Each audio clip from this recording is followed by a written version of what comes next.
In a previous life, Xizhi was wed to a feeble and ineffectual younger brother, while her stepsister, Ruoan, married the valiant General He Jingyan.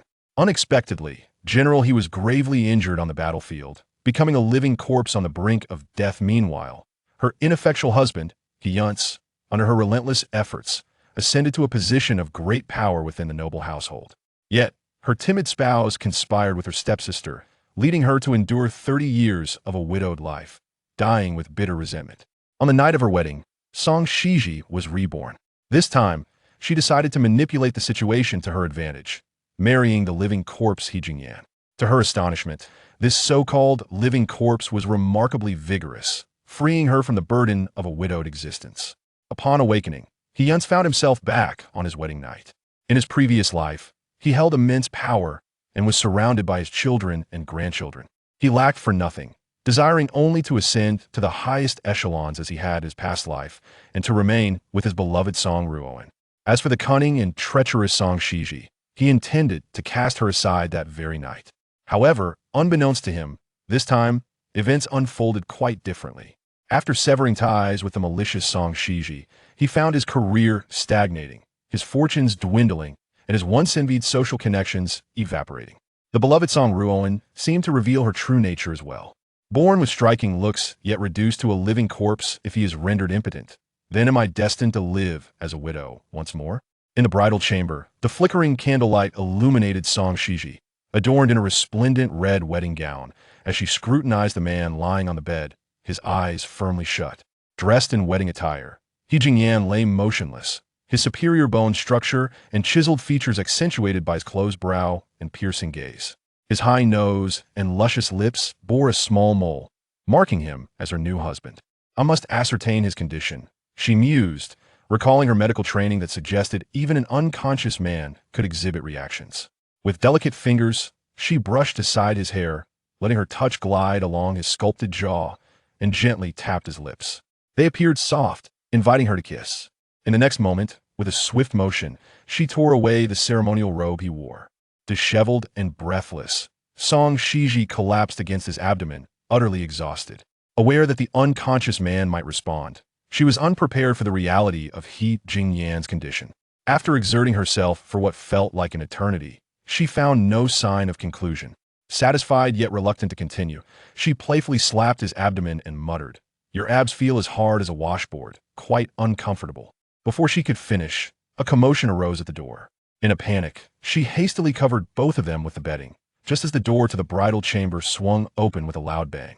"Miss, what are you doing here?" cried Wu Mama, her eyes widening as she noticed the disarray on the bed, realizing that something had transpired. Her heart sank as she hurriedly shut the door and rushed to the bedside, her face etched with concern. "Didn't you know that the second miss was meant to switch rooms? How could you have married the incapacitated young master?" Shaking her head, Xizhi breathed heavily as she rolled off He Jingyan. Wiping herself with a handkerchief, she cast a glance at her trusted maid who had grown up by her side and softly explained, "Mama, I am aware it was intentional." She understood her stepsister Ruoan's scheme, which aimed to facilitate her marriage to He Jingyan. Her biased father had originally intended for Ruoan to wed the illustrious He Jingyan, while she was to marry the lesser-known He Yunce. However, after He Jingyan suffered a severe injury on the battlefield a year prior, becoming a living corpse, Ruoan was naturally disinclined to marry him. In her previous life, Ruoan had orchestrated the switch, hoping to see her wed to the esteemed young master, destined to be a widow. The former Xizhi had been aware of Ruoan's plot and, after the ceremony, had silently reversed the arrangement, proceeding to consummate her marriage with He Yunce. As a young couple, they had been a unified force, mutually supportive. Devoid of her brother's aura, the timid He Yunce, encouraged by Xizhi, rose to prominence within the noble household. Whenever he lacked connections, Xizhi utilized her medical skills to treat the influential in the capital, expanding his network. When funds were scarce, she opened shops and provided dowries, stabilizing the faltering noble house. She devoted herself entirely to the He family, aiding He Yunce in his meteoric rise to power, culminating in a position of great authority. Yet, He Yunce became entangled with the widow Ruoan, and they found solace in one another, while she toiled outside, providing aid to the needy amidst disasters. Meanwhile, this treacherous pair reveled in their illicit romance within the household. In her relentless quest to find remedies for the afflicted, Song Xizhi neglected her own health, ultimately succumbing to an epidemic. When she was brought back to the He household, she was met with hostility, left homeless. Only after Wu Mama tragically took her own life at the gates of the manor, shocking the capital, did He Yunce begrudgingly allow her to return to a desolate courtyard. Without a physician or herbal remedies, the esteemed wife of the chancellor, who had saved countless lives, was left to languish in a neglected corner, awaiting death. Unwilling to accept her fate, Song Xizhi summoned her last reserves of strength, consuming the wild herbs in the courtyard to reclaim her life. Upon her recovery, she sought to divorce He Yunce, only to find herself confined within the He household, with him publicly declaring her madness. Imprisoned in a cold chamber, she endured years of mistreatment, watching as the unfaithful couple reveled in familial bliss. Meanwhile, she languished alone, dying with a heart full of resentment. When Song Xizhi awoke, she discovered herself returned to the age of 17 on the day of her wedding. It was then that she realized her rebirth had granted her a second chance, albeit too late, as she was still bound to marry into the He household. Thus, she resolved to play along with Song Ruoan's scheme, marrying the esteemed He Jingyan, leading to the events that had just transpired. Only if she and He Jingyan consummated their marriage would this union be irrevocable. In this life, she was determined to witness whether the timid He Yunce could rise without her assistance. She aimed to find a way to heal He Jingyan, enabling him to return to the battlefield and reclaim his rightful inheritance. At that time, beneath the shadow of his elder brother, He Yunce would revert to the sensitive, self-doubting man he once was, unable to fulfill his aspirations of becoming chancellor or inheriting noble titles. She was eager to see if the ambitious Song Ruoan could still love such a diminished version of He Yunce. Do not cry, my lady, if the living corpse can still perform. There are advantages. At least you can have what you desire. Wu Mama, seeing Song Xizhi's tear-streaked face, stepped forward to embrace her, wiping her tears with a handkerchief. Hearing Wu Mama's voice, Song Xizhi suddenly regained her composure. She grasped Wu Mama's hand tightly, unwilling to let go. No, I'm not sad, I'm exceedingly happy. Grateful that the heavens had granted her another chance, Song Xizhi took a moment to gather herself before donning her garments. I feel terribly sticky, Mama. Please prepare water for me to bathe. Tomorrow morning, I must serve tea. As she spoke, she climbed over He Jingyan's form and descended from the bed. Just as her delicate feet were about to touch the ground, her legs buckled, nearly causing her to tumble. She turned back to cast a reproachful glance at the man on the bed. Wu Mama hurried to support her. The hot water has long been prepared. Miss, allow me to escort you. The master and servant assisted each other into the small bathing room, oblivious to the man slumbering on the wedding bed. He Jingyan's complexion was flushed, a pink mist spreading from his neck to his abdomen, with veins bulging at his temples, as if he were enduring some hidden torment. In that moment, his long fingers stirred slightly. In another wedding chamber of the Ho residence, He Yunce, clad in wedding attire, abruptly awakened from his slumber. Bewildered, he gazed around the celebratory room, and after a prolonged moment of confusion, he hastily descended from the bed to seek a bronze mirror. Confronted with the face of a youth 30 years younger, He Yunce's hands trembled. I have been reborn. The bronze mirror slipped from his grasp, clattering to the ground with a sharp sound. He Yunce gasped for breath, his entire body shaking. He had never imagined that heaven would grant him another chance. He had lived a life of ease and comfort, with but one regret: marrying Song Xizhi and spending half a year as a blissful couple. That was the solitary blemish on his otherwise perfect existence, a persistent thorn in his heart. Because of Song Xizhi, he lost the rightful opportunity to grow old with Ruoan and bore the brunt of scorn. Their child, too, was branded as illegitimate due to Song Xizhi's scheming. Even before her death, Song Ruoan harbored resentment. Her last words, spoken as she leaned against his knee in tears, were, in this lifetime, I have only wronged my sister. Now that he had been reborn, the mistakes of his past would not repeat. He would not lay a single finger on Song Xizhi. In this life, he would ascend to power through his own merit, swiftly claiming a title, and make Ruoan his one and only legitimate wife. He must also guard against the accident that had claimed his life at the age of 50. As He Yunce pondered, he heard the distant sound of jewels clashing. He lifted his gaze and beheld a woman garbed in a bright red wedding gown, her face obscured by a red veil, gracefully entering the inner chamber with the help of an elder. The warm glow of the candlelight flickered, rendering the bride's features indistinguishable. He Yunce's gaze fixed upon the figure of Song Xizhi, his eyes cold and a wave of nausea surging within him. In a previous life, Ruoan had informed him that she was the second daughter of the Song family, destined to marry him according to their parents' agreement. It was the eldest daughter, Song Xizhi, who was meant to wed He Jingyan. However, when news arrived from the border, Song Xizhi, disdainful of He Jingyan's living death, had coerced her father into allowing her to marry herself instead, threatening to take her own life if he refused. Thus, she successfully maneuvered Ruoan into this perilous situation. In the end, it was absurd that the morally bankrupt imitative Song Xizhi was elevated to the status of a first-class noble wife. The bride has arrived. The groom must be awestruck. The elder helped the bride sit at the edge of the bed, and then a jubilant matchmaker exclaimed, "Lift the veil, and you shall behold a heavenly beauty." The matchmaker's voice interrupted He Yunce's tumultuous thoughts. He slowly approached the bride, his expression devoid of the naivete and joy he had once possessed on his wedding night. He did not take the scale offered by the matchmaker. Instead, he slightly bent forward, fixing his gaze on the bright red veil, his dark eyes swirling with emotion. He Yunce addressed the bride with venomous intensity. "You have usurped your sister's betrothal, stolen her husband, cast her into the flames, leaving her a widow. How cruelly vindictive you are!" These words instantly chilled the once jubilant wedding chamber. The bride beneath the veil stiffened, her hands nervously clutching her skirt, her knuckles whitening from the pressure. The matchmaker's breath hitched, her demeanor suddenly tinged with guilt. He Yunce observed their reactions, recalling his naive self from the previous wedding night, feeling like a fool kept in the dark. With a self-deprecating smile, he turned on his heel and left without hesitation. Beneath the veil, Song Ruoan nearly bit her lips to the point of bleeding. The pain brought her voice back trembling. Her hands searched in front of her, desperately trying to grasp the corner of the man's garment. "Husband, you must understand. It is not as it seems. Please listen to me."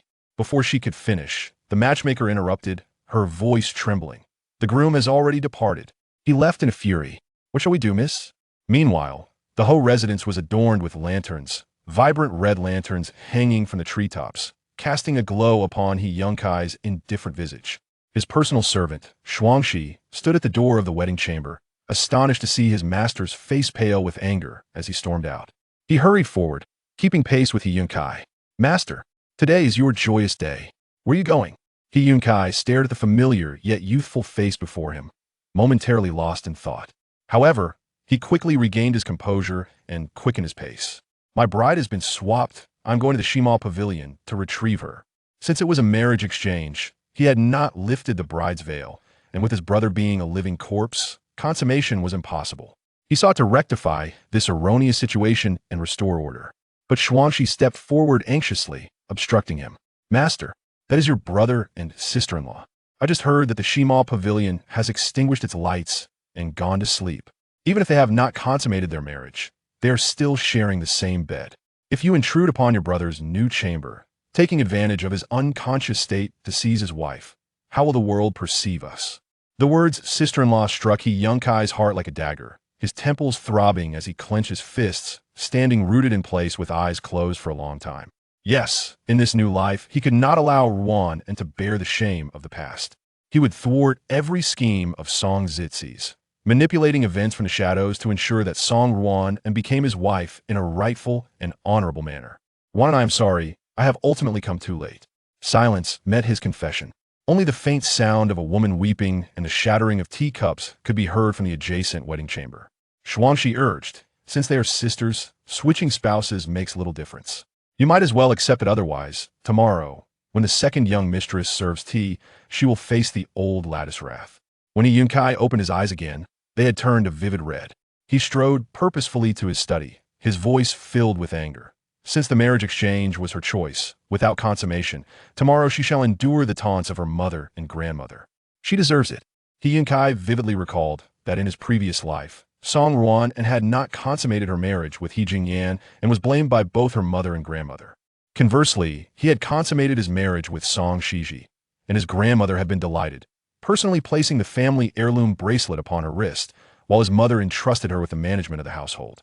Song Xizhi, lacking in strictness, allowed the servants to act with impunity, leading to Song Ruoan enduring scorn and subsisting on meager scraps for 3 months. Since he was granted a second chance, the suffering Ruoan endured in the past should now befall Song Xizhi. He sat in his study throughout the night, indifferent to the heart-wrenching cries of the woman in the wedding chamber. As dawn broke, Xuanxi knocked on his study door.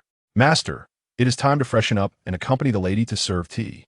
He Yunce sat upright in his chair, resolutely refusing. "Let her go alone. I am not her husband, and I shall not attend." Since Ruoan had married his elder brother, who was now unconscious and unable to accompany her to serve tea, he would allow Song Xizhi to go alone as well. It was only fair that they both faced this alone. Chapter 3. Doubting Song Ruoan's innocence. At this moment in Shima Pavilion, Song Xizhi was roused from her slumber by Wu Mama's gentle call. "Miss, wake up quickly. We must serve tea this morning. You mustn't be late." With her body aching, Song Xizhi opened her eyes and was startled to see He Jingyan, bare and close beside her. Her heart skipped a beat. Last night, after bathing, she had lain down and fallen into a deep sleep, indifferent to his plight. It was only when He Jingyan's feverish warmth awakened her in the dead of night that she sensed something was amiss, prompting her to rise and fuss about. Recalling this, a wave of guilt washed over Song Xizhi, and her cheeks flushed. She hurriedly averted her gaze, carefully maneuvering herself past He Jingyan. Wu Mama had already prepared the water, deftly attending to her grooming and dressing while mentioning last night's events.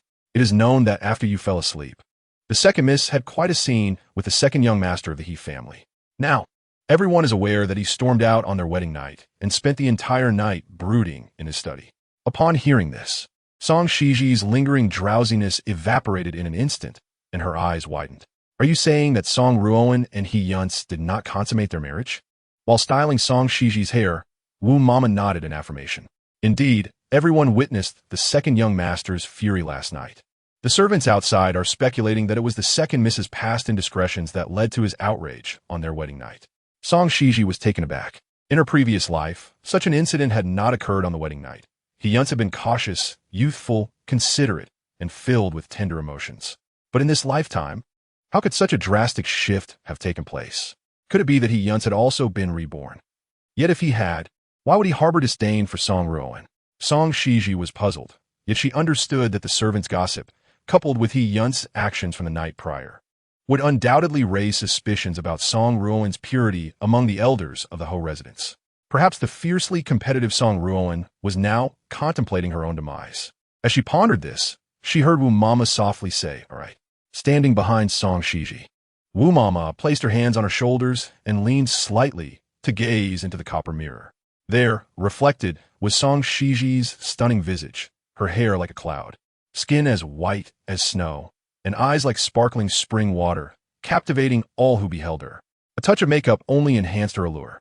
As Wu Mama admired her, she remarked, "I feel you are somewhat different from before." Having been reborn, her exterior resembled that of a 17-year-old, yet her interior was riddled with scars, undeniably altered. Sighing softly, Song Xizhi lowered her gaze and rose from the round stool. "Mama, we must hurry. If we are late, it could lead to further gossip." No matter the reason, she wanted to see for herself. Wu Mama, sensing the wisdom in her words, quickly took Song Xizhi's hand and led her out of Shima Pavilion.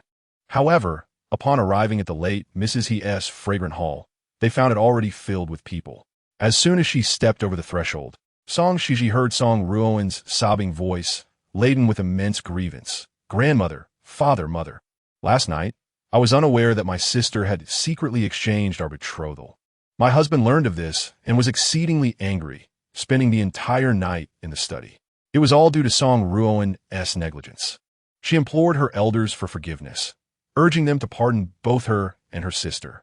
Song Xizhi's eyelids flickered as she turned towards the source of the voice. Spotting Song Ruoan's slender figure kneeling on the ground, her fragile body trembling with tears, it appeared that after angering He Yunce, she had resorted to deflecting blame. Seeing this familiar tactic, Song Xizhi almost laughed. Dukan's brow was deeply furrowed as he fixed his somber gaze upon Song Xizhi. With everyone's attention drawn to her, Song Ruoan's triumphant expression was far from innocent. Yet Song Xizhi merely bowed respectfully, her demeanor impeccable. Daughter-in-law Song Xizhi pays her respects to all esteemed elders. Raising her head slightly, her innocent expression conveyed a mixture of confusion and sincerity. What exchange of betrothal? In matters of propriety, I have not met the He brothers and am unaware of what my husband looks like. The marriage ceremony follows established customs, and the process is intricate. Who would dare make an error? On what grounds does my sister accuse me of exchanging betrothal? Upon hearing this, the assembly began to comprehend, and the frown on the late Mrs. He's brow deepened. Indeed, Song Xizhi is no fool. Why would she exchange betrothal for a man who is essentially lifeless? Her gaze turned sharply to Song Ruoan's face. Unless you have grown weary of Jingyan, it is you who has exchanged the betrothal. At this, Song Ruoan trembled, her voice faltering as she opened her mouth to defend herself. Yet Song Xizhi interjected, "It seems that the betrothal cannot be reclaimed now." She hesitated, her cheeks flushed. Wu Mama, sensing the tension, stepped forward, presenting a wooden box to the late Mrs. He. Upon opening it and revealing the handkerchief within, the late Mrs. He's expression shifted to one of sheer delight. She had always favored her accomplished eldest grandson. Regardless of the betrothal exchange, the situation had solidified, and Song Xizhi was now recognized as the granddaughter-in-law. Good child, Jingyan will have an heir." Suddenly rising from her chair, she personally helped Song Xizhi to her feet and adorned her wrist with a family heirloom jade bracelet. "From now on, you shall learn to manage the household under grandmother's guidance. Only the future mistress of the Ho residence may wear this bracelet." Previously, it had belonged to the late First Lady, Yun, who was He Jingyan's mother. After her death, the late Mrs. He had reclaimed the bracelet. Even the current mistress, Huang, who bore He Yunce, had never worn it. Huang's clenched fists tightened in an instant, but as she turned to look at Song Ruoan, her jealousy morphed into disdain. Were it not for Song Ruoan's betrothal exchange that angered Yunce and led to the rumors, the family heirloom would not have ended up in Song Xizhi's possession. Recalling the whispered gossip, Huang suddenly felt something was amiss.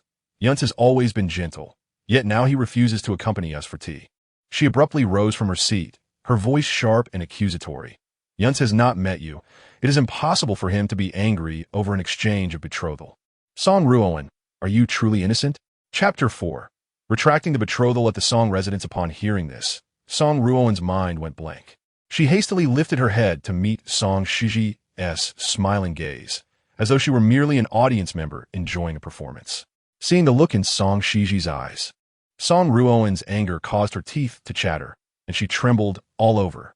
She had not anticipated that Song Xizhi would be so different this time. Not only had the betrothal exchange not been pinned on her, but with just a few words, she had cast out on Song Ruoan's innocence. Tears streamed down Song Ruoan's face as she sobbed. "My husband is merely upset over the betrothal exchange. Nothing more. I admit that I initiated the exchange, but a woman's purity must not be questioned. Mother can directly ask my husband." Huang scoffed, "I will certainly inquire." She turned and summoned her maid. "Qian Mama, fetch Yunce and have him explain what transpired last night." Song Ruoan remained kneeling, her back straight despite the numbness in her knees from prolonged kneeling. She was determined to maintain her proud and aloof facade, even as the scornful gazes of the servants pierced her spine. The more they mocked her, the stronger she felt she must be. Why was it that despite He Yunce's own words regarding the betrothal exchange, no one seemed to believe her? Once He Yunce arrived, he would surely clarify the truth. She felt confident. Even if He Yunce despised her, he would not falsely accuse her of losing her purity. However, after enduring what felt like an eternity, she finally heard the sound of hurried footsteps approaching. She nervously turned her head, straightened up, and peered behind Granny Qian, yet failed to catch a glimpse of He Yunce's figure. All she heard was Granny Qian's helpless shake of the head. "Madam, the second young master refuses to come. He claims he does not wish to marry a woman of such low character, asserting that such a woman is unworthy of being a wife. He further stated that there is no need for you to send someone to summon him, for he does not wish to see that face." This declaration sent shockwaves throughout the room. Everyone in the Marquis's household knew that the second young master, He Yunce, possessed an exceedingly gentle disposition. To put it bluntly, he was a coward. He typically spoke little and would never utter such harsh words. Once, a maid in the household had neglected her duties, serving him spoiled food for several days. Yet he swallowed his indignation until Lady Huang discovered the folly and punished the maid. Yet now, the timid He Yunce had spoken such unkind words to his new bride. What could have caused such a lowly judgment? Song Ruoan's complexion turned as pale as paper in an instant, and she collapsed to the ground, utterly panicked. Impossible. This cannot be happening. Lady Huang's expression darkened considerably as she abruptly rose from her chair. "Where are the maids? Where are the maids from the bridal chamber last night?" Granny Qian sighed. This old servant inquired. All the maids from the bridal chamber have been sent away by the second young mistress. It was Song Ruoan who had deliberately dismissed Song Shiji's entourage to facilitate the exchange. Lady Huang ground her teeth, her arms trembling uncontrollably. And a matchmaker? Where's the matchmaker from last night? Granny Qian's voice grew even softer. This old servant also inquired. The household staff witnessed the matchmaker packing her belongings this morning and fleeing. On the night of their wedding, even a matchmaker had been frightened away. The Duke of Yin sighed deeply, his hands clenched into fists. Even the old matriarch of the He family was no longer smiling. She fixed her gaze upon Song Ruoan's face, filled with disappointment. To exchange brides, to slander your elder sister is one thing, but to be unchaste yourself is utterly shameful. How could such a woman exist in this world? Truly a calamity. Upon hearing the old matriarch's words, Song Ruoan was drenched in cold sweat, as if she had just emerged from water. Her hair clung disheveled to her forehead, and the thick makeup she had applied was washed away by her cold perspiration, revealing her swollen eyes and dark circles from the previous night's weeping, rendering her utterly disheveled. Her throat tightened. She had merely wished to shift the blame onto Song Xizhi, especially since He Yunce had already discovered the truth of the bride exchange. Yet she never anticipated that she would be compelled to prove her innocence before the entire He household. What a humiliation! What woman could endure such a fate? But Song Ruoan had no other choice. With tears in her eyes, she spoke. Grandmother, mother, the daughter-in-law is willing to allow Granny Qian to examine her and prove her innocence. Upon hearing this, Lady Huang laughed coldly. Since my son has discovered your dubious character, the matter is already settled. What do you wish for the granny to examine? Do you intend to turn the tables and claim that my household has wronged you? As she spoke, she felt a pang in her heart. Even if her son was timid and had always been overshadowed by his elder brother, she could not allow others to belittle him in such a manner. A living corpse, a crippled man, could consummate a marriage. Yet her healthy son was forced to sit in the study all night. Now, the bride was about to tarnish his reputation. Lady Huang's vision darkened with rage, and the world spun beneath her feet. It was Song Xizhi who helped her back to a chair to rest, hastily pinching her wrist and fanning her, allowing her to catch her breath. Once she could breathe again, Lady Huang spoke directly. Song family, your lack of virtue and the humiliation of my son will compel me to seek justice from the Song household. The engagement must be annulled. Song Ruoan's eyes lost focus upon hearing this. She did not understand how things had escalated to this point. An annulment? If she were to be rejected, not only would her reputation be ruined, but the entire female line of the Song family, her parents, would also face scorn. The Duke of Yin suddenly rose from his seat, unable to contain himself. I shall personally go to the Song household and inquire what kind of daughter Lord Song has raised. Song Ruoan shook her head in disbelief, her heart brimming with resentment. She could not comprehend why He Yunce would humiliate her in such a manner, stripping her of dignity before the entire He household. Yet, Song Ruoan had no choice.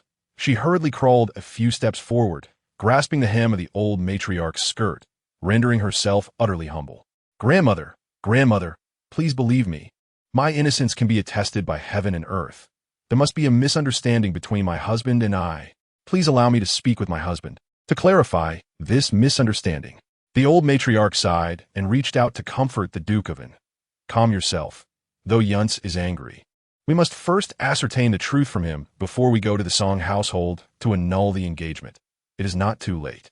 Thus, in the gaze of all present, Song Ruoan was bound and taken to the ancestral hall of the He household, with all the passing servants and maids pointing and whispering, their faces filled with disdain. Meanwhile, Lady Huang stormed off, holding up her skirts, to He Yunce's study. Upon arrival, she found He Yunce sitting at his desk, smiling as he savored fragrant tea, appearing at peace with the world. Lady Huang urgently inquired, "What on earth happened last night? If you were wronged, just say the word, and your father will immediately go to the Song household to annul the engagement." Chapter 5. Song Ruoan's desperation upon hearing this. He Yunce paused slightly in his tea drinking. Annul the engagement? Father is going to the Song household to annul the engagement for me? As he spoke, the face of Song Xizhi from his previous life involuntarily flashed before him. At that time, he had been oblivious, unaware that beneath Song Xizhi's charming exterior lay a heart as venomous as a serpent. Though he harbored hatred for her, The mention of annulment left him feeling somewhat empty. An annulment would be fine. Starting anew, I hold no grudges, even if I let her go. Lady Huang, upon hearing this, became even more convinced that Song Ruoan had lost her virtue, provoking He Yunce's ire. She sneered coldly. Let her go? I will not let it rest. She has lost her virtue, yet still entered the He household, and I shall ensure she pays for it. Lost her virtue? He Yunce looked up puzzled at Lady Huang's furious face. No, she is still pure. I merely despise her for the bride exchange. He was well aware of whether Song Xizhi had been virtuous upon entering the He household. Yet, in just a few short years, she had become promiscuous, consorting with various men. Even during a plague, she could not withstand loneliness and became ill, only to be brought back to him, causing him great disgust. Lady Huang paused, surprised, and looked at him. You mean to say you're only upset because of the bride exchange and nothing more? Then why annul the engagement? He Yunce took another sip of tea, his demeanor unperturbed. An annulment would suffice, mother. Let us use the bride exchange as the pretext. I wish to leave a space for someone else in my heart, for I have already set my affections elsewhere. Lady Huang gazed at the sweet smile gradually blooming on He Yunce's face, still in disbelief, until He Yunce continued. If I annul the engagement, it will not affect my elder brother and sister-in-law, will it? Hearing this, Lady Huang's tone grew accusatory. Your elder brother will not be affected. They have already consummated their marriage. Your grandmother is very fond of your sister-in-law. She has bestowed upon her the family heirloom jade bracelet and the authority of the housekeeper, and she would never let her go. Upon hearing the words, consummated marriage, He Yunce felt a sharp pang in his heart. They had already consummated their marriage. Though perhaps his rebirth had altered Song Ruoan's choices, at her core, she remained the same good girl as in his former life. His voice trembled slightly. Mother, you need not worry. What belongs to my elder brother will still belong to me in the future. This statement seemed directed at Lady Huang, but felt more like a reassurance to himself. Lady Huang's eyelids twitched at his words, somewhat startled by He Yunce's declaration, and she lowered her voice. How can you say such a thing?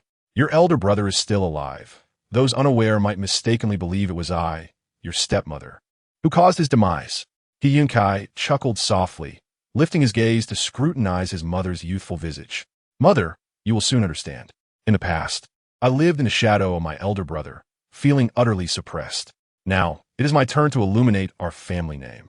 Huang, upon meeting He Yunce's gaze, suddenly perceived a significant transformation in her son, as if his former timidity and inferiority had dissipated. Her heavy heart felt considerably lighter. Very well.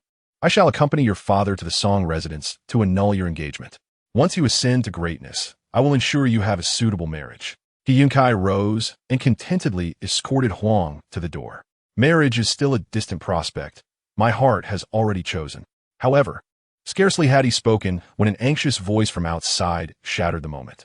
Madam, it's terrible. The second young lady has committed suicide in the ancestral hall. Huang's complexion paled, and she looked at He Yunce in a daze. This is dreadful. How could she die in our ancestral hall? Yet, He Yunce, unperturbed, shook his head, his tone laced with evident mockery. Mother, rest assured, I understand Song Xizhi better than anyone. She would never willingly take her own life.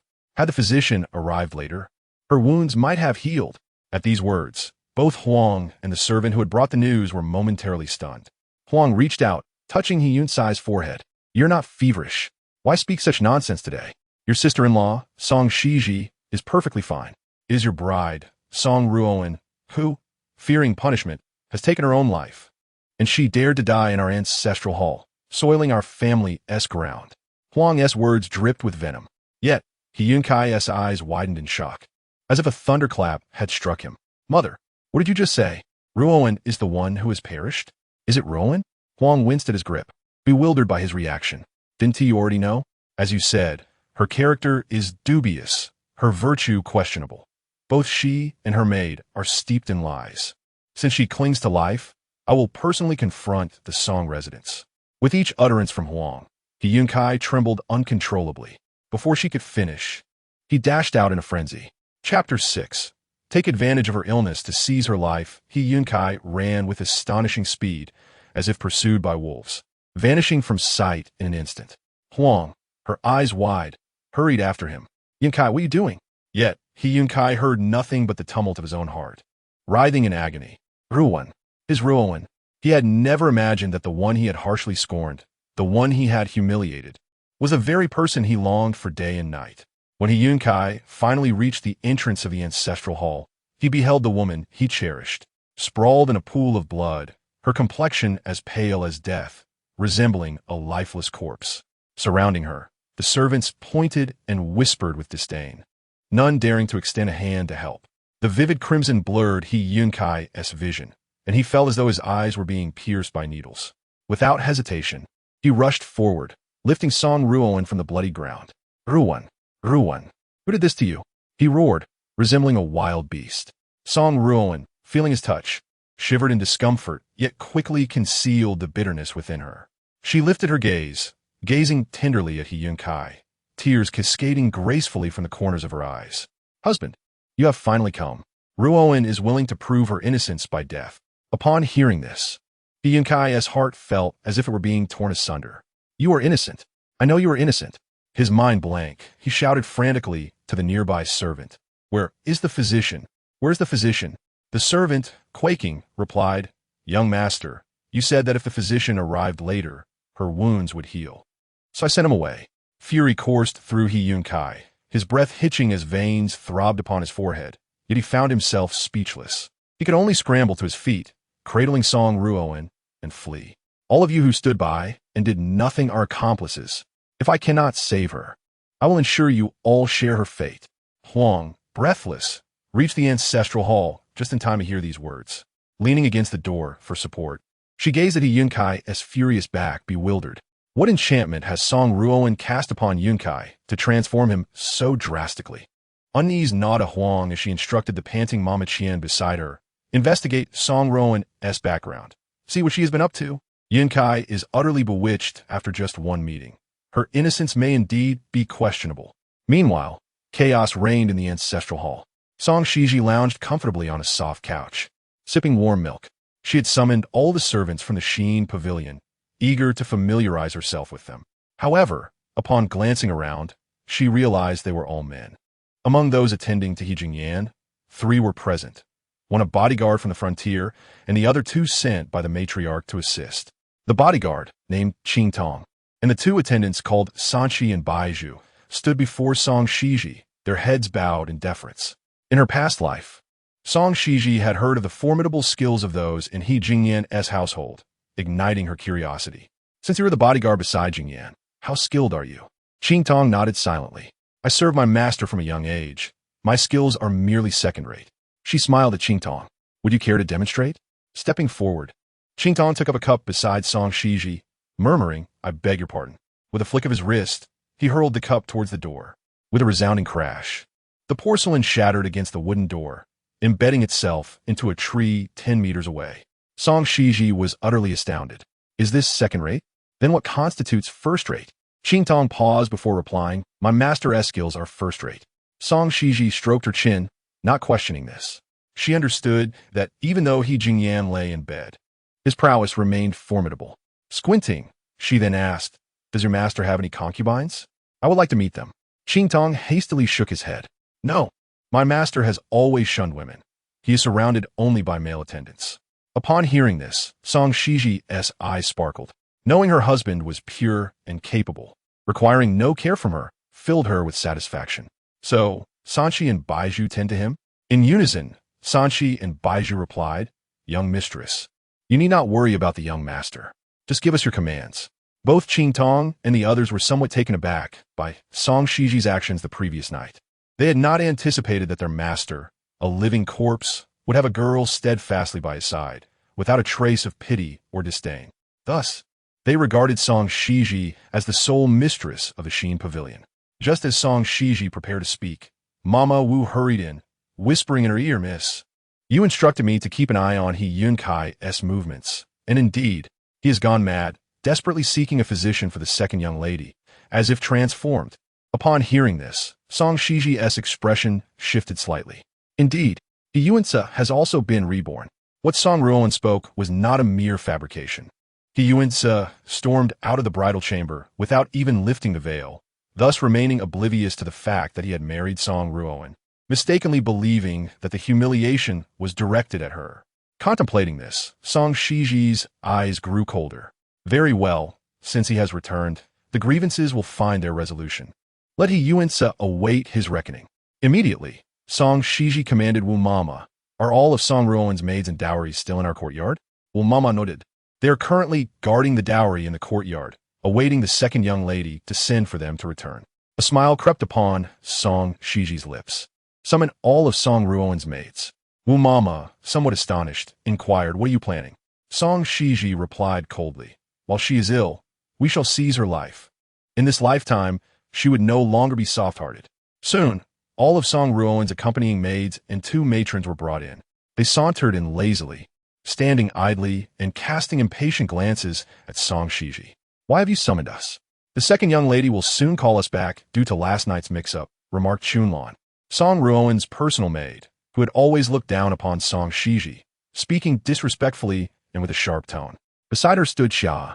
These 2 maids had served Song Ruoan since childhood, acting as her most trusted aides, having assisted her in numerous unsavory deeds in the past life.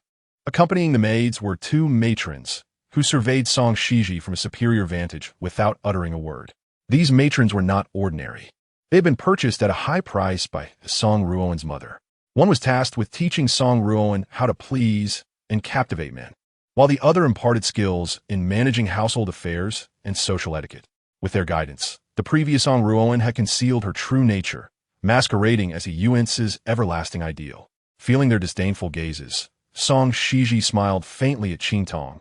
"Qingtong, they just claimed they would heed my words. Will you do the same?" Without hesitation, Qingtong affirmed, "I shall follow the young mistress's orders."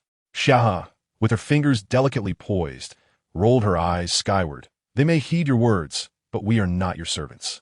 If the eldest young lady seeks to assert her authority, she has surely mistaken her targets. We are all in service to the second young lady." At this moment, Song Xizhi merely smiled and leaned back, decisively stating, "Qingqi and Baizhu, restrain these 4 maids and matrons and bind them." Chapter 7. To sell to Lingnan Qingtong. Take the outside cleaning boys and move all of Song Ruoan's dowry into the courtyard.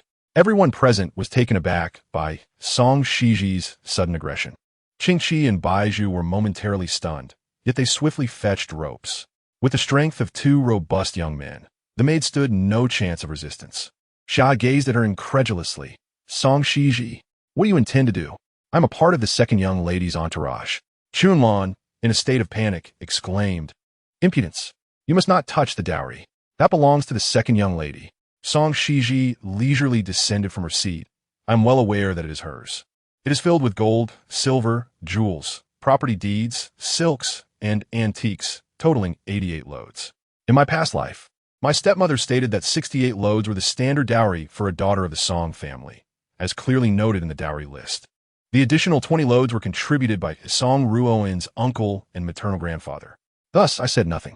However, I later discovered that my mother had also left behind a considerable dowry and assets for me. Yet from the 68 loads my stepmother provided, only 5 contained some inexpensive jewelry, while the rest consisted of mere pastries, cheap bedding, and worthless trinkets. Such was her cunning scheme. In a matter of moments, Qingtong and the cleaning boys had moved the most crucial chest, filled with jewelry and property deeds, into the room. The chest, crafted from red pear wood, was securely locked. Upon witnessing this, Chunlan and Xia fell silent, their expressions smug, unwilling to utter a word. However, Song Xizhi simply smiled, pointing to one of the chests. "Dig into the bottom of the chest, but do not damage the lock." Qingtong promptly obliged. The once impenetrable wooden chest yielded easily under Qingtong's deft hands, which swiftly pried it open from the bottom. Bound, Chunlan and Xia, along with the 2 older matrons, gazed at Song Xizhi in disbelief. Unfazed, Song Xizhi leaned forward and retrieved the most vital items from within the chest, their contracts of servitude. Without hesitation, she handed the contracts to Qingtong, declaring that in the name of the marquisate, the 4 maids and matrons were to be sold off at a pittance. She claimed they had failed to protect their mistress and had incited her to commit unsavory acts. The further they were sold away, the better, preferably on tonight's ship. All present were stunned by Song Xizhi's audacious actions. Chunlan and Xia had assumed that even if Song Xizhi were furious, she would only resort to physical punishment, and they could endure until they had their revenge. Little did they expect her intent to seize all the dowry and sell off Song Ruoan's confidence. If sold cheaply, they might never return to the capital again. Seeing their contracts, the matron's head spun. No, you cannot do this. I was hired for 1,000 taels of silver. One person was worth 1,000 taels. Upon hearing this, Song Xizhi's eyes sparkled with delight, grinning broadly. Qingtong, did you hear that? Even if sold cheaply, these four must net at least 500 taels. Should anyone inquire about the matter, you shall recount the events truthfully. Last night, Song Ruoan was left alone in the chamber, and this morning her purity was questioned. Be as detailed as possible. Chunlan and Xiahe shrieked in protest. Wretched woman, you are acting recklessly, secretly selling us off. The young lady will surely seek retribution. Song Xizhi, growing weary of their complaints, merely shot a glance, prompting Qingqi and Baizhu to swiftly gag them with cloth. Qingtong received the contract from Song Xizhi, his expression twitching. A man of integrity, he had never engaged in such underhanded dealings. Yet, as they were now wed, Song Xizhi's words were as good as He Jingyan's.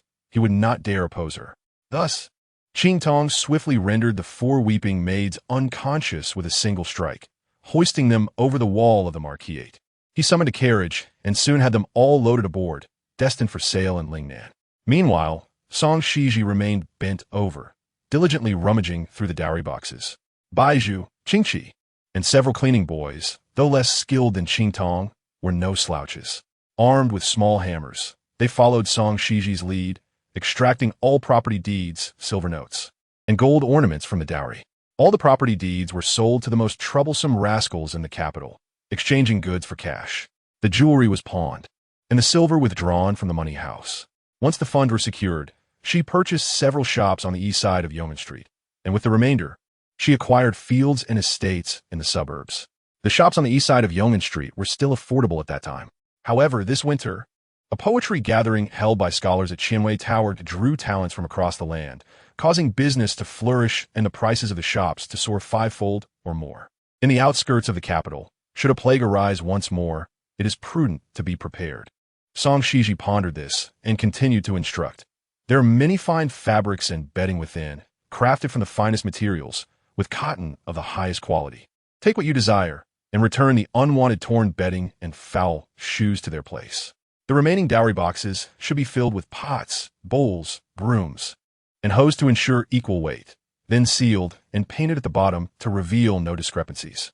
With a decisive demeanor, Song Xizhi rendered her audience speechless, even leaving Wu Mama astounded by her audacious methods. Miss, have you done all this to barter for your own dowry with these worthless items? Song Xizhi raised an eyebrow, revealing a mysterious smile. Not yet. I still have use for Song Ruoan's dowry box. Chapter 8. When you are well, go and bow to her. The servants of the Shimal Pavilion labored throughout the afternoon, successfully sorting all items from Song Ruoan's dowry box. When the box was moved to the storeroom, there was not a trace of difference. The staff of the Shimal Pavilion were rewarded with new bedding and fabrics, filling everyone with joy. In contrast, the Guanyin Pavilion was shrouded in gloom.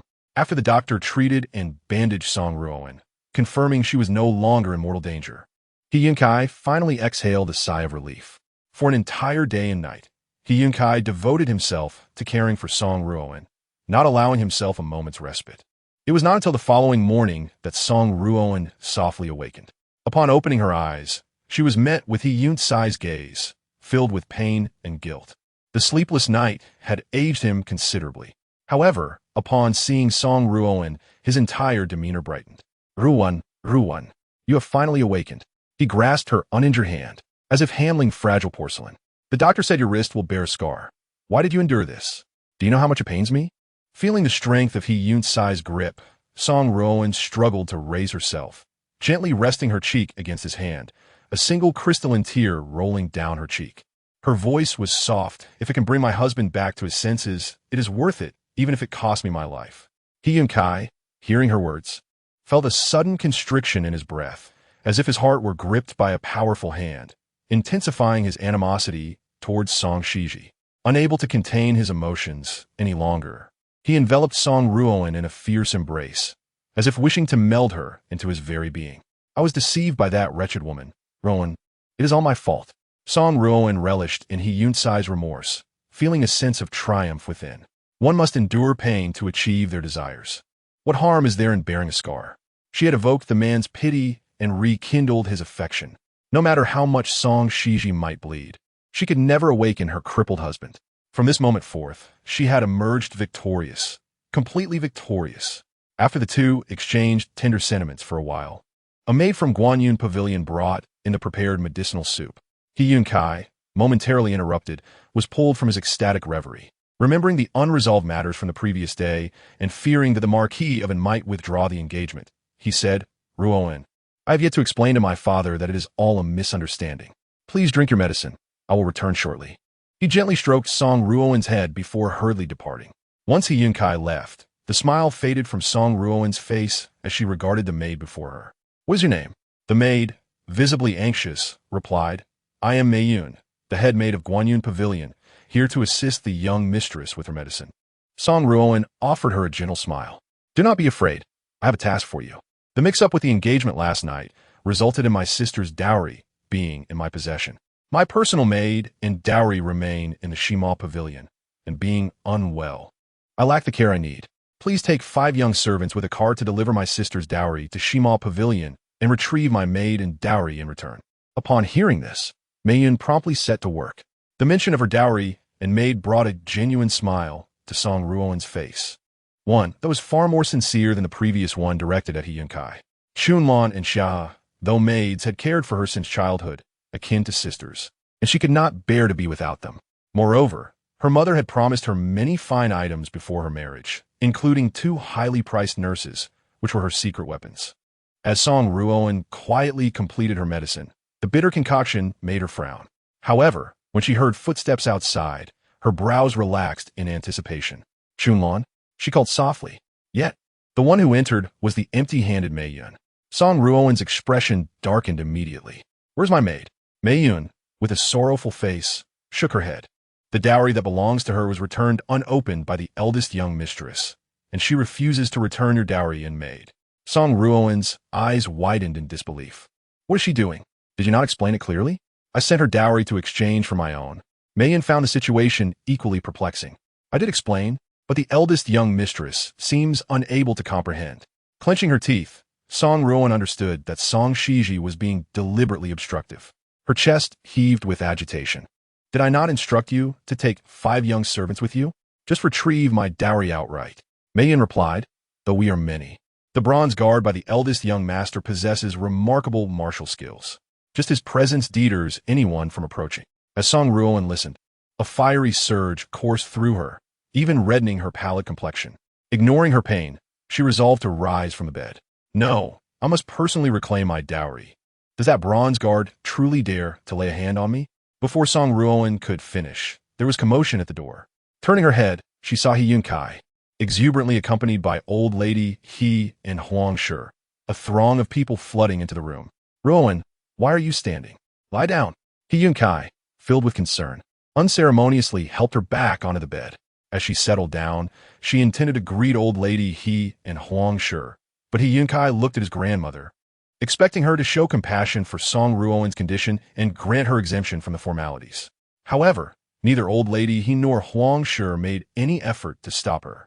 This back and forth had exhausted her, and her already frail legs trembled with fatigue.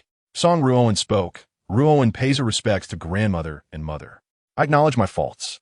Hearing this, old lady He finally said, "No need for excessive ceremony. I just saw you moving about, and your face was pale. Your health is of utmost importance." Listening intently, Song Ruoan perceived a splendid opportunity to voice her grievances. She suppressed her pain and raised her head pitifully, showcasing her wan visage. "I was just about to find my sister." Yet before she could finish, old lady He nodded knowingly. "I understand. Since you wish to apologize, it is not too late to do so later." Song Ruoan was taken aback. Huang Shi added, "Indeed, your intention to offer your own dowry as compensation for her is commendable.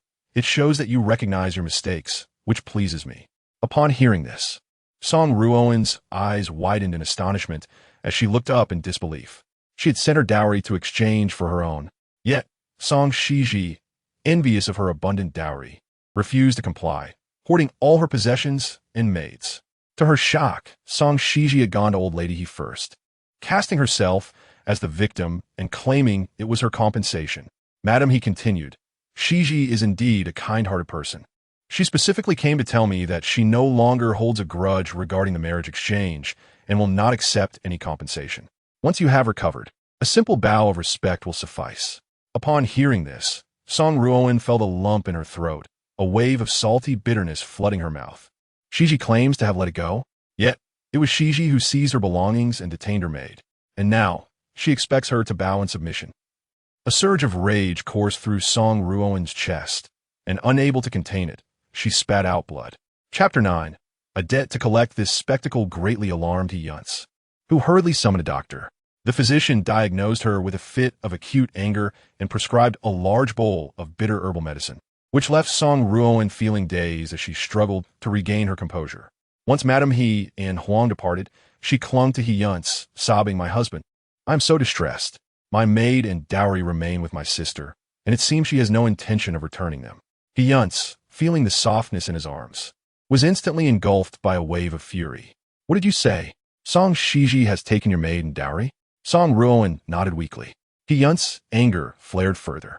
"Why didn't you tell grandmother? She must know that Xizhi is a malicious woman." With tear-filled eyes, Song Ruoan gazed at him. "My dowry was supplemented by my maternal family, slightly exceeding my sister's. If grandmother and mother were to find out, they might blame me for her misfortune." Hearing this, He Yunce sighed deeply. "Song Xizhi is a venomous viper. Your maternal family's generosity is entirely justified, yet she harbors such envy. Sooner or later, grandmother will uncover the true nature of Song Xizhi." He caressed Song Ruoan's head, cherishing her familiar scent. "Once you are well, I shall accompany you back to confront her and demand the return of what rightfully belongs to you. I regret the grievances you endured when serving tea. Your return will not be marred by such indignities." Song Ruoan, hearing the word she longed for, finally smiled with satisfaction. On the day of her return, she would be accompanied by her husband, while Song Xizhi would be left to return alone, forced to relinquish her stolen dowry. Soon, the day arrived. He Yunce, without any official duties, prepared gifts early in the day and accompanied Song Ruoan back to her family home. As they descended from the carriage, lost in their affectionate exchange, they unexpectedly encountered Song Xizhi, dressed in an exquisite emerald silk gown, her hair elegantly styled in a lady's bun. She descended from the carriage, supported by old Wu, her face adorned with a radiant smile. With a slender figure and graceful demeanor, she stood like a delicate blossom at the tender age of 16. As Song Xizhi's eyes danced, He Yunce was momentarily transported back to their first encounter in a previous life. Back then, she had not been tainted by greed. On their wedding night, when he lifted her veil, he beheld her pure and beautiful visage. Staring at Song Xizhi, he momentarily lost himself, only snapping back to reality when he felt Song Ruoan's grip tighten. "What goes around comes around, Song Xizhi. If you harbor unworthy thoughts in the dead of night, you must tread carefully upon exiting, lest you incur divine wrath." Recalling Song Xizhi's numerous past transgressions, He Yunce felt an uncontrollable surge of disdain. His words elicited great pleasure from Song Ruoan, who believed he was referring to the matter of the dowry. She smiled slightly, eager to witness Song Xizhi's embarrassment. However, Song Xizhi suddenly halted, her dark eyes locking onto He Yunce. Her gentle features darkened, her voice filled with authority. "He Yunce, is this how you speak to your elder sister-in-law? Your brother lies in a coma, and despite your inner satisfaction, you should not begin to bully your sister-in-law outside the Marquis's residence." Her words caused passers-by to stop in their tracks, casting curious glances at He Yunce, murmuring amongst themselves. Song Xizhi's remarks made He Yunce tense up. Realizing the disdainful looks from the crowd, it struck him that Song Xizhi had now become his sister-in-law, no longer his wife. She was no longer someone he could casually admonish. A tide of inexplicable emotions surged within him, and in front of so many witnesses, he had no time to ponder. All he could do was tighten his throat and apologize. "I'm sorry, sister-in-law, that wasn't my intention. I simply wish for you to exercise caution in your words and actions, for I do not want you to embarrass your brother." Song Xizhi lowered her gaze, dabbing at her eyes with a handkerchief, her voice tinged with sorrow. "I cannot accept your apology. I understand your warning. With your husband in a coma, the Marquis's residence is now under your command. Henceforth, my husband and I shall be cautious and humble, and we would never dare to displease you." Having spoken, Song Xizhi staggered through the gates of the Song residence. Observers noted her solitary figure, fragile yet resolute, reminiscent of one who had endured much hardship. The crowd, filled with indignation, began to point fingers at He Yunce. A long elder sister is like a mother, yet he dares to speak to his sister-in-law in such a manner. With the head of the He family in a coma, Song Xizhi returned alone, her pride restored. Once a meek individual, she had now risen above her brother. How could she not revel in her triumph? Have you heard the rumors surrounding the Marquis's residence? As the crowd's merciless gossip reached her ears, Song Ruoan's complexion paled. He Yunce's chest heaved with anger, his fist clenched tightly around the gifts he carried. That pretentious wretch, intentionally speaking those ambiguous words before the masses. This time, upon returning, he intended to make it known to everyone that Song Xizhi was the malicious woman who had swallowed his wife's dowry. Determined, He Yunce grasped Song Ruoan's wrist and wordlessly strode into the Song residence. The previous night, Song Ruoan had sent a letter to her family, detailing her near dismissal after the marriage exchange and revealing how Song Xizhi had appropriated her dowry and maid. This news left Song Junkai and Zhao Qianlan both heartbroken and furious. As an official in the Ministry of Rights, Song Junkai excused himself from morning court and hurried home. Upon entering, he immediately confronted Song Xizhi with vehement reproach. Song Xizhi, do you think that now you have married into the Marquis's residence, you can seize even your sister's dowry? Do you not realize that if word of this spreads, the world's scorn will drown you? Observing her father's ire, Song Xizhi merely smiled faintly. You have indulged Zhao in favoring one daughter over the other, not only in marriage exchanges, but also in dividing the dowries. You are utterly shameless, yet you fear the world's disdain? Her words left Song Junkai seething with rage. Zhao Qianlan, seeing her daughter and son-in-law had returned, interjected tearfully, Xizhi, your words wound my heart. I previously showed you the dowry list. They were equal. However, Ruoan's uncle and maternal family added to her dowry, which is why it appears more substantial. He Yunce, upon hearing this, cast a disdainful look at Song Xizhi's detestable face. You have appropriated the dowry given to Ruoan by her uncle and maternal family. This is not mere theft. I shall report this matter truthfully to grandmother and father. You must return Ruoan's dowry and publicly apologize to her. Song Xizhi feigned understanding and nodded. So, one must bow and apologize for appropriating dowries? Then I request that Father and Madame Song bow and apologize to me as well. After all, I have seen none of the significant dowries and wealth left to me by my mother. You have taken it all. Chapter 10. Even the token of affection was stolen. Zhao Qianlan clenched her teeth upon hearing this. She had not anticipated that Song Xizhi would bring up such matters. Yet they had long since passed into history, with no evidence remaining. Even if she adamantly denied it, Song Xizhi could do nothing about it. Over a decade has passed since your mother departed this world, and the dowry she left behind has been meticulously allocated for your sustenance. How much remains, I wonder? Moreover, your mother's poor management has led to the shop incurring substantial debts, which I have had to cover with my own private funds. As Zhao Qianlan spoke, her demeanor turned frantic. They say being a stepmother is no easy task. In the past, I bore this burden alone without revealing it to you, and yet you dare to question my integrity. Both she and Song Ruoan appeared deeply aggrieved, their sobs echoing through the room. The distress was palpable, leaving Song Junzai and He Yunce in a state of anguish. Did you hear that? Song Xizhi, quickly apologize to your mother. Song Junzai bellowed. Just then, a resonant voice rang from outside. Is my daughter's dowry truly gone? I think not. As he entered, it was evident that everything around was indeed part of his daughter's dowry. An elderly man with a grizzled beard, donned in a simple green robe, strode in confidently, his gaze landing first on He Yunce, a slight furrow forming on his brow. Yet, his attention swiftly shifted to Song Xizhi's face, his expression softening in an instant. Father-in-law, Song Junzai swallowed hard, incredulity evident in his voice. His appearance caught everyone off guard, yet Song Xizhi felt no surprise, for he was the one she had summoned, her maternal grandfather, Su Xiaoyuan. Song Junzai's expression shifted slightly, but he quickly regained his composure. Father-in-law, you jest. Time has passed, and Xizhi's mother has been gone for more than a decade, during which she spent considerable sums on medical care. How could any dowry remain?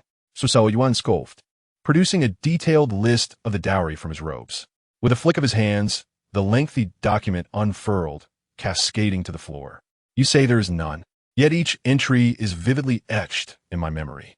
His eyes glistened with unshed tears as he continued. When my daughter married you, her dowry was a grand affair, widely known throughout the capital.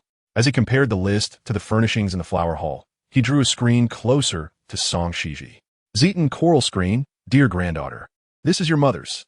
He seized a vase from the tea table and thrust it into Song Xizhi's arms. The blue and white lotus vase also belongs to your mother. The spectators were left astounded by Su Xiaoyuan's swift actions. Before Song Junzai could call for restraint in a blur, he snatched a jade pendant from Zhao Qianlan and tossed it into Song Xizhi's embrace. The green jade carved pendant, a gift from the emperor, is also your mother's. Su Xiaoyuan's sudden actions left all present in shock. Zhao Qianlan and Song Ruoan watched him act like a rogue, nearly screaming in disbelief. He Yunce, utterly incredulous, stepped forward to block Song Ruoan. This is blatant theft. But before he could finish, Su Xiaoyuan leaped forward, ruthlessly yanking the jade hairpin from He Yunce's head without a trace of hesitation. In an instant, He Yunce's neatly arranged hair cascaded down like a waterfall, obscuring his vision and leaving him disheveled, an affront to his dignity. His mind blanked momentarily. This hairpin had been gifted to him by Song Ruoan that morning. Today, she had patiently styled his hair and pinned it with this very ornament, just as in their previous life. Song Ruoan had explained its significance to him before. The hairpin, which she had clutched tightly on her wedding day, was meant for her husband. Their wedding night had offered no opportunity, but this morning, she carefully styled his hair and adorned him with this hairpin. This hairpin symbolized their bond. A surge of rage ignited within He Yunce. This is outrageous. Even if you are aged, such behavior is intolerable. You have stolen the token of my and Ruoan's affection and publicly humiliated me. I shall report this to the authorities. I will not let this go. Su Xiaoyuan, fondling the hairpin in his hands, let out a hollow laugh, trembling with rage. A token of affection?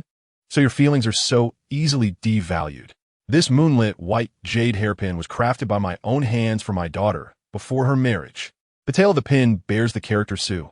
How dare you claim it as yours? He exhibited the hairpin before He Yunce's eyes, who, in a panic, brushed aside his hair, fixating on the engraved character. It was indeed Su. If not examined closely, one might mistake it for mere decorative patterns. He Yunce froze, but Su Xiaoyuan regarded him with a knowing gaze. Long hair entwining a lover's heart, a heart directed towards the bright moon. Since your token of affection is a theft, surely no sweet nothings have ever been whispered to you? Song Xizhi's mother, named Su Mingwe, was a woman of great talent. And this was a phrase she had once shared with Song Junzai. He Yunce's complexion turned pallid, sweat beading on his forehead as he gasped for breath, unwilling to accept the harrowing truth before him. Song Xizhi smiled and shook her head. Not only did my father consume my mother's dowry and mistreat his daughter, but Song Ruoan also pilfered my mother's intimate words, deceiving an unsuspecting youth. Su Xiaoyuan scoffed. Mingwe passed when Xizhi was merely 3. Song Junzai married a stepmother afterward. Yet I see that Song Ruoan is nearly the same age as Xizhi. If you do not return the dowry, we shall take our case to the authorities. With her grandfather's unwavering support, Song Xizhi regarded He Yunce with amusement. I've been robbed of my money, and you have been robbed of your affection. Dear brother, shall we report this together? Your face is as pale as a ghost, thoroughly deceived. As your elder sister, I cannot bear to witness your plight. The faces of the Song family turned ashen in an instant, and Song Ruoan grasped He Yunce's hand tightly, her voice trembling with tears. Husband, this is all a misunderstanding. I truly know nothing of this. Feeling the warmth of Song Ruoan's hands, He Yunce abruptly regained his senses, locking eyes with Song Xizhi's smiling gaze. He understood everything in that moment. This must be Song Xizhi's scheme. She was intentionally causing chaos. That venomous woman harbored sinister intentions, aiming to ruin Ruoan's long-anticipated return to her family. He Yunce's eyes glinted with fury, as if he wished to carve out Song Xizhi's flesh. Seeing the situation escalate, Song Junzai grew flustered. He still had a reputation to uphold as an official. He quickly interjected. This is all a misunderstanding, merely family matters. Making such a scene is inappropriate. Let us resolve this amicably today. Truly, One does not shed tears until one sees the coffin. Song Xizhi nodded in satisfaction. Since you acknowledge it is a misunderstanding, you shall return my mother's dowry, as per the list, and I shall return Song Ruoan's dowry to her. Chapter 11. Emptying the Song residence, Zhao Qianlan listened, nearly grinding her teeth in rage. The dowry left by Su Mingyue was indeed bountiful, and over the years, she had come to regard these possessions as her own. However, witnessing He Yunce's disheveled state, she dared not voice her discontent. After all, the treasures within Song Ruoan's dowry were also of great value. It contained her loyal maidservants and, most importantly, 2 esteemed matrons. Such treasures must not fall into Song Xizhi's hands. Today's disgraceful events had already cast a shadow over He Yunce's perception, and the hairpin would undoubtedly create a rift between the young couple. The matrons must teach Song Ruoan how to please her husband. With this in mind, Zhao Qianlan could only grit her teeth and comply. It is all a misunderstanding, since there are still remnants of Sister Su's dowry within the estate. We shall not keep any of it. Let my son-in-law bear witness. Sister Su's dowry shall be returned to Xizhi, and Xizhi will exchange hers with Ruoan. Upon hearing this, Su Xiaoyuan finally nodded in satisfaction. He had long prepared servants and carriages, waiting for this very statement. With a wave of his hand, numerous servants flooded into the Song residence, swiftly and efficiently removing all items belonging to Song Xizhi as per the dowry list. The sheer spectacle of it resembled a family confiscation. In no time, the opulent Song residence was left utterly bare. The chairs in the flower hall had even been removed, for the black lacquered painted chairs were part of Su Mingyue's dowry. The few individuals present could only stand in the empty hall, exchanging glances. Previously, they had thought that the dowry had become the property of the Song family and paid little mind to it. However, none of them anticipated the sheer abundance of Su Mingyue's dowry. Song Junzai swallowed hard at the sight before him, feeling immense regret over Zhao's agreement with Su Xiaoyuan. Taking a deep breath, he turned to the disheveled He Yunce and said, "My dear son-in-law, I apologize for the inconvenience. Our Song family is not lacking in silver. We can replenish these losses swiftly. Come, let us retreat to the back hall and tidy your hair." He Yunce nodded, forcing himself to regain composure. He gazed at the tear-stained Song Ruoan and gently embraced her, saying, "I understand this is all a misunderstanding. It is Song Xizhi who has been instigating trouble. Do not be disheartened. This is merely a portion of the dowry. Consider it a charitable gift to her. In the future, when I hold a prominent position, you shall be a lady of high rank, Ruoan, and I will protect you for all your days." He Yunce spoke with conviction, for he knew that soon he would receive the recommendation from Lord Xizhi, allowing him to enter the court as a left capital official. Ascending to a 7th rank official position right from the outset was a splendid opportunity, especially one that would allow him to present himself before the emperor. This was merely the first step in his ascent to power. He would, just as in his previous life, become the youngest and fastest promoted prime minister. Song Ruoan obediently nodded, and once He Yunce departed, she wept in Zhao's embrace. "Mother, why did you agree to her terms? Today was supposed to be my return home, yet Song Xizhi took advantage of the situation. Our home has been stripped bare." Zhao Qianlan wiped away Song Ruoan's tears, concealing her own sorrow. "Your dowry is no less than Su Mingyue's. The boxes may seem few, but they are filled with silver notes, land deeds, and exquisite jewelry. Most importantly, there are 2 maidservants accompanying your dowry. I had to leverage connections to secure their presence. Once they assist you with strategies, if you wish for Song Xizhi to perish tonight, she will not see the dawn." Upon hearing this, Song Ruoan's spirits lifted, and she resolved that this return home would be but a prelude. Once she reclaimed her valuable dowry, she would ensure that Song Xizhi was beneath her heel in the days to come. Outside the Song residence, the servants of the Su family loaded the dowry onto carts, seizing any items not listed in the dowry amidst the chaos. The onlookers gathered outside the Song residence, curiosity piqued by the grand spectacle unfolding. Song Xizhi spread rumors that the Song family had devoured her mother's dowry, igniting the outrage of the people. Finally, once the last piece of dowry was loaded, Su Xiaoyuan emerged from the Song residence, looking refreshed. As they boarded the carriage, he grasped Song Xizhi's hand tightly, his eyes filled with remorse. "I apologize for my grandfather's tardiness. The Su family is in disarray, and I was unable to attend to you. Only upon receiving your letter did I realize you had endured such peril." Song Xizhi raised her gaze to her grandfather's weary face, noting the signs of age that had surpassed her memories. She blurted out, "Please do not seek out that Qi Huang divine physician." Su Xiaoyuan was taken aback by her words. "How did you know I was planning to seek this Qi Huang physician?" Song Xizhi's eyes darkened momentarily. It was indeed that quack doctor who had led to the tragic demise of her grandfather's family. Her uncle, barely of age, was exceptionally talented and had achieved the position of left capital official at a young age.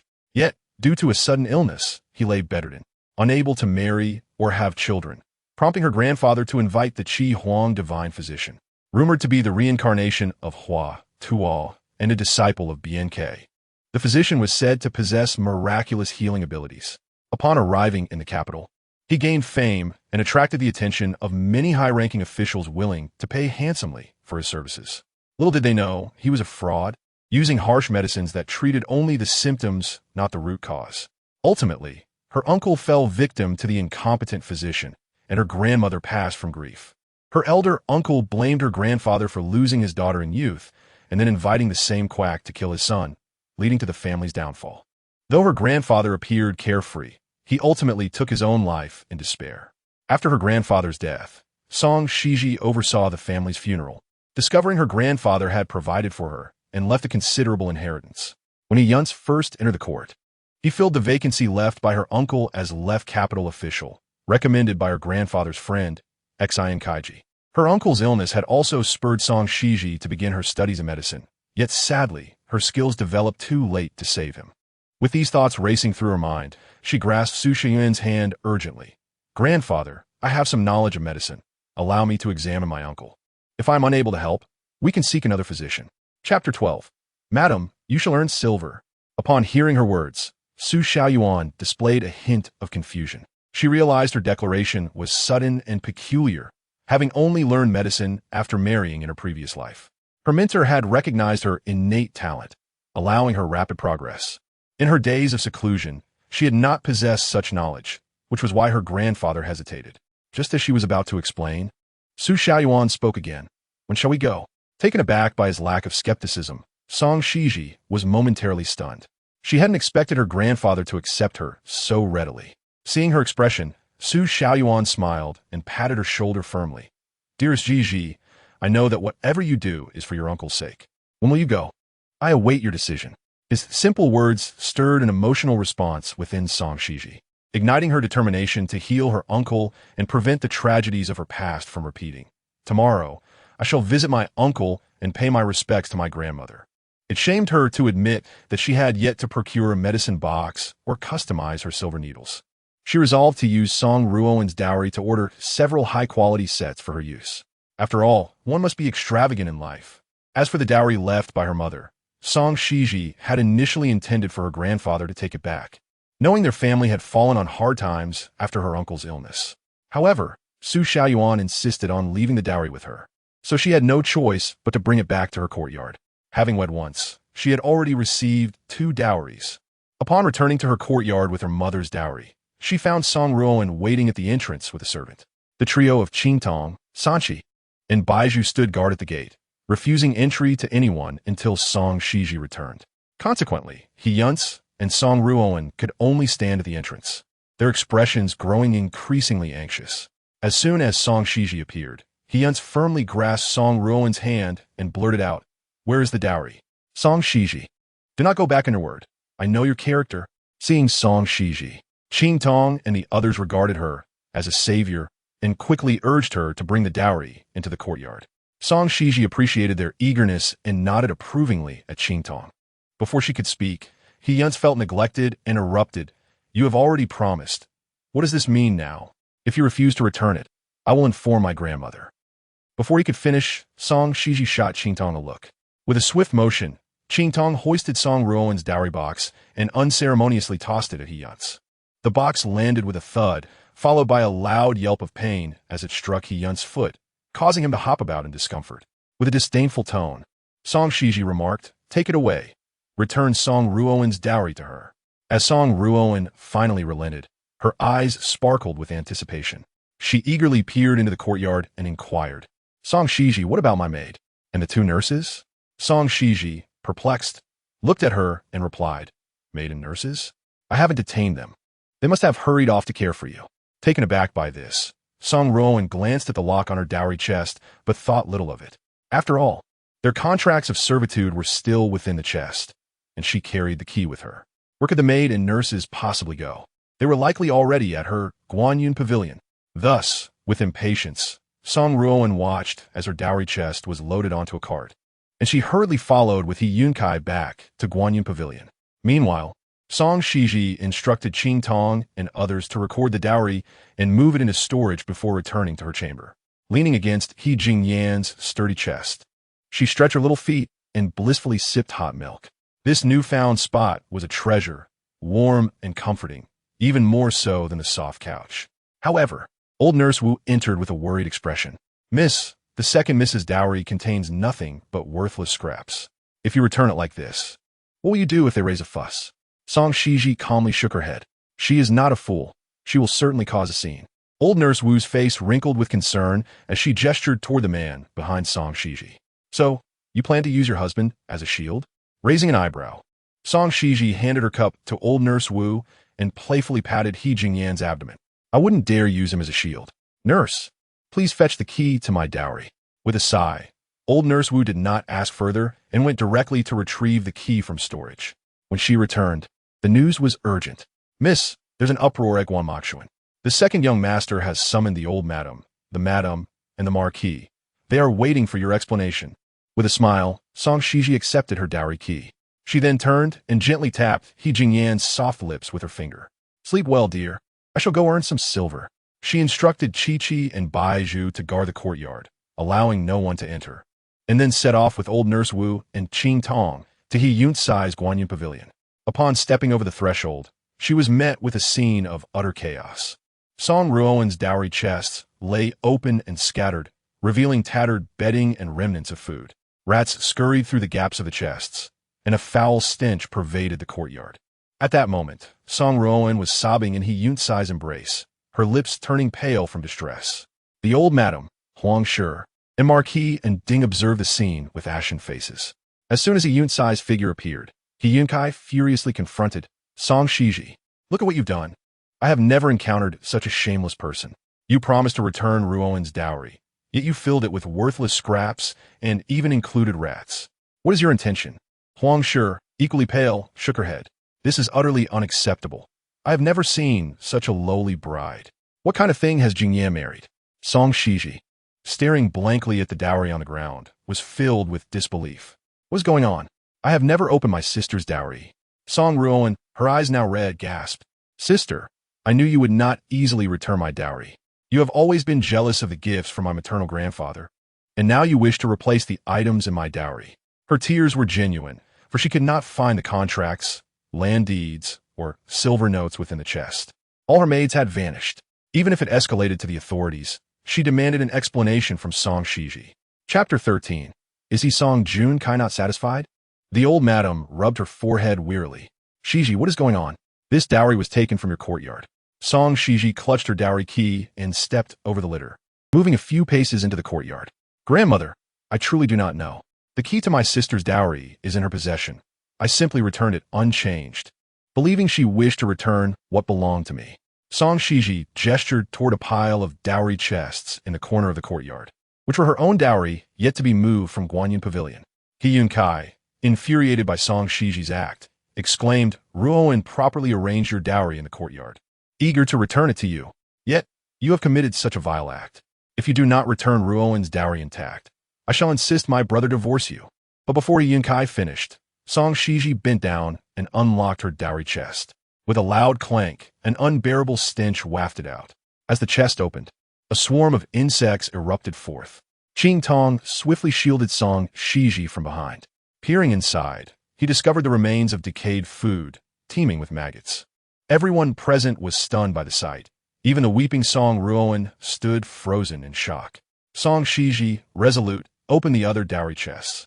Marquis and Ding and the old madam stepped forward and found heaps of worthless scraps and moldy pastries, a nauseating odor assaulting their senses, causing the old madam to gag.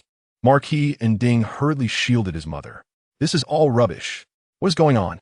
Song Ruoan's face turned pale. I did not do this. I have never touched my sister's dowry. Song Xizhi nodded urgently, her expression sincere. Sister, I believe you, for your dowry is not my doing either. He Yunce's expression darkened. What is happening here? Song Xizhi pondered for a moment. My dowry has been kept by my sister since I entered the Marquis's residence. If it is not her doing, then it must have arrived from Song Manor in this condition. Surely, my sister's dowry is the same. As she spoke, she suddenly raised her gaze, her eyes piercing as they fixed on Song Ruoan's face. But why would her mother give us a pile of worthless scraps as bridal gifts? Song Ruoan stood there, dazed, feeling the weight of Song Xizhi's gaze and breaking into a cold sweat. Even He Yunce, who had been frantic moments ago, fell silent. The expression of Marquis and Ding darkened like the stormy sea. This Song family is humiliating me by presenting leftover food as bridal gifts. Is Song Jun Kai dissatisfied with me? The old madam, weary and supported by the nurse, turned to leave. Since the wedding night, there has not been a single day of peace. How does this Song madam manage the household? Marquis and Ding swiftly penned a letter and dispatched it to Song Manor with all haste. The scrawled characters expressed his inquiries to Song Jun Kai, demanding to know the meaning behind this. Was he seeking a family tie or a feud? Terrified, Song Jun Kai rushed to confront Zhao Qianlan. What is going on? What have you placed in the dowries of the two daughters? Zhao Qianlan, upon hearing the news, stood in shock. Ruoan's dowry is filled with land deeds and silver notes. How could I bear to slight her? She is our only daughter. Song Jun Kai, exasperated, retorted, and what of Song Xizhi? What have you given her as bridal gifts? As Duke Ending opened the dowry chest, he was met with a sight most repulsive. Mice and maggots. Zhao Qianlan, unable to believe her eyes, lifted her gaze in disbelief. How could there be both mice and maggots? She trembled, her lips moving as she struggled to speak. I merely prepared some delightful pastries and warm bedding for Xizhi's dowry. All of it was a mother's heartfelt intention. Hearing this, Song Jun Kai was incensed, his vision blurring with rage. With a swift slap, he sent Zhao Qianlan sprawling to the ground. How can you expect me to maintain my dignity? How can I hold my head high? You covet this meager dowry? You have conspired with Ruoan and to exchange brides and have withheld Song Xizhi's dowry. It was only because of the exchange that we managed to retrieve the dowry today. Those delightful pastries must have already spoiled and become infested with maggots. The entire Anding family caught you red-handed. A torrent of words left Song Jun Kai's lips, leaving Zhao Qianlan's mind in a daze as she wept pitifully. No. My husband, you must let me explain. Song Jun Kai bent low, thrusting his ear towards her face, his anger palpable. Speak. Explain yourself. Let us see if you can conjure any justification. Though Song Xizhi's dowry consisted of pastries, Ruoan's dowry was entirely. Before Zhao Qianlan could finish, a servant frantically knocked on the door, exclaiming, Master, it's terrible. The news has spread among the common folk. Song Jun Kai froze, a chill running down his spine. What have they been saying? They say that the steward of the Song residence has been negligent, allowing the second young lady to lose her virtue. The second son-in-law stormed out on their wedding night in anger, leading the Duke's residence to sell off the second young lady's maid. They claim we are utterly depraved, having not only consumed the late lady's dowry, but now coveting the dowries of both young ladies, prompting the Duke's residence to send a letter of inquiry. They assert that you are unworthy of being a man. Upon hearing this, Song Jun Kai staggered, collapsing to the ground, drenched in sweat, his eyes glazing over. How did this become common knowledge so swiftly? Seeing his distress, Zhao Qianlan wiped her tears and hurriedly helped him to his feet. Husband, what shall we do now? I am truly wronged. Song Jun Kai, agitated by her words, retaliated with another fierce slap. You call this being wronged? You have greedily taken their dowries and dare to claim innocence? This is all you're doing. What else can we do? We must prepare 2 complete dowries according to the list, and we shall deliver them to the Duke's residence with great fanfare. The world must know that I, Song Jun Kai, have not wronged my daughters. Chapter 14. The third dowry secured. 2 dowries?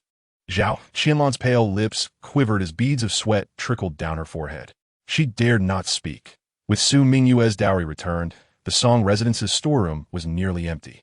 If they were to prepare 2 more dowries, what would remain in the Song residence? Song Jun Kai, his face darkened, glared at her. Is there a problem? Zhao Qianlong shook her head vigorously. No problem.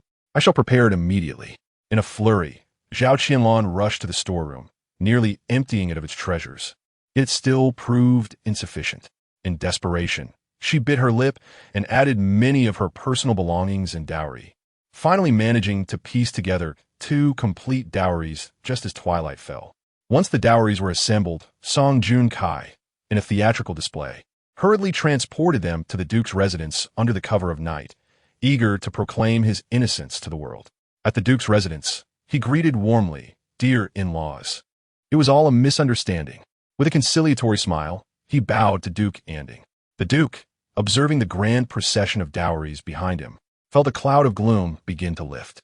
"Since you have come so late, please let us sit in the flower hall."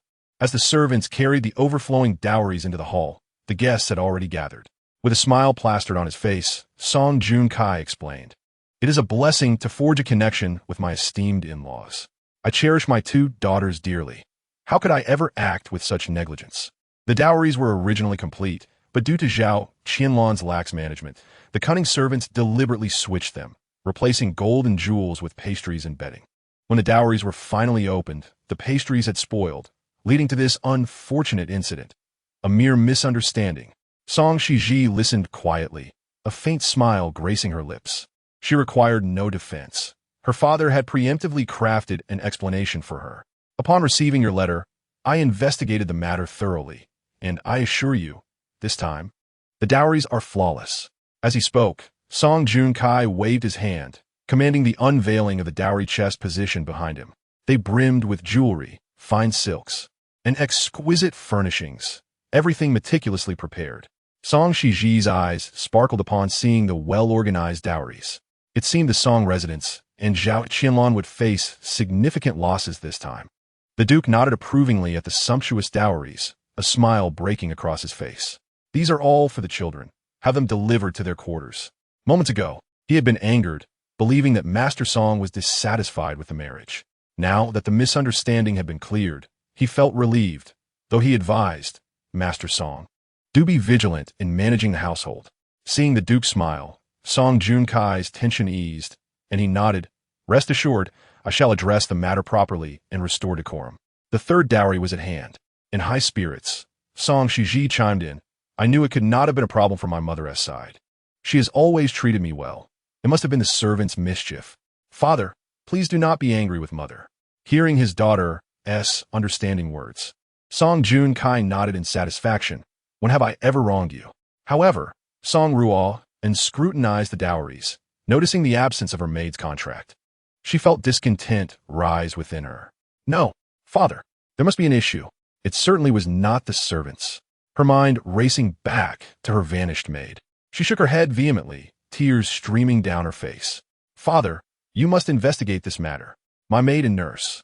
Yet before she could finish, Song Junkai, who had always favored her, suddenly darkened his expression, cutting her off. "But what is there to discuss? What are you crying about on such a joyful day? Xizhi is far more sensible than you. Clearly, this is the fault of the servants. What other problems could there possibly be?" Song Junkai was displeased with Song Ruoan's attitude. She was usually astute, yet today, she seemed utterly lost. Investigate? Delving deeper could lead to implicating her mother. Did she wish to tarnish her mother's reputation along with the Song family's and provoke the Duke's residence? But Song Ruoan remained oblivious to her father's thoughts. She looked up in disbelief, feeling the weight of his dark gaze. Her face paled in an instant, and she trembled. Not only had her maid disappeared, but even her doting father was now scolding her in front of everyone from the Duke's residence. A myriad of grievances surged within her. Upon returning to Guanyin Pavilion with He Yunce, she could no longer contain her tears, crying out, "Husband, I feel so wronged. This situation is utterly unfair. I told him, yet he still scolds me."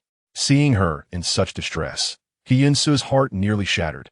He tenderly wiped her tears with his thumb, gently comforting her. "I too sense something amiss. This must surely be another of Song Xizhi's schemes. She is a truly malicious woman, though I do not know how she orchestrated this. One day, the truth will be revealed." Upon hearing someone empathize with her plight, Song Ruoan's sobs intensified. She suddenly rushed forward and embraced He Yunce tightly, exclaiming, "Husband, Only you understand me. Only you know me. He Yunce reciprocated the embrace, his heart brimming with sweetness.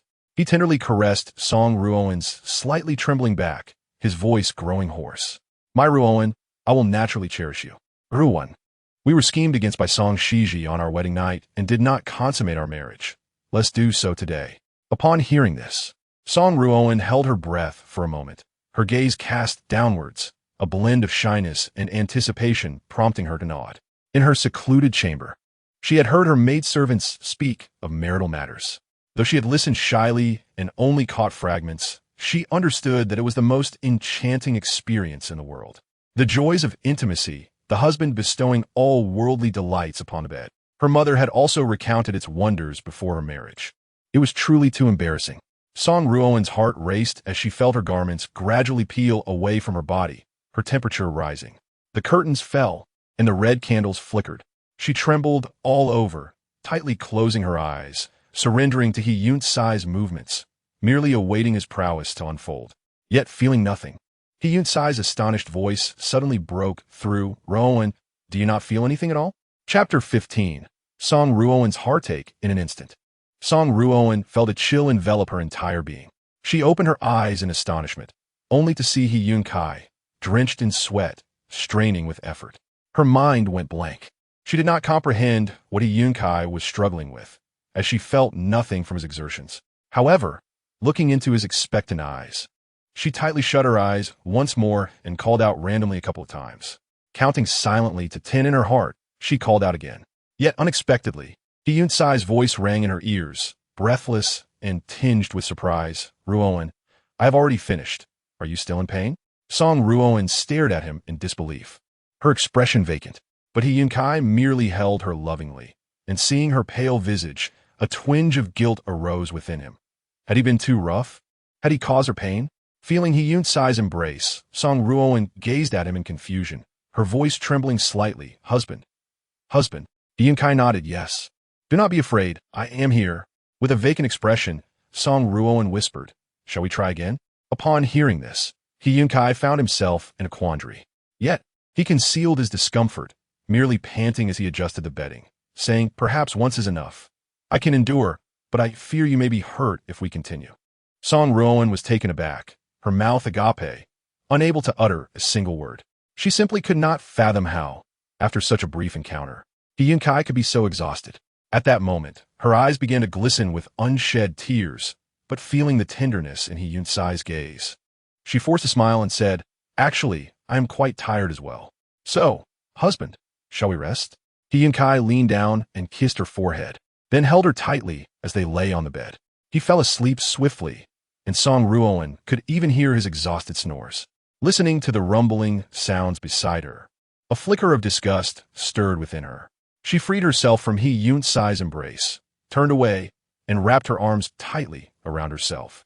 Tears streamed down her cheeks uncontrollably as she felt an overwhelming fatigue and a sense of falsehood. What her maidservants and mother had spoken of was utterly untrue. What joy! It was clearly a farce. In this complete farce, Song Ruoan felt no sweetness or love. It was akin to a one-woman show of despair. This was hatred. They were merely engaging in hatred. Song Ruoan thought, staring at the flickering candlelight in the darkness, trembling all over, completely devoid of sleep. She could only murmur into the night, Chunlan, Xiaha, where are you? Is this truly normal for He Yunce? Oh, dear mother, please tell me. What am I to do? Thus, she lay pale-faced throughout the night, unable to sleep. Meanwhile, on the other side, Song Xizhi had just finished inspecting the third set of dowry gifts sent by Zhao Qianlan. With the situation escalating and the eyes of the public upon her, Zhao Qianlan could no longer tamper with the dowry. Consequently, it was filled with high-quality items, strictly adhering to the dowry list, not inferior to Song Ruoan's original portion. Additionally, Qing Tong had stealthily retrieved the cheap bedding and 5 boxes of inexpensive jewelry from Guanyin Pavilion under the cover of night. After all, regardless of how shabby her dowry might be, it could not be reduced for Song Ruoan. Having wedded once, she had acquired 4 sets of dowry. Song Xizhi smiled happily at the 4 sets of dowry, which filled her storeroom. Just as she finished bathing and changing, Wu Mama delivered the medicine chest, herbs, and 3 sets of silver needles that she had ordered earlier that afternoon. The medicine chest, and herbs were funded by Song Ruoan's dowry silver, while the 3 sets of silver needles were crafted from the exceptionally valuable Xian iron from Song Ruoan's dowry. With the Xian iron material, the effectiveness of the silver needles was significantly enhanced. She examined the silver needles closely and nodded in satisfaction before preparing a decoction of sanqi to administer to He Jingyan. Once He Jingyan consumed the medicine, Song Xizhi took the silver needles to the bed, finally equipped with the necessary tools to treat him. He Jingyan had suffered a head injury from fall while on the battlefield due to an ambush, and the adverse conditions had delayed treatment for a long time, resulting in his current state of living death. On their wedding night, there had been no time for a thorough examination. Today, Song Xizhi conducted a detailed assessment of his brain, skin, pupils, and entire body. The results indicated that with proper medication, daily acupuncture, and strong stimuli to elicit responses from him, the chances of He Jingyan awakening were still quite high. Yet, it was puzzling why He Jingyan had ultimately succumbed in her previous life. Song Xizhi pondered deeply, then opened the acupuncture kit, starting with the acupuncture points on his head to stimulate his brain, hoping to restore its function and facilitate his awakening. Subsequently, she removed He Jingyan's clothing to perform acupuncture on various muscle groups, ensuring that his muscles would not atrophy from prolonged bed rest. For martial artists, the arms and legs were of utmost importance, and Song Xizhi meticulously administered acupuncture, sparing no detail. As the candlelight flickered, she held her breath, marveling at He Jingyan's physique, which was remarkably well-built, with muscles in all the right places, and the scars adorning his body were like medals, adding a touch of wildness and allure. This was in stark contrast to the uninspiring physique of a plucked chicken. Her breath brushed against his abdomen, causing it to respond slightly, and when a silver needle was inserted, his abdomen tightened. As Song Xizhi's gaze fell lower while holding the silver needle, she could not help but exclaim, "Hey, just because you can't speak doesn't mean you're not a rogue." Swallowing hard and recalling the compassion expected of a healer, she chose to ignore the impolite presence before her and continued with the acupuncture. However, she soon noticed droplets of blood welling from his muscular thigh. Song Xizhi wiped her nose in surprise, realizing it was her own nosebleed. Covering her nose, she looked up to see the scene of his bare body before her, and her nosebleed intensified. Resolutely, she removed the silver needles from He Jingyan's body, her small face set in righteous indignation. "You provoked me first." Chapter 16. Suspicions of drugging in the late hours of the night. Song Xizhi lay feebly upon He Jingyan, her head spinning. Yet, this man remained unyielding. For the second time, she had been defeated. She was, after all, a vibrant rose. Her former master had praised her stamina, deeming her a promising student of medicine. Yet, before the seemingly lifeless He Jingyan, her once proud vitality felt diminished to that of a frail weed. As she gazed upon the handsome man before her, a competitive spirit ignited within her. Grinding her teeth in indignation, she resolved to rise from the bed and locate a golden kidney chi pill from the medicine cabinet. With determination, she swallowed the pill and clambered back onto the bed. She would prove to the heavens that she would not concede. News of the events at Shimal Pavilion, where water was requested 4 times throughout the night, spread like wildfire, astonishing everyone in the Marquis's residence. Little did they know, this was merely Song Xizhi's limit, not He Jingyan's. Song Ruoan, sporting 2 prominent dark circles under her eyes, was having breakfast with He Yunce when she overheard a group of maids animatedly discussing the matter outside. "Did you hear? Shimal Pavilion called for water 4 times last night. The lights were ablaze all night long. My goodness, I thought the eldest young lady would be leading a life of solitude after her marriage. Yet she seems to be enjoying such fortune. The eldest young master truly lives up to his title. With his valiant spirit, stamina is certainly not an issue." The maid's chatter reached Song Ruoan's ears, causing her to slam down her porcelain bowl. "What were you all talking about at the entrance? Come in." The frightened maids knelt before her, recounting everything they knew. Halfway through their tale, recalling her own experiences from the previous day, Song Ruoan could bear no more. "How could this be? I refuse to believe such a thing exists." She turned to He Yunce, only to find a similarly troubled expression upon his face. He too could not fathom such an occurrence. "This must be mere gossip. Husband, did you hear? Such events transpired at Shimal Pavilion last night. How can my brother, a mere shell of a man, possibly call for water 4 times? He Yunce nodded affirmatively, recalling his own exhaustion from the previous night. How could his brother, a lifeless being, endure such exertion? As he pondered, he glanced at Song Runen's weary visage, suddenly reminded of their past life. In their previous incarnation, it was Ruoan who became his brother's wife, yet such events had never transpired. Ruoan had once asserted that her brother was incapable, and that only He Yunce, with his exceptional prowess, garnered her admiration and affection. With this thought, He Yunce's expression darkened further. Observing He Yunce's grave demeanor, Song Ruoan devised a plan. She placed her hand on his wrist, her voice softening. "Husband, I speak not behind her back. I am merely concerned. My sister's reputation in the Song household was less than favorable. She has never been inclined to learn the skills esteemed by noble ladies. Instead, she has always preferred to dwell in the shadows, engaging in unsavory activities and associating with unsavory characters. I fear she may have lost her virtue, and in my admiration for you, I thought to help her adhere to propriety on her wedding night, only to find she had truly resorted to wicked means." As she spoke, tears welled in her eyes, rendering her unable to continue. Yet, He Yunce understood her implication.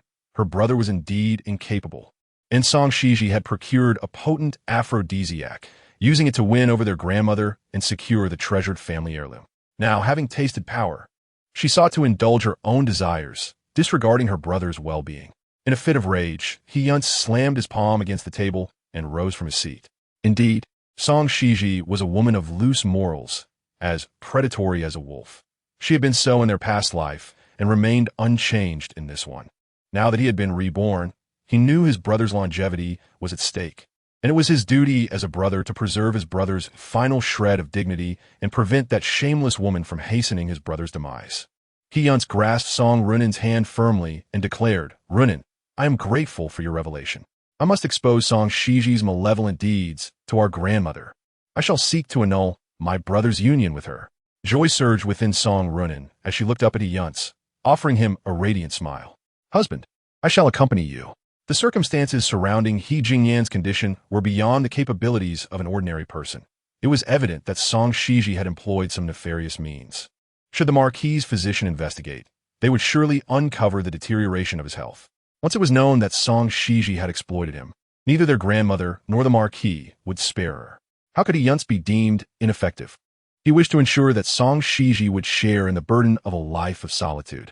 Enraged, He Yunce stormed out of Guanyin Pavilion, promptly dispatching Xuanxi to investigate what Song Xizhi had recently purchased. When Xuanxi reported that Song Xizhi had sent her confidant, Granny Wu, to procure items from the apothecary, He Yunce's suspicions were solidified. He Yunce and Song Ruoan made their way to the old matriarch's evening hall, where she was partaking in breakfast, with He Jingyan bedridden. The matriarch had opted to forego the daily greetings customary in the Marquis's residence, allowing each courtyard to dine privately. Thus, when she spotted the hurried entrance of He Yunce and Song Ruoan, she regarded them with surprise. The old matriarch paused her meal and inquired, "What brings you here?" He Yunce inhaled deeply, steadying himself before responding, "Grandmother, I have heard some troubling news regarding my brother's health and thought it prudent to invite you to Shimal Pavilion." Alarm flickered in the matriarch's eyes. "What has happened to your brother? Why was I not informed?" He Yunce bit his lip, hesitating to articulate his thoughts. But Song Ruoan interjected succinctly, "Perhaps there is nothing amiss. It is merely my maid's idle chatter that has caused my husband such concern." The old matriarch turned her gaze towards Song Ruoan's maid, who knelt hastily, exclaiming, "Madam, we plead for your forgiveness. We did not spread rumors. This is common knowledge." The matriarch's brow furrowed. "What do you mean? Speak." The maids' heads bowed, hastily recounted, "Last night, the eldest young master called for water 4 times, and coincidentally, someone in the Marquis's residence witnessed the eldest young lady purchasing potent aphrodisiacs from the apothecary. Thus, they concluded, we suspect it was the eldest young lady who drugged the eldest young master." Chapter 17. If kidney deficiency is a crime, then He Yunce is guilty beyond redemption. The apothecary's attendant bowed repeatedly, pleading, "Please spare us, madam. We had no idea the eldest young lady purchased tonics to target the eldest young master." "What?" The old matriarch stood abruptly. He Yunce, filled with ire, exclaimed, "Song Xizhi's reputation in the capital is already tarnished. Our grandmother will soon discover the truth. Now that my brother lies unconscious and unrestrained, how can he endure such torment?" The old matriarch's expression darkened. She had favored Song Xizhi for her care of He Jingyan, hoping for an heir. but she never wished for her grandson to be ravaged to the brink of death. Madam, he felt that Song Xizhi did not seem like such a person. So she furrowed her brow slightly and said, "In that case, let us go to the ink-washing pavilion and take a look." When the group hurriedly arrived at the pavilion and pushed open the door, they saw Song Xizhi sitting cross-legged on a soft couch, preparing medicine. Song Ruoan's eyes brightened for a moment, but she quickly concealed her expression, her voice trembling slightly. "Sister, how can you do such a thing? Are you trying to murder your own husband?" Although He Yunce had already anticipated this situation, he could not help but let out a cold laugh. What a perfect example of crime and guilt. Song Xizhi, what further excuse do you have? Song Xizhi paused her movements and looked up at the furious He Yunce, feeling somewhat bewildered. "Are you talking about me? Last night, I was utterly exhausted, and I prepared some medicine for myself. Otherwise, my hands and feet would be trembling today, and I would hardly be able to visit my maternal grandfather. Who else could it be but you?" He Yunce fixed his gaze on Song Xizhi's actions. His eyes filled with revulsion. Indeed, she was such a malicious woman, having married into the family for only a few days. She was already plotting to harm her bedridden husband. Upon hearing this, Song Xizhi suddenly laughed, not knowing what had come over her. What? Is it a crime to have kidney deficiency? And to be accused of crime and guilt? If having kidney deficiency is a crime, then He Yunce is beyond redemption. He Yunce scoffed coldly. "You, driven by selfish desires, purchased harmful medicine to torment your sick brother-in-law. Is that not the very definition of crime and guilt?" Song Xizhi frowned, looking at him with great disdain. "I prepared the medicine for myself. Your brother is in perfectly good health. Your assumptions are laughable." He Yunce was so angered by Song Xizhi's words that he gritted his teeth, feeling his masculine dignity was being challenged. Just as he was about to speak, "Madam," he interrupted their quarrel, her voice laced with concern, "then let us call for the house physician to examine Jingyan. It is just about time for a consultation." He Yunce replied, "After the physician has finished examining him, we shall see what you have to say." Regardless, after such a commotion last night, his brother would surely be harmed, and Song Xizhi must pay the price. He was determined to divorce her. The physician, Lu, hurriedly arrived. Having listened to the servant's explanation on the way, he quickly sat by the bedside to take He Jingyan's pulse. The more he examined, the tighter his brow furrowed, remaining silent for a long time. His prolonged silence made Madame He anxious, and she quickly inquired, "Lu, is there something wrong with Jingyan?" Physician Lu shook his head, lost in deep thought. No, this is truly strange." Upon hearing this, He Yunce sprang up. "Grandmother, I must divorce this poisonous woman." Just as he finished speaking, Lu's voice continued. "The eldest son's condition has improved significantly. His pulse is strong, and his body is responding somewhat to external stimuli." He Yunce stood frozen in place, and everyone present was astonished. They had not expected He Jingyan's condition to improve. Lu then turned to Song Xizhi, asking, "Madam, have you done anything for the eldest son?" Song Xizhi coolly observed He Yunce's astonished figure. She did not intend to reveal her medical knowledge in front of him, fearing he would become wary of He Jingyan. So, she simply blinked innocently and said, "I haven't done much, just kept communicating with him, telling him that grandmother, father, and many others are worried about him, hoping he wakes up soon." Lu listened, and then suddenly caught sight of the large dark circles under her eyes, which startled him. While the eldest son was fine, the young madam did not seem well.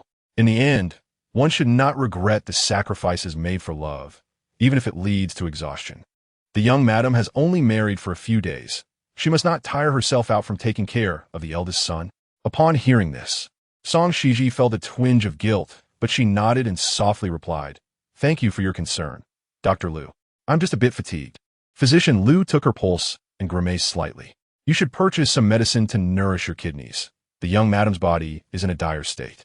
Madam, he suddenly recalled the scene she had witnessed upon entering earlier, realizing that Song Xizhi had gone to the apothecary out of concern for He Jingyan and had overexerted herself.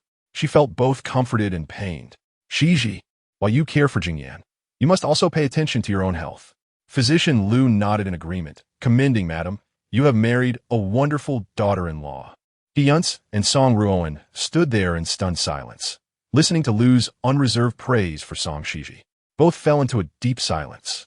He Yunce felt a sense of resentment.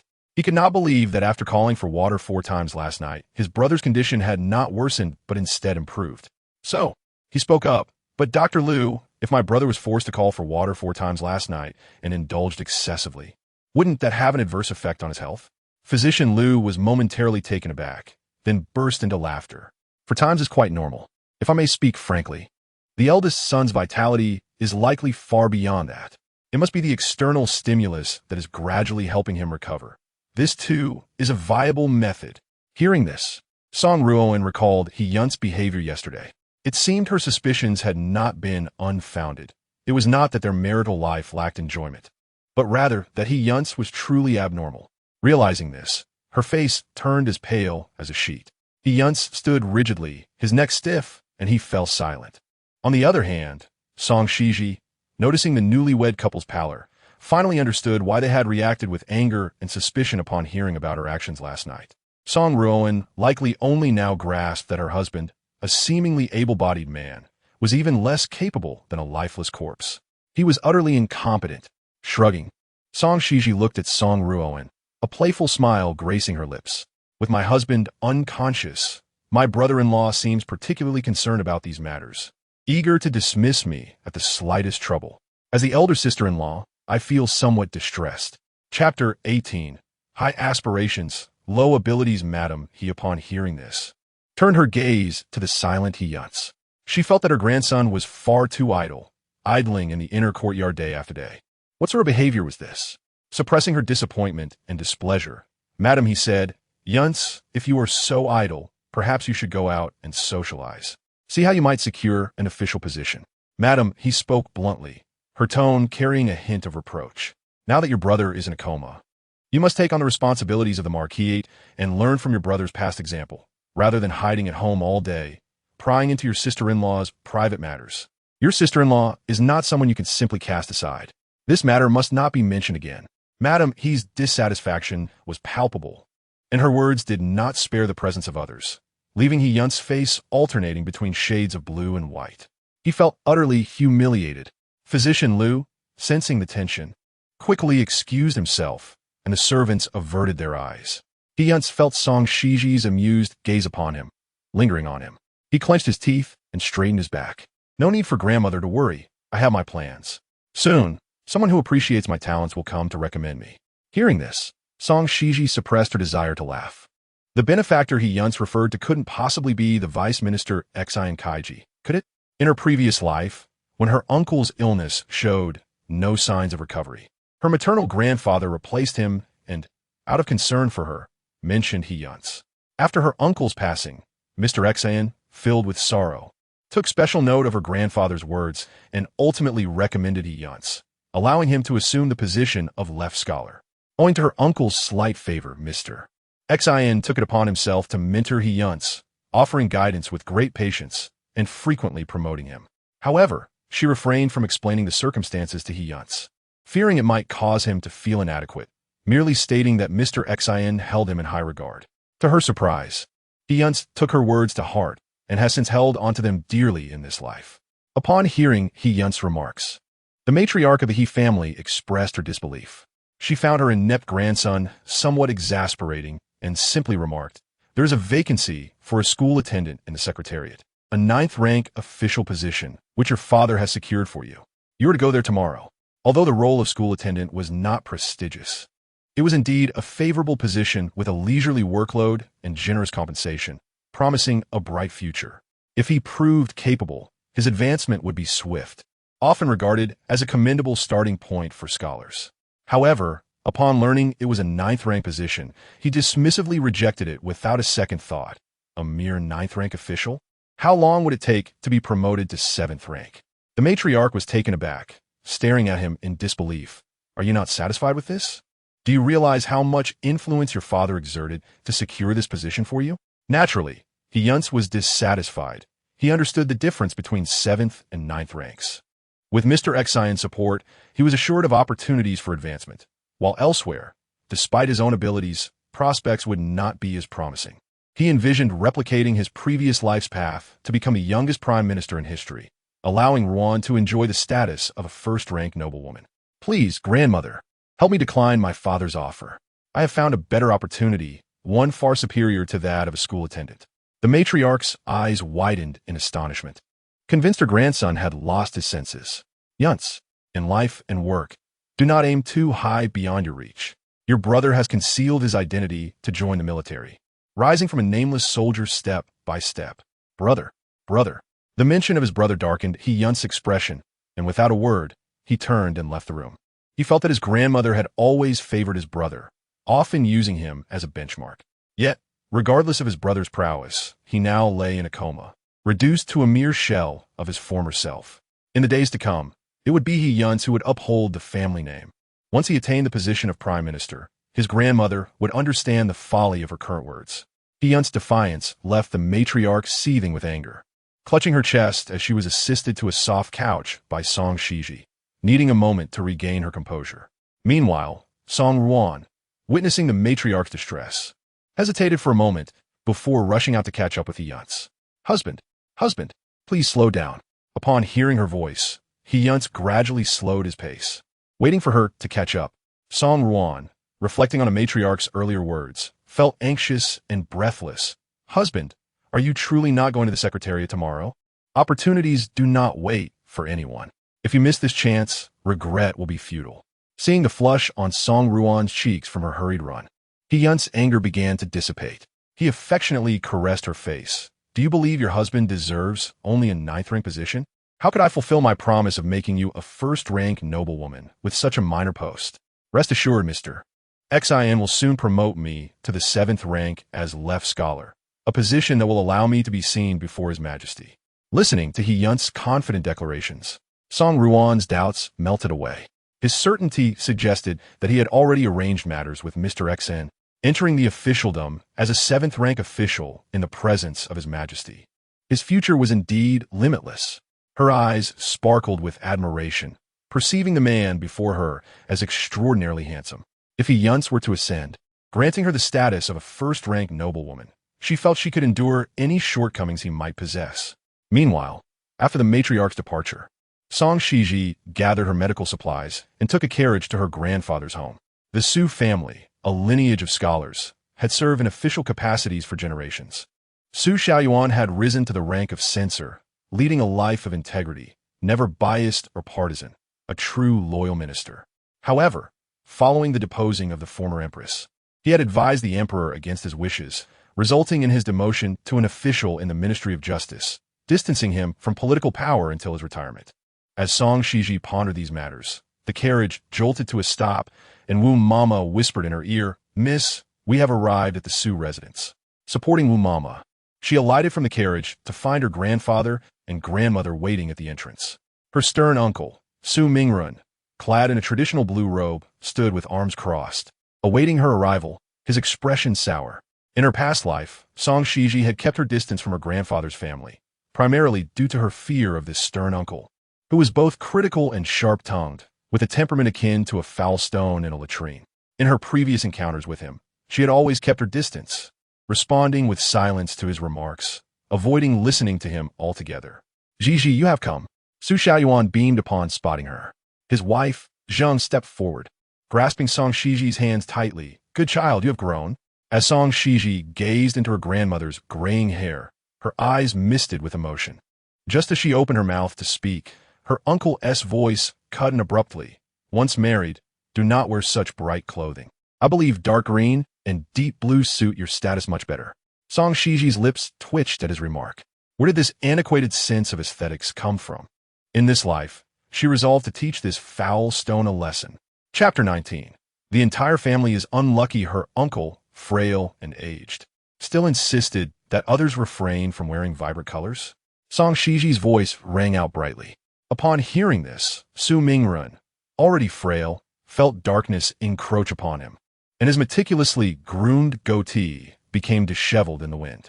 He retorted, "The sage says one should establish oneself at 30. I am still in my prime." Su Xiaoyuan shot him a disdainful glance. "Do not spout nonsense. Calling yourself old at 30? Even the sage would shake his head at that. You can wait until you're 70 or 80 to claim that title." Listening to Su Xiaoyuan, Song Xizhi could not help but smile bitterly. She feared her unfortunate uncle would never reach such an age. In her previous life, her grandfather had committed suicide by jumping into a lake, leaving her uncle utterly despondent. He had initially erred in the court, resulting in a demotion of 3 ranks, followed by accusations of misconduct that led to his wife leaving him. Due to his moral failings, the emperor relegated him to a county magistrate in Xizhi, but he tragically perished on the journey there. After his death, forbidden books filled with his grievances against the current court were discovered in his study, igniting the emperor's wrath and leading to posthumous punishment. His 2 young children were exiled to the northern wilderness, where they perished from starvation. Within a few years, his family was shattered, and even Song Xizhi faced insurmountable challenges in gathering his remains for a proper burial. Later, when she was imprisoned by He Yunce in the cold courtyard, it was her aunt, who had divorced her uncle, who tirelessly spread rumors to deter He Yunce from acting against her. Living under He Yunce's vigilant watch, her aunt sought every means to assist her, even sending her a letter. The letter stated that the last piece of paper clutched in the hands of her great-uncle before his demise bore the words written in blood, "Take care of yourself." At that moment, Song Xizhi understood that her maternal family must have encountered some grave situation. It turned out that her grandfather and great-uncle had separated for the sake of protecting the latter. And the great-uncle's separation from his wife was also a means of safeguarding her. Even his feigned indifference towards her was an act of protection. Today, Xizhi had come to heal her uncle. "Quickly, take her over there." The words of Su Xiaoyuan interrupted Song Xizhi's recollections, and she discreetly wiped the moisture from her eyes. "Healing?" Upon hearing this, Su Mingren's eyes widened in disbelief. "Song Xizhi, can you truly comprehend the words in your medical texts?" Xizhi merely raised an eyebrow, observing Su Mingren's demeanor. "Great uncle, you must have been waking frequently at night lately. Am I correct?" Su Mingren stared at her in astonishment. "Did you secretly inquire with your aunt?" Xizhi smiled mysteriously. "Not at all. I deduced it from your complexion. Not only have you been waking at night, but you also experience urgency and frequency." Ahem. Su Mingren suddenly coughed several times, his face turning crimson, as if the words were forced from between clenched teeth. "Enough, enough. This matter is known to heaven, earth, you, and me." Su Xiaoyuan covered his mouth, stifling laughter. No, we all know it now. Ultimately, it was Su Xiaoyuan who led Song Xizhi to Su Mingli's quarters. As soon as they entered the bedroom, a strong medicinal scent filled the air, and the room was shrouded in gloom. Approaching the bed, Xizhi set down her medicine box and beheld her uncle, who lay lifelessly. Su Mingli was merely in the bloom of youth, possessing an elegant demeanor and a gentle disposition. Though he hailed from an official family, he had pursued the civil service examination and was now a low-ranking official, once a prodigy, but now languishing on the bed, barely clinging to life. His affliction began with weakness in his left hand, followed by the right hand, which became immobile. The ailment spread from his arms to his legs and ultimately enveloped his entire body, rendering him as if frozen. He could only lie there, acutely aware of his gradual decline, stripped of dignity and the will to survive, quietly awaiting death. In her previous life, her grandfather had summoned the renowned physician on this very day. The treatment had initially shown promise, but 3 days later, her uncle's condition had sharply deteriorated, and 5 days hence he had succumbed. Her master had said that the most challenging ailments required the simplest remedies, acupuncture. After a brief diagnosis, Xizhi wrote a prescription for the servants to prepare, then proceeded to remove Su Mingli's clothing and retrieved her acupuncture kit, recalling her past life with each deliberate needle placement. This familiar routine had been honed through countless repetitions. The room fell silent, all eyes fixed on Xizhi as she focused intently on her task. Gradually, Su Mingli's tightly shut eyes began to show signs of movement. Time passed, and soon everyone witnessed Su Mingli's eyelids slowly parting, though his head remained immobile. His gaze struggled to turn towards Song Xizhi. Seeing this, she exhaled a sigh of relief, and Su Xiaoyuan rushed forward, taking hold of Su Mingli's hand. "Ailey, you're awake? You can open your eyes?" His voice was filled with excitement, tinged with tears. Zheng Shi, too, grasped Song Xizhi's hand, weeping profusely. "Heaven bless. Heaven bless. Xizhi has truly saved Ailey." Tears welled in Song Xizhi's eyes as well. Finally, a long-cherished dream had materialized into reality. "Grandmother, now that my uncle can open his eyes, it is merely the first step. His rigid body is not difficult to treat, but the complications in his lungs and brain will require a dual approach of herbs and acupuncture for sustained recovery." Zheng Shi, now a weeping mess, trembled as she wiped away the tears from Xizhi's eyes. As long as he can live, as long as our family can be whole again, the rest can come in time. At that moment, Su Mingli managed to part his lips with great effort, straining his neck as if he wished to speak. Su Xiaoyuan quickly leaned closer to Su Mingli's mouth. Ali, father is here. What do you want to say? With great difficulty, Su Mingli opened his eyes wide, gazing intently at Song Xizhi, and managed to utter, Xizhi, you resemble my sister. In an instant, tears streamed down Song Xizhi's face. She had always believed herself unloved, yet in her past life, her maternal family had silently protected her until their final moments. Kneeling before Su Xiaoyuan and Zheng Shi, she grasped Zheng Shi's garment tightly. Grandfather, grandmother, we will surely be a united family. In this life, having been reborn, she would not allow the tragedies of her family to repeat. Chapter 20.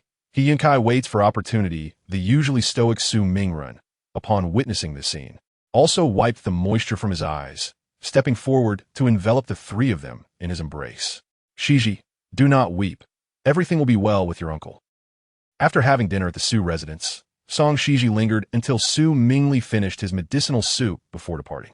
Before leaving, she specifically instructed her grandfather to visit Vice Minister Xizhi to request leave for her uncle rather than resigning. After all, in her past life, it was on this very day that her grandfather had gone to request leave for her uncle and had recommended He Yunce to Minister Xizhi. Upon hearing that Su Mingli was recovering, Mama Wu was also greatly pleased. The early autumn night was somewhat chilly, and Mama Wu assisted Song Xizhi in donning her cloak before helping her into the carriage, finally asking, Miss, are you returning to the Marquis's residence? Song Xizhi shook her head. Not yet. Let the carriage take a detour to Yong'an Street and see if we can encounter a girl selling herself by the roadside. Hearing Song Xizhi's instructions, the carriage resumed its journey, and she quietly closed her eyes, leaning against the carriage wall. This endeavor was to seek out a girl named Han Shui. She was a clever, loyal, yet ruthless blade, the sharpest weapon in Song Ruoan's possession in her previous life. After Song Xizhi had cured her own affliction using wild herbs, with the assistance of her aunt, she had contacted her trusted subordinates to devise a plan to escape the cold courtyard. Using every means at her disposal, she had hired 5 top assassins and meticulously orchestrated their attack to eliminate the treacherous couple. However, those elite assassins had all perished at Han Shui's hands, and Song Xizhi's plot was uncovered, leading to her being imprisoned once more in the cold courtyard, heavily guarded, with no chance of resurgence. Ultimately, Song Xizhi learned within the cold courtyard that Han Shui had been killed by Song Ruoan herself. The key to this betrayal lay with the sister who had been bedridden, deeply bonded with Han Shui. As Song Xizhi pondered, she heard Mama Wu's voice from outside the carriage. Miss, we found her. It's a girl who is nothing but skin and bones. Upon hearing this, Song Xizhi pulled the hood of her cloak over her face and alighted from the carriage, only to see a gaunt face before her. Yong'an Street was bustling at night, the cries of vendors ringing in the air, contrasting sharply with the girl kneeling silently by the roadside. She wore tattered clothes and was shaking from the cold, a dried stalk of grass stuck in her disheveled hair. At this moment, she had not yet learned any martial arts, appearing fragile and vulnerable. Hearing the commotion, the girl stiffly raised her head, and Song Xizhi beheld the deep-set eyes, glimmering with dark pupils. Noble person, please by me, I am willing to do anything for you. Song Xizhi gazed at her pallid face and slowly crouched down to meet her gaze. The girl, anxious yet stubborn, bit her lip and kowtowed fervently. Noble person, just three taels of silver. Song Xizhi calmly spoke. You sold yourself for a mere few coins. All for your ailing sister? The girl was taken aback, staring at her in a mix of fear and astonishment. Song Xizhi continued. I can heal your sister and ensure she receives proper care at the Su residence, free from worries about food and clothing. However, I require you to perform a task for me. Upon hearing this, the girl did not hesitate to respond with fervor. All right, I am willing. Whatever it takes.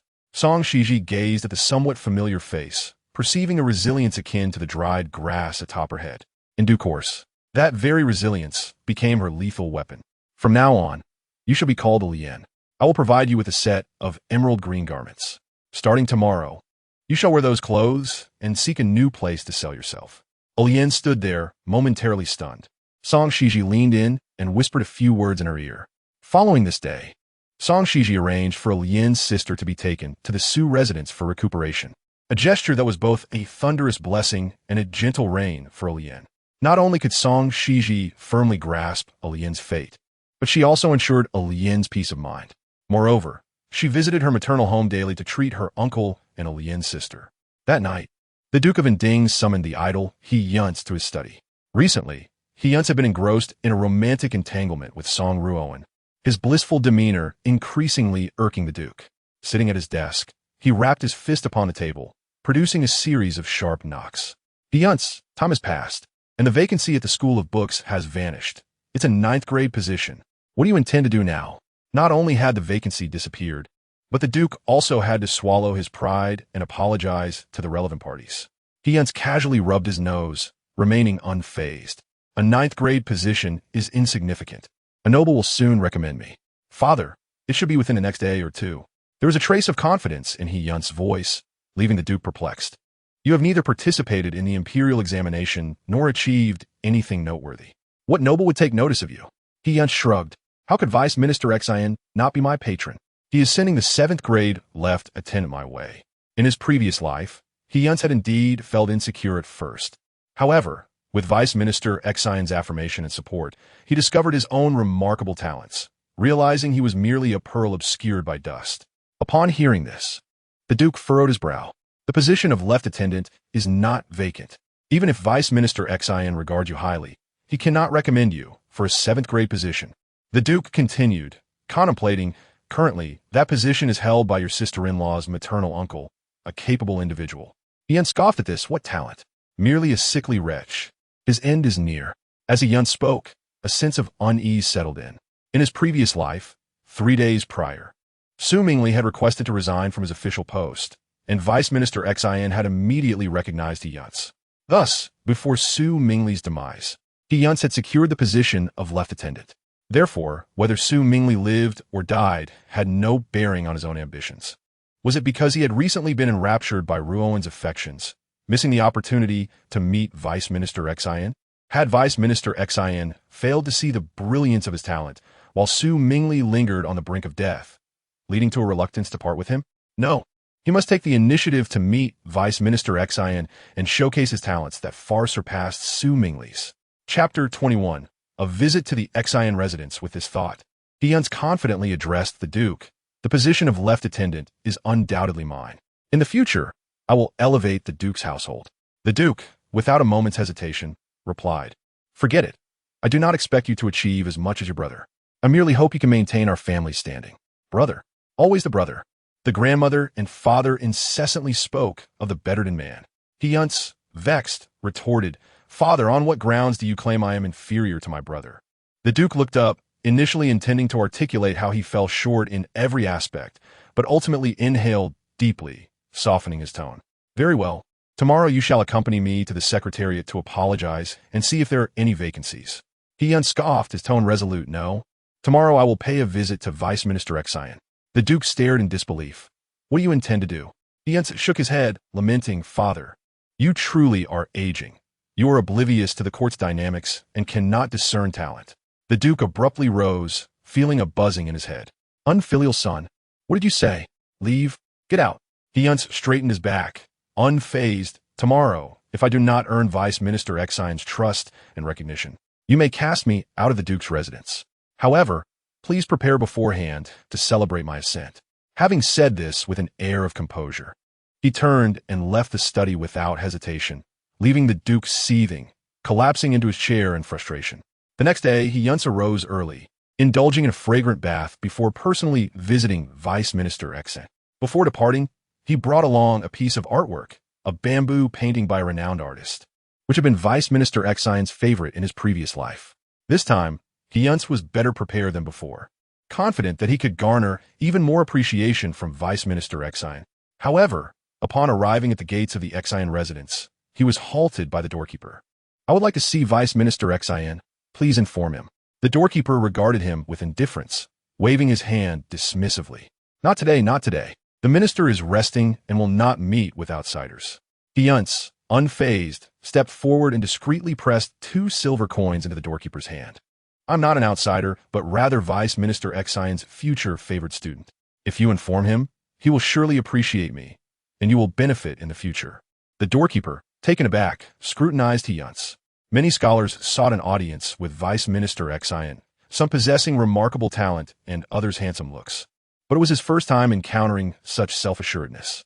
Could he truly have some standing? After a moment's hesitation, the doorkeeper accepted the silver and went to relay the message.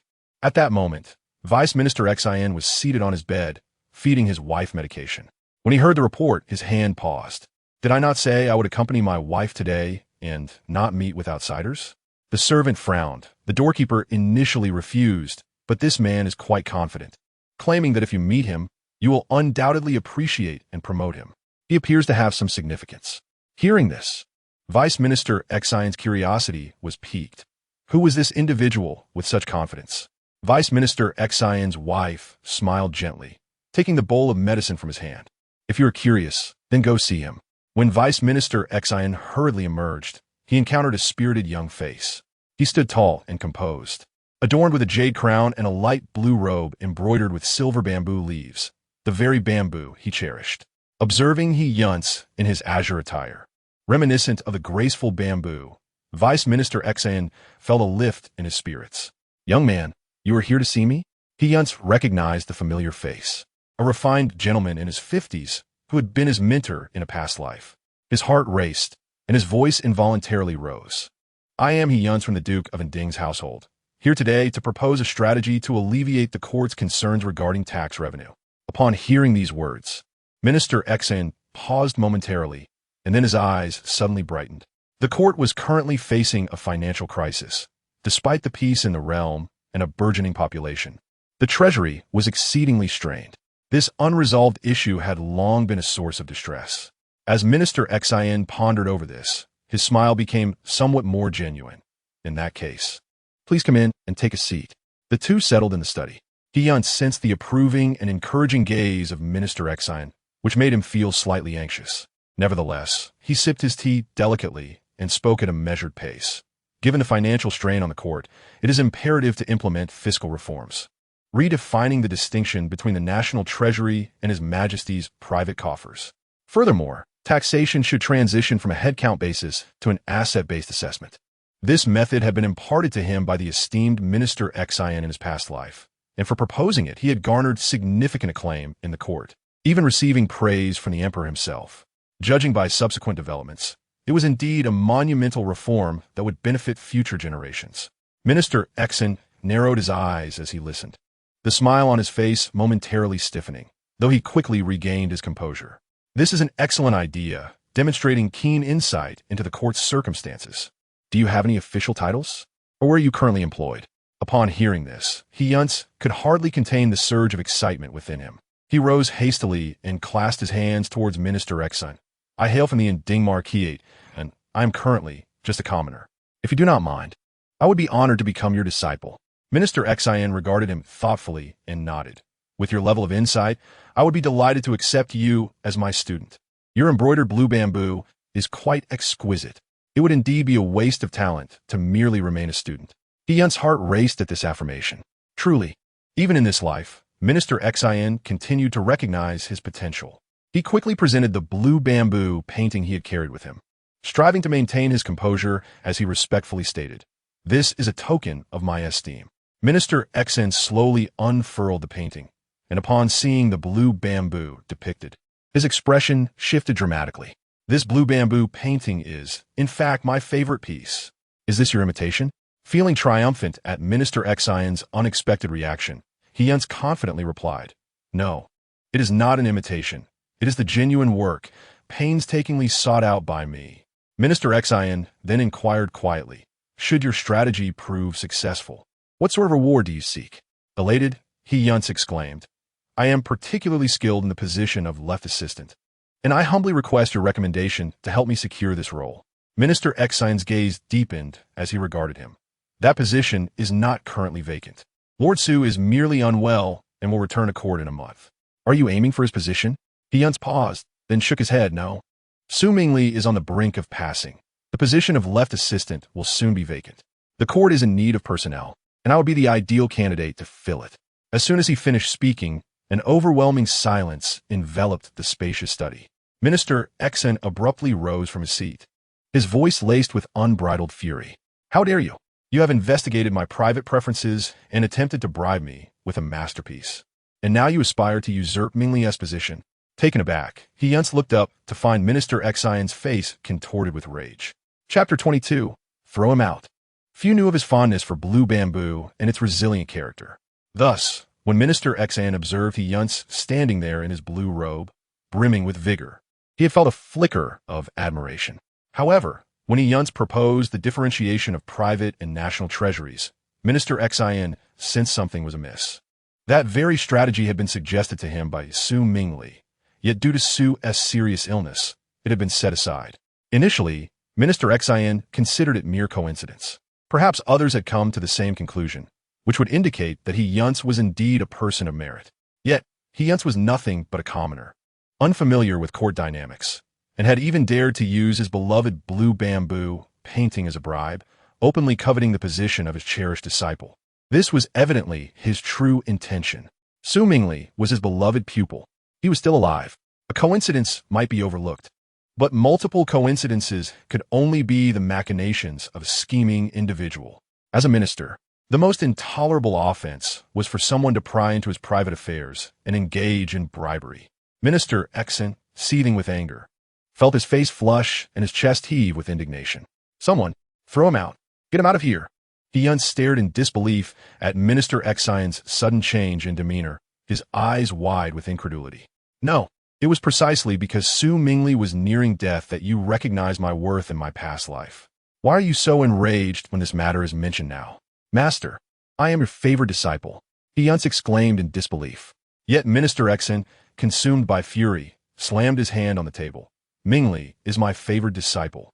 He is alive and will return soon. You are cursing him. Your intentions are treacherous." The speed of the servants from the Xian household was remarkable, and He Yunce was swiftly expelled. In his haste, he stumbled at the entrance, tripping over his own feet and landing unceremoniously on the ground, sprawled out in a most undignified manner.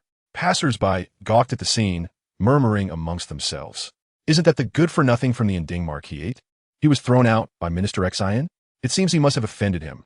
Otherwise, how could Minister Xian be so furious?" He Yunce, overwhelmed by the relentless taunts echoing in his ears, gasped for breath, drenched in perspiration. Why is everything different from my past life? He had been reborn, clearly more composed and wiser than before. He had even proposed a brilliant solution to the financial crisis. What had gone awry? Slumped on the ground, he watched as Minister Xen hurriedly exited the mansion, handing the painting to a nearby servant, whispering a few instructions. The servant took command and hurried off with the painting. Upon witnessing this, He Yunce's heavy heart began to race once more. Fortunately, he remembered Minister Xian's preferences from his past life and gifted him the blue bamboo painting. Surely, this would lead to a turnaround. Thus, He Yunce scrambled to his carriage, instructing the driver to follow closely behind the carriage from the Xian household. Meanwhile, at the Marquis, Lady Huang was having lunch with the Inding Marquis in the courtyard.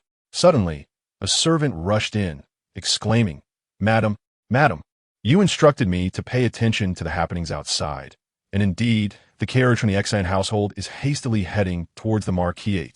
This was a matter He Yunce had emphasized the night before, and he confidently assured Lady Huang that Minister Xian would personally pay a visit. At that moment, the Marquis could not afford to be neglectful of such a distinguished guest. Upon hearing the report, Lady Huang quickly set down her chopsticks, dabbed her mouth with a napkin, her eyes sparkling with excitement. Indeed, Yunce was correct. He has earned Minister Xian's recognition. What?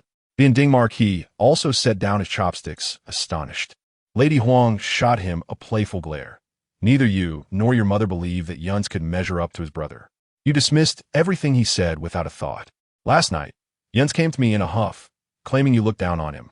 But now, who is bringing glory to the Marquis? Who is shouldering its burdens? Who has won Minister Xian's favor? In what ways is Yunce truly inferior to his brother? Hearing this, the Inding Marquis coughed softly and wiped his mouth with a napkin. If Yunce can indeed rise to prominence, that would be the best outcome.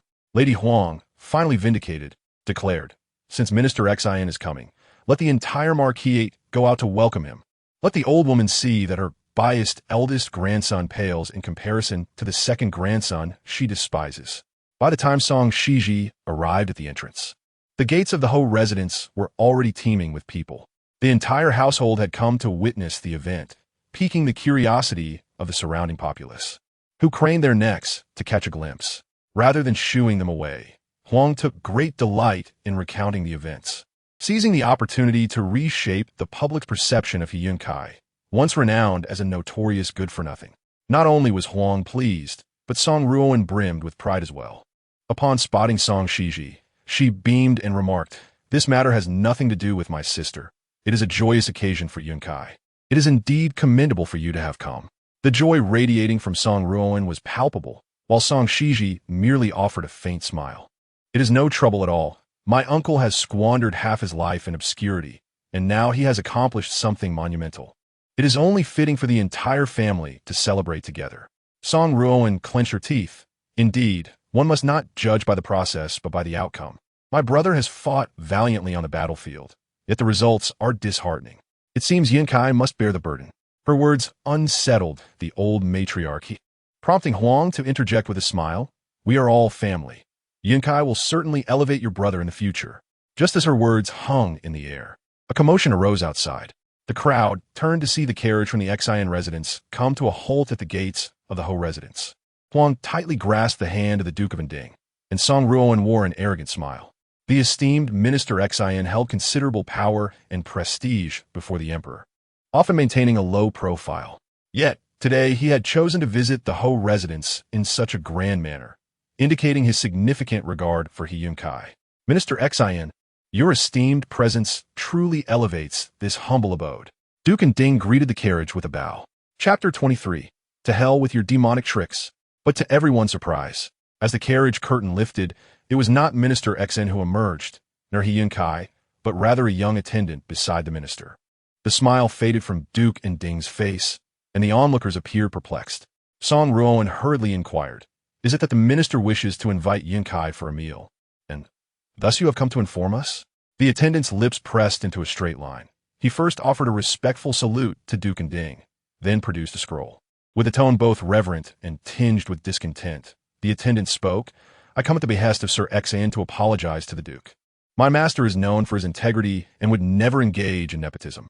Should the Duke or the second young master have sent inquiries regarding Sir Xizhi's private preferences, intending to oust Lord Su from his position, I regret to inform you that my master cannot acquiesce to such demands. This scroll, a work of a renowned artist, is quite precious and must be returned to the He residence. I ask the Duke to forgive my master's rudeness." At this proclamation, all present widened their eyes, and the scene fell silent. Gradually, some spectators regained their composure. The implication was clear. Did He Yunce attempt to bribe Minister Xizhi with this artwork, hoping to capitalize on Lord Su's illness to usurp his position? Such a vile and shameless act. After all, the Su family and the He family were still related by marriage. Duke Nding trembled as he gripped the scroll, feeling the heat of humiliation wash over him. Huang's eyes widened in disbelief, her smile frozen in place. The previously triumphant Song Ruoan's face drained of color as she stepped back, using the gates to shield herself from the scornful glares of the onlookers. Duke Nding sensed the murmurs of the crowd and hastily declared, No, there must be some misunderstanding. I was unaware of this painting matter and never intended for Minister Xizhi to engage in favoritism. Lord Su is our kin, and I hold him in high regard." The attendant maintained a respectful demeanor.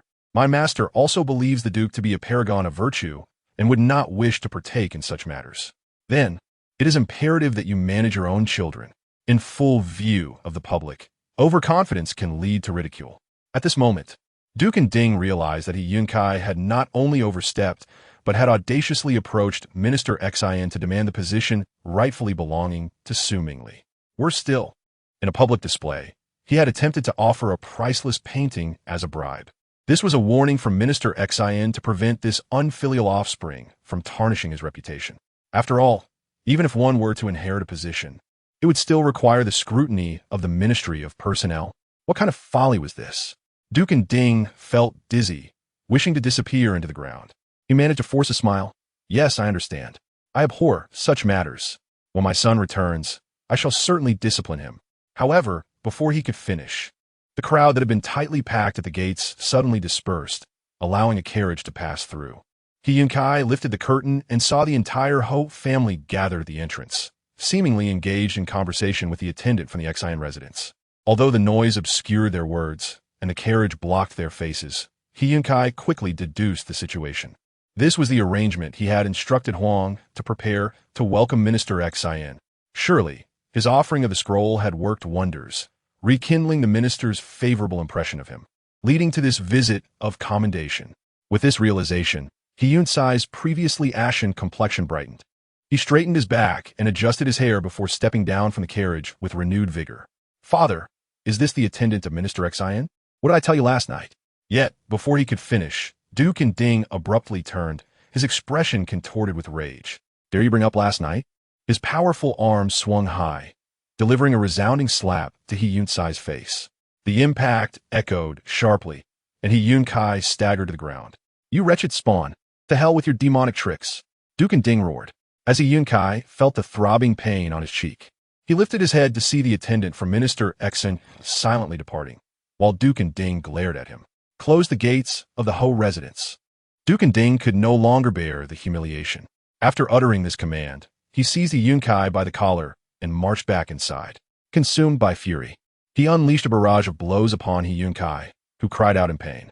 When they finally returned to the Guanyin pavilion, He Yunce, barely clinging to consciousness, listened to Song Ruoan's account and began to grasp the full extent of the situation. Song Xizhi, it must be that wretched girl. It was surely her who, during our conversation at the ink wash pavilion, divulged my intentions regarding the position of Xizhi to my grandmother. Hearing this, she must have harbored resentment, deliberately prompting the Su family to conceal Lord Su's condition and prolonging his leave of absence to obstruct my appointment. Minister Xizhi believed her words and interpreted my comments about Lord Su's impending demise as an intentional curse. It all leads back to Song Xizhi. He Yunce seethed, humiliated by the spectacle he had made before the crowd. Seeing his distress, Song Ruoan felt a surge of anger but could not express her grievances. Instead, she feigned concern. "Husband, what has happened? Does it hurt?" "All yen, quickly, bring some eggs to roll on his wounds." As soon as she finished speaking, a diminutive maid entered, carrying several steaming boiled eggs. Song Ruoan carefully peeled the shells off the eggs and rolled them gently against He Yunce's cheek. He Yunce, savoring the moment, lifted his head and scrutinized the maid before him, feeling a sense of familiarity. Why does this maid seem so familiar to me? Song Ruoan mentioned her with a smile that radiated sincerity. "I encountered her just the other day, selling herself on the road in front of the Marquis's residence. She bears a striking resemblance to my former maid, Xia, and her name is Lian. Clad in emerald green, she truly seems like Xia," he returned.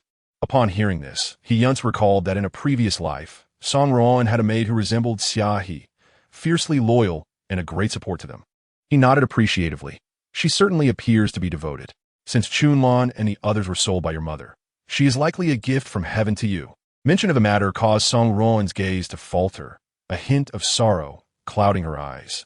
The disappearance of the two maids and two nannies was something she had inquired about with Zhao Qianlan, who revealed they had been sold by the Marquis's household.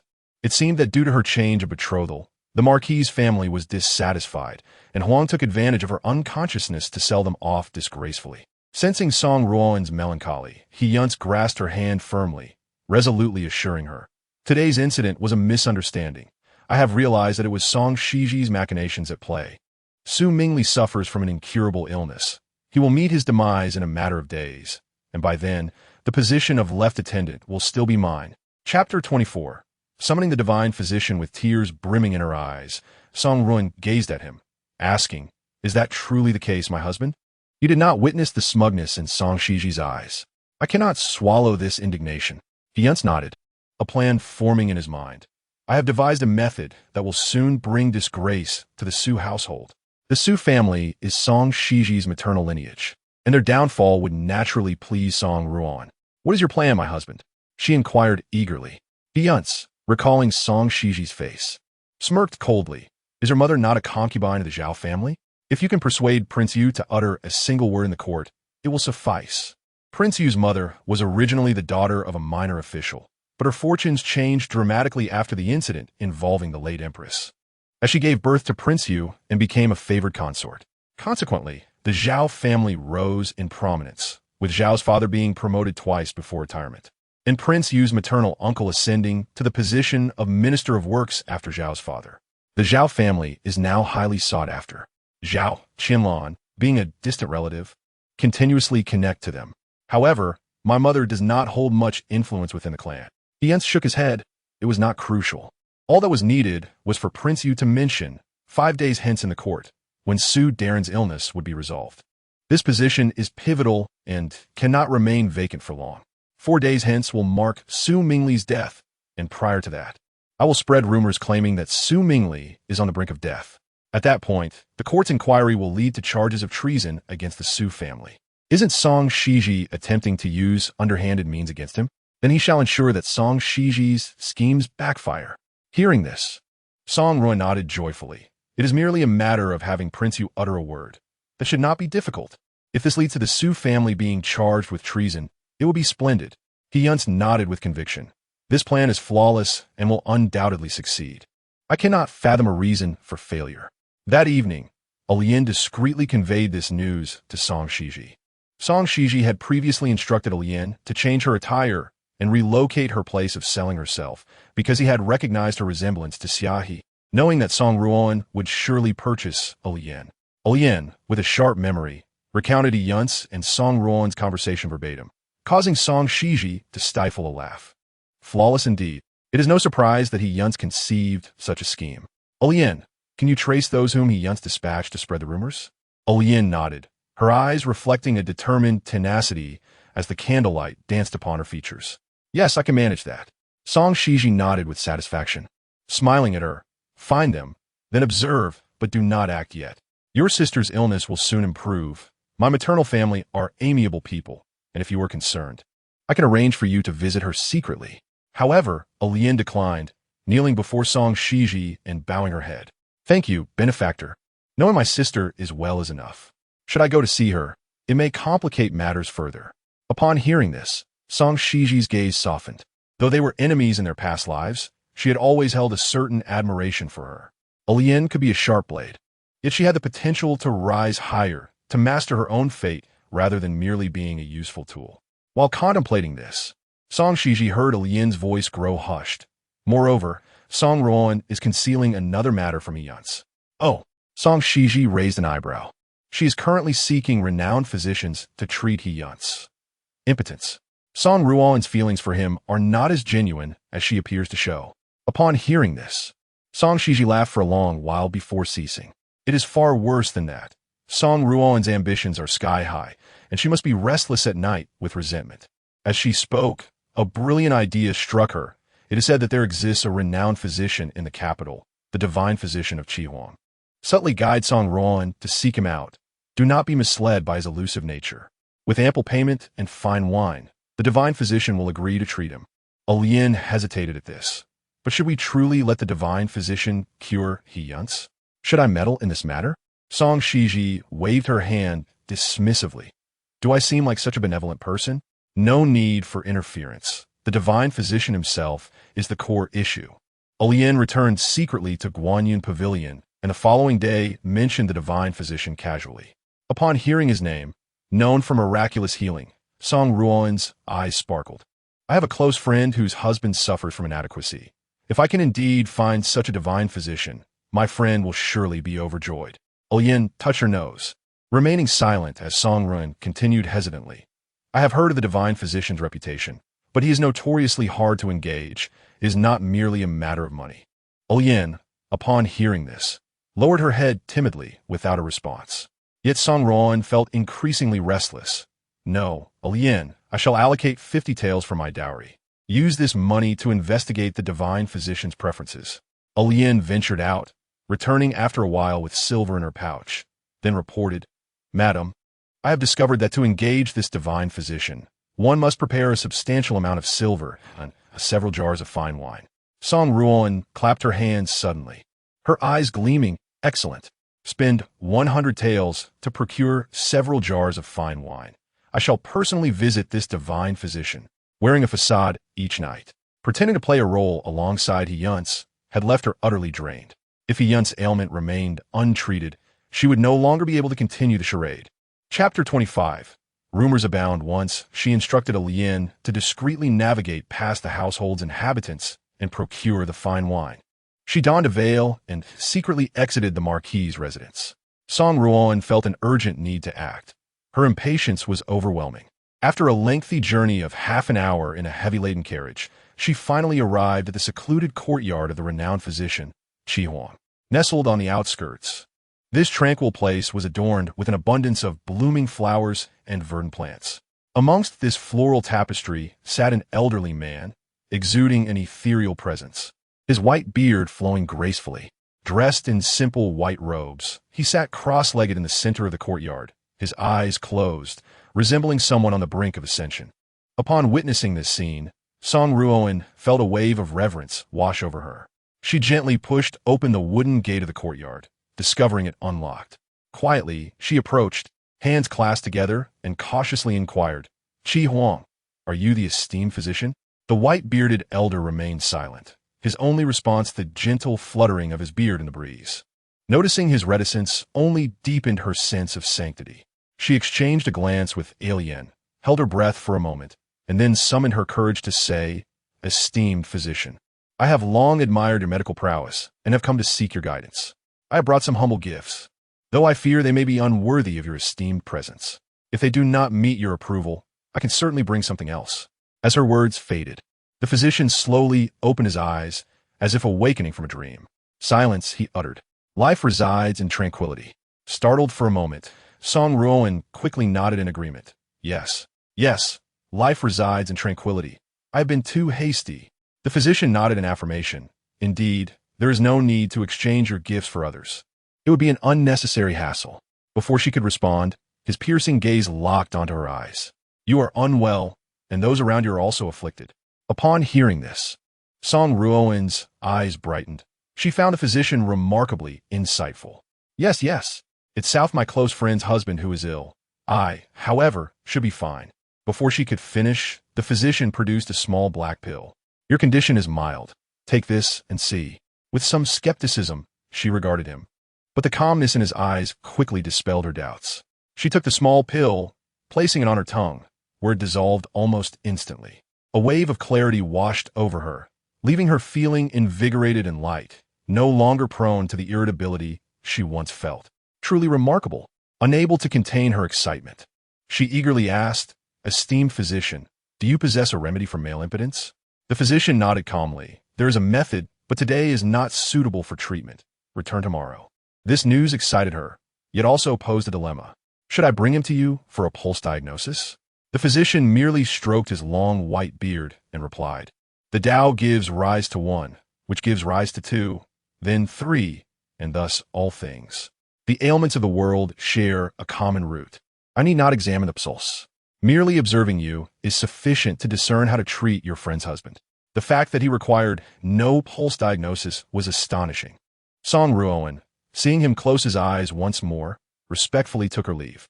For 3 consecutive days, she visited, bringing fine wine and silver, gradually winning over He Yunce, who ultimately agreed to assist in her friend's treatment. He remarked that few exhibited such dedication, even preparing the medicinal herbs in advance, wrapped in yellow paper and sent to her.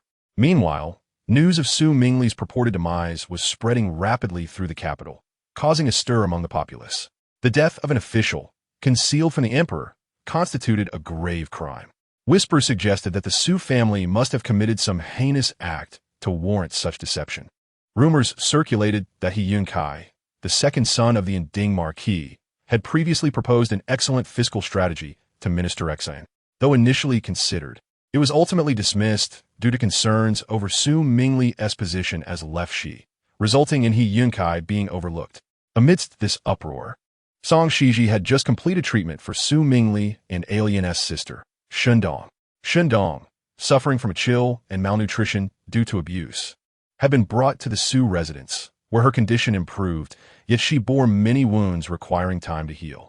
As Song Xizhi exited the bedroom with her medicine kit, she was greeted by her grandfather and uncle waiting at the door. "We have followed your instructions to the letter," Su Xiaoyuan said, gesturing towards a coffin and a stack of white cloth behind him, a sinister smile on his face. I procured the coffin and cloth in secret, and even offered a meager sum to the shopkeeper to ensure silence, though I doubt he will keep it. Su Mingren's expression bore a hint of anguish. As the ancients say, when the soul dissipates, the body becomes mere wood. If Ali were to suffer any misfortune, I would weep over his coffin night after night. Yet now, as he recovers, I long to shout in joy, while you compel me to feign sorrow in public. It is truly burdensome. Heaven knows how much effort he expended to squeeze out a few tears. Xizhi raised an eyebrow and smiled secretly. Excellent. You have all endured much these days. Just a little longer. He Yunce had begun to bribe storytellers in taverns, claiming he had devised a brilliant financial strategy for the court, the two-tax law. This approach would replace the existing system and alleviate the financial crisis facing the government. Minister Xizhi was thoroughly impressed, and with Su Mingli gravely ill, he contemplated bringing He Yunce into his fold, even recommending him for the position of left Shi to replace Su Mingli. However, the Su family, envious of He Yunce's talents, intentionally took leave to hinder his rise. The revelation of this scheme shocked the court, as the brilliance of the two-tax law could potentially resolve pressing issues, while the Su family's treachery amounted to treason. Even Prince Yu expressed admiration for the proposal, and upon hearing He Yunce's request, he decided to stoke the flames of controversy. He sent officials to visit daily under the guise of checking on the sick, all the while aiming to ascertain Su Mingli's condition. The Su family barred these officials from entry, arousing further suspicion. Just yesterday marked the anniversary of Su Mingli's death in his past life. With the passing of this date, He Yunce unleashed even more audacious rumors, leading to public scorn directed at Su Xiaoyuan. Xizhi, aware of the situation, orchestrated a plan, instructing her grandfather to secretly purchase a coffin and white cloth, creating an illusion for He Yunce. She intended to retaliate against her uncle's past grievances and expose her maternal family to disgrace. Reflecting on this, Xizhi added, "The rumors from days past were merely a prelude. He Yunce will undoubtedly have a counterplan. The real drama is only just beginning. So, uncle, you must perform well." Hearing this, Su Mingren's eyes gleamed with cunning wisdom. "I shall play my part well. Those with ulterior motives shall pay dearly." Xizhi recalled another important matter. "If anyone inquires who treated my uncle, you must say it was a local healer, not me." Since He Yunce had also been reborn, the enemy was in the light while she remained hidden.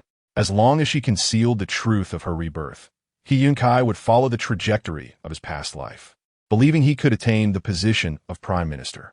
By obscuring her identity, she could keep him complacent, thus facilitating her plans. Sure enough, on the day following Su Xiaoyuan's clandestine purchase of the coffin, Prince Yu brought up the matter during the morning court session. "Your Majesty, I have observed that Lord Su, the left assistant, has not attended court for quite some time. When might he recover and return?" Upon hearing this, Su Mingren immediately stepped forward, clasping his hands towards Prince Yu. "Thank you, Your Highness, for your concern. My younger brother shall be reinstated within half a month, alleviating Your Majesty's worries." Prince Yu, noticing the redness around Su Mingren's eyes and the swelling of his eyelids, sensed a faint sorrow in his voice despite Su Mingren's efforts to conceal it. He smirked slightly. "If he can return safely within half a month, that would be commendable. However, I have heard certain rumors circulating among the populace." As soon as this topic arose, the officials in the court recalled the whispers they had heard, prompting a flurry of discussions. If the rumors were true, the loss of a talent would be trivial, but if the Su family had committed treason, it would be a grave matter indeed.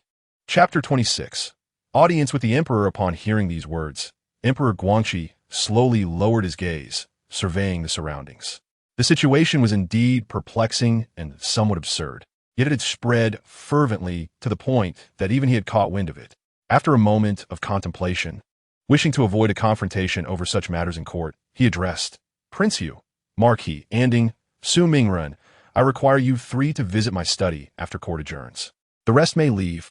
The courtiers bowed and took their leave, while Prince Yu and Su Mingren maintained their composure as they proceeded to the emperor's study. Only Marquis Anding appeared utterly baffled. Taking a deep breath and closing his eyes, he could not comprehend the situation and hurriedly followed in Su Mingren's wake. "My Lord Su, wait for me." Initially, he intended to inquire about the matter, but upon seeing Su Mingren silent and appearing rather haggard, he could only hasten after him. Upon crossing the threshold into the study, they heard Prince Yu's voice tinged with skepticism. Lord Su, you seem quite fatigued and pale. Marquis Ending gasped, casting a nervous glance at Prince Yu. Why the sudden inquiry? In truth, Prince Yu's reasoning was quite straightforward. The Su family, along with Marquis Ending's house, and even Lord Xizhi, were all neutral parties, neither favoring nor opposing any side. Su Xiaoyuan, having previously spoken on behalf of the late empress, had been demoted and distanced from political power. Now, with He Yunce sending word through a family member, offering an olive branch and confidently asserting that Su Mingli had perished, Prince Yu saw an opportunity. He resolved to grant He Yunce a favor by allowing him to become Lord Xizhi's disciple and assume Su Mingli's position as left assistant. This maneuver would effortlessly win over the factions of the Xizhi and Anding families while simultaneously undermining the Su family. An impeccable strategy for Prince Yu.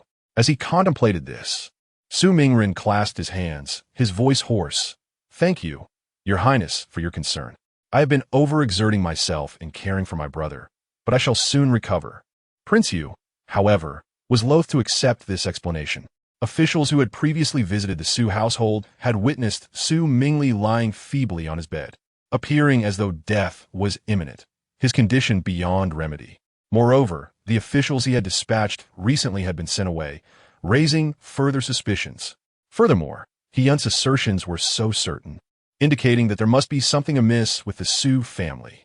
Seeing the unfolding drama, Emperor Guangxi furrowed his brow and turned his gaze towards the corner where Marquis Anding was attempting to diminish his presence. Marquis, I have heard that your son proposed an excellent suggestion which Lord Xizhi wished to adopt, but refrained from doing so due to Su Mingli. What is the truth behind this? Marquis Anding turned pale, his eyes widening in bewilderment. What suggestion? I'm unaware. Yet he sensed it could not be anything favorable. So he quickly added, my second son is currently idle at home, newly married. Any suggestion must be fictitious. Prince Yu chuckled upon hearing this. It seems you are not well acquainted with your own son. The rumor circulating among the people is that the suggestion is exceptionally astute. Sweat trickled down Marquis Anding's brow as he swallowed hard, realizing that everyone seemed to be in the know. He had heard not a whisper of this at the Marquisate. Emperor Guangxi, unresponsive to this, turned his gaze back to Su Mingren. There are rampant rumors among the populace alleging that young Su has passed away, yet the Su family has concealed this from us. What say you to this? Su Mingren, startled, widened his innocent eyes. What nonsense is this? Mingli is very much alive and well. How can you claim he has died? He Yunce, what is your intention? Yet He Yunce, sensing Su Mingren's indignation, could not suppress a smile, believing he had struck a nerve. What is my intention, you ask? I must inquire why, yesterday, your esteemed mother clandestinely purchased a coffin, procured white cloth, and provided the shopkeeper's assistant with a bribe for silence. What purpose does this serve? Upon hearing this, all eyes in the room fixated on Su Mingren. Prince Yu, with a smirk, remarked, such a thing truly occurred? He Yunce nodded confidently, stating, the shopkeeper is just outside. Your Majesty can summon him to testify at any moment. It is quite normal for me to purchase a coffin for auspicious purposes and to wrap wounds in white cloth, is it not? A deep voice echoed from a distance, drawing the attention of the crowd towards Su Xiaoyuan, whose expression was grave. He stepped over the threshold and directed his gaze towards the Duke of Anding, questioning loudly. Does the Duke of Anding's residence have jurisdiction over who purchases white cloth? Must only those from the Duke's household be permitted to buy it? Upon hearing this, the Duke of Anding hastily wiped the cold sweat from his brow, acutely aware of his culpability. No, Lord Su has exaggerated. Yet, Su Xiaoyuan knelt firmly before Emperor Guangxi, exclaiming, Your Majesty, please see clearly. I entered the palace today, seeking justice. My son is frail and bedridden, a fact known to all. Yet, there are those who maliciously slander my son's death. This is a curse. It is a deliberate attack on the Su family's reputation. Emperor Guangxi, witnessing Su Xiaoyuan's tearful state, responded politely, Old Su, please rise. I will investigate this matter thoroughly. However, He Yunce interjected, purchasing white cloth is indeed a commonplace act, and the Duke's residence has no authority over it. However, if there has been an act of treason against the Emperor, that is quite another matter. With his hands clasped behind him and his back straightened, he remained calm and collected. Since Lord Su has mentioned that Su Mingli will soon attend court, his appearance would serve to vindicate the Su household. Why has he not come? Su Xiaoyuan scoffed. In matters of life and death, he has just traversed the gates of the underworld and requires time to recuperate. Were he able to enter the palace today, he would not need rest and could attend court directly. Hearing this, Prince Yu remarked nonchalantly, if a dying person can miraculously recover and attend court within half a month, then surely we have encountered a living deity. May I inquire, Lord Su, who has saved your son? I wish to pay my respects. All eyes turned to await Su Xiaoyuan's reply, but adhering to Song Xizhi's instructions, he simply replied, he is merely a common healer who fortuitously treated him. He Yunce laughed derisively. Hearing the mockery, Su Mingren shot a fierce glare at He Yunce. Your hostility is quite unfounded, and your accusations are equally baseless. We share a familial bond. Should there be any issues with Ali, would you not gladly take his place to alleviate the emperor's concerns? Why obstruct? He Yunce's gaze darkened. Precisely because of this familial connection, the thought of Song Xizhi ignited his frustration, prompting him to kneel before the emperor once more, stating emphatically, the Su family is the maternal family of Song Xizhi, my sister-in-law, a woman of such idleness and malice. Due to past family grievances, she harbors resentment towards me. Upon hearing of my intentions for the position of left assistant, she conspired with her maternal family to orchestrate this ruse, aiming to thwart my appointment. The Duke of Anding, incredulous, looked at him. He Yunce, that is your sister-in-law. He Yunce's expression remained resolute. Father, even if she is my sister-in-law, I must say that ever since Song Xizhi married into the Duke's household, there has been naught but misfortune. This matter is clearly instigated by Song Xizhi. Prince Yu, unable to suppress his astonishment, remarked, such a woman exists in this world. I have finally witnessed it. Were such a woman in my own palace, I would be the first to cast her aside. At this, Su Mingren's ire flared. As the sage says, there is nothing more precious than evidence, and nothing more to be disregarded than baseless words. One must speak and act with substantiated proof. Those without evidence must tread carefully. Your Majesty, I stake my life on it. My niece is not such a person. Yet He Yunce coldly retorted, then you must provide evidence. If I am in the wrong, I shall accept your punishment. If it is indeed Song Xizhi's machinations, I shall advocate for my brother to divorce her. His words exuded confidence. Observing the contention among the parties, Emperor Guanxi furrowed his brow. Enough. Let the royal physician visit the Su residence to ascertain Su Aiqing's condition. Coincidentally, I am concerned. Upon hearing this, He Yunce's face brightened with satisfaction. Excellent. Let us go together. Just then, a weak voice emerged from outside the imperial study. No, there is no need for the physician to go to the Su residence. My family's reputation has been called into question. Even if I must be carried, I shall present myself before the emperor to prove that I am not dead. At this proclamation, the crowd turned to see a frail young man, his phoenix eyes half closed, with a red mole on his brow. He staggered, supported by a eunuch, gritting his teeth and swaying forward, appearing exceedingly weak. The newcomer was none other than Su Mingli. Time seemed to freeze as all gazed in astonishment at Su Mingli's pale visage, their mouths agape. He Yunce stood frozen in place, watching Su Mingli approach, his breath becoming labored and a chill coursing through him. Su Mingli? How could this be? How could he be alive, able to walk? He should have died yesterday. Chapter 28. Evidence is conclusive yet. Not only was Su Mingli alive, but he appeared to have significantly recovered and could now rise from his bed. He slowly approached He Yunce, brushing past him, and the crowd heard his lightly mocking voice. I suppose you still doubt that I am not an imposter? Do you require the physician to check my pulse to confirm its rhythm? He Yunce stood dumbfounded, unable to respond. Seeing his silence, Su Mingli continued, supported by others as he pressed onward. Each step was laborious. His once stiff legs now felt as if pricked by needles. Nonetheless, he silently knelt before Emperor Guanxi, bowing his frail back, revealing his indomitable spirit. I am Su Mingli, your Majesty. Emperor Guanxi looked on in surprise. Young Su, quickly rise. You are well? However, Su Mingli remained resolute, refusing to stand. He slowly lifted his head, his eyes shimmering with unshed tears. I beseech your Majesty to see clearly. I am not dead, and the Su family is loyal and has not deceived the throne. All rumors circulating among the populace are baseless. My family has endured too much during this time.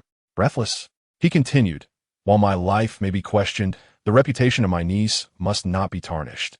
Your Majesty must provide an explanation for Xizhi. With each word, Su Mingli grew more animated, his complexion becoming increasingly vibrant.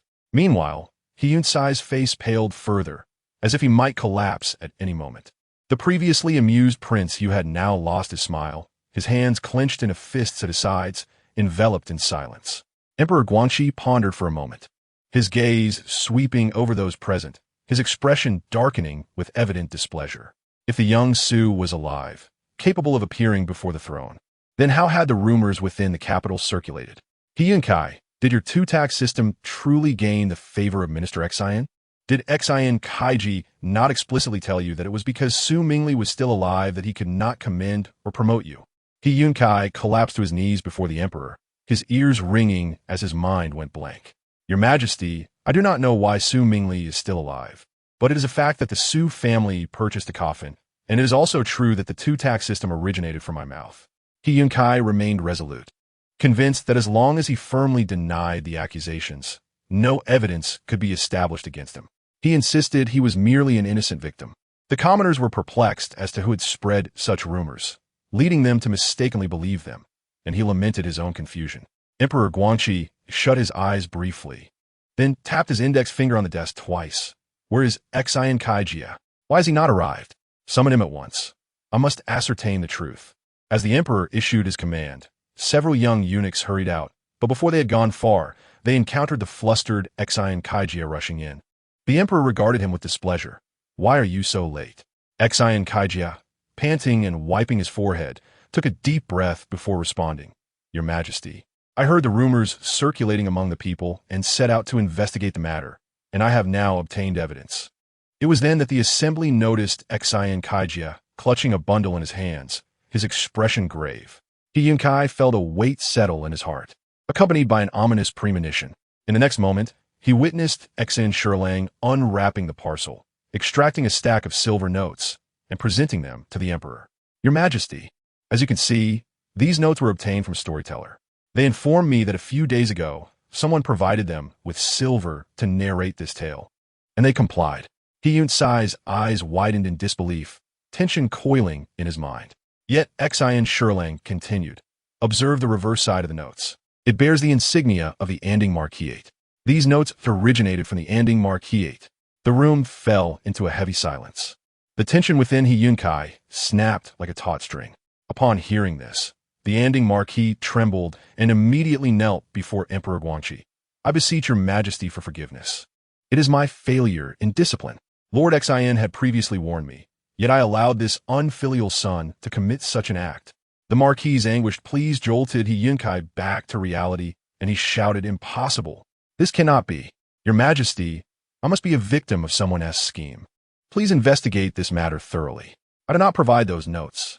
I am not insane enough to present notes bearing the Anding Marquisate's seal as evidence against myself. Someone is framing me. It must be Xizhi. No, it has to be Song Xizhi. It is Song Xizhi. However, before he could voice his defense, the Anding Marquis struck him sharply across the face, causing his vision to darken. The Marquis's desolate voice echoed at that moment. My son is young and ignorant. I willingly accept the punishment on his behalf. He bowed deeply to Emperor Guanxi, striking his forehead against the ground until it swelled, uttering, I am sorry, Xizhi. I am sorry, Su family, and I am especially sorry, your Majesty. I shall provide an explanation for this matter. He Yunce stared in disbelief at his elderly father, who was bowing in submission. Anger bubbled within him. This was clearly not his doing, yet his father had so readily accepted blame. His father had truly lost his faculties. Emperor Guanxi observed the scene, rubbing his temples, filled with a sense of melancholy. He had misjudged the situation, believing the seemingly capable second son of the Marquis possessed some merit, only to now realize his character was lacking, far inferior to that of his elder brother. Yet the emperor thought of He Jingyan, who lay bedridden after battles fought for the nation. The eldest son of the Anding Marquis had already perished in service, becoming a mere shadow of his former self. If he punished the second son further, the family risked extinction. Contemplating this, the emperor turned his gaze towards Su Shaoyuan, I do not mind a minor punishment, but you owe an apology to the Su family." Upon hearing this, the Anding Marquis immediately interjected. "He Yunce, you shall apologize to the Su family in front of His Majesty, and then return to express your contrition to your sister-in-law." He Yunce slowly raised his head, staring at the faces that bore an uncanny resemblance to Song Xizhi, nearly grinding his teeth in indignation. To apologize to the Su family before the emperor? He had done nothing wrong. He was framed. He simply could not bring himself to apologize to someone like Song Xizhi. Thus, He Yunce turned his gaze away, lowering his eyes. "Your Majesty, since this is all a misunderstanding, and Su Shi has not passed away, may I propose that the two-tax system I devised be implemented by Su Shi as a form of compensation?" Chapter 29, Apologies and Atonement. Upon hearing this, Emperor Guanxi squinted slightly. "Ah, I had forgotten about that matter. Esteemed ministers, this two-tax system is indeed a splendid idea."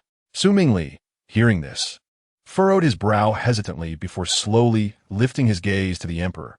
"Your Majesty, the two-tax system you speak of is to replace the revenue-based taxation with a system based on production, using capital as the basis for taxation rather than household registration." Seeing Su Mingli's shock, He Yunce felt a surge of pride, nodding. "Indeed, that is the correct system. Has Su Darren also heard of this method while Bedridden? Past transgressions were on him. He offered this system as if it were conceived by Su Mingli, as a form of my recompense. What say you?" He had once wielded immense power, surrounded by sycophants, yet now he was expected to apologize? This was utterly inconceivable. He Yunce believed that relinquishing this illustrious idea was his greatest concession. However, upon hearing He Yunce's words, Su Mingli suddenly burst into laughter, only to be interrupted by a fit of coughing. "Your capabilities truly leave me with a mix of admiration and frustration." His voice dripped with sarcasm. The assembly fell silent. The emperor's attention now fixed on the pale-faced Su Mingli. He Yunce regarded him with suspicion, sensing a resemblance to Song Shiji's avarice. "What have I said to displease you, Su Darren?" Xizhi Kaijia could no longer bear it, exclaiming, "Enough! He Yunce, the two-tax system you propose is fundamentally a lur's idea. How long will you continue this charade?" The assembly was left astounded by Xizhi Kaijia's revelation. All eyes in the imperial study were now fixed upon him, as he angrily retrieved a letter from his bag. Before Su Mingli fell unconscious, he had already mentioned reforms to the tax system in his correspondence. In addition to proposing the two-tax system, he suggested that the nation's revenues, previously hoarded by Your Majesty, be returned to the government, and the distinction between the national treasury and private funds be re-established, among other recommendations. As the letter lacked detailed explanations and faced considerable resistance, I set this plan aside after Allur's collapse and had yet to present it to Your Majesty, Xizhi Kaijia declared, handing the letter to a eunuch to present to the emperor. Once Emperor Guanxi perused the letter, his expression darkened ominously. He fixed his gaze upon He Yunce, who at that moment felt as if he were enveloped in a storm, his mind shattered by Xizhi Kaijia's words. His heart and soul felt utterly depleted. "Impossible. This cannot be," He Yunce murmured to himself. It had never been like this in his past life. He had never known that the two-tax system was conceived by Su Mingli. In his previous life, Xizhi Shurlang had informed him of this policy, allowing him to propose it and gain renown, transforming it into a beneficial policy for the nation and people, immortalized in history. Why? Why had everything changed from his previous life? Why does he possess so many things that were unknown in his previous life? He Yunce felt his entire being stiffen, and his heart plummeted like a cold, unyielding stone. However, the subsequent inquiries from Emperor Guanxi rendered him even more breathless. Impossible? Then tell me what is possible, and what is true. The young master of the He family truly wielded great power. As soon as these words escaped the emperor's lips, the imperial study was filled with kneeling figures. The Duke of Anding collapsed to the ground with a thud, his facial muscles twitching. He crawled forward a few steps, his eyes brimming with desperation. "This old minister has erred. I have failed in my duties, a sin unforgivable. I am willing to pay with my life for my mistakes." The Duke of Anding had once served as the emperor's archery tutor, and the emperor, unable to bear witnessing such a pitiful sight, slowly closed his eyes. "Enough. I do not blame you. Now tell me, how will you make amends to the Su family?"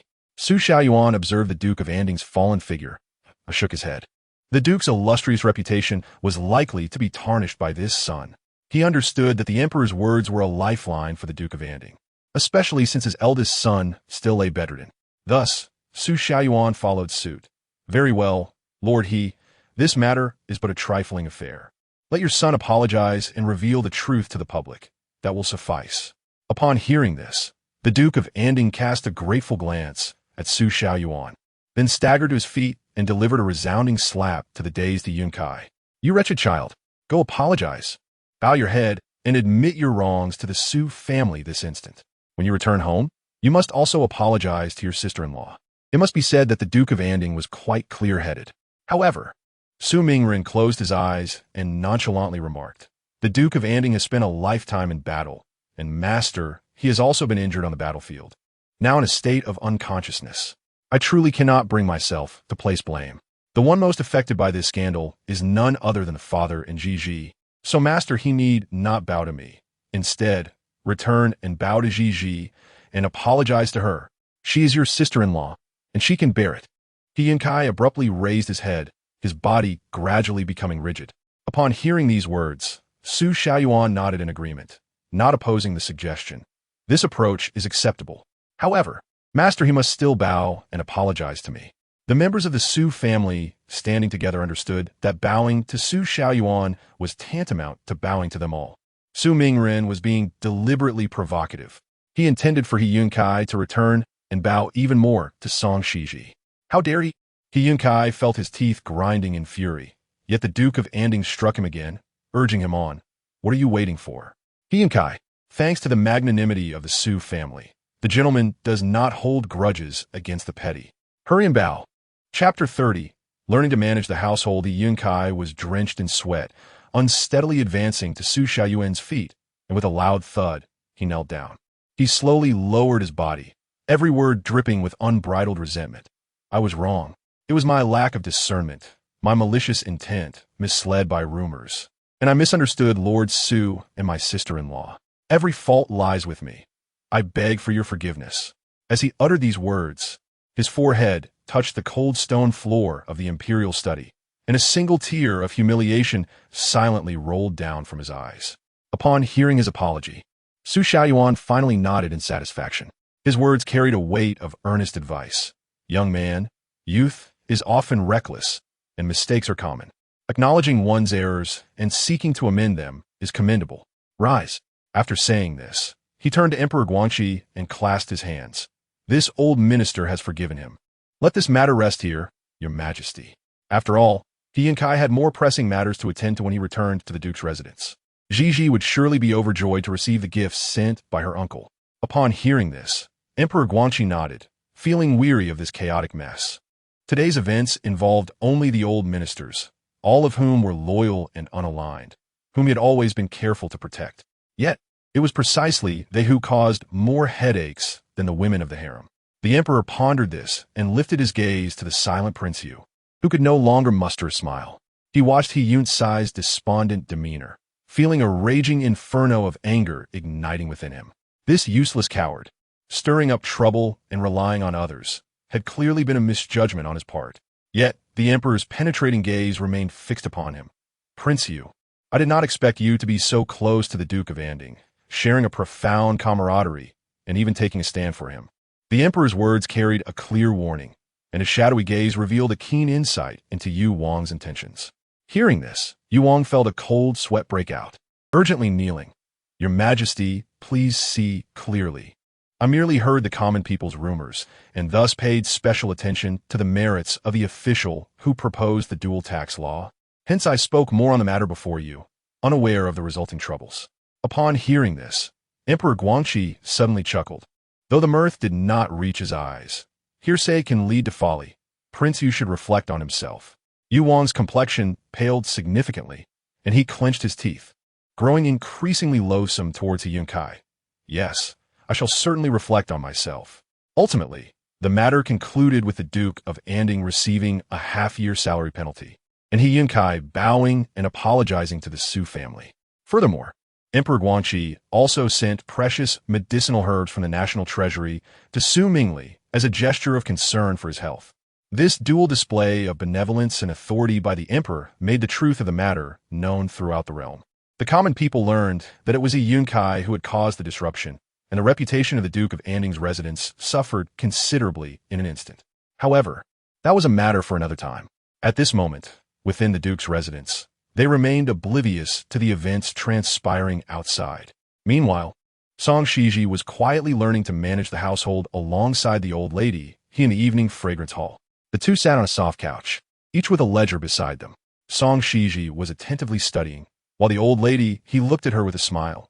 Do you understand? This accounts for nearly a year's expenditure of the Duke's residence. Xizhi nodded. While there don't seem to be significant issues with the expenses, the expenditures for the servants appear rather excessive. Upon hearing this, the smile on the old lady's face widened. You are very astute. You grasp the essence immediately, making you quite suitable for overseeing the Duke's household. Being a steward is no simple task. Merely being able to keep accounts is insufficient. If one can only read the accounts, they are merely an accountant. A steward must also master the art of managing subordinates. As she spoke, she couldn't help but reflect. After the marriage exchange, she had discreetly inquired about the Song family, and everyone claimed that Xizhi was idle and lazy, with a reputation that was thoroughly unflattering. Yet, she observed that this child did not appear to be as unfocused as the rumor suggested. She had grown old, her eyesight failing, making it difficult for her to manage the accounts, but her heart had not deceived her. If the Huang family possessed even half of Xizhi's capabilities, she would not be able to firmly grasp the accounts. After listening for an entire morning, Xizhi felt greatly enriched. The daughter-in-law understands. The old lady having been the matriarch of the Duke's household for decades, possessed experiences and skills that were unattainable in her previous life. If she could learn from her for a while, it would be immensely beneficial for any future endeavors. However, just as she was contemplating this, she heard Huang's boisterous voice echoing from outside. How could Xizhi still be learning to manage the household? The future of the Duke's residence was on the verge of being ruined by her. As soon as Huang's words fell, Xizhi turned to see her barging in, accompanied by the delicate and weak Ruoan. The old lady frowned slightly upon seeing this. Huang, at your age, why are you still so loud and disruptive? Huang helplessly clapped her hands, her gaze sharp as a knife, directed straight at Xizhi. This concerns the future of the Duke's residence. How can a daughter-in-law not be anxious? I just learned that Yunce and Ruoan are inside having a meal, yet he was summoned directly to the imperial study. As the hour of the morning court approached, Jianbai had yet to return. Upon inquiring, I learned that he had been summoned to the imperial study by His Majesty. Hearing this, old lady frowned slightly, but unlike Huang Shi, she did not exhibit panic. Perhaps the emperor sought to discuss official matters with the father and son. Huang Shi scoffed, remarking that the world outside was in chaos. Yet the news had only just reached the Marquis's residence. Indeed, there were matters of state to discuss, significant ones, but alas, they had been thwarted by Xizhi's interference. Old lady's brow furrowed even deeper, her eyes filled with questions. Seizing the moment, Ruoan rushed to explain, it pertains to my sister's maternal family, who have monopolized a 7th-rank official position, even concealing the truth about Su Mingli's death to delay Yun's Su, thus committing treason. Now, everyone from the Su family, along with Yun's Su, is being summoned to the palace for questioning by His Majesty. Old lady, he was incredulous. The Su family hindering Yun's Su? He was but a commoner, unremarkable in his daily life, while the Su family at least held a 7th-rank position. Why would they oppose Yun's Su? Upon hearing this, Ruoan smirked, her eyes glinting with pride, her voice rising in excitement. Yunce had proposed the dual tax system, garnering praise from court officials, even earning the favor of His Royal Highness, the Prince of Yu. The emperor's summons for her husband was, in fact, to commend Yun's Su. After days of unease, Ruoan finally felt relieved, grateful for her daring choice of a promising partner rather than a lifeless burden. Today, she could finally hold her head high. With Yun's Su's success, her life in the Marquis's residence would improve significantly. Moreover, her mother's standing within the Zhao clan would rise alongside Yunce's recognition by the Prince of Yu, allowing her to speak with authority. No longer a marginalized side branch of the family. Regrettably, Yunce lacked caution. On that fateful day in his brother's chamber, he had inadvertently revealed his connections. which his sister had etched in her memory. I cannot fathom why my sister harbors such disdain for my husband, willing to jeopardize the futures of both the Marquis's house and the Su family to obstruct his appointment as left sure why. If he succeeds, it would benefit everyone. As Song Ruoan spoke, her eyes glistening with tears, she looked at Song Xizhi with profound confusion, her voice thick with emotion. Huang Shi, growing increasingly incensed by Song Ruoan's words, stepped forward and seized the account book from Song Xizhi's hands. You have brought such disgrace upon us. The Su family will face punishment from His Majesty, and, as your mother-in-law, I must take action against you. Do you deserve to even look at this account book? From now on, let Ruoan learn to manage it. With that, she thrust the tightly clutched account book into Song Ruoan's hands. Rather than feeling anger, Song Xizhi found herself stifling laughter as she observed the unfolding drama between the mother and daughter-in-law. Finally, she spoke calmly. The truth of the matter has yet to be fully revealed.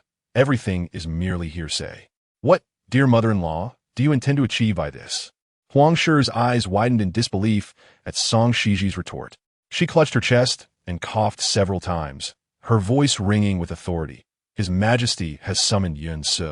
Can there be any doubt to the rumors? Did he not propose the dual tax system, or did it simply emerge from thin air?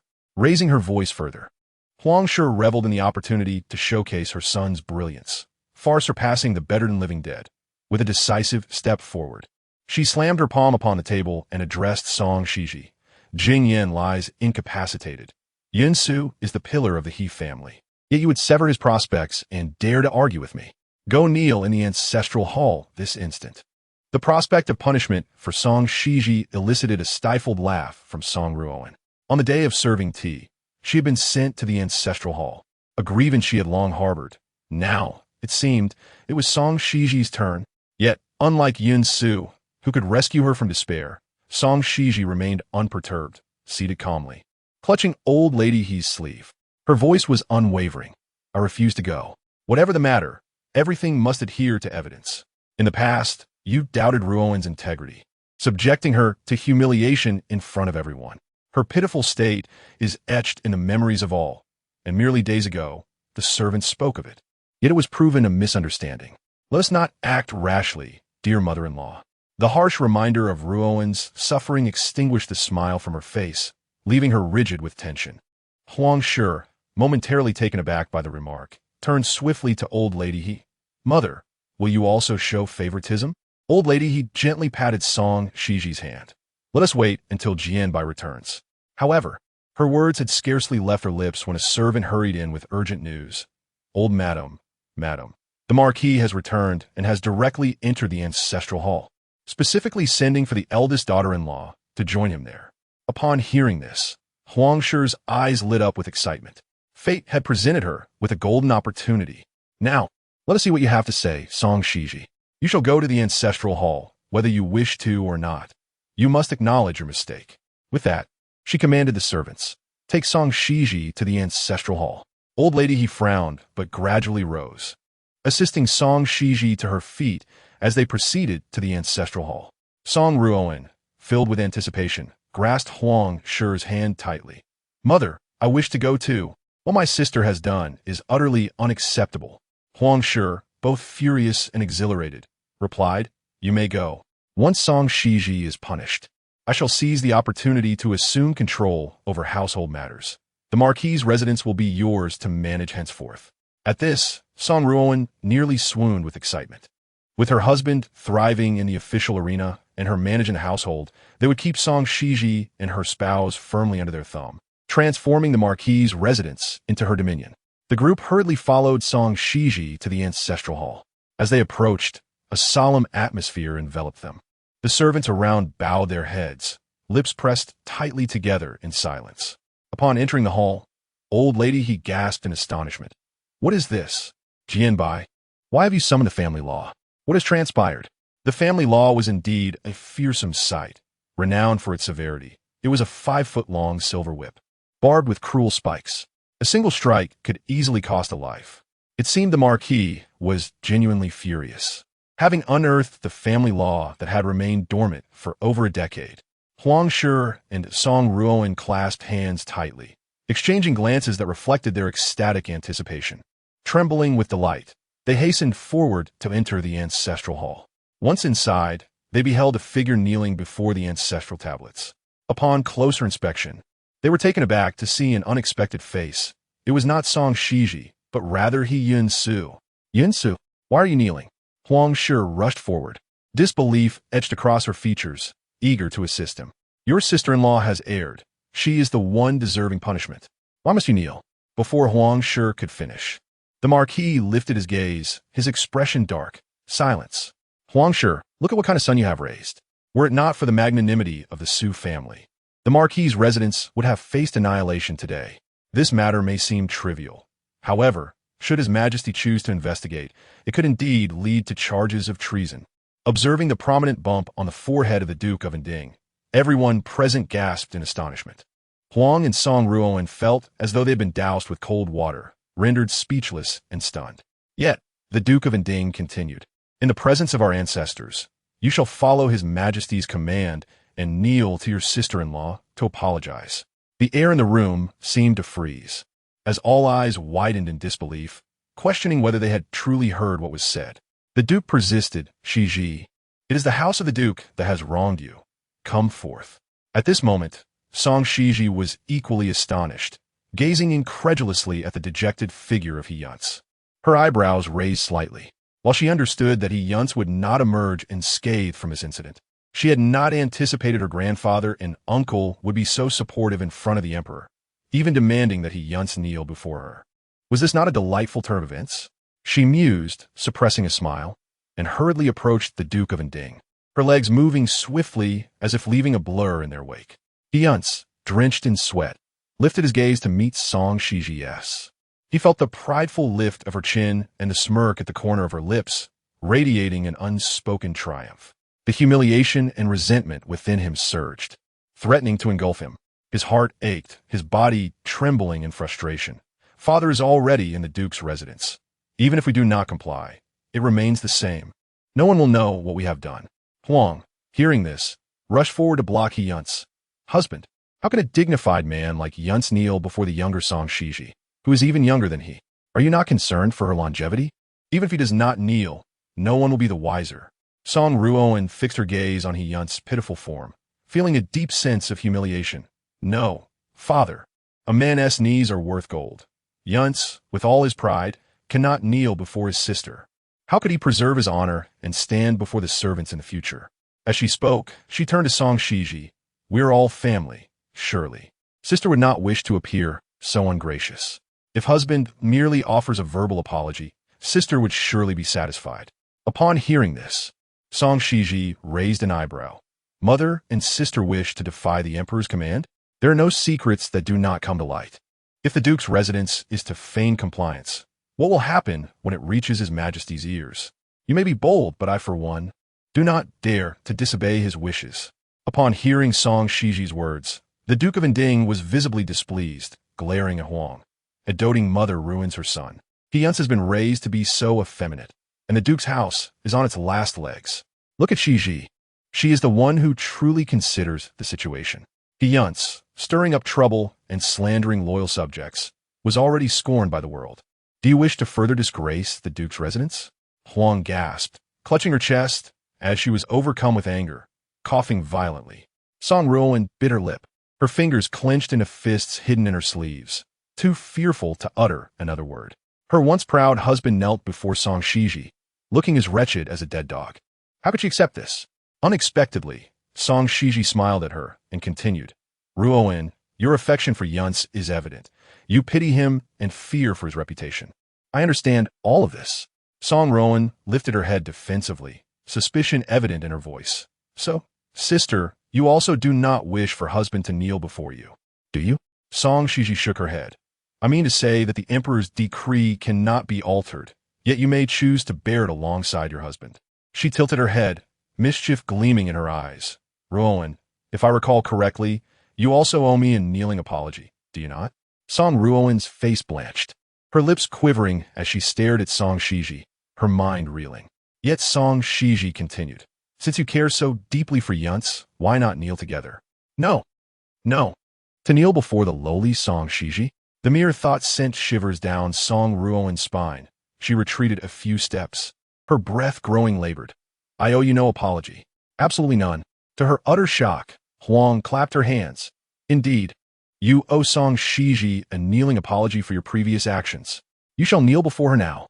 Song Ruoan turned in disbelief to Huang, feeling as though she had plunged into an ice cave. The Duke of Ending, growing impatient, lowered his brow. What are you hesitating for? Is it so difficult to apologize to your sister-in-law? Hearing the Duke's words, Song Ruoan no longer dared to delay. She approached Song Xizhi, her spirit feeling as if it were being dragged down.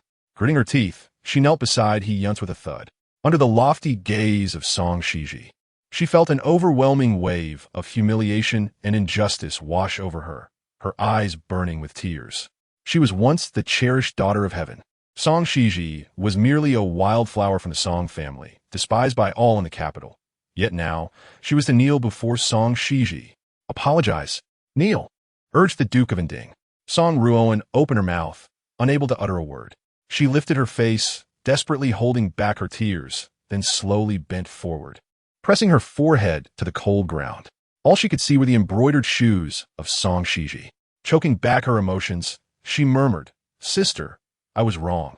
I should not have exchanged my betrothal. He Yunce, feeling the mocking gaze of Song Xizhi upon him, struggled to maintain his composure, attempting to appear unfazed. Yet when he spoke, his fingers curled involuntarily. It was I, He Yunce, who was in the wrong. I misjudged my sister-in-law and tarnished her reputation in front of the emperor. I kneel to apologize and beseech my sister-in-law for forgiveness. As his forehead touched the ground, he nearly bit his lip until it bled. Why? Such a thing had never happened in his past life. Back then, Song Xizhi had cautiously sought his favor, adoring him. He had never needed to humble himself before her. Or had it all gone awry? Song Xizhi gazed down at the two bowed heads, their voices trembling with indignation. After a brief pause, she said, You may rise. Do not engage in such despicable actions again.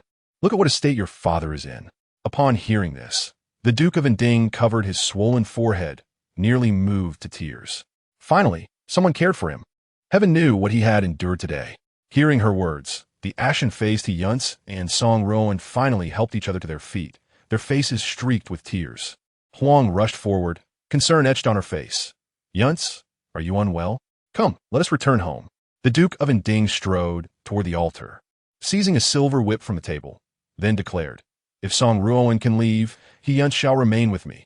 In the flickering candlelight of the ancestral hall, the silver whip glinted menacingly. He Yunce's pale lips quivered, his body stiffening. Father.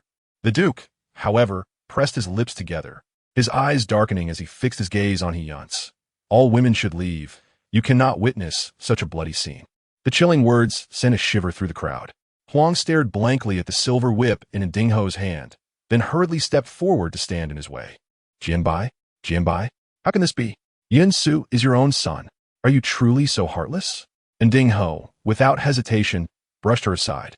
Heartless? If I do not discipline him, he will surely bring ruin upon the entire family. He declared, This is the fine son you have raised. And Dingho and Huang had always treated each other with respect, and he had never spoken such harsh words to her before. As he threw her to the ground, she coughed painfully, gazing at him in shock, her hair disheveled in an instant.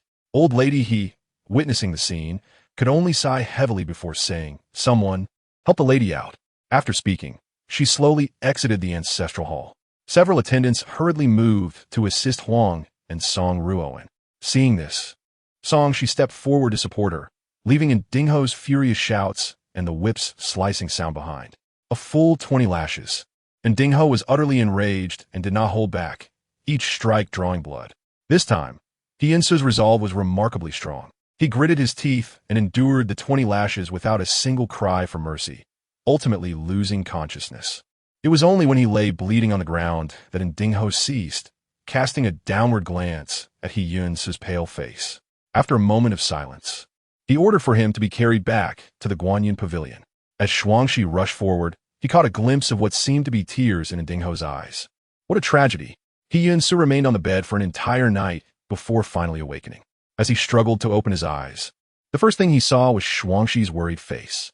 Upon waking, The absence of Song Ruoan by his side left him feeling a profound sense of loss. Gritting his teeth against the pain, he gasped out, "Where's Ruoan?" Xuanxi quickly replied, "The young lady has gone to prepare medicine for you. She just left." "Young master, does your body still hurt?" "It hurts. It hurts immensely." The pain in his back rendered him nearly senseless. He would never forget the agony and humiliation inflicted upon him by Songxi. While his father and grandmother were deceived by her facade, only He Yunce understood the true nature of Songxi. Suddenly, his expression changed, and he raised his head, speaking softly to Xuanxi. "Go discreetly investigate if there is a physician named Qi Huang in the capital." Xuanxi looked puzzled. "Qi Huang, are you feeling unwell and need him to treat you?" He Yunce shook his head. "No, I only wish for you to find out if anyone has summoned him. I certainly cannot allow him to treat me, for he is a quack who would only bring death." In his previous life, He Yunce had vaguely heard of Qi Huang's name, but was not well acquainted with it. He had been preoccupied with his career, neglecting matters of little importance. He only knew that Qi Huang was initially rumored to be miraculous, but later caused someone's death and fled, knowing nothing more. He Yunce had always found it peculiar that Su Mingli was suddenly cured, surviving past his expected demise, and even able to testify before the emperor. The root of his current plight stemmed from misjudging Su Mingli's time of death. The only possibility was that the Su family had engaged that Qi Huang to temporarily save Su Mingli's life. However, Qi Huang was a quack. Those he treated might recover swiftly, but soon their condition would deteriorate, leading to certain death. The mere thought of this lightened He Yunce's spirits significantly. The Su family might be arrogant now, but Su Mingli would eventually meet his end, and at that moment, they would have much to lament. Xuanxi returned swiftly, having been gone only a moment, and reported, "Young master, I have inquired, and Qi Huang has been taken away by a mysterious figure." Upon hearing this, He Yunce nodded confidently. As he had anticipated, it was indeed the Su family that had summoned Qi Huang. This was splendid news for him. It indicated that Su Mingli's death was imminent, and the position of Xizhi would ultimately fall into his hands. With this thought, a smile crept onto his lips, alleviating some of the pain that had plagued him. Yet, another matter troubled him. Besides Su Mingli's health, the sudden shift in attitude from Minister Xizhi struck him as exceedingly strange.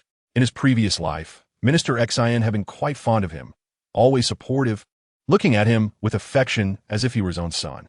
But in this life, Minister Xizhi had shown him little kindness from the outset, even particularly favoring Su Mingli and the Su family. He Yunce pondered this, suspecting it might also be connected to Qi Huang. He was aware that Minister Xizhi's wife had long been bedridden, and their deep affection for each other filled him with concern. Even after his wife passed in the previous life, Minister Xizhi had mourned for a long time and never remarried. It was likely that in this life, the Su family had brought in Qi Huang, reigniting Minister Xizhi's hope of curing his wife, thus leading him to protect the Su family. But this could not be allowed. Qi Huang was a quack.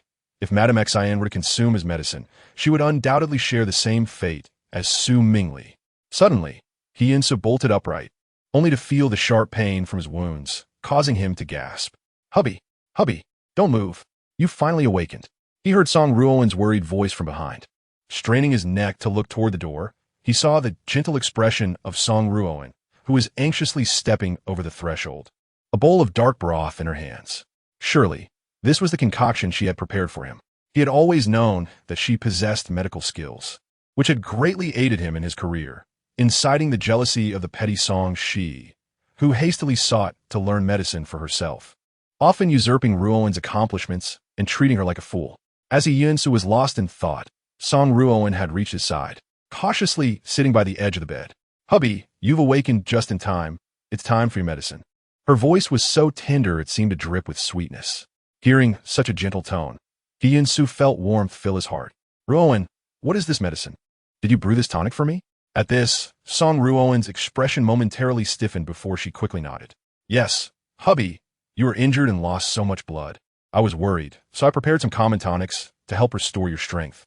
In truth, this medicine had been painstakingly sought from Qi Huang to treat He Yunce's impotence. Previously, she had been troubled about how to persuade him to take the medicine, as he was unaware of his condition and believed himself to be more virile than other men. She had no idea where this confidence stemmed from.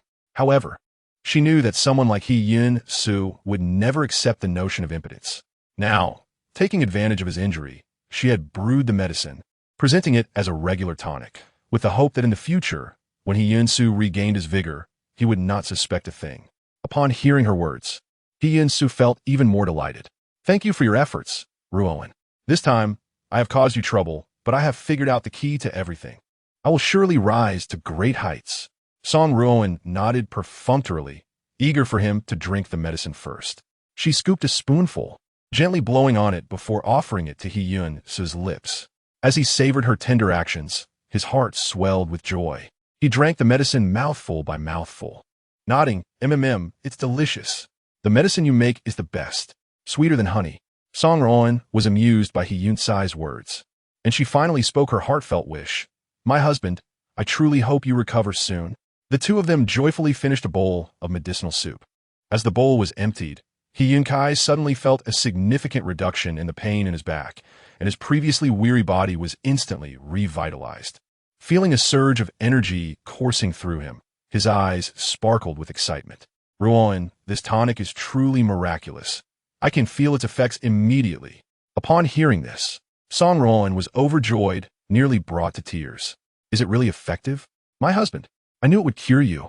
This medicine is extraordinary, a rarity in the world."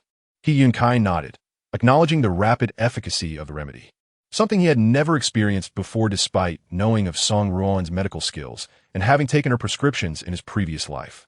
He gazed at her radiant smile, and an ingenious idea blossomed in his mind. What if Ruoan could heal Lady Xizhi? Once Lady Xizhi recovered, would Minister Xizhi still have concerns about the Su family? Securing the position of left attendant would then be as easy as taking candy from a child. With that thought, He Yunce could hardly contain his exhilaration, bursting into laughter. "Ha ha ha! I knew it! Heaven favors me. I am truly the favored child of destiny." It is indeed a case of finding light at the end of a seemingly endless tunnel. Song Ruoan noticed He Yunce laughing uncontrollably and, feeling a sudden unease, stood up quickly. "My husband, are you all right? What are you laughing at?" He Yunce gazed at her with intense focus. "I am contemplating my brilliant future, and I now know how to resolve our current predicament." "Huh?" Song Ruoan craned her neck, puzzled, but He Yunce tightened his grip on her hand, his voice low and persuasive. "Do you not wish to seize the power of managing the household from Xizhi?" Of course, Song Ruoan longed for it. She was nearly driven to madness by the desire. But in front of He Yunce, she cautiously replied, "But grandmother values my sister. I should not take what belongs to her." He Yunce shook his head, decisively interrupting her. "No, Xizhi's virtue does not merit her position. If she is allowed to manage the household, the marquisate will surely decline. For the sake of the marquisate, you must take it." Song Ruoan's heart raced. "Then what should I do, my husband?" He Yunce smirked, his determination evident. "Your medical skills are exceptional, and my mother has long suffered from throat ailment. You should treat her. Once she is well, everyone in the marquisate will recognize your talent. Did not grandmother claim your abilities were lacking? After you heal my mother, you can treat other esteemed officials in the capital, forging valuable connections for the marquisate. When all the ladies revere you as a divine healer, grandmother will surely hand over the authority of the household to you. At that point, you will gain both fame and fortune, while I will thrive in my career." This was, in fact, a path he had traversed in his previous life. In that life, it was Ruoan's medical skills that gained him many connections, assisting his rise to power. This time, however, it included healing the dying Lady Xizhi. Upon hearing He Yunce's plan, Song Ruoan's eyes widened. Treating Lady Huang? Healing the ladies of the capital? But she had no medical knowledge. Her earlier words were merely a pretext to persuade He Yunce to take the medicine. "No, my husband, I do not wish for this news to spread. I only want you to be well. There is another dose of medicine tonight. I will feed it to you. This remedy must be taken for half a month."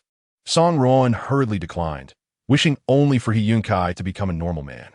He Yunce nodded, narrowing his eyes at her, his voice laced with temptation. "Do you truly not wish to gain the authority over the household? Do you not desire to be sought after by the ladies of the capital, revered as a divine healer? Why conceal your remarkable talent?" Song Ruoan bit her lip, her heart racing, but He Yunce continued, "Do you not wish for me to prosper in my career, to become the wife of a prime minister, enjoying the highest honors?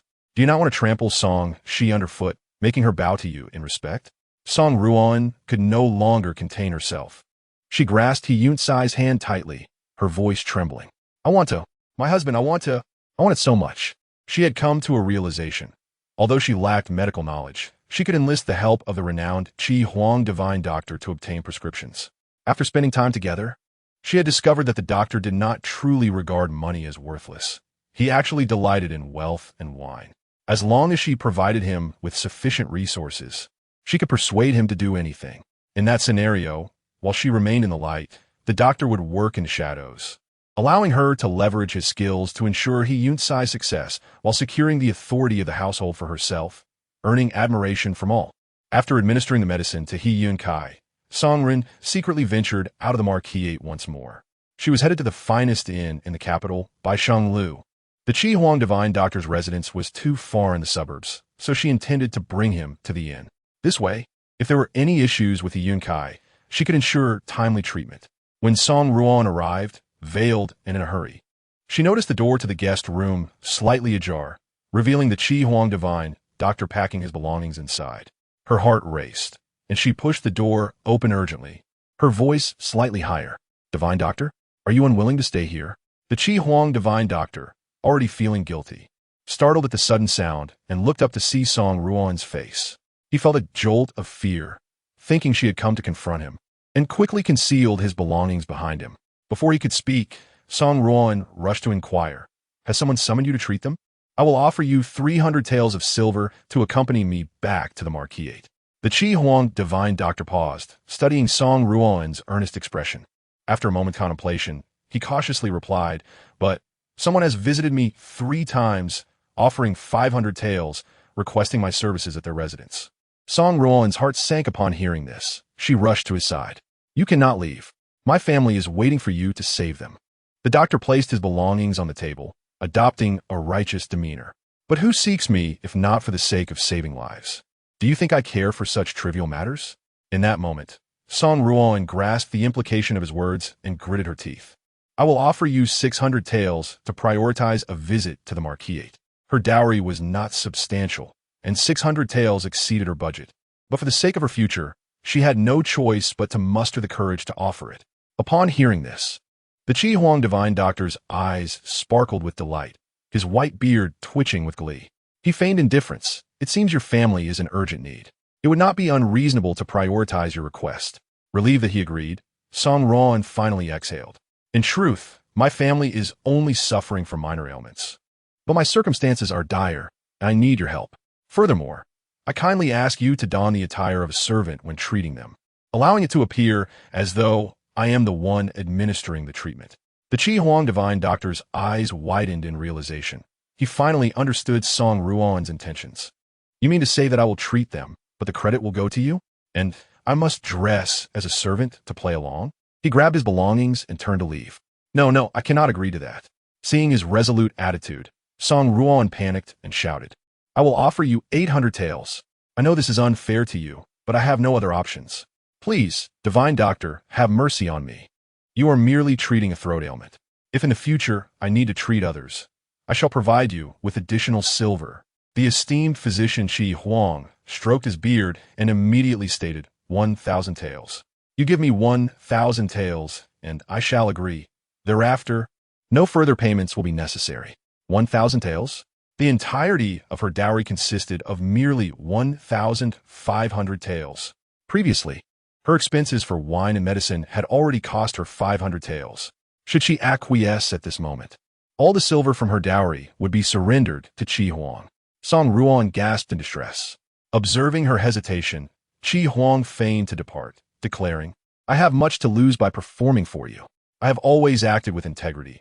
It would be better to treat patients honestly, and I shall forego this fee. Alarmed by his words, Song Ruoan hurriedly stopped him, exclaiming, I agree. Divine physician, I will document the patient's condition on paper, and you can prepare the medicine in the small kitchen, prescribing based on the notes. I assure you, the medicine will cure the ailment. To secure the position of steward and to keep Songshi beneath her heel, this was but a trifling sum. Once she became the renowned physician of the capital, what need would she have for silver? Upon contemplating the prospect of 1,000 taels in his possession, Qi Huang's demeanor softened considerably. Rest assured about my medicine. Hearing this, Song Ruoan finally exhaled in relief. Then I implore you to don the attire of a servant and accompany me back to the estate. Upon returning to Guanyin Pavilion with Qi Huang, she learned from Shuangxi, who was stationed at the door, that Madame Huang had arrived and was currently attending to He Yunce. Instantly, Song Ruoan felt a surge of anxiety. She hastily arranged her hair and quickly instructed Qi Huang to wait in the small kitchen. It was fortuitous timing. Today presented her with the best opportunity to acquire the steward's authority. Upon entering the bedroom, she was met with Madame Huang scolding. Your husband lies in bed, yet you are out enjoying yourself. Had I not listened to your advice, I would not have made a fool of myself before the matriarch. He Yunce could not bear to hear his mother berate Song Ruoan. He propped himself up and urgently interjected, Mother, this is all the doing of Song Shi. She has stirred chaos in the marquisate. Ruoan has only just prepared medicine for me. She has personally handled every aspect, from prescribing to concocting the remedy, alleviating much of my suffering. Mother, I recall your cough has yet to heal. Why not allow Ruoan to treat you? Madame Huang gazed at Song Ruoan in astonishment. You could treat ailments? Song Ruoan nodded with composure. Yes, I have learned medicine since childhood, intending to serve my husband and mother-in-law in the future. Since your throat troubles you, may I take a look? Madame Huang scrutinized Song Ruoan skeptically, shaking her head. Enough, enough. This is but a minor ailment. There is no need for you to treat it. Any prescriptions you provide must first be examined by a doctor. He Yunce, hearing this, could no longer contain his pain and rose from the bed, shocking Madame Huang. Yunce, lie down. What are you doing? He Yunce shook his head, drenched in sweat. No, Ruoan's skills are exceptional. I feel no pain whatsoever. Mother, see how much better my complexion is. He appealed to Madame Huang with sincerity. I am your son. Would I harm you? This idea was mine, solely to ensure your longevity. It pains me to see you cough daily. Tears welled in Madame Huang's eyes. I knew you were filial. You are indeed a wonderful son, so caring. I have no regrets in bringing you into this world. Chapter 36. A hot potato. Seeing Madame Huang in tears, He Yunce stepped forward with difficulty and grasped her hand tightly. This act was also a means to secure the steward's authority, paving the way for his future career. In the past, he had been overshadowed by his elder brother, and now Song, she had similarly oppressed Ruoan. Should she truly gain the steward's power, their lives and fortunes would lie in her hands. So, whom do you think will inherit the title? Madame Huang's eyes widened in alarm. That would be disastrous. We must not allow this. He Yunce nodded, his voice laced with temptation. Did not grandmother say Ruoan was useless? Once Ruoan cures you, grandmother will have no more excuses. Upon hearing this, Madame Huang decisively extended her arm. Treat me. Hurry. My son is so devoted. I must support him. Song Ruoan, filled with joy, approached and sat beside Madame Huang. She then feigned contemplation, delicately checking Madame Huang's pulse, deep in thought. It seems to be a lingering ailment. Though not life-threatening, it is quite bothersome. Madame Huang's eyes sparkled at this. Indeed, that is true. It has never improved. Song Ruoan nodded knowingly. Very well, I understand, mother-in-law. I will ensure the medicine cures you. Should I fail, I shall bear the consequences. I will personally prepare the medicine for you. Madame Huang gazed at Song Ruoan with admiration, now believing in her capabilities to some extent. However, He Yunce confidently asserted, Mother, once you drink the medicine, you will see the brilliance of her skills. It is worth every tale.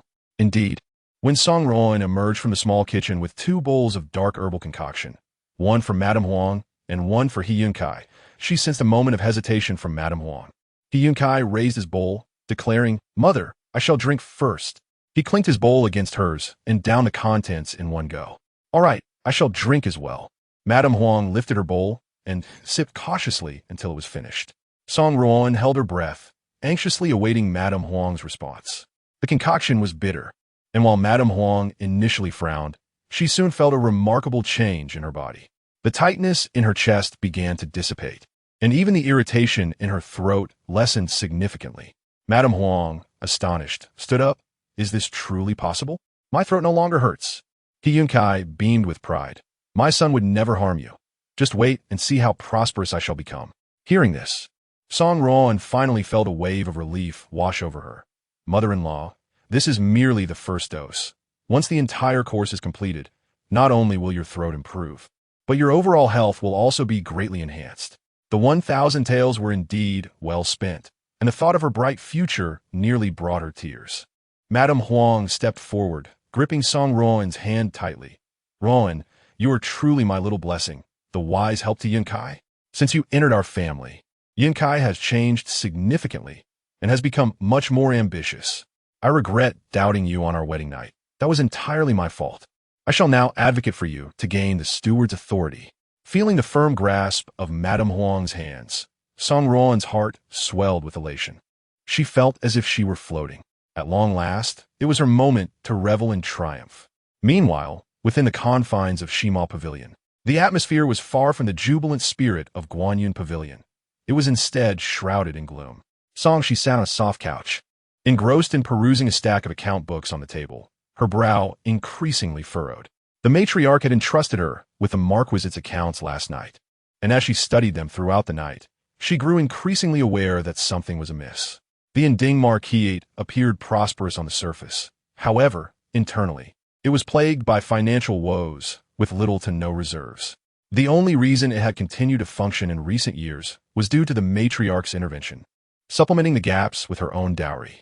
The underlying issues stemmed from the Marquisite's external businesses, which had suffered continuous losses yet continued to operate.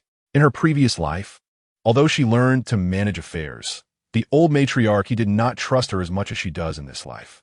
In her former existence, matriarch held on to power tightly, and Xizhi was oblivious to the financial discrepancies, unaware of the substantial issues at hand. But shouldn't be this way. How could matriarch permit outsiders to engage in such conduct? Furrowing her brow in contemplation, Xizhi summoned Sanchi. Sanchi, a native of the Marquis's residence, was the son of an elderly maid who served matriarch He and was knowledgeable about the household affairs. "Sanchi, what about the properties in the west of the Marquis's residence? They have been operating at a loss for years. Or the managers of the silk shop and the silver store?" Sanchi scratched his head and replied, "I once heard my mother mention that the steward of these shops is a relative of the old lady from her family, said to have once done her a favor." Upon hearing this, the corner of Xizhi's mouth twitched. No wonder, it was all a matter of connections. She flipped open another ledger. "And who oversees the procurement for the Marquis's residence? Why does the expenditure for food seem so exorbitant?" Sanchi explained, "I'm not sure about the procurement issues, but the suppliers for the meat, vegetables, and grains are distant relatives of the eldest lady's family. They manage many grain shops in the western part of the capital. The eldest son of matriarch had passed away young, leaving behind a widow who chose to reside in a temple. Thus the title fell to the Marquis of Anding. The Marquis's residence felt indebted to the eldest lady, making it difficult to sever these ties. At this point, Xizhi realized that what she held was not merely a ledger, but a hot potato. These were all formidable connections. She could not touch the relatives of the old lady or the eldest lady. To ensure the Marquis's residence functioned normally, she would have to infuse money into it. She could not bear such a noble sacrifice, putting her hard-earned dowry at risk. Resolute, Xizhi decided to return the ledgers. "Wu Mama, hurry and take these ledgers with me to Wuxiang Hall. I must return them." Wu Mama sighed, feeling troubled. Inviting a deity is easy, but sending them away is not. The old lady genuinely favors you, treating you like her own, revealing all the shortcomings of the Marquis's residence. Logically, the old matriarch had intended for Xizhi to assume the role of the household matron. If she returned the ledgers, it might create a rift. Xizhi was well aware of this, yet she was unwilling to engage in a losing venture.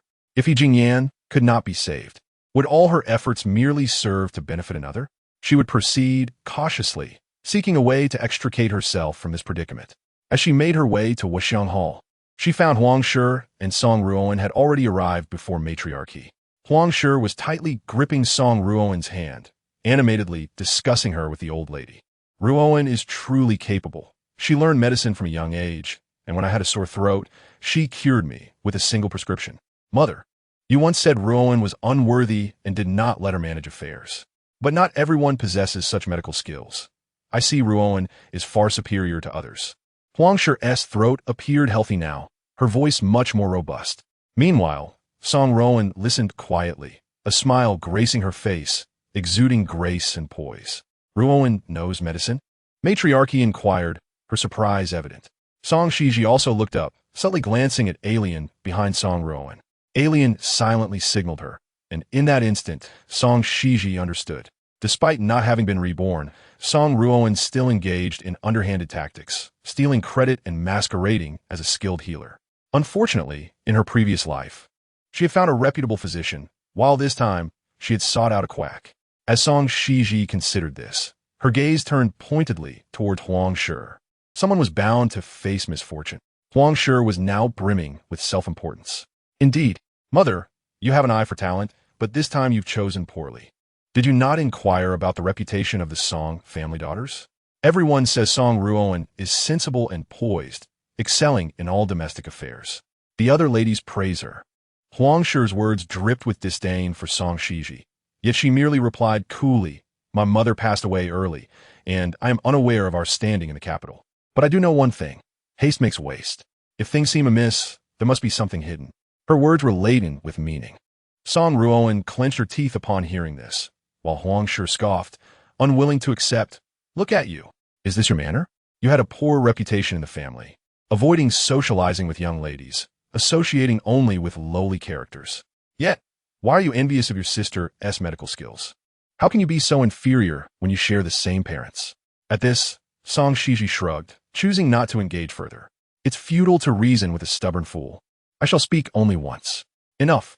Huang Shi, your words are too harsh." Song Xizhi interjected. Matriarch, he cast a measured glance at Huang Shi, then gestured for Song Xizhi to sit beside her.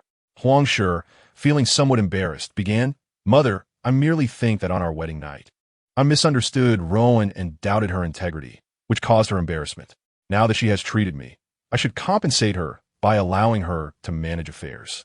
Listening to this, Song Xizhi felt Matriarch He's grip tighten subtly, yet she couldn't help but smile slightly. An opportunity had presented itself. She had just been troubled by the matter, not wishing to offend the old matriarch, yet Song Ruoan was eager for this position.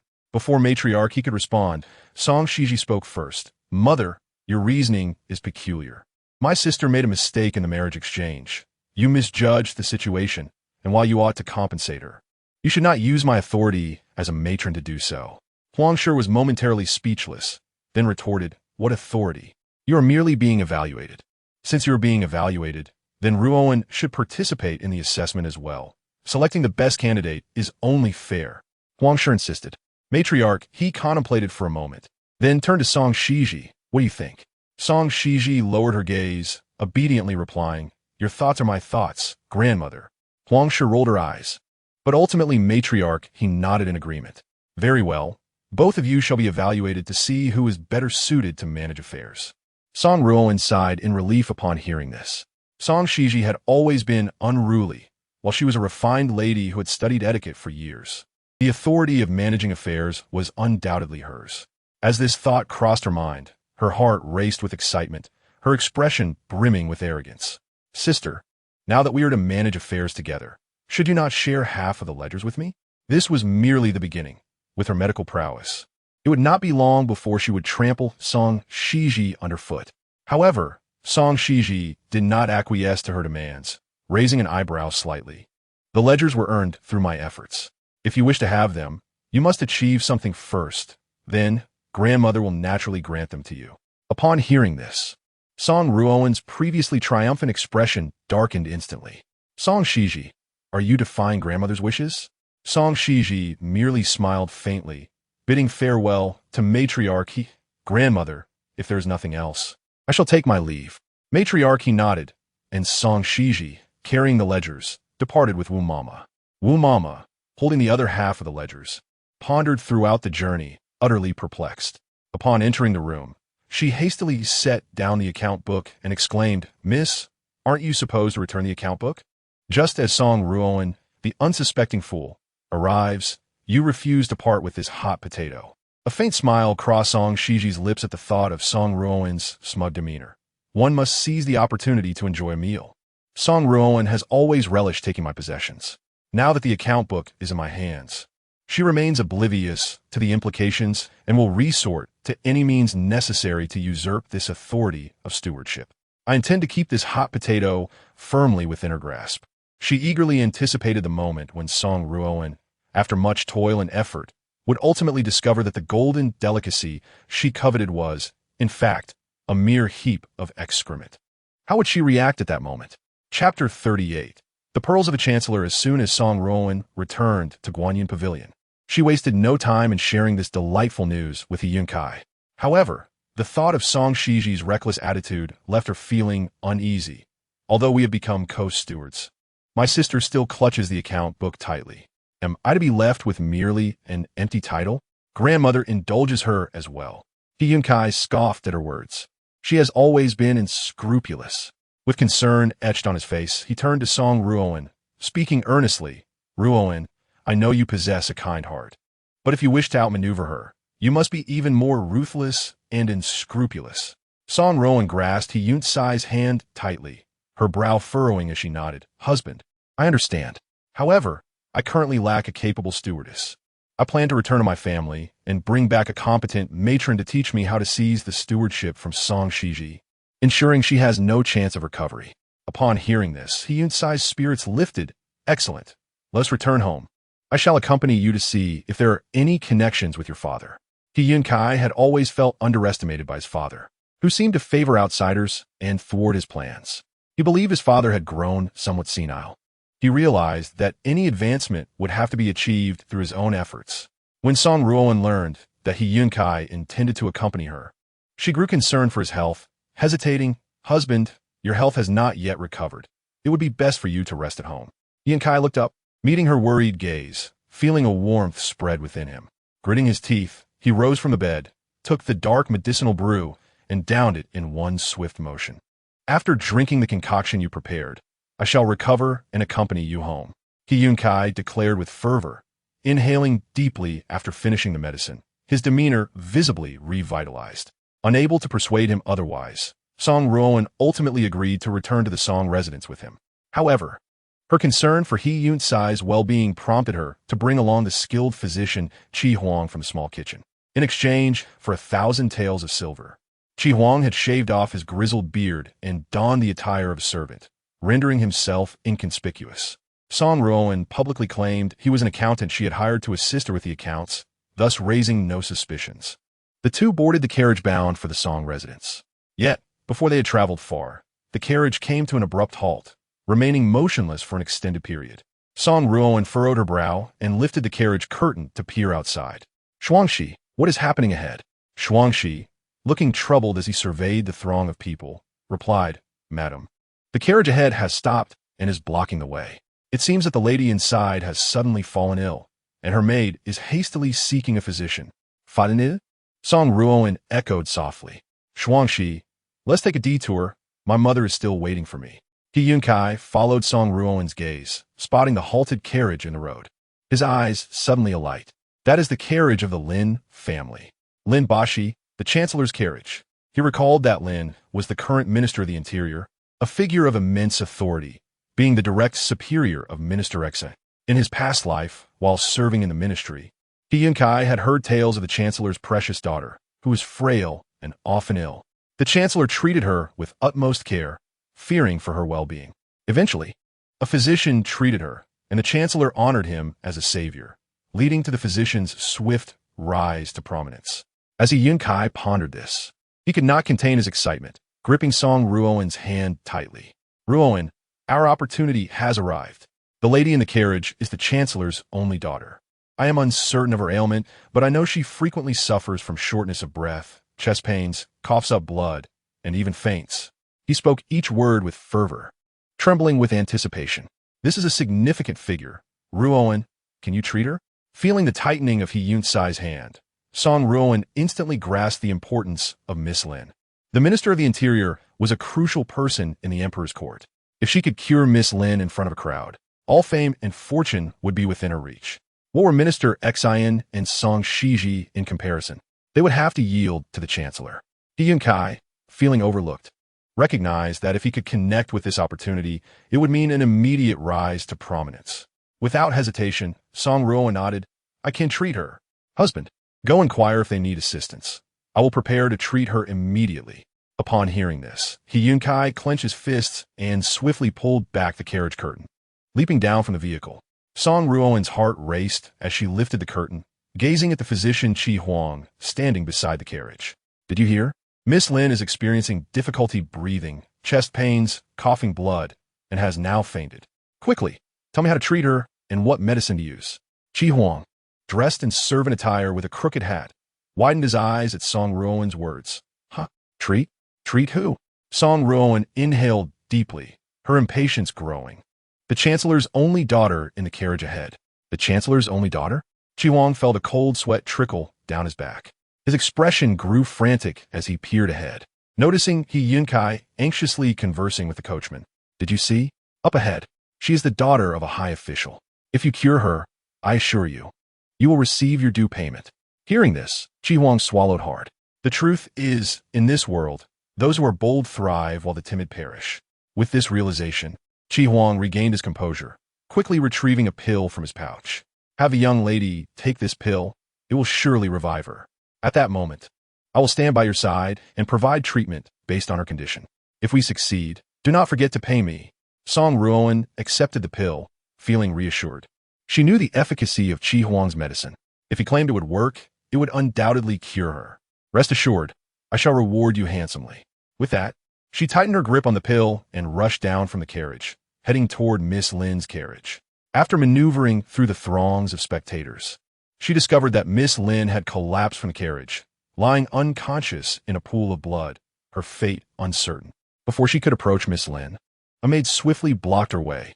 The maid clung tightly to Miss Lin, her eyes red and her body smeared with blood, yet she remained composed, unwilling to let go. Who are you? What do you intend to do? He Yunce helplessly shook his head at Song Ruoan, recognizing the maid's excessive vigilance and her reluctance to trust others. Song Ruoan cast a reassuring glance at He Yunce and spoke directly. My husband is He Yunce, the second son of the Duke of Anding. I am Song Ruoan, the legitimate daughter of the Song family in the capital. I have studied medicine since childhood, and my skills are well known within the Duke's residence. Upon hearing that someone fainted in the carriage ahead, I hurried here to offer my aid. The maid, tightly clutching Miss Lin, turned pale. You cannot treat this illness. We already called the doctor from the pharmacy, and they were at a loss. The imperial physician is on their way. Hearing this, Song Ruoan scoffed. Are you willing to gamble with your lady's life? Time waits for no one. She is on the brink of death. Rest assured, if I cannot save her, you may hold me, the Song family, and the Duke of Anding accountable. Upon hearing this, the maid hesitated but eventually loosened her grip. If anything happens to my lady, the Prime Minister will not spare you. Song Ruoan nodded, seizing the opportunity. She hurriedly knelt beside Miss Lin and deftly checked her pulse, lifting her eyelids to examine her eyes. Her swift and competent demeanor shattered the doubts of those present, and they heard her confidently inquire, Does your lady often experience chest pain, difficulty breathing, and cough up blood, culminating in her sudden fainting in the carriage? The maid's eyes widened in astonishment as she knelt before Song Ruoan, pleading desperately. Yes, those are my lady's symptoms, divine physician. You truly are a divine physician. Please, save her. The onlookers were astounded by Song Ruoan's words. How could she discern the symptoms with just a glance? The doctors from a pharmacy had struggled for ages, stating that their remedies were ineffective and dared not treat her. It seemed this woman surpassed even the imperial physicians. As Song Ruoan overheard the murmurs of the crowd, she proudly lifted her chin, her posture straightening with satisfaction. He Yunce, watching from the side, felt a swell of excitement. His face flushed. Song Ruoan elegantly assisted the maid to her feet and calmly stated, Do not worry. I can temporarily save your lady's life with a single pill. Afterward, she will require a course of treatment. Your lady is fortunate to have encountered me. With that, she administered the pill given to her by the renowned physician Qi Huang to Miss Lin. The crowd held their breath, intently watching her reaction. At that moment, a cacophony of chaos erupted from outside as Lord Lin arrived with the imperial physician in haste. From a distance, Lord Lin spotted the commotion and felt his heart skip a beat. What was happening? Why were there so many people gathered here? Grinding his teeth, Lord Lin pushed through the crowd, and upon seeing Song Ruoan beside Miss Lin, his eyes blazed with fury. What did you give her? She has been ill since childhood and cannot take medicine indiscriminately. Just then, the crowd began to murmur excitedly. My lord, a divine physician has saved this lady. It was the divine physician who brought her back to life. The maid fell to her knees before Lord Lin, weeping. Master, she was on the verge of death. But thanks to this divine physician's pill, my lady has opened her eyes.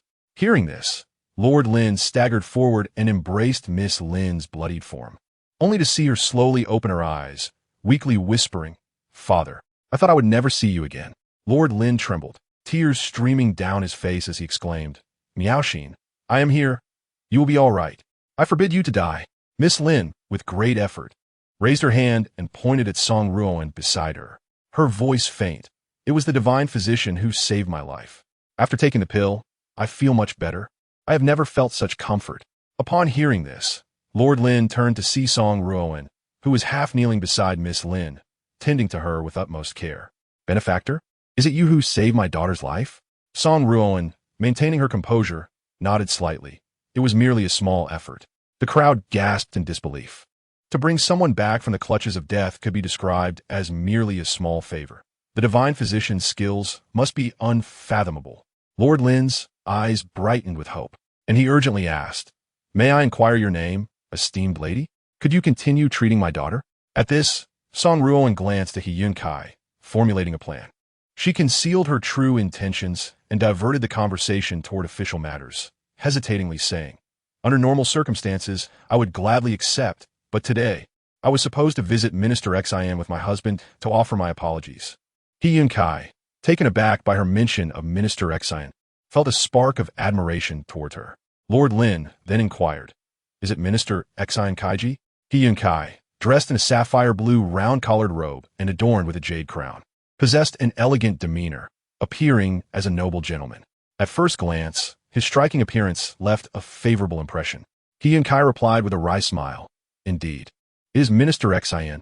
Thus, Lord Lin proposed, "If there is any misunderstanding between you and Minister Xizhi, I can mediate. Otherwise, shall we discuss this further at my residence?" He Yunce's heart raced with joy, yet he maintained a calm facade in front of the Prime Minister. He clasped his hands. "I would be most honored." Consequently, Lord Lin waved his hand and led both of them back to the Lin residence. After returning home, Miss Lin bathed, changed into clean garments, dressed her wounds, and wiped away the blood, revealing her original beauty. Her delicate features and fair skin resembled a radiant pearl, yet her eyes exuded an air of haughtiness, a result of her upbringing. Even when Song Ruoan checked her pulse, Miss Lin's demeanor was polite yet prideful. "You have worked hard, madam. You are truly remarkable." Song Ruoan, preoccupied with thoughts of He Yunce, merely smiled and, after carefully checking her pulse, discreetly received the prescription from the esteemed physician Shi Huang and went to the kitchen to oversee the preparation of the medicine. Meanwhile, He Yunce sat at a round table with Lord Lin, recounting past events. After He Yunce finished narrating the previous taxation issues, before Lord Lin could respond, Miss Lin stood up in indignation. She disregarded the norms of propriety and rushed outside, exclaiming, "How can there be such a malicious person in this world? Song Xizhi, I shall remember your name. Once, I believed that Lord Xiao's Su was as clear as the sky after the rain. Little did I know that I had misjudged her." After uttering this, she pouted and tugged at Chancellor Lin's sleeve, saying, "Father, I recall that Su Mingli served under your command. Now that his character is so despicable, you must ensure justice is served." In Chapter 40, famed throughout the land, Song Ruoan returned to her chamber with a bowl of medicinal soup, only to hear Lin Miaoxin's words. Her heart swelled with satisfaction. One can know a person's face but not their heart. Had it not been for personal experience, I too would have been deceived by my sister's facade, which she has maintained for over a decade. As she spoke, Song Ruoan placed the medicinal soup on the table before her. A maid from the Chancellor's residence approached, and, after testing for poison with a silver needle, nodded toward Lin Miaoxin. Thus, Lin Miaoxin sat beside Chancellor Lin and beckoned a nearby maid to feed her the medicine, sip by sip. Observing the maid's actions, Song Ruoan felt a twinge of displeasure, but when she noticed the unfamiliar maid feeding Lin Miaoxin, she inquired, "Miss Lin, where has the maid who accompanied you earlier gone?" Such loyal servants are indeed rare. Unfazed, Lin Miaoxin replied, "Are you referring to Shire and Shursan? They've been dealt with. They failed in their duty to protect me, and thus deserve punishment." Song Ruoan's eyelids flickered with surprise. She had not anticipated the swiftness of this noble lady's decisions. "Miss Lin, how do you intend to punish them for their incompetence?" Merely asking out of curiosity, she was taken aback when Lin Miaoxin casually replied, "They are dead." The gravity of her words made Song Ruoan's hands tremble, and her smile faltered instantly. The maid, who had been quietly feeding Lin Miaoxin, also shook with fear, inadvertently spilling the dark soup on Lin Miaoxin's skirt. Lin Miaoxin frowned slightly, addressing the maid with an even tone. "This is my favorite garment." Upon hearing this, the maid quivered and fell to her knees, pleading for mercy. "Miss, forgive me. Please forgive me." However, Lin Miaoxin merely waved her hand, and two young servants promptly dragged the kneeling maid away. Another maid stepped forward, cautiously resuming the task of feeding Lin Miaoxin, as if nothing had transpired. Given Lin Miaoxin's demeanor, it was evident that the fate of the maid dragged away was grim. Song Ruoan's eyelids twitched, her lips pressed tightly together in silence. While on the other side, He Yunce frowned at the scene. The air thickened with tension, broken only by the sound of Lin Miaoxin drinking her medicine. Chancellor Lin observed their reactions and finally spoke, reproaching Lin Miaoxin. "My daughter is naive and spoiled by me. She only speaks in anger. These servants' incompetence warrants no more than a mere punishment." There was no hint of reproach in Chancellor Lin's words, rather an unusual indulgence. He Yunce managed a smile, eager to speak, but Chancellor Lin continued. "I understand your situation, young Master He. You are currently in need of an official position, correct? I see that you possess an extraordinary demeanor, unlike what the rumors suggest." Realizing that Chancellor Lin intended to silence him, He Yunce quickly rose and bowed. "Thank you for your recognition, Chancellor. Such an opportunity is a rare blessing." Chancellor Lin nodded, his gaze toward He Yunce filled with appreciation. "I admire your desire to not rely on your father.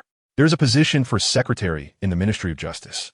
Although it is a lowly 9th-rank position, it is under my purview, so you understand, don't you?" Chancellor Lin's words were laden with implication, as he turned his attention towards Song Ruoan. "As long as Madam can heal my daughter, you may showcase your talents, and I trust you will soon ascend in rank, surpassing Su Mingli."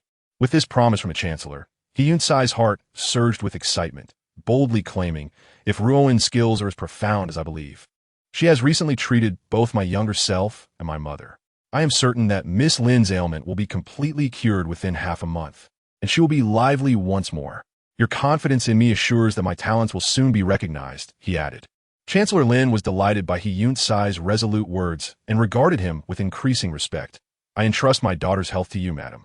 Once Lin Miaoxin finished her medicine, feeling revitalized and free from discomfort, Chancellor Lin, in high spirits, personally saw the two out of the Chancellor's residence, reminding the maid, "Shiwushi, take good care of your mistress." He Yunce, upon hearing this, couldn't help but exclaim, "Chancellor Lin truly loves his daughter dearly. His reputation is well deserved." Chancellor Lin shook his head. "I have but one daughter. Saving her is akin to saving my own life." He solemnly patted He Yunce's shoulder. "You are truly remarkable. Tomorrow, officials from the Ministry of Personnel will visit the Ho residence for an inspection, and the day after, you shall directly serve in the Ministry of Justice." He Yunce exhaled deeply, knowing his future was secure. Once he and Song Ruoan boarded the carriage, the wheels creaking as they began their journey, Song Ruoan nervously grasped He Yunce's hand. "Darling, that Miss Lin is truly ruthless. The maid named Shiwushi indicates that 14 others have perished before her. The Chancellor's residence employs such ruthless methods, regarding lives as mere trifles. I genuinely fear for my safety while treating her." He Yunce, feeling elated, dismissed her concerns. Tightly holding her hand, "You are treating Miss Lin, so there is no need for fear. Besides, she admires you, does she not? If she cherishes you, then the one who should be fearful is Song Xizhi. We spoke so much before her. She must despise him deeply." He Yunce's eyes narrowed with significance. "If Song Xizhi causes you distress and you cannot treat Miss Lin, someone will naturally seek retribution from him. Though Miss Lin's methods are harsh, she serves as a protective talisman for them." Hearing this, Song Ruoan finally relaxed, leaning sweetly against He Yunce's shoulder. "Darling, you are so clever. With my medical expertise, even if that Miss Lin is willful and spoiled, Chancellor Lin's tactics will compel her to treat me like a deity."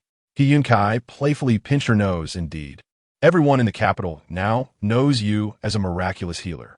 Soon, we shall be famed throughout the land." Chapter 41. More silver. Upon hearing this, Song Ruoan smiled contentedly, only to hear He Yunce's voice from above. "I shall soon fulfill my promise to you, making you a first-rank lady. You shall be my only wife, and we shall be united for eternity. Feeling herself enveloped in He Yunce's embrace, Song Ruoan's heart brimmed with indescribable sweetness. So this is why you strive so hard for my sake. I never imagined a man could love me so deeply. Offer me a promise of forever. Once the renowned physician's medicine healed He Yunce's body and he resumed his duties in the Ministry of Justice, everything fell into place. She recognized her status as a favored daughter of heaven, yet she never anticipated that a man would love her profoundly, even granting her a promise of a lifetime. He Yunce held Song Ruoan tightly, feeling an unprecedented peace. Who else could I love if not you? In her previous life, Song Ruoan utilized her medical skills to pave her own path, employing every means at her disposal to win the favor of the nobility. She unhesitatingly offered her dowry to assist him during his darkest, most self-doubting and despairing moments, standing by him and encouraging him. They shared similar interests, resonating deeply within their souls. A devoted wife supports her husband's lofty ambitions, and in return, I offer my devoted wife treasures of gold. The gentle, kind, and understanding Ruoan was the everlasting moonlight above his head. The two embraced tightly in the carriage, and after inviting an elderly matron from the Song residence, they finally returned to the Marquis's mansion. This matron, Aunt Hu, was a companion to Zhao Qianluan. Though her skills were not as formidable as the two tutors previously hired, she was nonetheless worldly. With her presence, Alien was efficient in her tasks, allowing Song Ruoan to truly relax. Upon returning to the Marquis's mansion, Song Ruoan meticulously explained the current situation to Aunt Hu. You are aware of how malevolent Song Xizhi can be. It will not be easy for me to wrest control from her, especially since old madam, he shows her particular favoritism. Listening to the unfolding situation, Aunt Hu merely smiled faintly. Do you know which shops are under the Marquis's control? If you first establish good relations with the shopkeepers and invest a bit of silver to sweeten the deal while promising future benefits, they will surely recognize who their true master is. Tomorrow, while your husband is on duty at the Ministry of Personnel, you should unite the shopkeepers to oppose Song Xizhi. With a dual approach, she will have no choice but to relinquish her authority. Upon hearing this, Song Ruoan's eyes sparkled, but as she contemplated the matter of silver, they dimmed once more. Your strategy is indeed clever. However, the issue of funds, with expenses for the Qihong divine doctor and my own dowry, I scarcely have any silver left. Yet Aunt Hu shook her head. Miss, you must adopt a long-term perspective. One must be willing to invest if they wish to reap rewards. Your mother once used this very method to seize the management authority of the Song residence. This revelation allowed Song Ruoan to exhale deeply, solidifying her resolve. Her mother had relied on the management authority to amass a considerable private fortune within the Song residence, even claiming the entirety of Song Xizhi's mother's dowry. Now, the Marquis's mansion was 100 times more affluent than the Song residence. If she could secure the management authority, would she not have ample opportunities to benefit in the future? With this thought, Song Ruoan instructed Alien to pawn a third of her dowry, estimating around 700 taels of silver, combined with the 300 taels she had saved. She would have a total of 1,000 taels. 300 taels would be given to the Qihong divine doctor, while 700 taels would be used to secure the cooperation of the shopkeepers, ensuring they would collectively oppose Song Xizhi before old Madam He. As for the dowry, she could reclaim it once her name was established in the capital. A few days' delay would not matter. Alien, understanding her mistress's instructions, nodded decisively and set off. Song Ruoan trusted her maid completely. Not only did Alien resemble her former maid, Xia, but she was also efficient and quick-witted, a rare talent. Alien left the Marquis's mansion with 1,050 taels of silver, quickly turning to enter Song Xizhi's courtyard. Surprised by Alien's sudden visit, Song Xizhi hurriedly instructed Matron Wu to close the door. Alien produced 700 taels of silver notes from her bosom and placed them on the square table beside Song Xizhi. Mistress, Song Ruoan has pawned her dowry to procure 700 taels to bribe the shopkeepers of the Marquis's mansion, intending to oppose you when Lord He Yunce is on duty at the Ministry of Personnel tomorrow. The silver is already secured. I wonder if there are further actions to undertake? Upon seeing the 700 taels, Song Xizhi's eyes widened, and she chuckled. You think it easy to have the shopkeepers turn against me? Why waste silver? I'll send someone to scrutinize the shop's accounts, and, as they see the truth, they will naturally turn against me tomorrow. As Song Xizhi spoke, her gaze shifted to the square table beside her, her eyes gleaming with ambition. Since I provide the effort, then this money should rightly belong to me. She tucked the 700 taels of silver into her possession. Alien, witnessing this, then produced 300 taels of silver notes. Additionally, there is the 300 taels meant for the Chihuang divine doctor, as they rescued the daughter of Prime Minister Lin on the road. Prime Minister Lin? Song Xizhi raised an eyebrow, intrigued.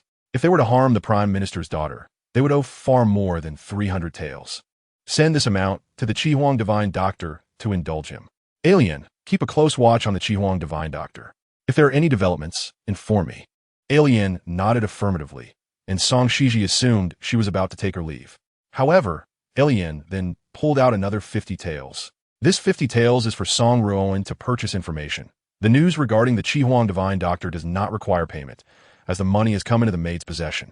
Seeing the gleaming silver, Song Xizhi marveled at Alien's cunning. A single individual had brought half of Song Ruoan's dowry. She smiled at Alien. Since this is your hard-earned silver, you should keep it. Yet Alien shook her head. This silver is inconvenient for me to retain. Understanding Alien's intention, Song Xizhi appreciated her loyalty. I shall add another 50 taels to make it 100 to send to your sister. Upon hearing her sister's name, Alien's eyes lit up, but she quickly concealed her emotions, bowing slightly. Thank you, mistress, for your kindness. Chapter 42. Song Ruoan establishes a military decree. Time passed swiftly. Initially, when He Yunce and the Marquis of Ending discussed the matter, the Marquis was reluctant to believe it. However, the following day, officials from the Ministry of Personnel arrived for an inspection, showering the Marquis with praise, leaving him in a state of astonishment. Ultimately, the assessment was passed, and a position as the 9th-class clerk at the Ministry of Personnel was confirmed. The members of the Marquis of Ending's household awoke from their dreams. Huang and Song Ruoan, upon hearing the news, were elated, nearly ready to celebrate with drums and gongs. At that moment, they were in old Madame He's fragrant hall, and Huang could barely contain her excitement as she raised the matter, learning that Ruoan had cured the daughter of the Prime Minister, thus earning the Chancellor's recognition in this position. She remarked, previously, when I mentioned this to you, you were skeptical. Old Madame He, upon hearing this, not only did not express anger, but instead nodded with a smile. I believe it now. Gaining recognition and promotion from superiors is far better than forcing one's way into a position through connections. Ruoan is indeed a good child. Huang's eyes sparkled at this affirmation. I always knew Ruoan was capable. She is well suited to manage affairs. Surely, you will entrust her with the management authority? One to you? Old Madame He's smile faded slightly at this suggestion. While Ruoan is capable, it does not imply that Xizhi is not. As her words fell, neither Huang nor Song Ruoan responded, but outside, a cacophony of voices broke through. Song Ruoan cast a triumphant glance at Song Xizhi, subtly smiling, just as several shopkeepers burst in. The foremost among them, out of breath and holding account books, exclaimed, Old Madam, I can no longer manage this shop. You must find someone more capable. The others crowded behind him, their faces reflecting displeasure.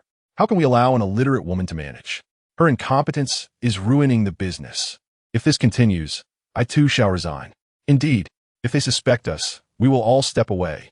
The uproar made Old Madame He furrow her brow deeply. What is the meaning of this? What are you all saying? The leading shopkeeper snorted. Since yesterday, all shops under the Marquis's name have ceased operations, forced to audit accounts by this illiterate woman, severely impacting our business. The others nodded in agreement. She doesn't trust us, nor does she think Old Madame He managed well in the past. Song Ruoan's eyes gleamed at this revelation. She had not anticipated that her 700 taels would wield such influence, prompting all the shopkeepers to invest significantly and close their establishments to stage this grand performance. She nodded eagerly, understanding that one should employ those who are trustworthy while being wary of those who are not. Her sister, having been playful since childhood, never learned this lesson. Thus, Ruoan stepped in to apologize on her sister's behalf. Song Xizhi stood her ground, meeting Song Ruoan's challenging gaze with a mere smile. If you're innocent, why fear scrutiny? Several managers were momentarily taken aback, and Song Ruoan continued, New officials are often zealous. Managers are simply concerned. Is your investigation for the whole residence's benefit, or to fill the shops with your own people for personal gain? Upon hearing this, the manager's eyes gleamed with understanding. Indeed, it seems the second young madam is fair and above board. She is the most suitable for the steward position. The old lady should allow her to take charge. Having studied management since childhood, she knows the ropes and will not falter. Song Ruoan felt a surge of pride upon hearing this, grateful for the silver she had spent. She had invested 700 taels to win over these managers. And with the guidance of Granny Hu, she was confident she could outshine Song Xizhi, whom she considered inept. However, Song Xizhi, with a steely resolve, interjected, "Stewardship is not as simple as it seems. Can you guarantee that your management will surpass mine? Can you ensure that the staff's wages and conditions improve? Can you promise an increase in the profits of the Ho residence's shops and that the managers will respect your authority?" Without hesitation, Song Ruoan nodded and declared, "Grandmother, I assure you I can." If given the opportunity, she would undoubtedly perform better than her sister. She had trained in management from a young age and had gained the manager's admiration. Hearing this, the old lady fell silent, while Song Xizhi's face flushed with indignation. "What if you fail?" Song Ruoan reveled in her sister's discomfort, smirking. "How could I possibly perform worse than you, with several managers opposing you? Today, I shall draw this line in the sand. If I do not perform better than Song Xizhi, I will accept any punishment from grandmother or mother without protest. I will win the respect of all the managers and manage the Ho residence well." At this proclamation, Madame Huang clapped her hands in approval. "Excellent." With that, Song Xizhi had nothing further to say. The old lady took a deep breath and nodded. "If you can indeed elevate the Ho residence and earn the respect of the staff and managers, I will entrust the stewardship to you." Previously, she had favored Song Xizhi for her assertiveness, believing she could uphold the fade of a strong Ho residence and eliminate corruption in the shops. However, Song Xizhi's bluntness led to her swift downfall at the hands of the managers. Given Song Ruoan's lifelong training in management, it seemed prudent to let her take the reins. With a knowing look, the old lady added, "However, Song Ruoan, I expect to see your capabilities." Upon hearing the old lady's promise, Song Ruoan's eyes sparkled with excitement, akin to two blazing suns. "Rest assured, grandmother, you will see the results." With confidence stemming from her investments and connections, she felt she would certainly outperform Song Xizhi. After receiving a nod from the old lady, she happily made her way to Song Xizhi, proudly clutching the heavy ledgers that nearly pulled her to the ground. Startled, she quickly raised her head only to see Song Xizhi leaving the Wanshang Hall, her expression pale and silent. A wave of joy washed over Song Ruoan. "Grandmother, mother, Ruoan shall take her leave now. I must first review the ledgers before addressing the managers." The old lady nodded. "The future of the Ho residence now rests in your hands. Since you have drawn your line in the sand, manage it well." With that, she produced the key to the Ho residence's treasury and personally handed it to Song Ruoan. Trembling with anticipation, Song Ruoan accepted the key, realizing she had finally become the mistress of the grand estate. This was just the beginning. She intended to firmly place Song Xizhi beneath her heel. Chapter 43. A fall from grace. Upon departing the Wanshang Hall, she, along with Alien and Granny Hu, exited while carrying the ledgers. Before long, she spotted Song Xizhi ahead. Quickly, she hurried forward and positioned herself directly in Song Xizhi's path. With her husband now appointed as a low-ranking official and herself in possession of the stewardship, Song Ruoan's demeanor had transformed into one of haughty pride, her steps imbued with confidence. Song Xizhi glanced at Song Ruoan but uttered not a word, merely sidestepping to the left. Sensing her sister's indifference, Song Ruoan's irritation grew. She mirrored Song Xizhi's movement, blocking her path once more. Finally, Song Xizhi raised her head slowly to meet her gaze. "Sister, congratulations on your stewardship. But do not let your newfound joy lead you astray by obstructing my way." Song Ruoan lifted her chin defiantly. "Sister, I feared you would be lonely in your despair, returning to your quarters without a word from your husband. So I came to keep you company." Each word was a deliberate jab at Song Xizhi's heart. The grievances and unfulfilled desires from her wedding night, the tea ceremony, the return to her in-laws, and the dowry, all the perceived injustices she had endured poured forth in this moment.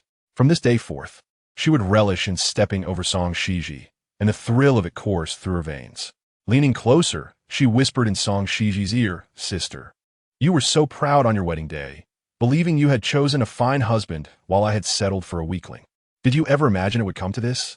My husband is now in a position of authority thanks to me, while I am revered as a divine healer. Having taken your stewardship from you, I will always be ahead of you. Song Xizhi chuckled softly, her eyes glinting with a deeper meaning. Yes, you shall undoubtedly lead. And when that time comes, I will be dressed in mourning attire, playing the Suona to bid you farewell. Song Ruoan clenched her teeth in frustration, yet suddenly struck by an idea. She wore a triumphant expression. Even in death, it will be your husband who passes first, leaving you a widow. But do not worry. Even though my skills could resurrect the dead and heal the prime minister's daughter, I shall not treat your husband unless you kneel and kowtow to me. At this, Song Xizhi grasped the intent behind Song Ruoan's visit, recalling the resentment from the last incident at the ancestral hall. To ask her to plead for her husband as treatment? The scorn in Song Xizhi's eyes deepened. Save your energy for treating He Yunce. Unfazed by Song Xizhi's obstinacy, Song Ruoan remained confident that a day would come when Song Xizhi would regret it. Do not be so stubborn. Soon enough, He Jingyan will find himself at the gates of the underworld, and you will be the one begging me to save him. She felt fortunate to have enlisted the renowned divine physician, earning the admiration of the elite while now holding Song Xizhi's fate in her hands. Yet, Song Xizhi merely shrugged. Very well, I shall await that day. She raised her voice, but regardless of how long I wait, you best not keep the Ho residence's servants waiting too long. The Marquis's residence possesses 8 auxiliary rooms, a kitchen, and a woodshed that require repair. In the back garden, not only are the bricks and tiles loose, but there's also a lack of railings, leading to the occasional servant slipping and falling into the lake. Thus, the railings must be restored. Sister, since you have promised grandmother, you must attend to this matter swiftly. Upon hearing this, Song Ruoan was momentarily taken aback, not having anticipated the extent of disrepair in the Marquis's residence. Was Song Xizhi indifferent to this? Had the late madam he been neglectful as well? A sense of unease began to creep in. However, before she could ponder further, the attentive servants, having overheard Song Xizhi's words, hurried over to Song Ruoan, surrounding her. Second young mistress, now that you have taken over as steward, will the rooms of the servants be repaired? My room often leaks. Another servant knelt, weeping. My brother fell into the lake and cannot serve at present. I beseech you to expedite the repair of the railings. Amidst the clamorous voices, Song Ruoan, without a moment's hesitation, nodded affirmatively before the crowd. Rest assured, the eldest young mistress may neglect you, but I shall immediately allocate funds to rectify these issues. She helped the weeping servant to his feet, saying, in the past, my sister's stewardship was lacking, causing you distress. I will also provide compensation for your brother's fall into the lake. Do not weep. Upon hearing this, the servants were filled with gratitude towards Song Ruoan and harbored some dissatisfaction towards Song Xizhi. They had vaguely heard that the Marquis's household was financially strained, which had previously silenced their grievances, but they had not expected the newly appointed second young mistress to be so generous. Meanwhile, Song Xizhi continued to address the maidservants and servants, saying, my sister is indeed more capable than I in managing the household. I apologize for any shortcomings in my previous stewardship. However, my sister has promised grandmother to enhance the treatment and monthly allowances for all the household servants. You must express your gratitude to her. Upon hearing this, Song Ruoan suddenly lifted her head and met Song Xizhi's distinctly contrasting gaze. There was something peculiar about her unusual demeanor. The moment the household servants heard Song Ruoan's promise, they erupted in excitement. Second young mistress, is this true? Can you truly improve our treatment? How much more will our monthly allowance be? You truly have a heart of a bodhisattva, caught off guard by their enthusiastic response. Song Ruoan inhaled deeply, her gaze sweeping over the expectant faces of the servants. She recognized this as the opportune moment to win their loyalty. Song Xizhi had always been frugal, and her previous stewardship had resulted in a similarly impoverished appearance for the Marquis's household. The servants' monthly allowances were even lower than those of the Song family. The servants bore grievances, and, in truth, few respected Song Xizhi, which is why she had been so easily undermined. Conversely, Song Ruoan understood the art of winning hearts. With sufficient wealth, there would be no betrayal. With this thought, she smiled and nodded affirmatively to the crowd. Indeed, I'm not one to be miserly. As long as you perform your duties well, you shall not lack for silver. Upon receiving Song Ruoan's assurance, the crowd erupted in jubilant cheers. They fervently knelt before her. with a few quick-witted individuals beginning to flatter her. The eldest young master is unwell, and the second young master has earned the chancellor's favor. It will soon be he who shoulders the family responsibilities. I always knew that the eldest young mistress could not manage the household. We never respected her in our hearts. As expected, she could not maintain her position for long. Indeed, every night, I prayed fervently, hoping for you to take charge of the household. You possess both medical expertise and managerial skills, and your beauty is unparalleled in the capital. Song Ruoan relished their flattery, lifting her chin slightly, her heart blossoming with joy. You all have such silver tongues. Rest assured, I will not neglect you. Old Madam Hu, standing nearby, nodded approvingly at this sentiment.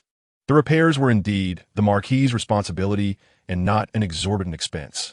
However, Song Ruoan utilized this opportunity to win the loyalty of all the household servants, ensuring her future management would be more convenient and her position more secure. It was a dual victory. Clearly, Song Ruoan was of the same mind. She produced the key to the treasury and entrusted it to old Madam Hu. Madam, please retrieve the silver from the treasury and ensure all necessary repairs are made.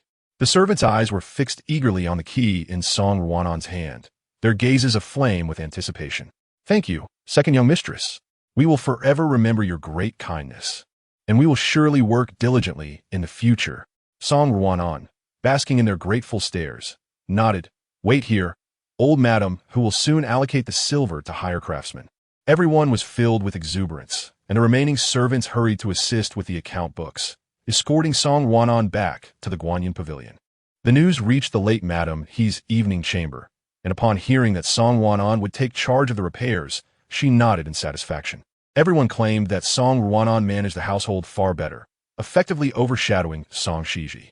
Surrounded by admiration, Song Ruoan returned to the Guanyin pavilion, where all the servants there also held her in high regard. She could hardly contain her laughter. Managing the household? How simple. Seated on the soft couch, sipping a cup of hot tea, she felt invigorated and then began to peruse the account books, intending to clarify the Marquis's finances. Yet, before she could read more than a few pages, hurried footsteps outside caught her attention. Frowning slightly, she looked up to see old Madam Hu's anxious face. What is it? Why are you in such a hurry?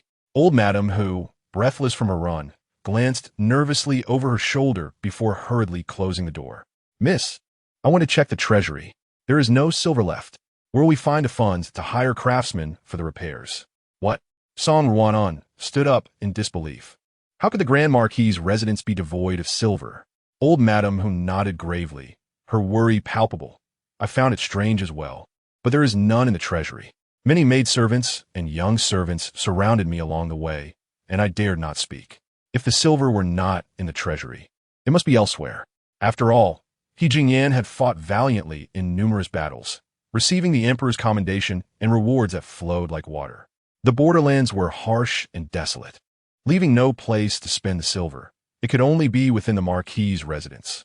The thought of seizing He Jingyan's wealth sent a thrill through Song Ruoan, and she immediately wished to step outside. However, recalling the many maidservants and young servants still waiting outside, she reluctantly returned to her seat. Madam, quickly summon the stewards of the Marquis's residence and inquire where the silver has been stored. Also, have them report on the household circumstances. Old Madam Hu nodded and hurriedly exited to call for them. After a lengthy wait, Song Ruoan finally saw Old Madam Hu return, accompanied by several stewards in a rush. The stewards, having heard the recent news, entered with bright smiles and greeted Song Ruoan enthusiastically. Second young mistress, we hear you are to oversee the repairs of the Marquis's residence, and that you will be increasing the servants' monthly allowances? You are truly the savior of the Marquis's household. The stewards, though graying, looked at Song Ruoan with shining eyes, as if beholding a deity of wealth. Song Ruoan, pleased by their flattery, felt a surge of happiness. Yet she found their response somewhat peculiar. Their praises seemed excessive. Overseeing the repairs was hardly a challenging task. The leading steward nodded vigorously, nearly brought to tears. Indeed, it is not difficult, but everything is ready. We merely lack your presence. Song Ruoan was elated, yet she made a concerted effort to maintain her composure. The purpose of gathering you here today is to address this matter. Where are the funds of the Marquis residence? The matron replied that no money was seen in the storeroom. The stewards present were momentarily taken aback, exchanging glances, until the head steward hesitantly spoke. "Madam, there is no money left in the public account." Song Ruoan's joyful smile faltered, disbelief washing over her. "What?" Her matron's eyelids flickered as she echoed her confusion. "I do not comprehend your words. What do you mean, there is no money?" The steward's expression grew grim as he shook his head. "Do you not understand the intricacies of the Marquis residence?" Suddenly, Song Ruoan's face turned ashen, her ears buzzing with the implications. "Intricacies? What do you mean? What has happened to the Marquis residence?" The steward's eyes widened. "The eldest madam is your sister. Did she not inform you? The shop is in deficit, and the Marquis residence can no longer afford extra expenses. The servants' monthly allowances are meager, and repairs have not commenced. We thought she was unable to resolve the situation of the Marquis residence, while you, having learned to manage since childhood, believed you could take over for your sister, showcasing your determination." Other stewards joined in with skeptical glances. "Thus, you are utterly unaware of the circumstances here and naively took on a task beyond your capabilities?" Her matron trembled, clutching Song Ruoan's hand tightly as the latter felt the chill of dread course through her veins. "I can manage, of course I can." Song Ruoan's lips quivered, her face tinged with numbness. If these stewards discovered her ignorance, how could she ever take charge? She had even made a solemn vow before the elder Mrs. He. Resolutely, Song Ruoan declared, "It is precisely because my sister lacks the ability to manage that I took on this responsibility. How could I possibly fail?" The stewards nodded, reassured by her words. "How do you intend to manage?" The Marquis shop had continuously faced deficits. The elder madam, bound by familial ties, could not address the nepotism, relying instead on her dowry to support the household. For a time, the Marquis residence remained stable, but the elder madam's dowry was nearly exhausted, and the eldest madam had dispatched people to investigate the shop's accounts, leading to a collective revolt among the shopkeepers. The shopkeepers had familial ties with the Marquis residence. Hence, the accounts could not be scrutinized for the time being.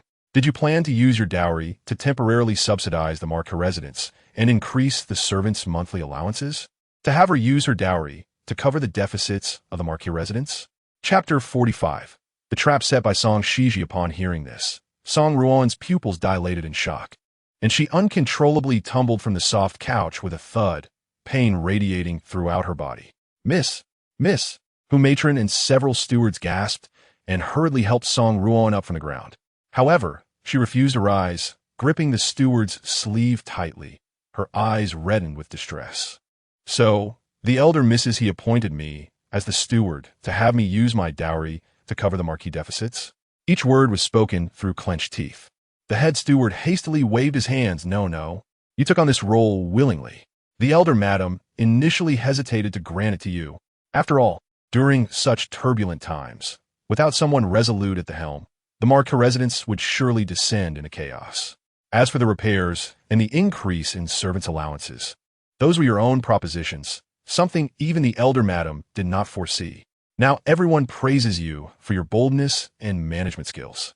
Song Ruoan felt a lump in her throat, a wave of bitterness rising within.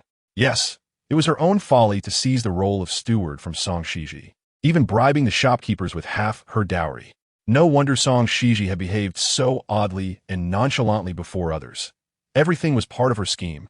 Moreover, the elder madam ultimately relented, trusting her enough to reveal her vulnerabilities. You possess the capability. Once you resolve this situation, your status will surely be secured. Taking a deep breath, Song Ruoan gripped her matron's hand and returned to the couch. This reasoning was clear. She had seized the authority of steward not only to gain profits, but also to solidify her position, which indirectly affected whether He Yunce could inherit the title of heir. By controlling the stewardship, the elder madam favored her, all while wanting to keep Song Xizhi beneath her heel. Realizing that Song Xizhi had deliberately set her up due to her depleted dowry, Song Ruoan raised an eyebrow, given the state of the Marquis residence. Has my sister not filled her dowry into the gaps for so long? The thought that Song Xizhi's meager dowry had been entirely consumed, while she still had room for maneuver, eased Song Ruoan's spirit somewhat. However, the steward shook his head, looking despondent. No. The elder madam previously reserved some funds in the public account to maintain the normal operations of the Marquis residence. But during the eldest madam's management, not only did she fail to fill the gaps, she even withdrew the reserved funds, leading to the current empty accounts. Thus, you must provide funds immediately, as the servants' allowances are due tomorrow. Mr. Li, feeling somewhat embarrassed, offered a few words of consolation. You and she share a sisterly bond. Using your dowry to cover the deficits is also commendable. Upon hearing this, Song Ruoan's chest heaved, her complexion paling in an instant. She understood. She finally comprehended. When she had usurped the stewardship from Song Xizhi, her sister's peculiar demeanor made sense. Song Xizhi had intended this all along. She had deliberately exhausted all the funds, leaving this mess for her to handle. Song Xizhi, that wretched woman. Her fierce gaze frightened the stewards into quaking. They huddled together, with the head steward cautiously inquiring, "Has the second madam encountered some difficulties?" Seeing this, He Matron quickly supported Song Ruoan's hand and addressed the stewards with courtesy. The second madam is now aware of the situation in the Marquis residence. Although she can manage, she never anticipated it would reach such a dire state. Regardless of whether it is through her dowry or other means, she must contemplate her options carefully. The stewards nodded vigorously indeed.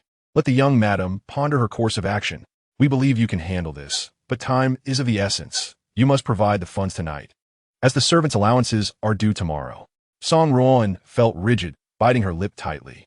Once He Matron had seen off the stewards, she could no longer contain her tears. "Matron, I had no idea the Marquis residence was in such disarray. What shall I do? This is an unbearable predicament." Who could have imagined that despite He Jingyan's significant achievements and numerous rewards, the Marquis residence would find itself in such a state of deficit? She clutched He Matron's hand tightly. "I have expended so much money to gain this stewardship. I cannot allow this mess to remain in my hands." He Matron gritted her teeth. "Miss, it is too late. You've boasted before the elder Mrs. He this morning, even making a solemn vow. How can you now evade responsibility?" Recalling Song Xizhi's words, Song Ruoan trembled with rage. It was Song Xizhi's intention. She knew the state of the Marquis residence and deliberately forced me to make that vow, leaving me trapped. He Matron attempted to soothe Song Ruoan, guiding her to the soft couch and pouring her a cup of hot tea. Her gaze was deep. "Miss, the Marquis is vast and prosperous, and those shops and estates are quite valuable. The most pressing issue now is the lack of liquid cash. The old lady's recent hint was intended to establish your authority by dealing with the shopkeeper. Since the old lady cannot take action herself, she wishes for you, her granddaughter-in-law, to intervene. By taking care of the shopkeeper, we can endure a temporary loss to heal and then revive those businesses, allowing money to generate more money." Song Ruoan, infuriated, waved her hand dismissively. Song Xizhi was conspired against by the shopkeeper. They're now on guard. If I take action again, not only will I fail to uncover evidence, but I will also become the subject of ridicule. As her words fell, silence enveloped the room, broken only by the sound of Granny who flipping through the account books. At that moment, Ilya knocked on the door. "Miss, the servants are waiting outside. They want to know how much of a raise they will receive for this month's wages." Upon hearing this, Song Ruoan's anger flared anew, her nostrils flaring in indignation. "Raise? Raise? Where's the money for the Marquis?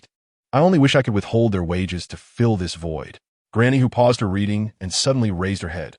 "Your idea has merit. We can reduce the servants' wages by half to cover this gap. With so many servants, having their wages will provide sufficient funds, while we can deal with the shopkeepers gradually." Chapter 46, Madam? Who's Madam? Song Ruoan furrowed her brow tightly, instantly rejecting the notion. I was merely speaking in anger. If I were to manage the household and then go back on my word, withholding their wages would drown me in their spittle. Granny, who shook her head knowingly. Reducing the wages doesn't mean they won't receive anything. Rather, it will be exchanged for goods from the shops. Look at those corrupt shopkeepers. Many deal in textiles, grain, and vegetables. If we supply them with goods at market price, they will receive double the value, allowing them to use or resell as they please. More importantly, this will curb corruption in the shops, clarifying the flow of goods and preventing any manipulation of the accounts. Upon hearing this, Song Ruoan finally grasped Granny Hu's intention. It was indeed a splendid twofold solution. Her eyes sparkled with excitement. "Very well, let us proceed with this plan. We will set aside the repairs for now and fulfill my promise of a wage increase to the servants, which will benefit them just the same." He Jingyan, having served in the military for years and received numerous rewards, had the authority of the household in my hands. Once I assert control over the Marquis and recover his rewards, I shall determine how much profit I wish to extract." As she spoke, thoughts of Song Xizhi darkened her expression. I fear Song Xizhi can hardly imagine that I could devise such an excellent strategy.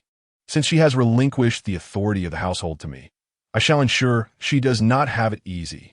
As twilight descended, Song Xizhi returned from the Wanxiang Hall, feeling the weight of many sympathetic gazes upon her. Upon reaching the Guanmoxuan, she found Qing Tong and the others brimming with guilt and pity. Sitting down heavily on the soft couch, she scrutinized them. "What is with those eyes? Have you done something to wrong me?" Hearing her words, Qing Tong and the others knelt on one knee and apologized. "We have heard about the events at Wanxiang Hall. It was due to our master's unconsciousness that we could not protect you, madam. If you wish to cry, please do so freely." Cry? Considering the timing. It was likely that Song Ruoan, having taken over the authority, was secretly weeping in her room. Song Xizhi almost laughed at that thought. Before she could clarify, she overheard the chatter of Sanchi. "While bathing our master yesterday, we noticed a change. His body seemed to respond. Under your care, he is likely to awaken soon. Once he does, no one will dare to bully you again." He Jingyan has shown signs of response? Upon hearing this, Song Xizhi raised her brow, quickly getting off the couch and hurrying toward the inner chambers. He Jingyan lay quietly on the bed, with consciousness slowly returning, faintly hearing snippets of conversation outside. As if someone were speaking, he wished to open his eyes, to rise from the bed, yet his limbs felt unbearably heavy, as if his eyelids were cast in molten iron. Despite exerting all his strength, he could not move an inch. He Jingyan's memories halted at the moment he fell from his horse. Now, he became acutely aware that he was akin to a living corpse. Lying quietly on the bed, unable to act, though immobile, his senses sharpened. He heard hurried footsteps approaching the inner chambers, accompanied by a cool breeze. Then the worried voice of a woman. "Sanchi, you say he has shown signs of response? What kind of response?" Song Xizhi needed to ascertain this. If He Jingyan's eyes or limbs reacted to the outside world, it would indicate that his condition was improving. But if it was something else entirely, that could only suggest he was being inappropriate. A woman? Where did a woman come from in his tent? A melodious voice reached He Jingyan's ears, causing his body to tense in defense. Before he could contemplate further, he felt a pair of soft, delicate hands grasp his wrist firmly. The warmth of her skin conveyed the woman's gentle temperature, and he could even scent the faint aroma of herbs on her. He had never been so close to a woman before. Was this the female physician Qing Tong had summoned? He Jingyan concentrated all his awareness on the contact at their wrists, realizing she was taking his pulse. With this realization, he finally relaxed his defenses, and a hint of reproach toward Qing Tong formed in his heart. In matters of gender, he had always been averse to women coming close. How could Qing Tong casually arrange for a female physician to treat him? Wasn't he then an invitation for scrutiny? Yet, suddenly, he heard Qing Tong's voice. "Madam, this morning when I administer the medicine, I noticed the master's eyes move slightly. This is a promising sign. Rest assured, he will surely awaken." "Madam? Who's madam?" He Jingyan was taken aback by Qing Tong's words, his breath hitching, his entire body tensing once more. Song Xizhi looked at Qing Tong's gleaming eyes, merely responding with a soft hum. She thought perhaps this was Qing Tong's way of comforting her for losing the authority of the household. After all, she had just taken his pulse and found no discernible difference from before. Slowly, she released her grip on He Jingyan's wrist and casually pinched his arm. It felt rigid, hardly resembling a responsive living person. Yet, as she gazed upon He Jingyan's exquisite face, she reached out to caress his dark hair, letting her fingers trail down to his crimson lips.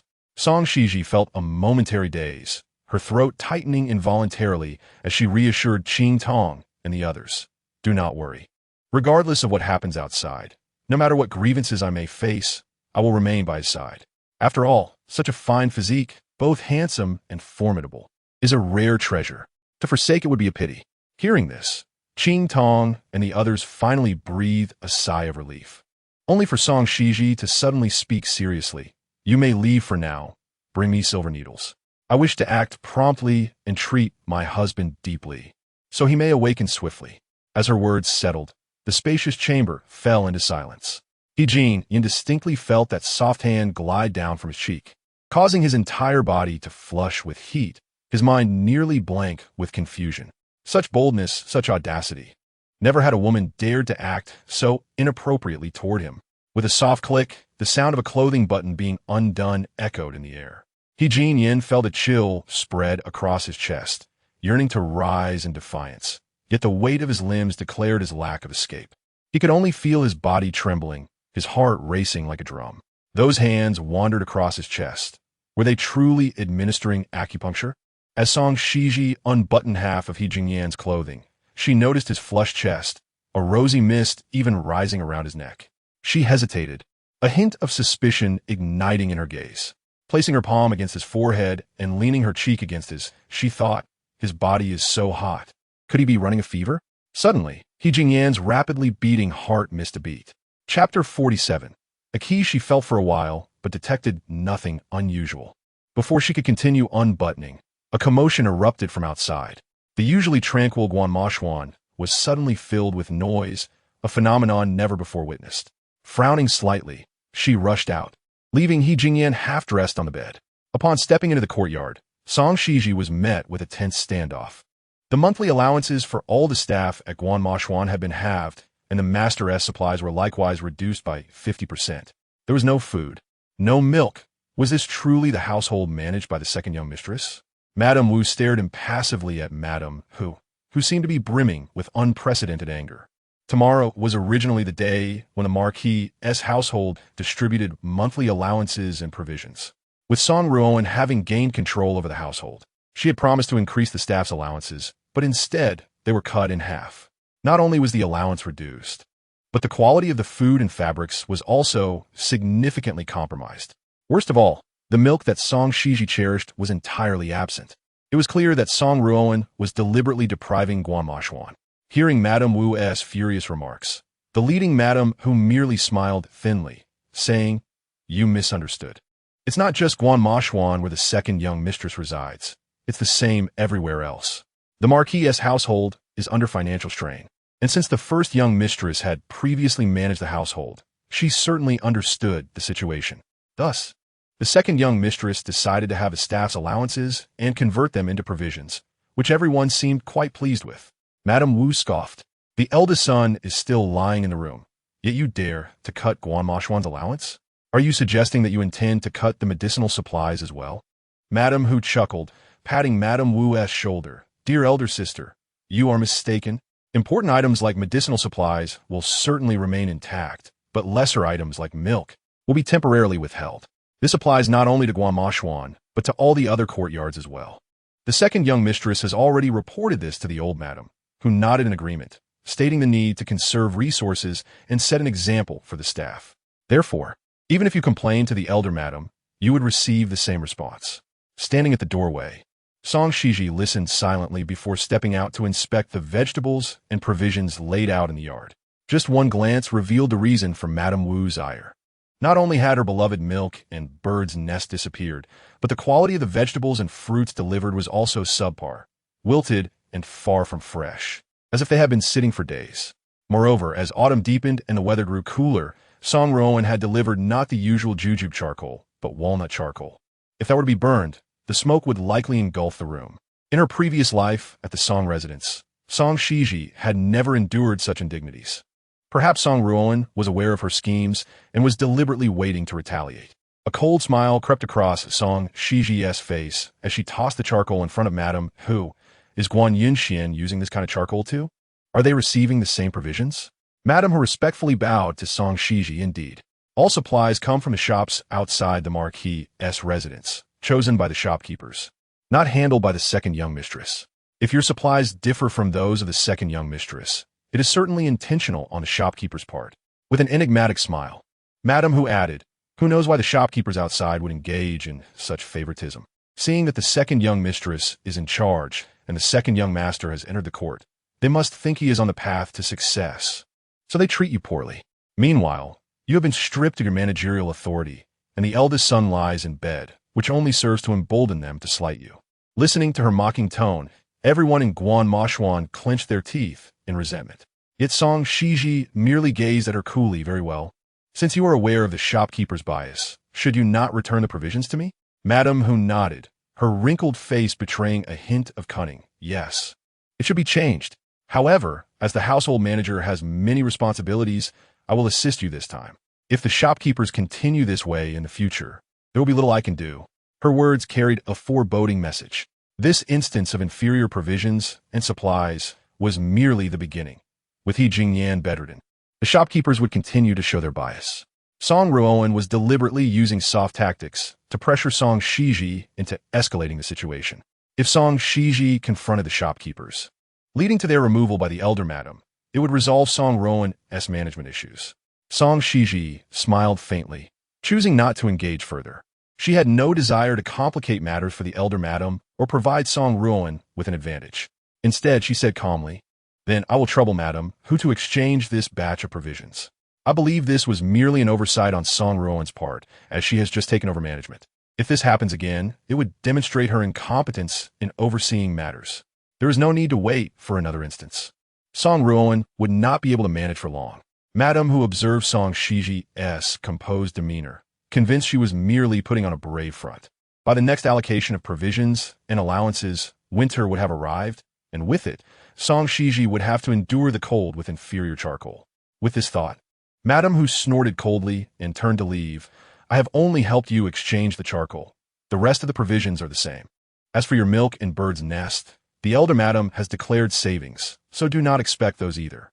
Having said this, Madam who departed, making sure the outside staff understood the current predicament of Guanma Xuan.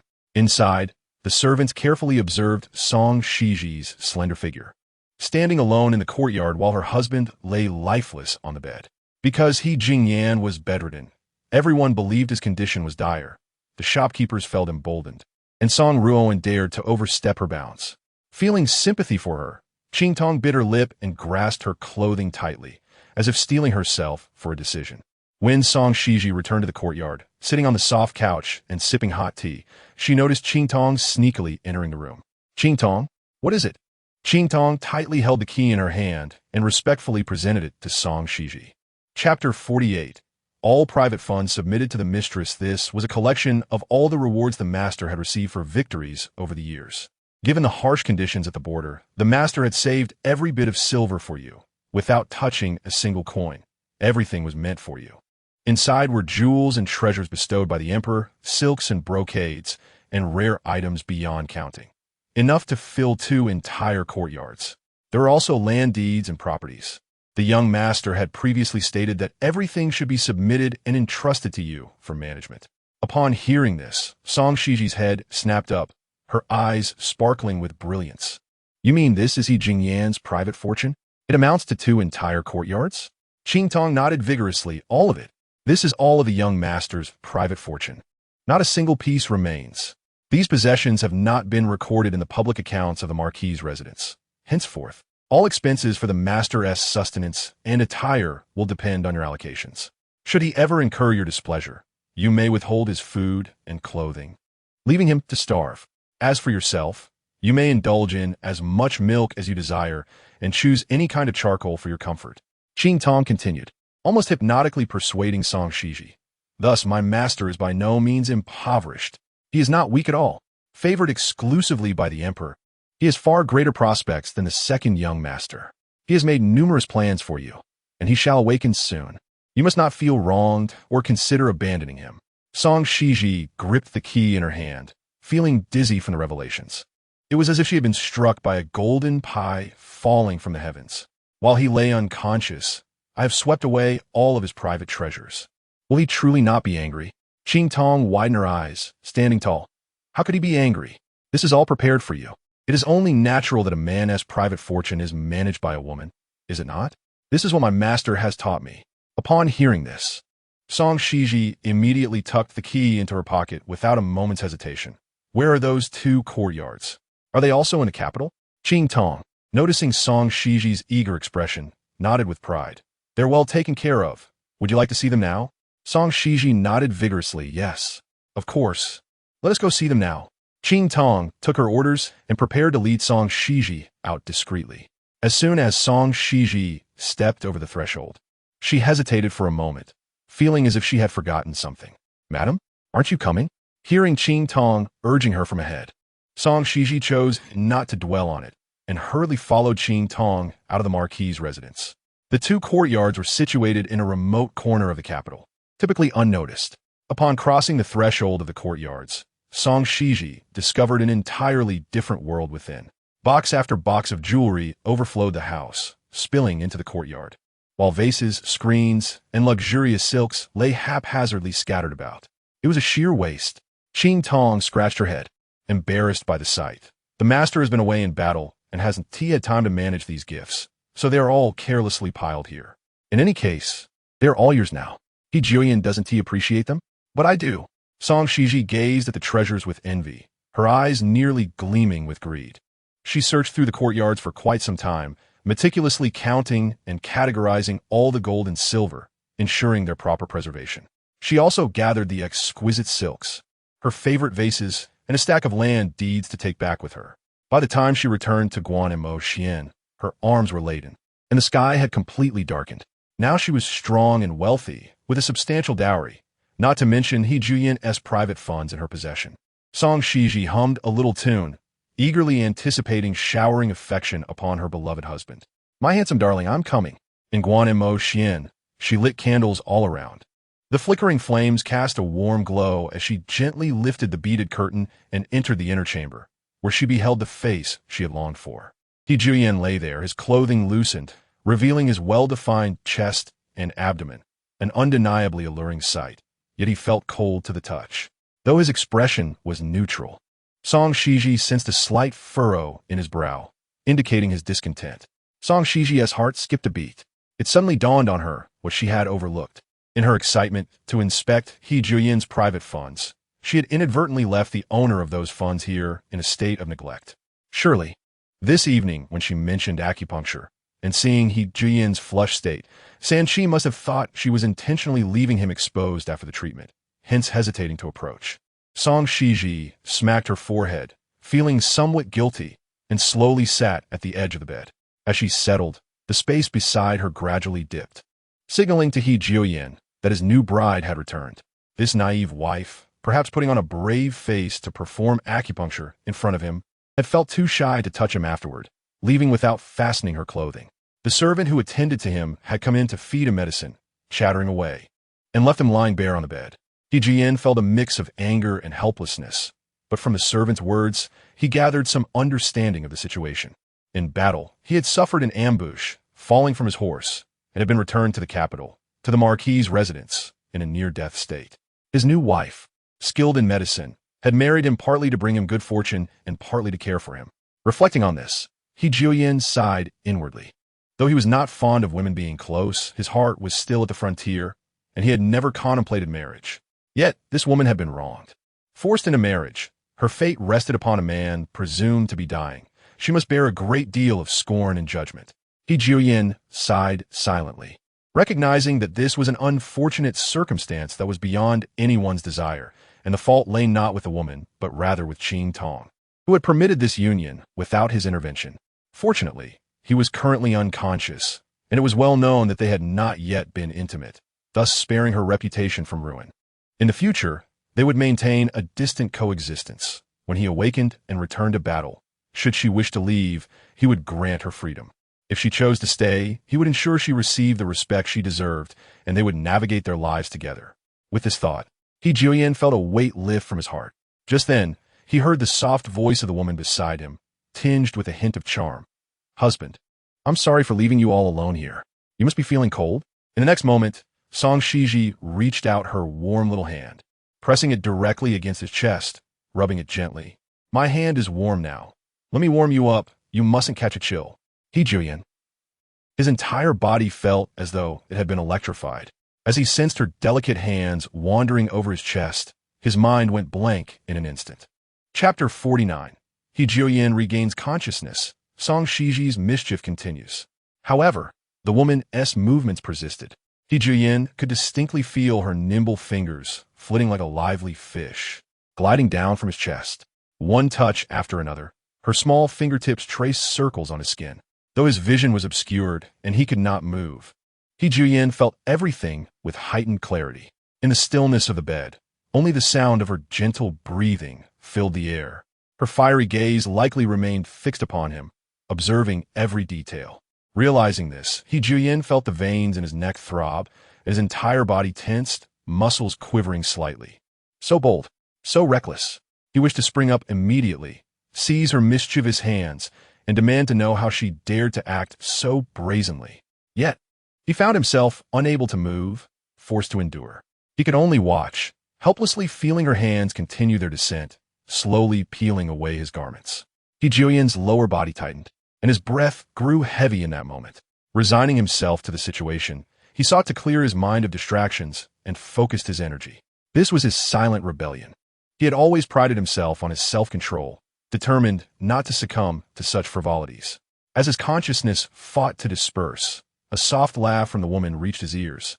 Her teasing voice, so close it felt as if it were whispering in his ear. "Husband, why have you lost your composure? You seem even more flustered than on our wedding night." Xizhi continued, not releasing her grip, and playfully pecked his crimson lips. "You're all flushed. I can't help but want to take a bite." Feeling the softness of her lips against his, He Jingyan's scattered thoughts coalesced in an instant. When he realized how he was being played with by the woman before him, and how his body had lost all composure, shame and anger surged within him. Divorce. Once he regained consciousness, he must demand a divorce. No, not a divorce. It was to be an annulment. Such coercion left him devoid of any masculine dignity. Yet, unexpectedly, Xizhi ceased her next action. He felt her delicate chin resting against his collarbone, her voice soft and warm. "Today, I have seen all the private savings you have accumulated for me, which are as vast as 2 quadrangles." He trembled all over. His private savings? Completely discovered? Not a single coin left? Before he could recover from this shocking revelation, he felt hot droplets falling from his neck. One drop, then another. Tears. Realizing this, he stiffened. "Husband, I never knew a husband could treat his wife so well." Her voice was hoarse, pressing her cheek against his jaw, weary like a languid cat. His heart skipped a beat, and his breath slowed in that moment. He felt a mix of confusion and resentment. Why had he thought of divorce? His heart was a tumult of emotions, and he heard Xizhi continue. "Husband, I truly like you and your wealth. You must wake up quickly and not let them bully me." Feeling her soft lips kissing down from his neck, beads of sweat trickling down, he finally surrendered completely. He no longer wished to resist. All he desired was to be lost in her embrace. On their wedding night, he had been unconscious and aware of nothing. From this night onward, he resolved that she was his wife. Should she ever wish to flee, she could not escape. At last, the tension mounted. Feeling the woman poised to turn over him, his breath became heavy, his body sensitive. Yet the next moment, he heard a sharp crack. His heart leapt. Then came her gasp. "Ah, my poor back." The enchanting atmosphere froze. Xizhi, feeling a sudden pain in her lower back, collapsed heavily onto the bed, akin to a mountain crumbling. She lay upon his chest, recovering for a long while, finally resigning herself. "I was dazzled by the treasures in the quadrangle, counting gold and silver for too long, and my back couldn't take it." Feeling his scorching body heat and racing heart, she timidly patted his abdomen. "Let it be. Let it be. I'll spare you tonight." As her words fell, she sensed the man's chest heave suddenly, appearing quite irate. Curiously, she glanced up at He Jingyan, only to see him lying heavily on the bed, seemingly lifeless yet adorned with a layer of enticing mist. After a moment's hesitation, she weighed her aching back and returned to her previous position. "Never mind, you are unconscious and cannot feel. Just hold it in, you won't be angry, and I shall not trouble myself." Today had indeed been exhausting. The more she spoke, the weaker her voice became, and before she could finish her thought, she drifted into a deep slumber. He Jingyan lay silently on the bed, feeling the woman beside him clutching him tightly, her breathing calming. Their skins touched, her every breath brushing against his neck. He felt his body ablaze, nearly delirious. In the weight of his heavy breaths, He Jingyan remained awake throughout the night. Meanwhile, in another chamber, the atmosphere was equally sweet. Today marked He Yunce's first day of duty at the Ministry of Justice. As evening approached, Ruoan had already prepared herself, waiting at the door for He Yunce. Husband." Upon seeing him, her eyes sparkled with delight. She hurriedly helped him out of his outer garments and poured him a cup of hot tea. "Husband, how does it feel on your first day at work?" He Yunce, sensing her nervousness, chuckled inwardly. It was more than just a first duty. In his past life, he had served daily at the Ministry of Justice. as the highest-ranked official there. Such matters he had handled 1,000 times, and no one could find fault in him. Chapter 50. He Yunce suddenly bleeds, however. Noticing Song Ruoan's eager gaze, He Yunce replied earnestly, "It feels wonderful. Lord Lin appreciates you greatly and praises me at every turn, while the other officials at the ministry know of your medical skills and treat me with utmost courtesy." As he spoke, a sense of pride welled within him. In his previous life, his reputation had not been as favorable as it was now. Upon hearing this, Song Ruoan beamed with joy, sitting beside him in admiration, her eyes twinkling. "What of Lord Xizhi?" He Yunce's expression darkened at the mention of Lord Xizhi. "Lord Xizhi is biased and still refuses to believe in me, disregarding my goodwill. Nevertheless, it matters not. Once you fully cure Miss Lin, he will realize and will seek your help for Lady Xizhi." Roughly calculating the days, it had been 4 or 5 since the treatment of Miss Lin began. Song Ruoan had mentioned that as long as the medicine was consumed for 7 days, she would undoubtedly be cured. Therefore, a few more days would not matter. As He Yunce spoke, Song Ruoan's thoughts drifted elsewhere. With a playful glance, she tentatively spoke, "Not to mention Lady Xizhi's illness. Your brother is also bedridden, his fate uncertain." Resting against He Yunce's chest, she softly continued, "Regarding my brother, I have considered it, and I am not unwilling to treat him. Yet, my sister has treated me so poorly in the past, even demanding I apologize to her. I merely wish for her to apologize before I treat my brother, but she refuses. She does not care for my brother's well-being, so I do not wish to offer my help." Upon hearing this, He Yunce suddenly recalled his brother's plight, his expression darkening. "It is fortunate that you have not treated him. Your skills are exceptional, and should you revive him, what then? Having a brother who lies on his deathbed is far more advantageous." His tone chilled, causing Song Ruoan's heart to race, yet she felt elated. "Husband, I understand your meaning." As He Yunce heard her words, he snapped back to attention, concerned that she might disdain his ambitious thoughts. He cleared his throat and feigned brotherly affection. "If grandmother brings this up, once Song Xizhi apologizes, you can pretend to treat him, dragging it out for a while. Today at the office, I heard that the emperor is troubled by the frequent uprisings across various regions. I have a splendid idea. When I attend court on the 15th of this month, I shall propose it, and with the Prime Minister's assistance, I am sure to achieve great success. By then, I will secure my title, and once everything is in place, my brother can recover at his own pace." Upon hearing this, Song Ruoan nodded eagerly. "All right, once my sister apologizes, I shall feign treatment, and just thinking about it brings me joy. Once He Yunce's title is secured and his position stabilized, she would ensure He Jingyan would die quietly, making Song Xizhi a widow without a chance of redemption."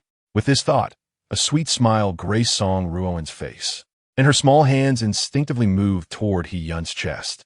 Indeed, it was all thanks to this miraculous physician, who not only resolved matters in the political realm, but also improved He Yunce's health substantially. He Yunce was increasingly resembling a normal man, exuding strength and vigor, allowing her to experience true worldly delight. It had been a full 7 days since she began taking the medicine, hadn't it? She was likely on the path to complete recovery. Everything had settled down, allowing her to no longer feel the tremors of fear that everything would revert to its former state. As Song Ruoan contemplated this, her hands grew increasingly eager. He Yunce, sensing her enthusiasm, narrowed his eyes, which suddenly deepened with an enigmatic intensity. His wife had been particularly affectionate lately, seemingly more enamored with him than before. With a dreamy smile, Song Ruoan gazed adoringly at He Yunce and declared, "Husband, I have always loved you. It's merely that my affection has intensified of late. Just the thought that the man I married is 100 times better than my sister fills me with joy." He Yunce responded with tender warmth. "You are capable in household matters and possess medical knowledge. Indeed, you surpass your sister in every regard." As they embraced, their breaths grew increasingly rapid, and they fell heavily onto the soft couch. The servants who had been attending to them quietly retreated, shutting the wooden door to the inner quarters. The couple lingered in intimate closeness for a considerable time, yet He Yunce remained unusually still, devoid of action. Song Ruoan, lying against the couch with her eyes slightly closed, waited patiently until she finally opened her eyes and softly inquired, "Husband?" To her astonishment, He Yunce, drenched in sweat and trembling, stammered, I seem to be unwell." Alarmed, Song Ruoan looked up, horrified by his pallor and the sweat streaming down his face, noticing crimson blood trickling from his nostrils, pooling at his chin. In that instant, her heart sank and her mind went blank. It was not until the warm blood dripped on her thigh that she jolted back to reality. Husband? Husband? What has happened to you? Why are you suddenly bleeding? He Yunce, with a stiff hand, touched his nose, feeling the warm blood, which left him equally bewildered. I don't know. Song Ruoan bit her lip, fixating on his face, her body tensing with concern. What did you eat? Did you consume something bad? Or perhaps you were simply exhausted from your duties today. He Yunce, in a daze, shook his head as he recalled the day's events. After returning from the official residence, I came straight here to be with you. I haven't been anywhere else or touched anything. I was quite cautious at the office and did not eat anything. Upon hearing this, a thought flickered in Song Ruoan's mind, and she seized it with fervor, asking excitedly, Did you take your medicine today? The one I prescribed for you. Did you drink it? Realization dawned upon He Yunce as he shook his head. No, I was overwhelmed with official business and forgot to take my medicine. Relieved, Song Ruoan exhaled deeply. That must be the reason for your sudden ailment. Missing your dose and being overly fatigued. It will be fine. She wiped the blood from He Yunce's face and continued to reassure him. Fear not, husband. My medicine is miraculous. You have taken it before without issue. I will prepare it for you at once. Once you take it, you will be well again. Hearing her, He Yunce finally felt at ease. He wiped the blood from his face and offered her a comforting smile. Do not worry. I merely forgot to take my medicine. Perhaps my fatigue led to this predicament. Which startled you. As a healer, Song Ruoan's assurance calmed him, and he thought, since she said there was nothing serious, it must be true. He Yunce, observing the worry in her eyes, was reluctant to let her venture out so late to prepare the medicine. He embraced her gently, saying, Rest assured, I am fine. It is late. Let the servants handle the medicine. Song Ruoan shook her head, breaking free from his embrace. No, husband, I cannot be at ease. I must personally oversee everything concerning you. His heart fluttered at her tender words, and he grasped her hand tightly. Then I shall accompany you. I will help you prepare the medicine. Song Ruoan, feeling a surge of anxiety, quickly declined. No, let me go alone. The small kitchen is filled with smoke. How could I bear to have you in such an environment? Upon hearing this, He Yunce relented, gazing at her with deep affection. With a wife like you, what more could a husband desire? With great effort, Song Ruoan managed to smile. He released her, and she hastily dressed, donning a cloak before heading towards a small kitchen with Alien. The esteemed physician's quarters were adjacent to the kitchen, and she hurriedly knocked on his door. When the physician, Chi Huang, answered, she lowered her voice and asked, Physician, could there be an issue with the medicine you prescribed? Chi Huang, taken aback, instinctively stepped back, exuding an air of authority. My prescriptions are flawless. There is no possibility of error. What do you mean by that? Feeling the weight of his words, Song Ruoan's confidence wavered. She glanced around and pushed herself into his room. Please keep your voice down. This cannot be heard by others. Chi Huang, surprised by her sudden intrusion, regarded her in silence. Sensing his displeasure, she explained softly, I am not questioning your skills. I know well of your expertise. However, my husband suddenly experienced a nosebleed tonight and is unwell. I was simply alarmed and came to seek your wisdom. Realizing he was on the verge of a promotion, she felt it crucial that he remain in good health. Chi Huang's expression darkened as he considered her words. The timeline seemed too abrupt. How could his condition have deteriorated so swiftly? Yet he maintained his composure, assuring her I understand. His sudden ailment is indeed peculiar, but it is unrelated to my medication. He scrutinized Song Ruoan's pale face, and a flicker of doubt crossed his eyes as he asked, Were you two intimate just now? Song Ruoan's face flushed crimson at his inquiry, and she secretly admired his perceptiveness, regretting her earlier doubts. She nodded, Yes, after taking your medicine, his health improved significantly. Upon hearing this, Chi Huang's expression brightened. Therein lies the issue. His body was already frail. I prescribed tonics, yet you allowed him to exert himself. This only exacerbated his condition. Song Ruoan, filled with regret and anxiety, asked, What should we do? He didn't take his medicine today. He must be even more exhausted. Chi Huang, with a gentle tone, reassured her, I will prescribe a new medication. He must continue to take it for a month, and during that time, he must refrain from intimacy and not skip any doses. Only then will he experience a full recovery. However, he added, there will be additional costs. Relieved, Song Ruoan nodded vigorously. As long as the medicine is sound, the cost is inconsequential.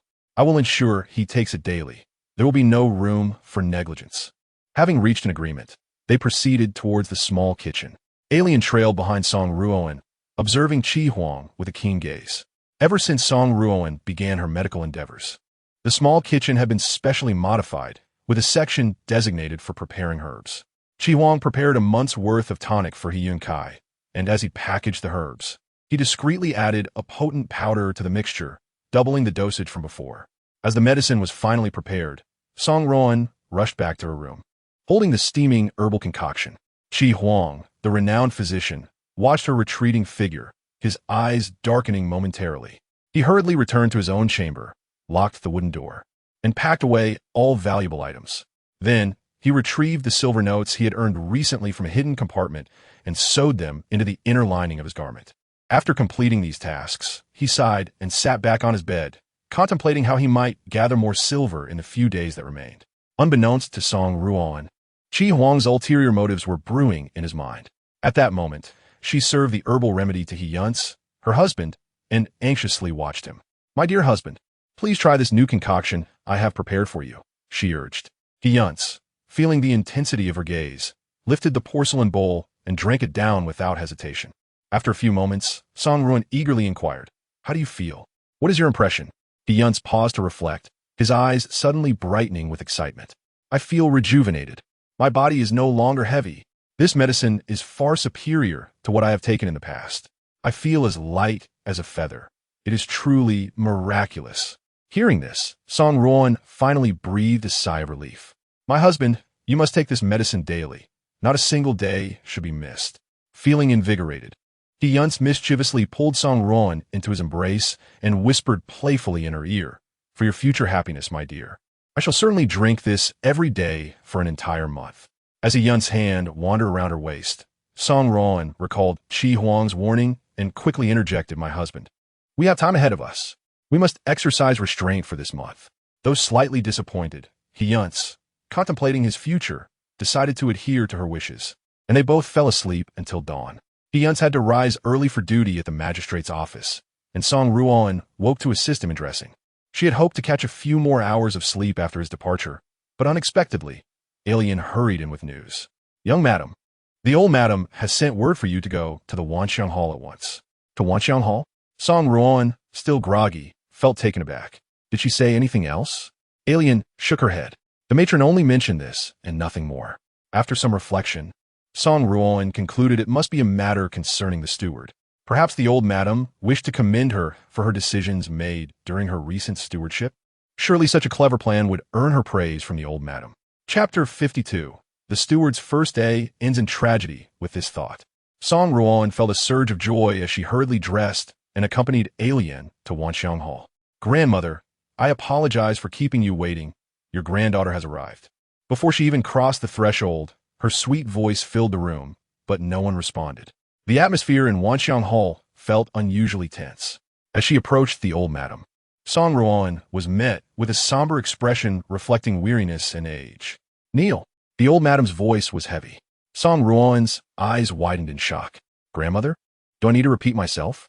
With a jolt of anxiety, Song Ruoan knelt before the old madam, feeling utterly bewildered. "If I have erred in any way, please enlighten me. Otherwise, I am truly aggrieved." The old madam sneered. "Aggrieved? You assumed the role of steward yesterday, and today a life has been lost in the residence. The servants are in uproar. What punishment do you think you deserve?" "What?"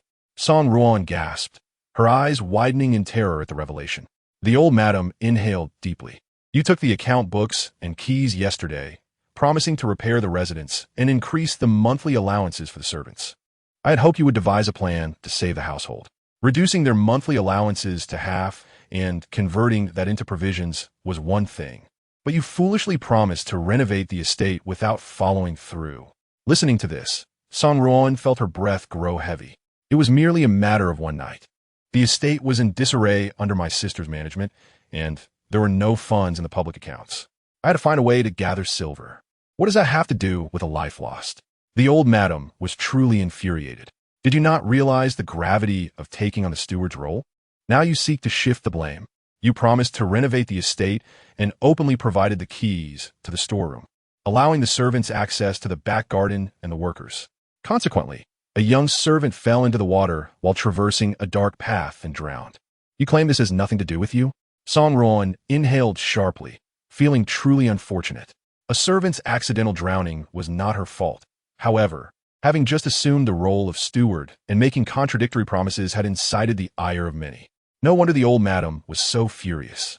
Yes, I acknowledge my shortcomings in stewardship, she admitted. Upon hearing her acceptance of fault, the old madam softened her tone. The promised allowances have not increased, and the house remains unrepaired, yet a life has been lost. If you do not resolve this properly, what will become of the household's dignity? At this point, Song Ruoan regretted falling into the trap set by Song Shi, having taken on this burdensome position. Not only had she found no gain, but she also could not locate He Jingyan's promised reward, and this burden was one she could not easily discard. Clenching her teeth, she felt her heart ache. I will ensure the proper arrangements for the deceased servant's family, using my private funds to compensate them. But grandmother, you know the household truly lacks silver. Although I initiated the conversation about renovations, I genuinely lack the means to manage it. The old madam gritted her teeth, regretting her decision to grant Song Ruoan stewardship. You must let everyone know that the household's public accounts are empty, making renovations impossible. This would project a dismal image. After a moment of silence, Song Ruoan replied, perhaps I could utilize my medical skills to network with the nobility, treating them in exchange for silver, thus alleviating the household's immediate financial crisis. As long as our household maintains a good reputation, even if we sever ties with those in the business, no one will question us. Song Ruoan had been contemplating how to treat the nobility and establish a renowned reputation, especially with Qi Huang, the esteemed physician, at her side. She must seize this opportunity. Once she was revered as a skilled healer, wealth would be within her grasp, liberating her from the confines of the estate and the incessant worry over finances. However, the old madam listened impatiently, shaking her head without consideration. Is your medical skill truly reliable? Perhaps you had a stroke of luck treating the daughter of a noble family, but I have never heard of you studying medicine before your marriage. Moreover, if you were to fail in treating those noble families, how would you justify your actions? How would the household manage then? Deep down, the old madam harbored a lack of trust in Song Ruoan.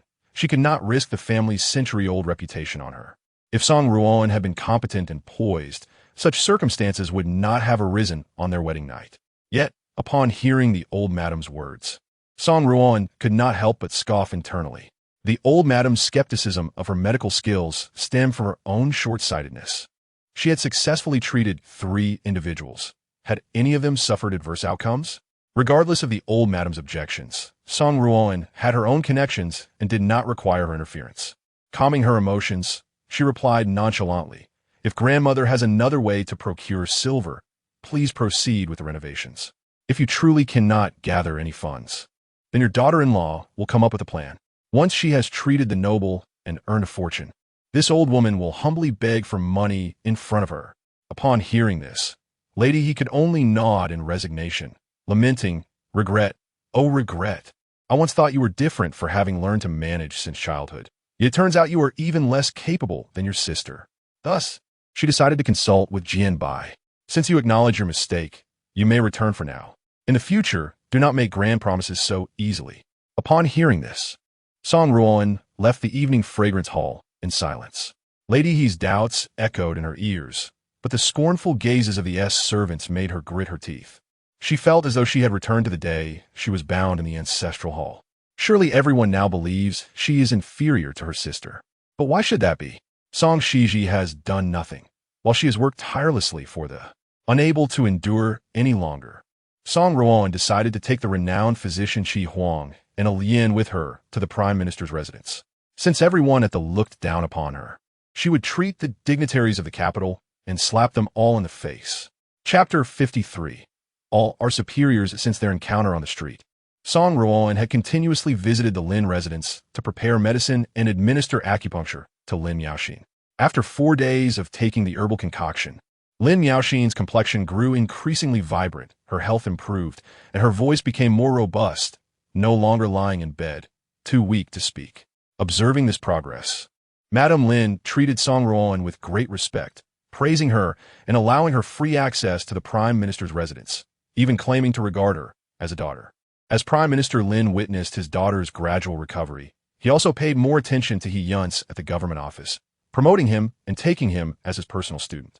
Now, everyone in the central government knew that Minister Lin had gained a highly regarded student, one who was neither servile nor arrogant and possessed a wealth of knowledge, seemingly destined for greatness. It was merely a matter of time before he soared to prominence. Today, after feeling wronged, Song Ruoan angrily left and headed straight to the Prime Minister's residence. Following her usual routine of personally preparing medicine and administering acupuncture to Lin Yaoxin, she hesitated to bring up the matter. "I fear you may laugh at me, but that has been squandered by my sister, and I, with a soft heart, have taken on this mess. Now that the dowry is exhausted and my private funds depleted, the people of Yi are clamoring for support, so I must find a way to earn some money." Upon hearing this, Lin Yaoxin's expression darkened, and she scrutinized Song Ruoan's face, her gaze tinged with disdain. "So, you have come to ask me for money?" Feeling the change in Lin Yaoxin's demeanor, Song Ruoan quickly waved her hands and forced a strained smile. "Given our close relationship and the affection Madame Lin has shown me, I have long considered you my sister. How could I possibly ask you for money? I merely hope you can introduce me to some ladies. You are the Prime Minister's beloved daughter. With such a wonderful disposition, you must be acquainted with numerous esteemed women, correct?" Indeed, as the daughter of the Prime Minister and the granddaughter of a duke, Lin Yaoxin's social connections far surpassed those of Song Ruoan's former acquaintances. More importantly, if she were to be introduced by Lin Yaoxin, those ladies would be inclined to trust her medical skills and regard her with greater respect. As Song Ruoan considered this, she attentively observed Lin Yaoxin's expression. It was only when Lin Yaoxin heard her flattery that her previously sullen face brightened. "So that is the case. I must say, your sister is both foolish and wicked, to have squandered even her husband's wealth. As for connections, Lin Yaoxin, having been frail since childhood and spoiled by both the Prime Minister's and Duke's households, had a haughty and domineering nature, making her few friends among the young ladies of the capital. However, if Song Ruoan, a skilled physician, were to treat others at Lin Yaoxin's recommendation, gaining acclaim, Lin Yaoxin would also benefit from that association." With this realization, Lin Yaoxin smiled and grasped Song Ruoan's hand. "This matter is not difficult. I will host a tea gathering and invite my closest friends. With your remarkable talents, you shall surely become renowned far and wide, and this will serve as my way of repaying you." Hearing Lin Yaoxin's enthusiastic agreement, Song Ruoan felt immense joy, eagerly returning the gesture. It would be best to find a few ailing ladies. Treatment would be more effective, and they would be more inclined to believe in my skills. After all, not everyone possesses the discerning eye of Miss Lin. Lin Yaoxin languidly responded, "Is that not easy to find? That Sir Xizhi, a subordinate of my father, has a wife who is gravely ill and on the brink of death. I can send word to summon her, no matter how much you demand. Sir Xizhi adores her and would spare no expense to cover your fees." Lady Xizhi, upon hearing this name, Song Ruoan hesitated. "But my husband had a misunderstanding with Sir Xizhi in the past." Lin Yaoxin, recalling the details, burst into laughter. "Ah, I remember now. Sir Xizhi caused your husband quite the grievance. Does that not work in your favor? If you do not care for her, this presents the perfect opportunity for revenge. The life-saving medicine is in your hands, and once you have toyed with her enough, you could demand a high price for it. Even Sir Xizhi will have to treat you with utmost courtesy." Lin Yaoxin was a master at creating difficulties, and her vivid description of the scenario made Song Ruoan's heart race. Even if He Yunce had gained the support of Minister Lin and no longer relied on Sir Xizhi, the Su family still needed him. Su Mingli required it. If she could treat Lady Xizhi and have Sir Xizhi bow low before her, it would be a chance for revenge, and she would also gain leverage over the Su family and Song Xizhi. At that moment, Song Ruoan firmly grasped Lin Yaoxin's hand. "Then I leave everything in your capable hands." Lin Yaoxin quickly sent out invitations for a gathering at the newly opened tea house, Bai Fong Lu. Bai Fong Lu was transformed from the residence of a princess from the previous dynasty, built at great expense by a mysterious wealthy merchant. And it was far more than just a tea house. Within it lay an artificially excavated lake, adorned with intricately carved pavilions, with boats available for visitors. There were rolling hills, lush trees, and flowers blooming abundantly. Several pavilions had been constructed amidst the sea of flowers, surrounded by curtains, making it an ideal retreat for the capital's nobility to brew tea and go boating. Due to the scarcity of such pavilions, securing a spot was quite a challenge. Yet Lin Miaoxin managed to do so by leveraging her father's name. As Song Ruoan and her companions settled into the pavilion, enjoying tea by the warm hearth while marveling at the breathtaking scenery, she couldn't help but be awed. In the capital, where land was incredibly valuable, such a vast expanse of greenery was a rare find. It seemed that only Miss Miaoxin could pull the strings to uncover such a splendid location. As Song Ruoan reveled in the beauty, she couldn't help but think of Song Xizhi.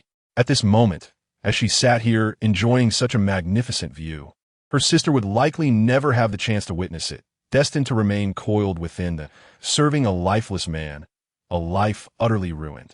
Hearing this, Lin Miaoxin proudly lifted her chin, eager to introduce the esteemed lady she had invited. Today, the esteemed ladies present are all my close acquaintances, including the wife of the chief minister, Lady L, and Miss Zhou from the secretary's family. This one here is the legitimate daughter of the duke's residence, my cousin, surnamed Zheng. Ah, and this is the wife of the vice minister of rights, a name you may have heard before. Miss Lin Miaoxin introduced each one, and as Song Ruoan listened to their names, her hands trembled with excitement, her heart racing as if it would leap from her throat. So familiar. Indeed, too familiar. Lin Miaoxin has outdone herself. Every person she introduced was a lady from the families of the high-ranking officials of the Central Secretariat, not only wielding immense power, but also direct superiors of He Yunce. Furthermore, the Vice Minister of Rights is the direct superior of Song Ruoan's father. Having served in the Ministry of Rights for so many years, her father had long wished to advance. Yet this upright lord son had consistently been unwilling to relent, leaving her father without an opportunity. This time it was her chance. Chapter 54. The revered physician at this moment, Song Ruoan, felt a surge of emotions. The past silence and humility she had exhibited beside Lin Miaoxin were nothing compared to this. If she could treat these ladies and win their favor, then surely they would whisper sweet encouragement to her father. How could he not rise in rank? Would Su Mingli still have a chance to shine in the Central Secretariat? Now, not only was He Yunce's future in her hands, but even her father's prospects. Song Ruoan's palms began to sweat. The ladies settled in the pavilion, enjoying the surrounding scenery. Their spirits lifted as they nodded in acknowledgement towards Song Ruoan. However, their attention quickly shifted from her as they curiously gazed at the continuous hills and the blooming lotus flowers in the lake, marveling at the sight. How did Miaoxin manage to arrange this place? I've wished to visit for ages, but never had the chance. Look, it's already late autumn, and the lake is still filled with lotus flowers. This spot is not cold at all. It feels as if we are basking in the warmth of a charcoal fire. Lin Miaoxin smiled with pride. I had my father help me. He put in quite a bit of effort to secure this location. I thought the ladies would enjoy it. She continued. Ms. Zhou from the secretary's family, whose father held a lower position, eagerly chimed in. Thanks to Miaoxin, I can witness such a marvel. Just a few days ago, the Grand Princess visited as well. The other ladies nodded, their eyes reflecting concern. Miaoxin seems to be in excellent spirits today. You must have gained quite a bit of strength, haven't you? When Lin Miaoxin mentioned her health, her smile grew even brighter, exuding vitality. I am nearly fully recovered. The ladies gasped in surprise, their eyes widening. Recovered? They had all heard tales of how difficult Lin Miaoxin's illness had been to treat, how the Prime Minister had sought countless reclusive physicians, and how Mrs. Lin had devoted years to piety and prayer without success. To hear that she had been completely cured was astonishing. Sensing the astonishment among the crowd, Lin Miaoxin nodded with satisfaction. I was fortunate to find a renowned physician, and I wish to introduce you to this miraculous healer. This physician had cured me of a lifelong ailment I had endured since birth, a malady that plagued me for over a decade. Upon hearing this, the ladies felt a stirring in their hearts. Whether they themselves or their families had suffered ailments that remained untreated. Some merely had minor issues like joint pains or lingering discomfort, yet they bore the agony daily, feeling as if life was worse than death. May I inquire who this miraculous physician is? What sort of deity is this? As they gazed at her with fervent interest, Song Ruoan felt as though she were floating on air in the wake of Lin Miaoxin's praise. In the next moment, Lin Miaoxin moved to her side and poured her a cup of tea. I almost forgot to introduce you. This is the precious daughter of the Song family, who has practiced medicine since childhood, now the second wife of the Duke of Inding, the esteemed wife of He Zhu. The ladies looked at Song Ruoan with confusion, their expressions filled with disbelief and surprise. This healer is the very one who pulled me back from the brink of death with a single pill, and she cured the lingering cough that plagued the Duchess of Nding for years. I have never encountered such extraordinary medical skills. Upon hearing this, Lady Sun, the vice minister's wife, suddenly snapped back to attention, the second daughter of the Song family, Song Ruoan. I know you, but I never heard you were skilled in medicine. At that moment, a servant approached to add coal to the fire and discreetly slipped a note into Song Ruoan's hand. She quickly opened the note and smiled as she stood, offering a slight bow to the ladies. Concealing her talents had been a fault of hers, yet indeed, her medical knowledge had been cultivated from a young age. Lady Sun, do you often feel joint pain during the cold, rainy autumn and winter seasons, particularly in your left knee? Does it feel like being pricked by needles? Lady Sun trembled, gazing at Song Ruoan in disbelief. Incredible. Truly incredible. I was merely conversing with you, not even asking for a pulse, and you could discern the pain in my leg bones? This has been my affliction for many years. Song Ruoan merely lowered her gaze, sipping her hot tea nonchalantly. In less than 5 days, I shall cure you. All the ladies were now filled with excitement, eagerly responding to Song Ruoan. What about me? Can you discern my ailments? Song Ruoan turned her attention to Miss Zhou. Miss, do you experience anxiety in spring? During the time when the willow catkins float through the air, making it difficult for you to breathe, thus rarely venturing outside? Miss Zhou's eyes widened as she spoke with urgency and hope. Indeed, indeed, I beseech you, great physician, please save me. My condition makes it impossible for me to find a match, and I remain unmarried. Lady L recalled something and sighed. If only Lady Xin could come today to have a look, it would be splendid. Alas, she may not have much time left. She truly is a pitiful soul. Hearing this, Song Ruoan snapped back to her senses, furrowing her brow as she looked at Lin Miaoxin. Where is Lady Xin? Why hasn't she come today? Lin Miaoxin's expression turned slightly angry. That incorrigible fool. I invited her, yet she rejected my invitation, claiming she did not need a physician. With a huff, she added, some people are simply unfortunate. Inviting her was an opportunity for her, yet she fails to appreciate it. Let her be. Though Lin Miaoxin's words were harsh, the other ladies merely twitched their lips, accustomed to her demeanor, saying nothing. However, Lady L shook her head. That's not right. I just saw her carriage parked outside Baifeng Tower, so I thought she would surely come.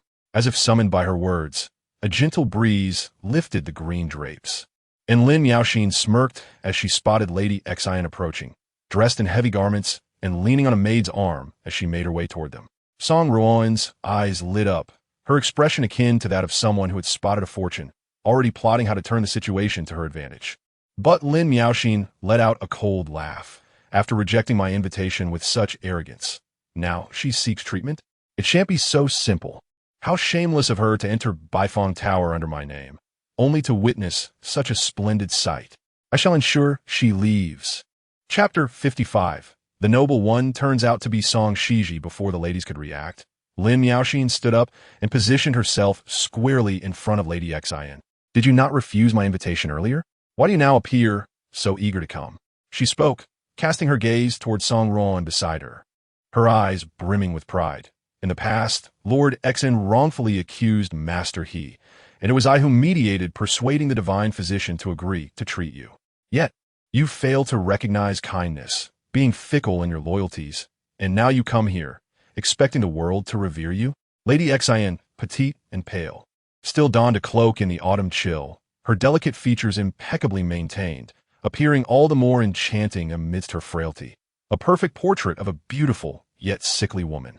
Upon hearing Lin Miaoxin's words, her brows furrowed slightly as she replied softly, please, step aside. Lin Miaoxin, incensed by this response, retorted with a cold laugh. The divine physician was invited by me. It is through my connections that this has come to pass. You have previously disregarded my authority. At the very least, you ought to show me respect. Other ladies, noticing the escalating tension, hurriedly rose to intervene, urging, Lady Xin, the past was your fault. You know Miaoxin's temperament. A few soft words would suffice to mend things. They nodded in agreement. Indeed, this divine physician is exceptional and will surely restore your health. Just apologize to her and Miaoxin. As Lord He's status rises, should you wish to seek Ruoan's treatment in the future, it may no longer be possible. Song Ruoan stood quietly to the side, her chin slightly raised, eagerly anticipating Lady Xion's acknowledgement of her transgressions. However, Lady Xion's pale face bore signs of impatience as she replied coolly, "I did not come to Baifeng Lu to seek you out, nor am I here for this so-called divine physician. You all are making a ruckus, obstructing my path. How absurd. I insist that Miss Lin apologize to me." Everyone was taken aback by Lady Xion's words. Lin Miaoxin's eyes widened in disbelief. "What are you being stubborn about? Is there any physician superior to Ruoan? That is utterly impossible." Other ladies urged, "Yongshu, do not jeopardize your health. This is your only opportunity. Hurry and apologize." Lady Xian spoke decisively. "That divine physician once healed Su Mingli, so I am more inclined to trust her. If Miss Lin misunderstands me and refuses to apologize, I ask you all to clear the way." The crowd stared in disbelief at Lady Xian, who then bypassed them and continued toward a higher, gilded pavilion. This pavilion, perched atop Baifeng Lu, offered a serene environment, a place of prestige where one could gaze far and wide.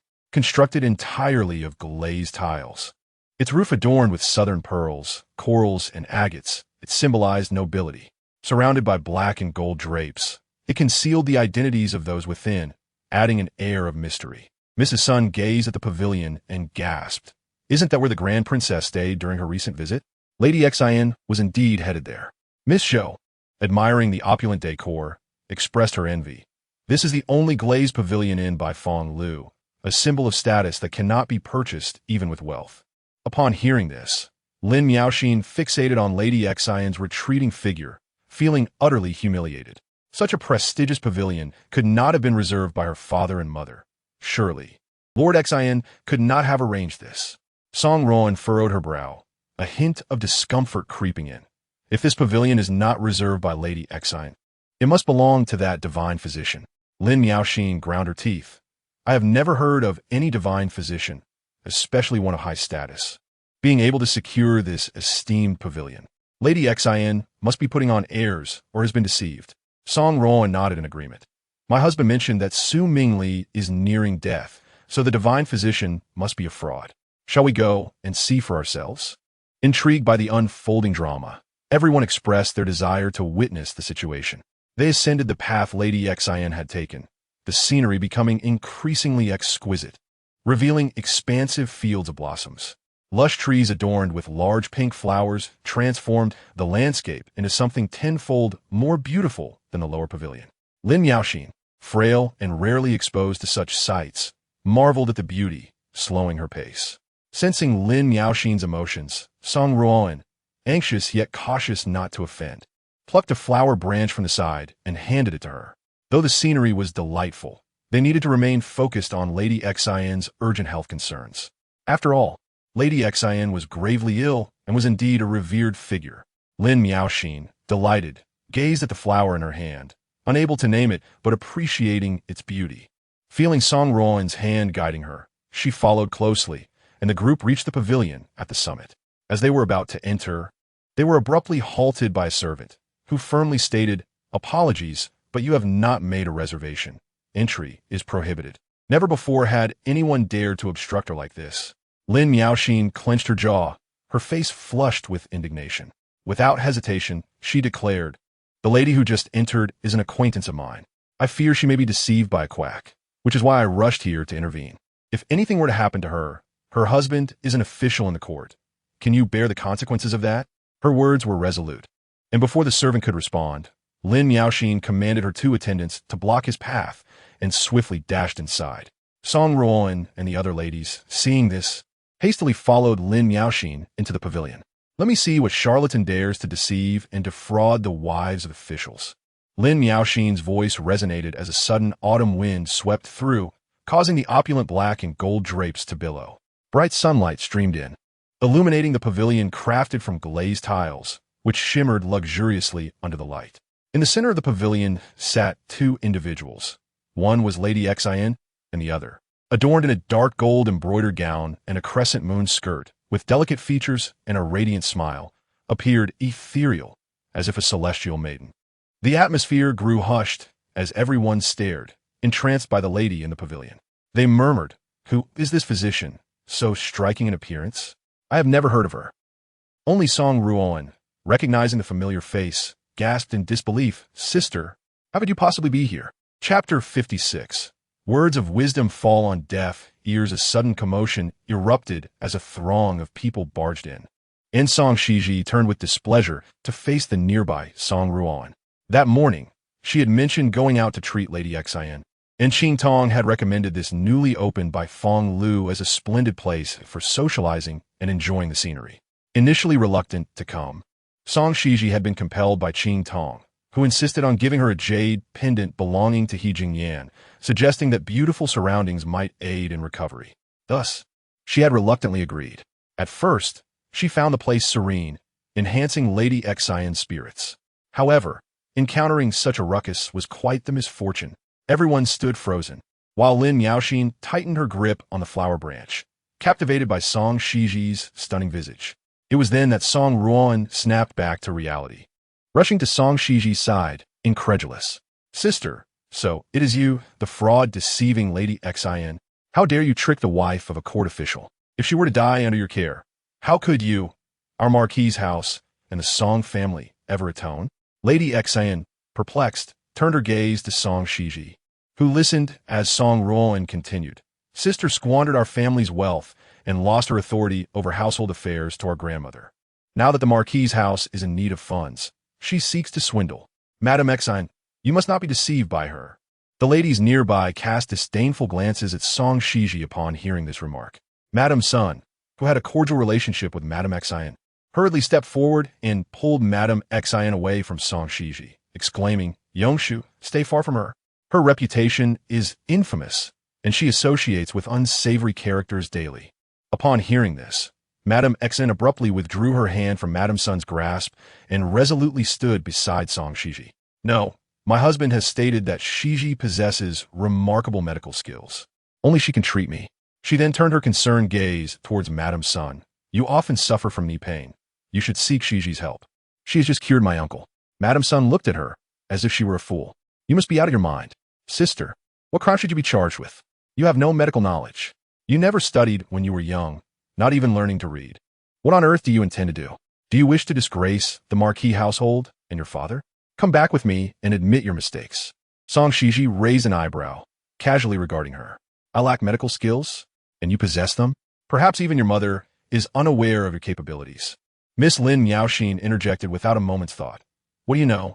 You wicked, lowly woman, jealous of your sister, squandering your family's wealth, and abusing your husband. It was Ruoan who cured my illness. Her medicine was miraculous. She is our savior. We all came to her for treatment, didn't we? The other ladies nodded in unison. Indeed, we await the divine physician to heal us. She is truly miraculous. No matter the cost, I must be treated. Song Xizhi, your reputation is already tarnished, and now you seek to deceive Madame Xizhi. I shall inquire with your father how he raised such a scoundrel. Song Xizhi smiled, her gaze playfully resting on the flower branch in Lin Yaoxin's hand. The branch, vibrant and delicate, was indeed quite lovely. Lin Yaoxin proudly lifted her chin. Indeed, this was a gift from Ruoan.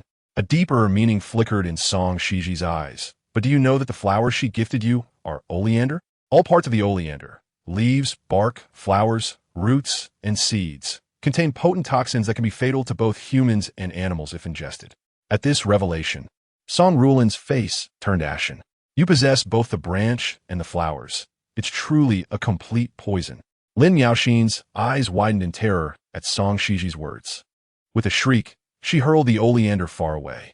Despite her fear, feeling the mocking gaze of Song Xizhi, she stubbornly retorted, Is it really poisonous? You must be lying. These are flowers grown in Baifeng Tower. The servant, overhearing, quickly chimed in. This flower is indeed oleander, cultivated for ornamental purposes. Touching it would not lead to poisoning. Song Xizhi shrugged. Oleander can serve as both decoration and medicine, but who allows you to recklessly pluck it? And Song Ruoan, knowing so little about this, what kind of medical expertise do you possess to speak so irresponsibly? Or perhaps, you are indeed skilled and intend to deliberately harm the minister's daughter? Song Xizhi's provocative words sowed seeds of doubt among the assembled ladies. It was indeed curious that Ruoan, as a healer, was unaware of the oleander's toxicity. Madame Sun pondered thoughtfully, I am acquainted with Zhao Qianlan, yet she has never mentioned Song Ruolan's medical abilities. Lin Miaoxin, casting a strange look at her, suddenly raised her voice. What is the meaning of this? You claim to be highly skilled and treated me, yet you presented me with poisonous flowers. Were you intending to kill me? Feeling the weight of the scrutinizing gazes, Song Ruolan scanned the crowd, perspiration beading on her forehead. The atmosphere grew tense, and she clenched the pouch at her waist before speaking. It is true that oleander is toxic, but if not ingested, the toxicity is minimal and poses no threat. Otherwise, how could Miss Lin stand here unharmed? I possess medical knowledge and am well aware of its effects. She then retrieved a pill prepared by the esteemed physician He Huang from her pouch. If you doubt my medical skills, try this pill I formulated. It can counteract all poisons, irrespective of your ailments. It will provide immediate relief. Lin Miaoxin's eyes lit up at the sight of the pill. I recognize that pill. Just a few days ago, I fell from my carriage and was on the brink of death, and it was this very pill that saved my life. Song Ruolan nodded, affirming her statement. The other ladies were elated, and Madame Sun, in pain from her aching knee, was eager to speak. Song Ruolan smiled. Madame Sun, if you are truly concerned, allow your maid to take half first. If it proves effective, you may then try it yourself. This remedy is beneficial even for those without ailments. Song Xizhi, standing in the pavilion, gazed intently at the pill. A physician should prescribe treatments according to the symptoms. Where is the remedy that cures all? But Madame Sun was no longer inclined to heed Song Xizhi's words. I trust my own judgment over yours. I will take it. She ordered a maid to bring the pill and watched eagerly as the maid swallowed half before quickly consuming the other half herself. Instantly, she felt a wave of relief wash over her. The persistent ache in her knee vanished in an instant, and Madame Sun felt as if she could fly. Indeed, all my pain has disappeared. This pill truly works. I can only imagine how effective a targeted herbal remedy would be. Master Song has truly raised a remarkable daughter. I must return and tell my husband. Upon hearing this, Song Ruolan felt the tension in her body dissipate. She had not anticipated that the physician He Huang's pill would become her trump card. The other ladies, witnessing Madame Sun's newfound vigor, understood the value of the medicine and rushed forward. Ruolan, divine physician, I have long desired this remedy. You must save me a portion. Song Ruolan smiled and nodded at them. Rest assured, there will be enough for everyone. This is merely a common tonic. Once I take your pulses in detail, its effects will be exponentially enhanced. The ladies, hearing this, finally felt reassured. At that moment, Song Ruolan cast a challenging glance towards Song Xizhi. Justice lies in the hearts of the people. Medical expertise cannot be claimed through mere eloquence. It requires years of dedicated study. Song Xizhi shrugged, her eyes glinting with amusement. Noticing her silence, Song Ruolan turned her gaze towards Madame Xizhi once more. Madame Xizhi, would you care to try this pill? I know you have suffered for a long time. This remedy can alleviate your symptoms significantly. Her words carried a hint of persuasion, and Madame Xizhi, listening intently, tightened her grip on Song Xizhi's hand. Feeling the tightening of her grasp, Song Xizhi recognized her yearning for health and shook her head. Patience is key, madam. You must trust me. Madame Xizhi felt a dryness in her throat and struggled to articulate. No, I only trust this divine physician introduced to me by my husband. Upon hearing these words, Lin Curson let out a cold laugh, her eyes rolling skyward in disbelief. Obstinate and self-destructive. Out of respect for my father and Lord Xizhi's friendship, I have repeatedly warned you, yet you remain obstinately ignorant. When you are left gasping for breath, deeply afflicted by your ailments, I shall not permit Song Ruoan to rescue you. Madame Xizhi bit her lip and spoke to the other ladies present. Do not be swayed by outsiders. Xizhi is correct. Is there truly a remedy that cures all ailments? The ladies paused momentarily, contemplating Madame Xizhi's words. Song Ruoan's expression darkened. What do you mean by that? Ladies, if you choose to depart, I shall not impede you. But I have my own principles and shall no longer offer you my medical services. Moreover, anyone who maintains a connection with Song Xizhi or Madame Xizhi shall not receive my care either. I fear that should anything befall them, the blame may fall upon me. Upon hearing this, the ladies gathered around Song Ruoan. We naturally believe in you, divine doctor. Madame Sun, feeling a wave of relief wash over her, quickly added, Liang Yongshu is foolish. I shall not be so naive. Song Xizhi's reputation is notoriously poor. Everyone in the capital knows this, and I shall have no dealings with him henceforth. Lin Miaoxin laughed, her words dripping with sarcasm. Do not think that I would seek treatment from a notorious charlatan, even if I were gravely ill. After all, I am not a fool. Song Xizhi, hearing this, smiled faintly. Very well, I shall remember Miss Lin's words. Should Miss Lin fall ill in the future, do not come to me for treatment.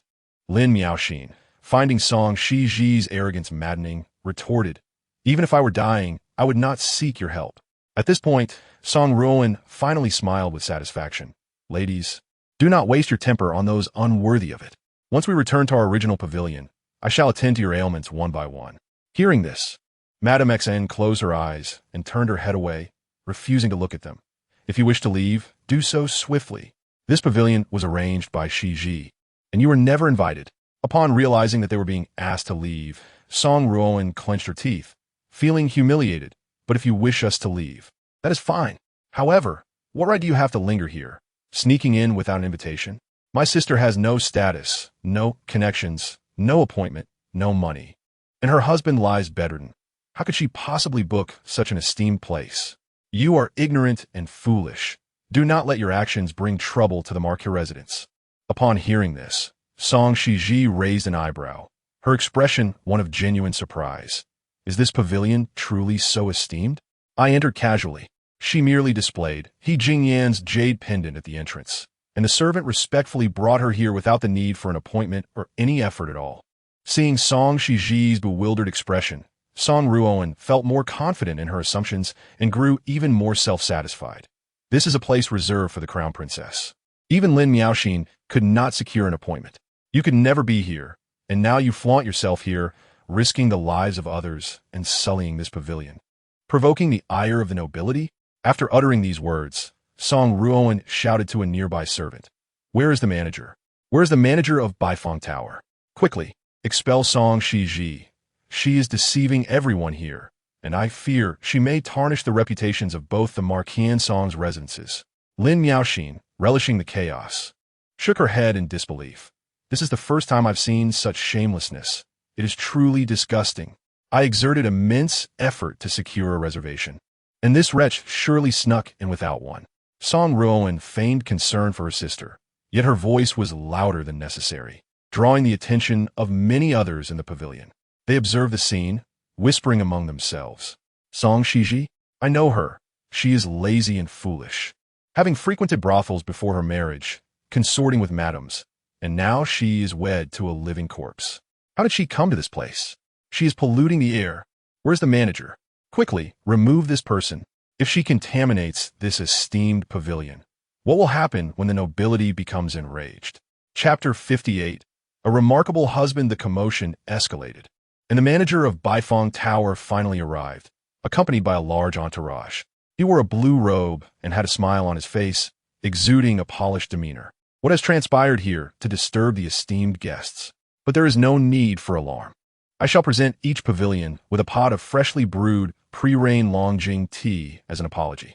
This individual was merely a minor manager of Baifeng Tower, yet he appeared unfazed and unflattering in the presence of so many highborn guests.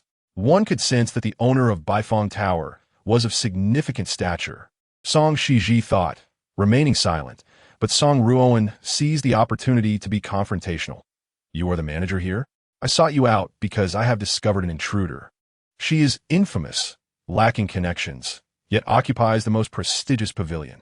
Investigate whether she has made a reservation for this esteemed pavilion today. The manager, upon hearing this, exhibited a flicker of doubt in his gaze. No one has made a reservation for this special pavilion in recent days. It is reserved for nobility. Not everyone can simply make an appointment. Upon hearing this, the truth seemed to dawn, and laughter erupted among the crowd, eager for Song Xizhi to be expelled immediately. To be ousted in front of everyone would be utterly humiliating. Yet at that moment, Song Xizhi's cool voice pierced through the air. If one enters a pavilion without a reservation and disrupts the order, what punishment shall they face? Banned from Baifeng Tower? Or reported to the authorities? Song Ruoan, interpreting Song Xizhi's words as a sign of fear, smiled even wider. Baifeng Tower is the most fashionable tavern in the capital. where all ladies and young women socialize. If Song Xizhi were to be banned today, no one would associate with her in the future. Pleading for mercy would be futile. Before so many witnesses, it must be dealt with formally. The manager turned his gaze towards Song Xizhi and nodded.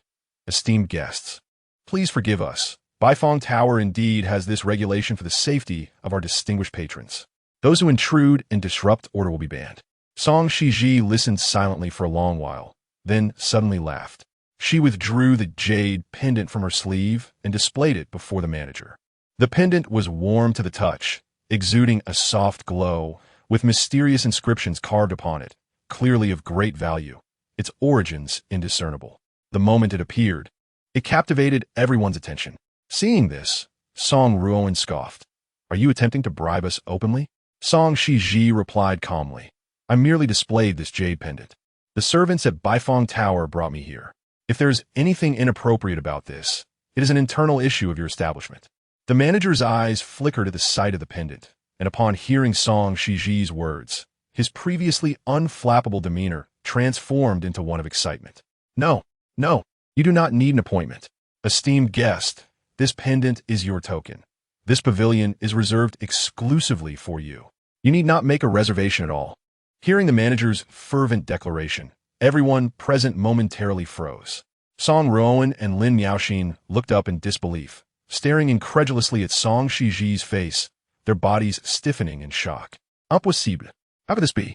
Even Song Xizhi, sensing the subtle flattery in the manager's tone, felt a hint of surprise. This pendant carries such significance? Her husband truly is remarkable.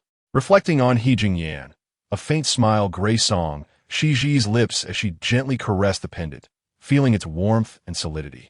Reminiscent of him, she cradled the jade pendant tenderly back in her bosom, a radiant smile gracing her lips as she spoke. Since the proprietor has declared that those who intrude and disrupt the order will be blacklisted from Baifeng Lu, I kindly ask that you blacklist Song Ruoan and Lin Miaoxin and have them removed. They trespassed into my pavilion without my consent, interrupting my treatment and unjustly slandering me, which has caused me considerable distress. As Song Xizhi concluded her statement, her tone lingered melodiously. Lin Miaoxin, upon hearing this, widened her eyes in disbelief, feeling utterly appalled by Song Xizhi's audacity. I am the daughter of the current prime minister. My father has made a legitimate appointment. I did not intrude uninvited. To expel me is sheer nonsense. Song Xizhi merely smiled lightly. This is a first-class pavilion, and if anyone could intrude, it would be acceptable for me today. However, if there were the crown princess inside, wouldn't that throw Baifeng Lu into chaos? After uttering these words, she turned her gaze towards the proprietor, curious to see who would dare offend the powerful chancellor. Upon hearing her words, the proprietor promptly turned and addressed Lin Miaoxin and Song Ruoan with unwavering decisiveness. You have indeed disrupted the order of Baifeng Lu and have now been blacklisted. Please leave at once. Everyone stared in astonishment at Lin Miaoxin's face, shocked to witness such a haughty individual brought to such humiliation. Lin Miaoxin felt her cheeks burn with embarrassment, as if stripped bare, her eyes reddening with rage, trembling with indignation. How dare you? Do you know who my father is? The proprietor politely inclined his head. This way, please. The other ladies may remain if they wish. With that, two attendants respectfully approached, ushering Song Ruoan and Lin Miaoxin away. Though their demeanor was courteous, their attitude left no room for resistance. It was the first time Song Ruoan had suffered such public disgrace. A wave of humiliation surged through her, and the piercing gazes felt like daggers in her back. She bit her lip to stave off tears, realizing she could never return to the esteemed Baifeng Lu, leaving her at a loss for how to socialize with the other ladies. Seeing this, the other ladies hurriedly grasped Lin Miaoxin's hand. If you must leave, we shall not linger either. Baifeng Lu is merely a tea house. It holds no allure. Lin Miaoxin gritted her teeth, her words trembling with fury. I shall have my father make Baifeng Lu pay for this. The other ladies felt embarrassed as well, their distaste for Song Xizhi deepening. Since this place is unsuitable for treatment, we shall naturally seek a more tranquil locale. Let Song Xizhi revel in her triumph for now. When Liang Yongshu meets his demise, with Lord Xion's affection for her, he will surely seek retribution against Song Xizhi, and we shall have a spectacle to behold. The other ladies nodded in agreement. Lord Xn is Su Mingli's mentor. When both families don mourning attire, they shall engage in a bitter feud until the end. Hearing this, Lin Yaoxin and Song Ruoan felt their spirits lift. As Song Ruoan was unceremoniously ushered to the door, she wiped away her tears and said, "Ladies, do take care of your health with the medicine I provided, so you may enjoy the forthcoming spectacle." Madame Sun and the others eagerly nodded. After decades of life, they had never anticipated such fervent anticipation for an event. Indeed, please attend to me promptly. My legs have never felt this light. Chapter 59. Ruoan is the best person in the world suddenly expelled from Baifeng Lu. The group found themselves without a destination, prompting Song Ruoan to take charge and lead them back to the Marquis's residence. Upon their arrival, the esteemed matriarch and Madame Huang expressed mild surprise at the sudden appearance of the ladies. They quickly prepared the flower hall, personally attending to their guests, though they lamented their lack of provisions due to the unexpected visit. Seated at the head of the table, the matriarch addressed the ladies with courtesy. Madame Huang, of modest temperament and possessing a timid son, had few social connections in the capital. Thus, she was taken aback by the gathering of so many ladies, particularly as their husbands were superior officers to her own husband, He Yunce. She promptly instructed a maid to summon He Yunce after he returned from his official duties to greet their guests. At this moment, Lin Yaoxin appeared notably more demure. "Dear matriarch, please do not take offense at our sudden visit." Madame Sun placed a hand over her now pain-free knee and nodded. "This is all thanks to the matriarch having a wonderful granddaughter-in-law. Your granddaughter-in-law possesses remarkable medical skills, and it is through her expertise that we so boldly sought the treatment from the second young mistress of the He family." The matriarch was taken aback by this revelation, while Madame Huang beamed with pride. "My daughter-in-law is not only skilled in medicine, but also dutiful. She has cured my long-standing throat ailment. She should certainly attend to you all." As she spoke, she cast a playful, reproachful glance at the matriarch. "In the past, you were hesitant to let Ruoan venture out to heal others, but now that several ladies have come to her, you must see for yourself." The matriarch nodded, finally conceding. As Song Ruoan began to examine each lady's pulse and inquired about their ailments, the esteemed physician, disguised as a servant, silently followed her. Apart from Madame Sun's joint pain and Miss Zhou's asthma, each lady bore their own afflictions. "Madame L, you experience frequent urination and excessive thirst, yet have lost weight and feel fatigue in your limbs?" Madame L nodded, her emaciated face alight with hope as she grasped Song Ruoan's hand. "Indeed, wise physician, no one has been able to cure me. My vision has become somewhat blurred." Song Ruoan reassured her. "Fear not, within 7 days, you shall be restored to health." She was determined to heal Madame L, for her husband was a high-ranking official, directly overseeing her own husband. After diagnosing 4 ladies with confidence, she stepped outside, glancing back at the esteemed physician, who offered her an affirming look, allowing her to finally breathe easily. Having treated 4 ladies at once, she anticipated both fame and fortune, ensuring that neither the matriarch nor Madame Huang would dare speak ill of her in the future. As she prepared the herbal concoctions and returned to the flower hall, she found He Yunce already returned, seated beside the matriarch and engaging in lively conversation with the ladies, who were all the wives of his superiors. Their praises filled the air. "The second young mistress of the He family is truly beautiful, and young master, he is equally charming. With your position in the ministry, I shall certainly ensure my husband supports you." Miss Zhou nodded in agreement. "The second young mistress is diligent in all matters. We shall remember this kindness. Everyone knows young master, he is favored by the chancellor. Promotion will surely follow soon." The atmosphere in the Marquis's residence was jubilant. At that moment, Song Ruoan arrived with the herbal concoctions. "Ladies, the medicine is here.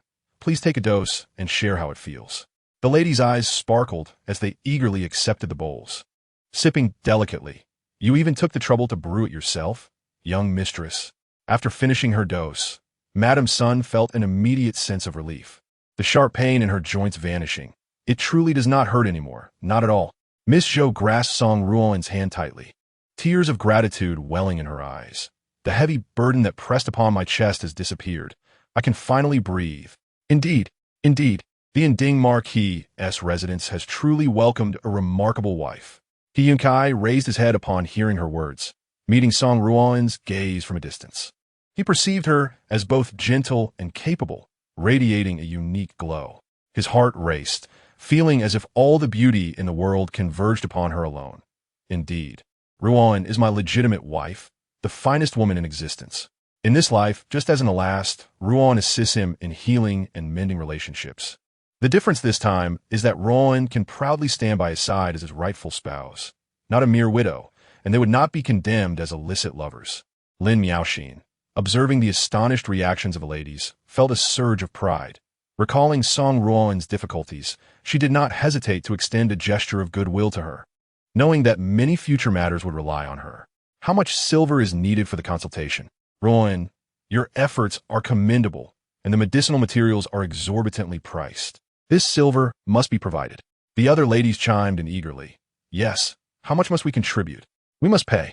Within the span of an hour, the ladies pooled together a total of 2,000 taels of silver, declaring that no matter how costly the remedies, they were willing to pay for a cure. The remaining ladies, who were in good health, also invited Song Ruoan to their residences for future consultations, including the daughter of the Duke. After all, divine physicians are rare and must be cultivated. Even without ailments, strengthening one's health is a worthy pursuit. Thus, without much effort, the funds for the repairs of the Marquis's residence were secured, and more importantly, Song Ruoan fostered numerous valuable connections for the house. He Yunce embraced Song Ruoan, accompanying her to see the ladies off, while also arranging for tomorrow's consultation. The ladies, witnessing their affectionate display, remarked with smiles, such a deep bond between them. Ruoan is indeed fortunate. Feeling somewhat shy, Song Ruoan listened as He Yunce solemnly grasped her hand, affirming, "Indeed, Ruoan and I shall be together for eternity. She is my only wife, and I cherish her like a treasure." I kindly ask the ladies to look after Ruoan while she is outside. Chapter 60. After bathing and changing, the harsh interrogation resumes as the group chatted, a carriage suddenly halted outside the Marquis's residence. Soon after, Song Xizhi descended from the carriage, supported by an elder. Upon seeing Song Xizhi, both Song Ruoan and Lin Miaoxin's expressions darkened in an instant. The ladies, perceiving the shift, spoke meaningfully. "Young Master He, you must ensure the old matriarch keeps a close watch on her granddaughter-in-law. Her behavior is utterly outrageous." The matriarch also scoffed. "She lacks medical skills, yet ventures out to treat others, nearly causing Madame Xizhi's demise and creating a scandal at Baifeng Tower. It is truly shocking." As Song Xizhi approached the entrance, the ladies raised their chins and rolled their eyes before departing. "We shall take our leave. Ruoan's medicine today was quite effective, and I look forward to your next treatment." Feeling the sudden change in the ladies' attitudes, He Yunce felt a twinge of confusion but recognized that Song Xizhi was up to no good outside, just as in his previous life. It was truly nauseating. Once Song Xizhi crossed the threshold, Song Ruoan raised her chin, standing proudly in front of her. "Sister, since you have treated Madame Xizhi, what is silver you received?" He Yunce's expression darkened. "You possess no medical skills. How could you treat anyone? Should you wish to court disaster, do not drag the Marquis's residence down with you. It will be Ruoan who has to clean up your mess." Hearing this, Song Xizhi slowly halted, locking eyes with He Yunce. Her gaze bore a hint of amusement. "You know I lack medical skills, but what of Song Ruoan?" He Yunce coldly regarded her. "Foolish and malicious. You are nothing but a pitiful wretch. In this lifetime, you continue to feign, just as you did before. However, unlike my past hesitations and doubts about your words, this time I remain resolute." Song Xizhi, upon hearing this, chuckled unexpectedly. "Pitiful wretch. Such an interesting description. I shall bestow it upon you." He Yunce's disdain for Song Xizhi was palpable. With your brother on the brink of death, unable to protect you, should you continue your reckless antics, you will surely reap the consequences. In his previous life, Song Xizhi had married him, initially groveling for his favor, which he believed to be genuine, allowing her to bask in the glory that rightfully belonged to him. At that time, despite her misdeeds, she was spared for his sake. However, in this life, with her brother's impending demise, her marriage to him would return her to square one, leading to her inevitable downfall. Do not continue your charade, Song Xizhi. This is my final warning to you. The medical skills that do not belong to you can never be claimed, regardless of how you pretend. Song Xizhi shifted her gaze from He Yunce to Song Ruoan, regarding her with a profound look before speaking indifferently. "Very well. Let us see how this unfolds. I must return to care for my husband now. Farewell." Watching Song Xizhi depart, she appeared as though fleeing in disgrace. Song Ruoan sweetly wrapped her arms around He Yunce, her mind filled with the humiliation he had just inflicted upon Song Xizhi, bringing her immense joy. My dear husband, please do not be upset. Although my sister makes a fool of herself outside, she still cares for her brother at home. He Yunce's gaze remained fixed on Song Xizhi's retreating figure, his mind swirling with thoughts of her detestable face. What affection for her brother!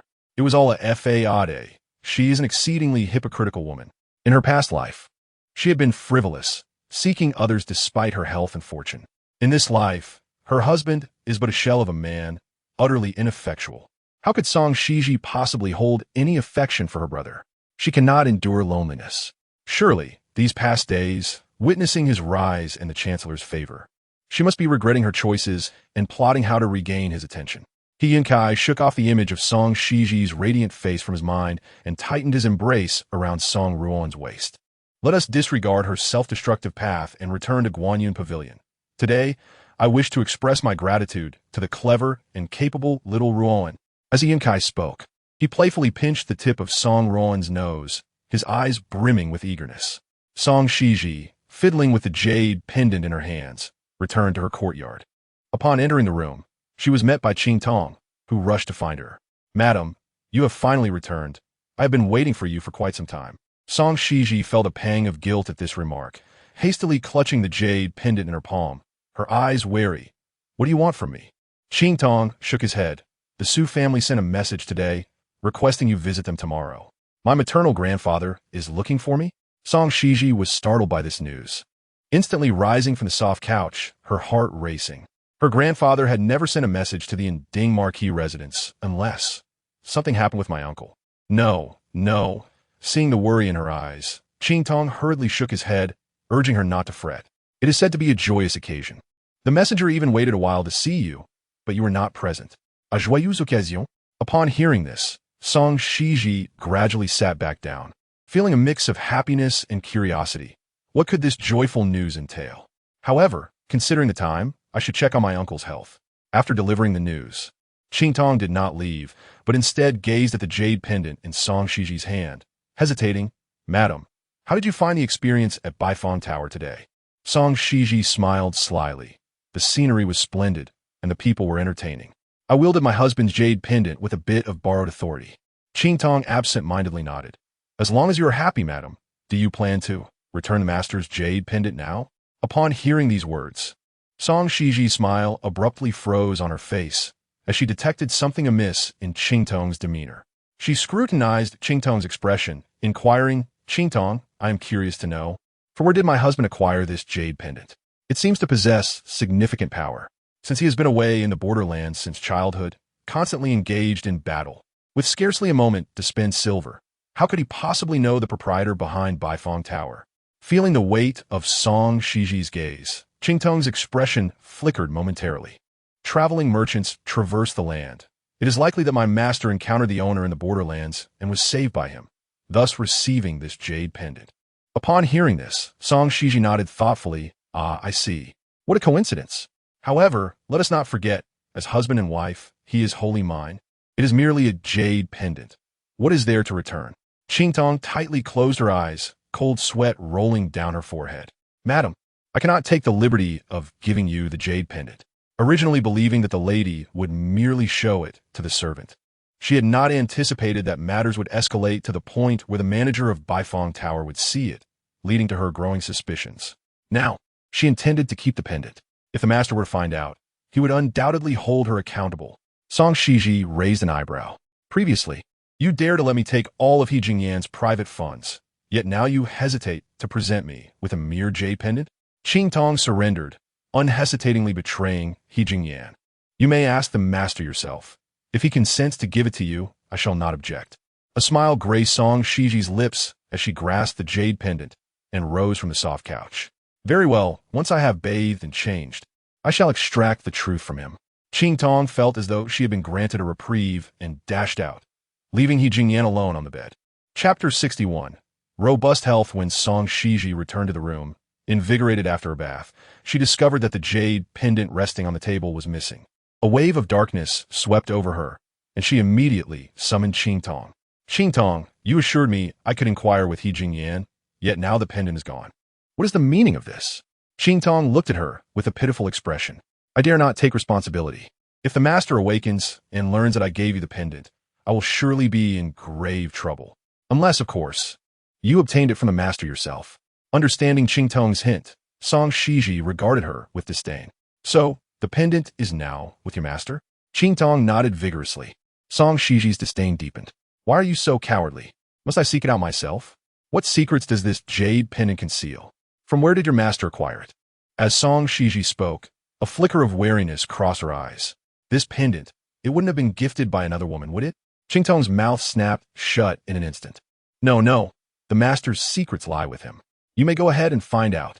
Song Xizhi looked at her with skepticism. Does He Jingyan possess secrets regarding this pendant?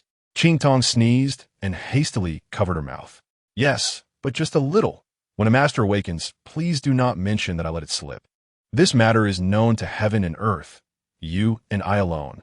Song Xizhi stared at Qingtong for a long while before finally nodding. Very well, I promise you. Each shall bear their own responsibility. All actions are mine to claim. Through a screen, their voices reached He Jingyan's ears unimpeded. Lying quietly on the bed with his eyes closed, he felt the veins at his temples pulsating fiercely. Heaven and earth know, and, I know. Does Qingtong consider him a corpse?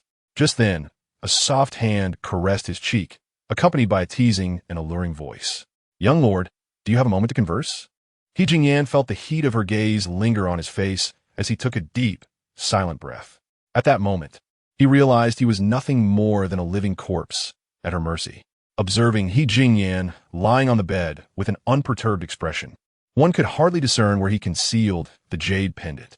Contemplating the pendant and the secrets Qingtong mentioned, Song Xizhi meticulously searched He Jingyan's body, not willing to overlook even the slightest detail. He Jingyan kept his eyes shut, silently inhaling, striving to quell the turbulence and heat within him. The previous unexpected incident had left him in a state of disarray. This time, he could not afford to falter. Until Song Xizhi buried her head, diligently exploring down to his lower abdomen, inch by inch through his clothing, only to discover a hard object pressed beneath his waist.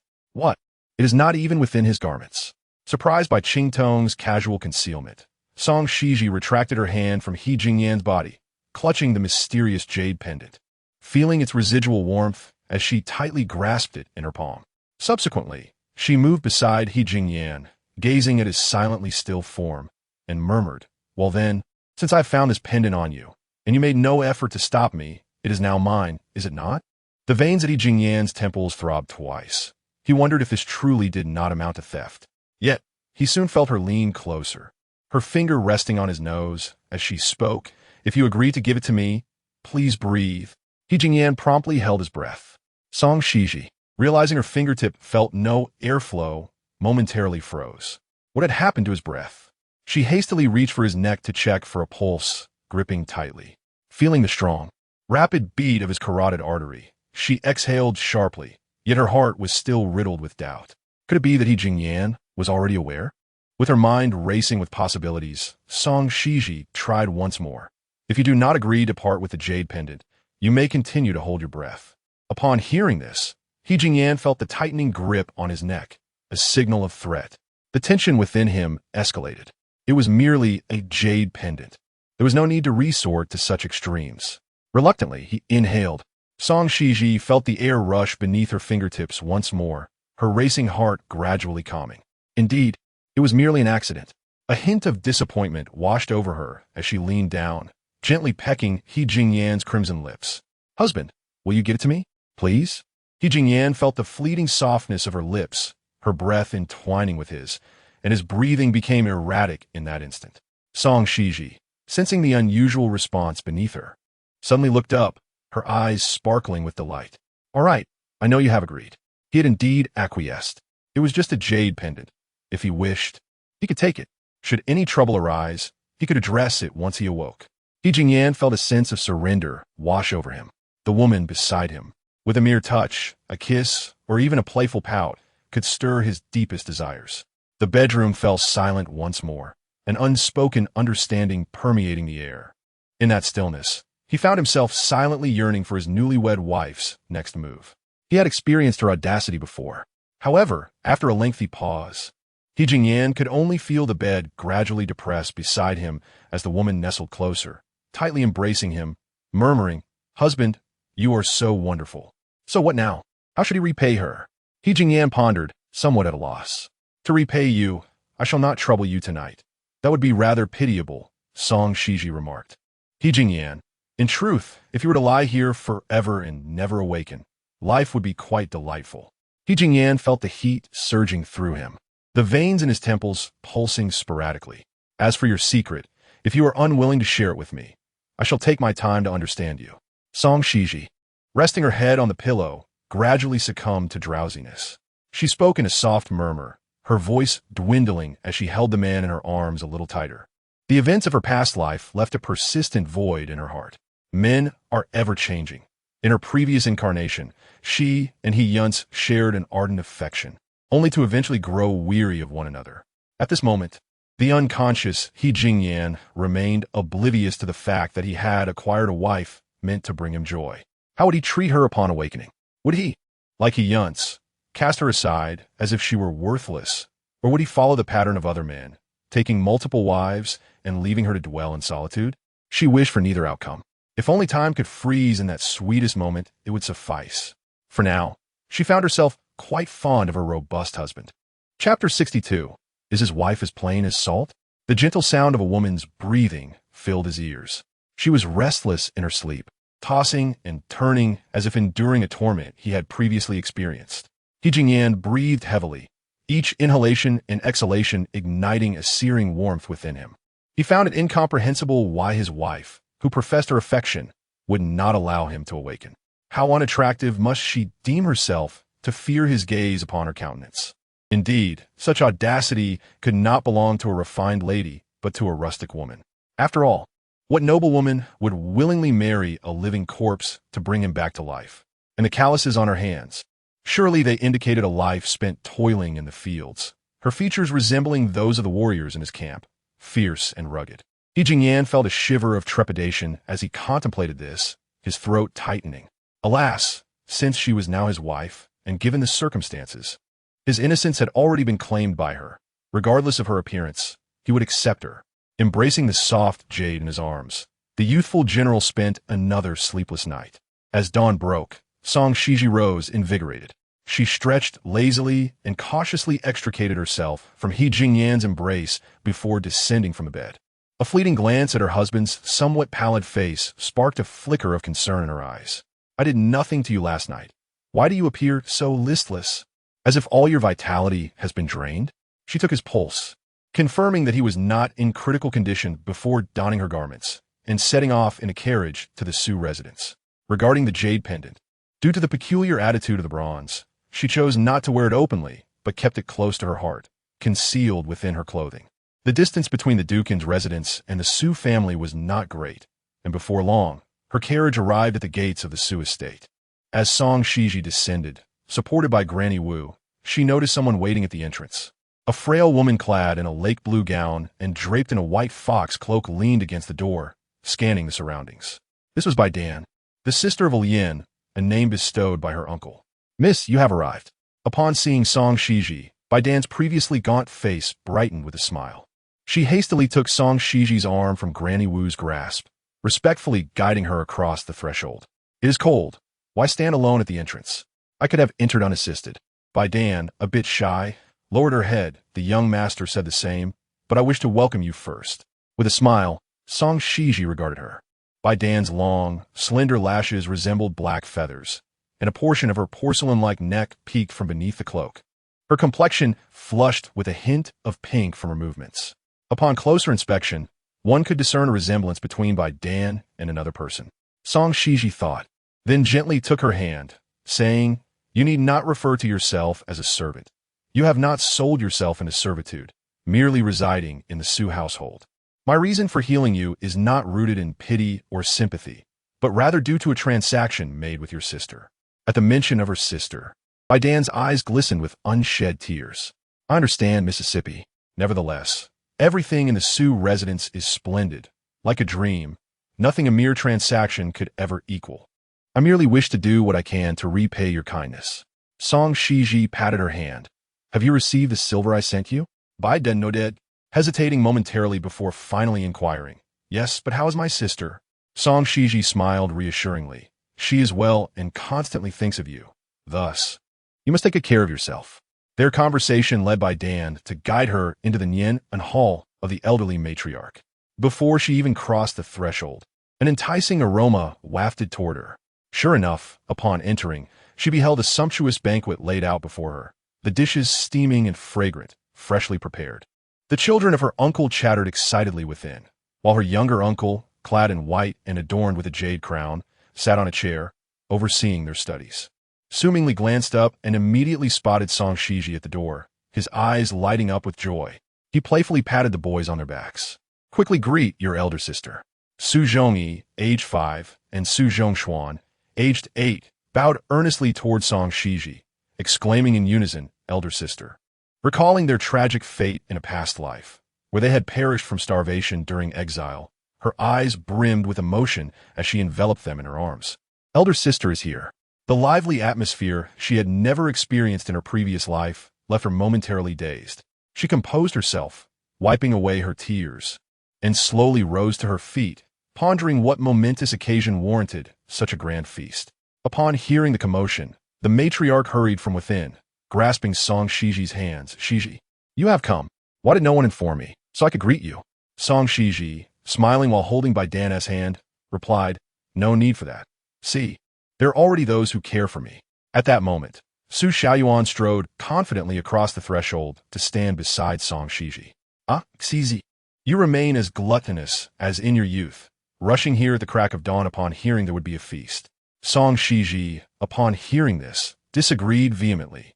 Not at all. I came early out of concern for my younger uncle's health. I am unaware of the joyous occasion that merits such a lavish banquet. Along with my uncle and aunt. Hearing her words, Su Xiaoyuan chuckled mysteriously. A joyous occasion? You ought to inquire with your younger uncle. Su Mingli did not respond, but instead pulled out a round stool for Song Xizhi to sit. Now that you are here, everyone should take their seats. Bai done. You too. Soon, my brother and sister-in-law will arrive. This banquet is in gratitude for Xizhi. As for that matter, it is still in the early stages. Just as he finished speaking, Su Xiaoyuan shot him a knowing glance. Why hide it from others, especially your niece? Lord Xizhi mentioned that the matter is nearly settled. Chapter 63. Promotion on the horizon. Song Xizhi, upon hearing her grandfather's words, perked up with curiosity, her tone eager. What is this matter? What did Lord Xizhi say? The response to her inquiry was the rich aroma of duck meat. As the last dish was served, a familiar voice called out, Come, let us dine together. Turning her head, she found Su Mingren standing at the table, his goat-like beard dusted with white flour, as he personally served ginseng duck soup onto the table. Beside her uncle stood her long-unseen aunt, Lu Ruoan, her figure voluptuous, her face radiant, her hair elegantly styled despite her advancing years, exuding grace and poise. At this moment, clad in a fitted, dark-hued garment with sleeves rolled high, he stood beside Su Mingren, still carrying a hint of the smoky aroma. As if he had just emerged from a small kitchen, Song Xizhi's eyes widened in astonishment. Could it be that this feast was prepared by her uncle and aunt themselves? Her aunt gently patted Song Xizhi's hand, smiling as she settled beside the two children. I made a few dishes with Mingren, while the rest were prepared by the servants. Do take a look and see if you enjoy them. The revelation that her uncle, a man of rigid principles, could cook was simply astonishing. Song Xizhi noticed the flour dust clinging to her uncle's beard, raising an eyebrow playfully. As the ancients say, a gentleman stays away from the kitchen. Why is it that you, uncle, have abandoned such ancient wisdom today? Su Mingren shot her a glare before taking a seat for himself. I would have preferred not to, but your aunt has a firm grip on my private funds, compelling me to join her in the kitchen. Lu Ruoan glared at him but gently brushed away the flour from his beard with her fingertip. All right. All those meals and pastries you made for me before we were married were also out of necessity. This remark elicited laughter from everyone at the table. Song Xizhi watched them, joining in their mirth. Their relationship had been so warm, yet in her past life, their separation had been so resolute, one never remarried, while the other met a tragic end during an official demotion. Even their children had suffered grievous fates. What had transpired within the Su family? Lost in thought, She was jolted back to reality when Su Mingli placed a duck leg into her bowl. "What are you pondering? Do try your aunt's culinary skills." Her mind had wandered to past events, and she felt a sudden wariness regarding the joyous news her grandfather had mentioned. Thus, she turned to Su Mingli with a serious tone. "So what exactly happened, dear uncle?" Observing her earnest expression, Su Xiaoyuan smiled reassuringly. "Do not worry. It is indeed joyous news. The two-tax system proposed by Mingli has yielded excellent results, greatly alleviating the court's financial strains. Hence, Minister Xizhi has hinted that once your uncle returns to court, a promotion awaits. He would achieve the rank of a 6th-grade advisor." Hearing this, Song Xizhi's heart leaped with joy. "Is that truly the case? What magnificent news!" Su Mingren nodded with a smile. "It seems he has discussed it with His Majesty. It is nearly certain. Minister Xizhi would only share matters he is confident about." With her heart finally at ease, Song Xizhi felt a bloom of happiness. "Your uncle is so young, yet has entered the court through the imperial examination. To achieve the rank of advisor before reaching maturity is remarkable indeed. In her previous life, her uncle had perished early, becoming the catalyst for the Su family's decline, with all the honors that rightfully belonged to him being appropriated by He Yunce, who, at a tender age, became a prime minister. This time, with her uncle alive, the honors that belonged to him must not fall into the hands of others." Su Mingli shook his head. "I haven't done much. Let us just keep this among ourselves and not spread it outside." He smiled at Song Xizhi and grasped her hand tightly. "All that we have now is thanks to you, Xizhi." Su Xiaoyuan also appeared delighted. "Rest assured, it shall not be spoken of outside. However, once everything is settled, the Su family must host a grand banquet." As Song Xizhi took a bite of the duck leg, the flavor delighted her senses, filling her with joy. "Of course, we must celebrate. I wish to savor the dishes prepared by my aunt and uncle." Yet, with her uncle's health restored, she pondered when he would return to court. Su Mingli replied, "In just 2 days." Time passed swiftly. In 2 days, it would be the 15th. Every 1st and 15th day, not only the high-ranking officials of the capital, but also lower-ranking officials would attend court. The Emperor Guanxi, in a pleasant mood, sat upon the dragon throne. Not long after the court convened, he spotted Su Mingli among the officials clad in official attire. The emperor smiled. "Little Su, have you returned to court today? Is your health restored?" Su Mingli stepped forward, bowing respectfully. "I thank your majesty for your concern. I am quite well now. I worried that my prolonged absence from court might hinder my ability to assist you." Emperor Guanxi, upon hearing his robust voice, could hardly detect any trace of his former illness. He sighed with a hint of nostalgia. "You were once gravely ill, teetering on the brink of death. Now, you have recovered so splendidly. Little Su, you truly must have good fortune after such calamity.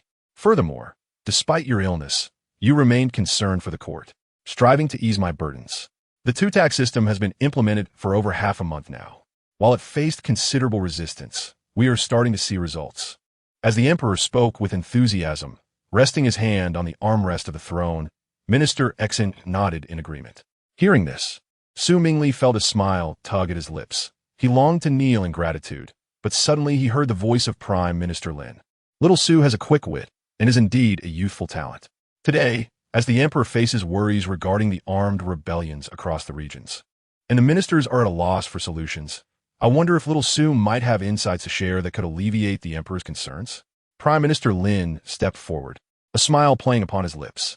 Su Mingli, taken aback, realized he had not attended court for some time and was unaware of the current state of affairs or the reasons behind the rebellions.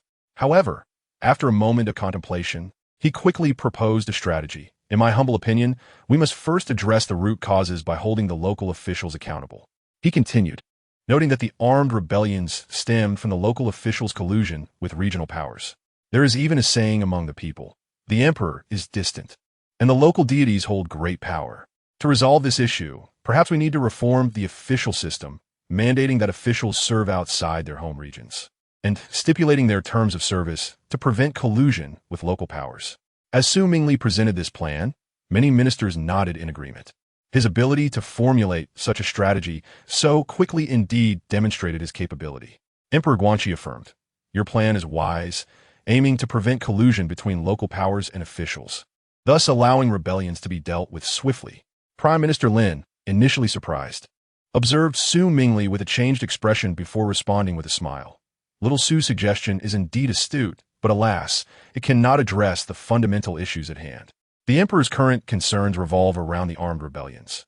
If we were to shift officials now, it would provoke local powers, and moreover, the newly appointed officials would lack familiarity with the regions, making them hesitant to take action. The urgent matter is to understand the root causes of the people's uprisings and how to resolve them from the ground up to ensure stability.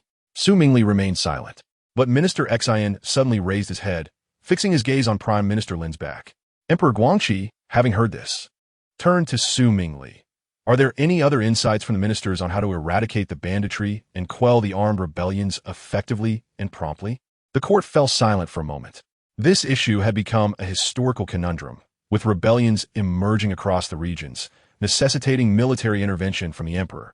Yet, peace in one area today could lead to unrest in another tomorrow, leaving them at a loss for better solutions. No one answered. The hall was filled only with murmurs of discussion. At that moment, a figure stepped forward from the back of the line. He Yunce emerged, bowing respectfully to the emperor. I have a plan, though I am uncertain if it is appropriate to share. The emperor narrowed his eyes, nodding. Speak. I believe that this issue is a recurring problem rooted in history, unrelated to your majesty. However, if it remains unresolved, it will become a significant threat. Therefore, it is imperative to address both the symptoms and the root causes of the issues at hand, while also tailoring solutions to local circumstances. First and foremost, we must comprehend the reasons why the populace is swayed by unlawful forces and rebellion. In the southeastern regions, we should invest in water conservancy projects and implement efficient irrigation systems for agriculture to ensure the well-being of the people. In the Central Plains, we must manage ancestral halls judiciously, reduce the number of temples, and eliminate hideouts for bandits, thereby diminishing the power of clans. Once we secure the livelihood of the people, even if there are those who wish to incite unrest, the populace will be content and industrious. Thus, from where would armed forces arise? Upon hearing these words, the assembly fell into a profound silence, with all eyes wide open, breath held in awe. Yet, He Yunce continued. Furthermore, the most crucial matter is the reconfiguration of administrative boundaries, creating interwoven territories. This strategy will prevent local powers from establishing themselves behind natural geographic barriers. Simultaneously, the varied topographies across different regions will complicate military defenses, allowing armies to support one another swiftly in quelling disturbances. The diversity in customs and traditions will inhibit the formation of unified separatist forces while fostering economic interactions among various locales. The man's voice resonated with strength, each word articulated with clarity and simplicity. By the conclusion of his discourse, the officials present were left in a state of astonishment. This method was indeed ingenious. It addressed the long-standing concerns of His Majesty from an entirely unforeseen angle. This individual, merely an unknown commoner, yet so young, had managed to conceive such a comprehensive solution in the fleeting moment after Lin Qingxiang's inquiry. A prodigious talent. Truly, a prodigious talent. Emperor Guangxi listened intently, and his expression shifted noticeably. His eyes sparkled with intrigue as he squinted towards the farthest figure, gesturing, "What is your name? From where do you hail? Step forward so that I may behold you. You stand too far away from me to see." Upon hearing this, He Yunce suppressed the wild beating of his heart, holding his breath as he emerged from the back of the crowd. This idea was not attributed to anyone else. It was his own, a synthesis of experiences from his past life. After proposing this idea in his previous existence, he had garnered the emperor's admiration and achieved remarkable outcomes throughout the realm. Now, presenting it in an instant was likely to astonish all present, especially with Lin Qingxiang's support, ensuring that he could not possibly falter. The previous accolades from officials spoke volumes. He felt a surge of exhilaration, his confidence bolstered as he passed by Su Mingli, brushing shoulders yet continuing forward. Observing He Yunce's retreating form, Su Mingli furrowed his brow, taken aback. Meanwhile, the countenance of Minister Xizhi darkened significantly. I am He Yunce, currently serving as the chief clerk of the 9th rank in the Ministry of State Affairs. As He Yunce approached the emperor, he spoke at a measured pace and performed a standard bow, each movement imbued with the grace of a scholar. Emperor Guangxi regarded He Yunce with a moment of surprise, then furrowed his brow. You are the second son of the Duke of Nding. I summoned you to the imperial study a few days prior. I remember you. His subsequent words remained unspoken, yet the implication was clear. The emperor had recalled their previous encounter. He Yunce did not anticipate such a reaction from the emperor, and his expression momentarily stiffened. Lin Qingxiang, grasping the emperor's intent, feigned ignorance and smiled. This proposal by clerk, he is indeed remarkable. It not only resolves the ancient dilemma that has long troubled His Majesty, but also benefits the people, allowing the masses to feel the emperor's graciousness. Other officials, unaware of the emperor's implications, nodded in agreement, affirming, "Indeed, this idea is commendable." Upon hearing this, Emperor Guangxi reclined slightly, casting a glance at He Yunce kneeling before him, yet he made no motion to have him rise. After a prolonged silence, he inquired with significant weight, "This idea is good, and I concur. However, I wish to know, did you truly conceive this idea all by yourself?" The emperor's question caused a shift in the expressions of all present. He Yunce felt the tension grip him. However, the emperor continued, unhurriedly, "But I recall, just a few days ago, you were still an unknown, and the previously renowned tax reform was, in fact, the brainchild of young Master Su. How then did you arrive at this interwoven concept today?" The court was enveloped in an instant of silence. He Yunce, feeling the weight of scrutiny, responded, "Your Majesty, the past was merely a misunderstanding. This method is indeed my own conception." Chapter 65. This is merely a starting point. The emperor, eyes lowered, remained seated upon the dragon throne, emanating an aura of long-standing authority. The profound undertones of his words made Lin Qingxiang's heart race. Yet, He Yunce quickly regained his composure. Having spent over 20 years in the emperor's proximity, he had long since discerned Emperor Guangxi's temperament and character. The emperor valued individuals who were useful.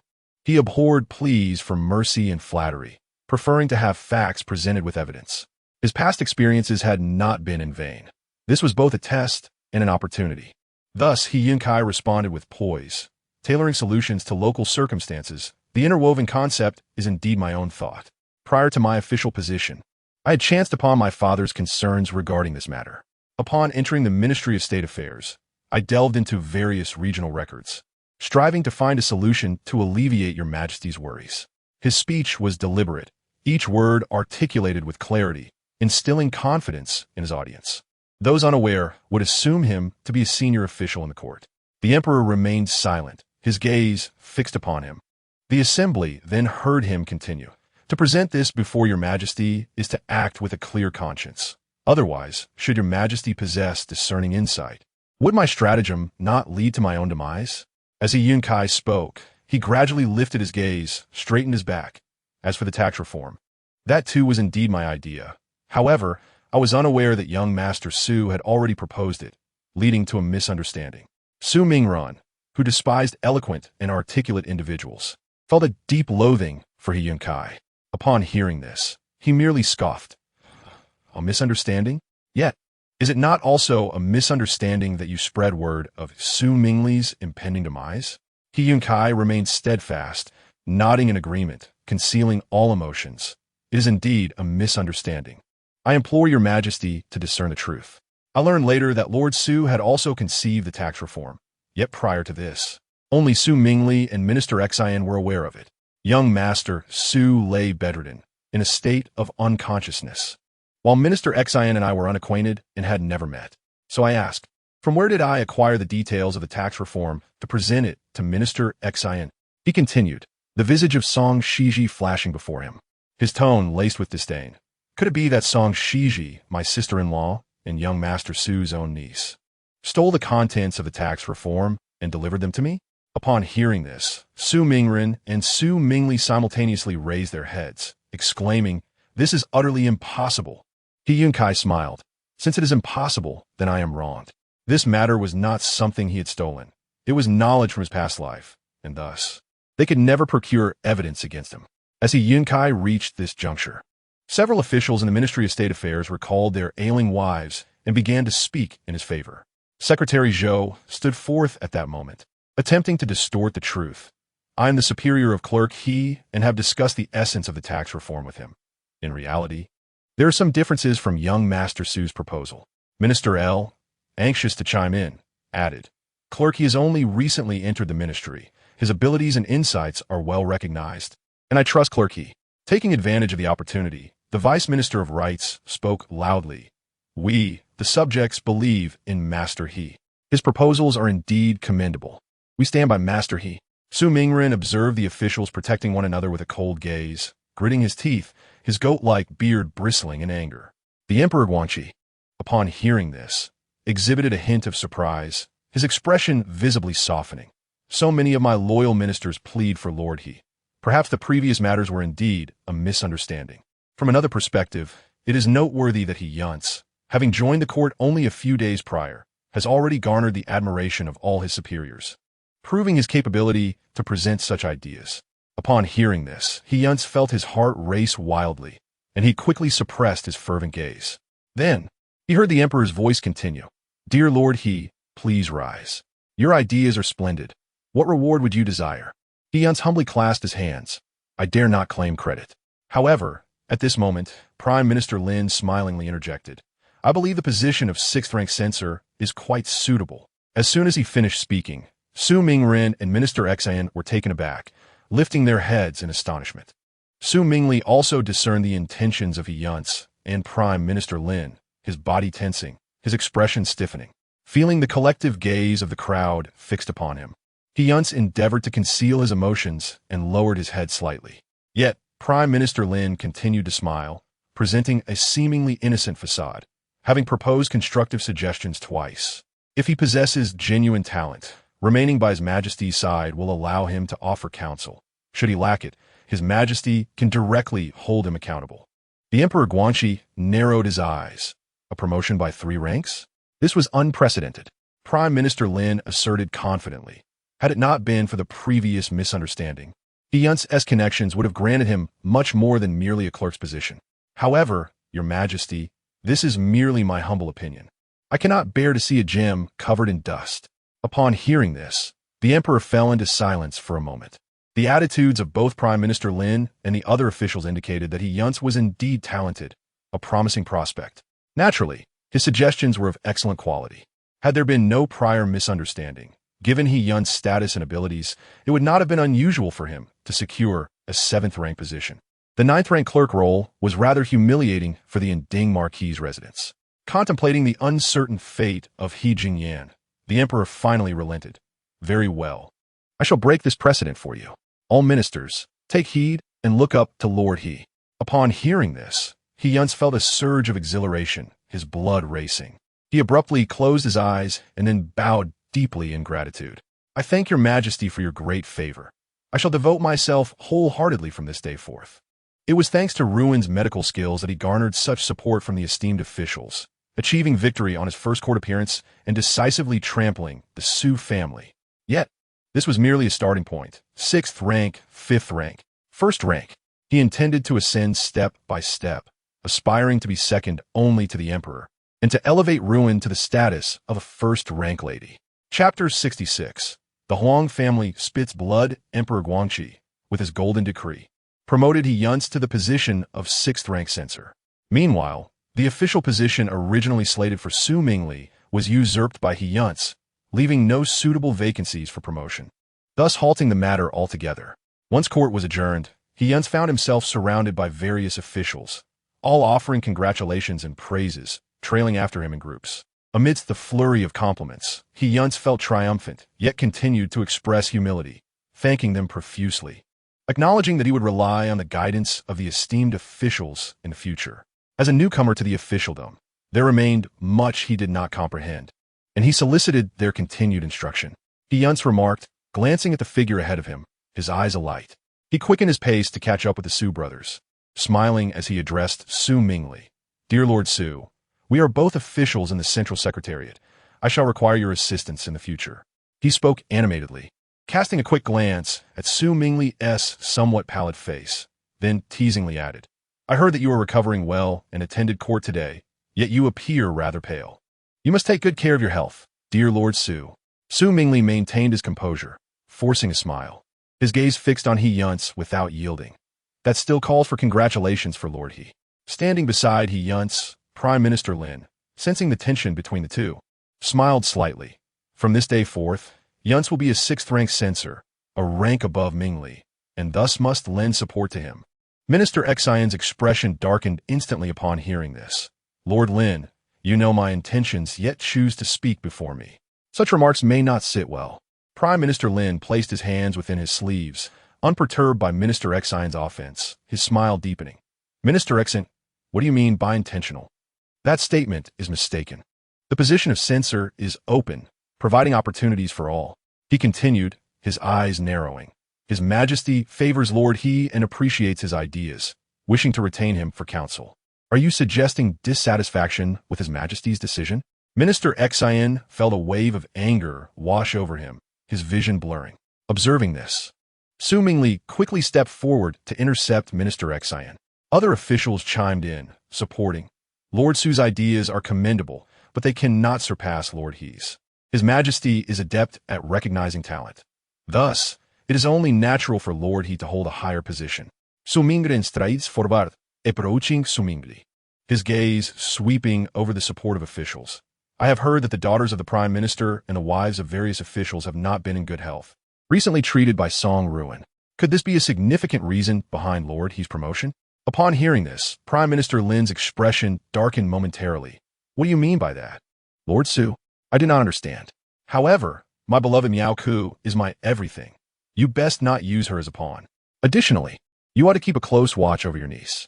Prime Minister Lin remarked, casting a derisive glance at Minister Xizhi. His words tinged with threat. I have heard that Minister Xizhi's wife is also under Song Shi's care. No wonder the relationship between Minister Xizhi and the Su family is so amicable. It's a pity that should one find a foolish quack, leading to the demise of a beloved, it would bring ruin to both. Upon hearing this, Su Mingren's previously furious demeanor softened, and he suddenly chuckled. I offer this advice to several esteemed officials. I hope you do not come to regret it. Prime Minister Lin, believing Su Mingren was at a loss for words, grew increasingly arrogant. Life is like chess. Every move is irreversible. I never regret my decisions, and indeed, dear Lord Su must also accept the consequences of his bets. He Yunce, brimming with pride, felt as if he were floating on a cloud, reveling in his monumental success. This is merely the first instance. Dear Lord Su should get used to it. There will be a second, a third. At that time, I hope dear Lord Su will choose his words more carefully. The other officials laughed and commented. Dear Lord Su faces setbacks in the officialdom and harbors grievances. This is not a favorable situation, for surely no one would appreciate it. Upon hearing this, those who had been walking alongside Su Mingli quickly stepped away. Dear Lord Su, esteemed officials, I have matters to attend to at home. I must take my leave. In an instant, the area around the Su family felt desolate, as though a wall had been erected, creating a stark separation. He Yunce observed the cold reception from the Su family, their despondent state resembling that of a drenched dog. Afterward, once Su Mingli passed away and Minister Xizhi's wife succumbed to illness, the Su family would face utter ruin. In song, she would pay the price for his foolish impersonation of a divine healer. Upon reflecting on that venomous woman, the news of her promotion sent her into a state of panic. After her downfall, she knelt before him in disarray, tears streaming down her face as she pleaded for his assistance. The mere thought of this scene elicited a cold smile from He Yunce. How pitiable, indeed, both foolish and wretched. Contemplating this, he turned to Xuangxi beside him. Xuangxi, swiftly relay the news back to the Ho residence. Inform my mother and Ruoan that I have been promoted 3 ranks, becoming a 6th grade advisor. His words were deliberately projected towards the Su family. All this is due to Ruoan's merit. Without her, there would be no me. Xuangxi, obeying the command, hurried off with the news, first to the Ho residence. The dignitaries, upon hearing this news, chuckled. Such good fortune warrants an in-person visit to extend congratulations.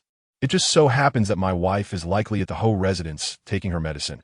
I am eager to meet that miraculous physician who restores life to the ailing. Lin Chengxiang's eyes sparkled with curiosity. It has been 7 days since my daughter began her treatment. She is surely well by now, and I ought to express my gratitude to that esteemed healer in person. He Yunce clasped his hands in a gesture of respect, not feigning modesty regarding Song Ruoan's medical prowess. Should the esteemed gentleman wish to visit, it would be my utmost honor. However, this momentous news had yet to reach the Inding Ho residence. Huang Shi, oblivious to the happenings, lay quietly on her soft couch awaiting her medicine. For reasons unbeknownst to her, she felt utterly drained, her body languid, often plagued by unbearable abdominal pain that left her unable to rise. Sweating profusely, she pressed her hands against her abdomen and inquired of the commotion outside. "Mama Qian, has Song Ruoan arrived?" Mama Qian brought the medicine before Huang Shi and shook her head. "The young madam is occupied treating several noble ladies. She sent the medicine but has yet to enter." Huang Shi sighed heavily, her complexion paling. "I am feeling unwell today. I wanted to consult her, yet she seems too busy to attend to me." Concerned, Mama Qian offered words of reassurance. Today marks the 9th day of her treatment. She should be well after today's dose.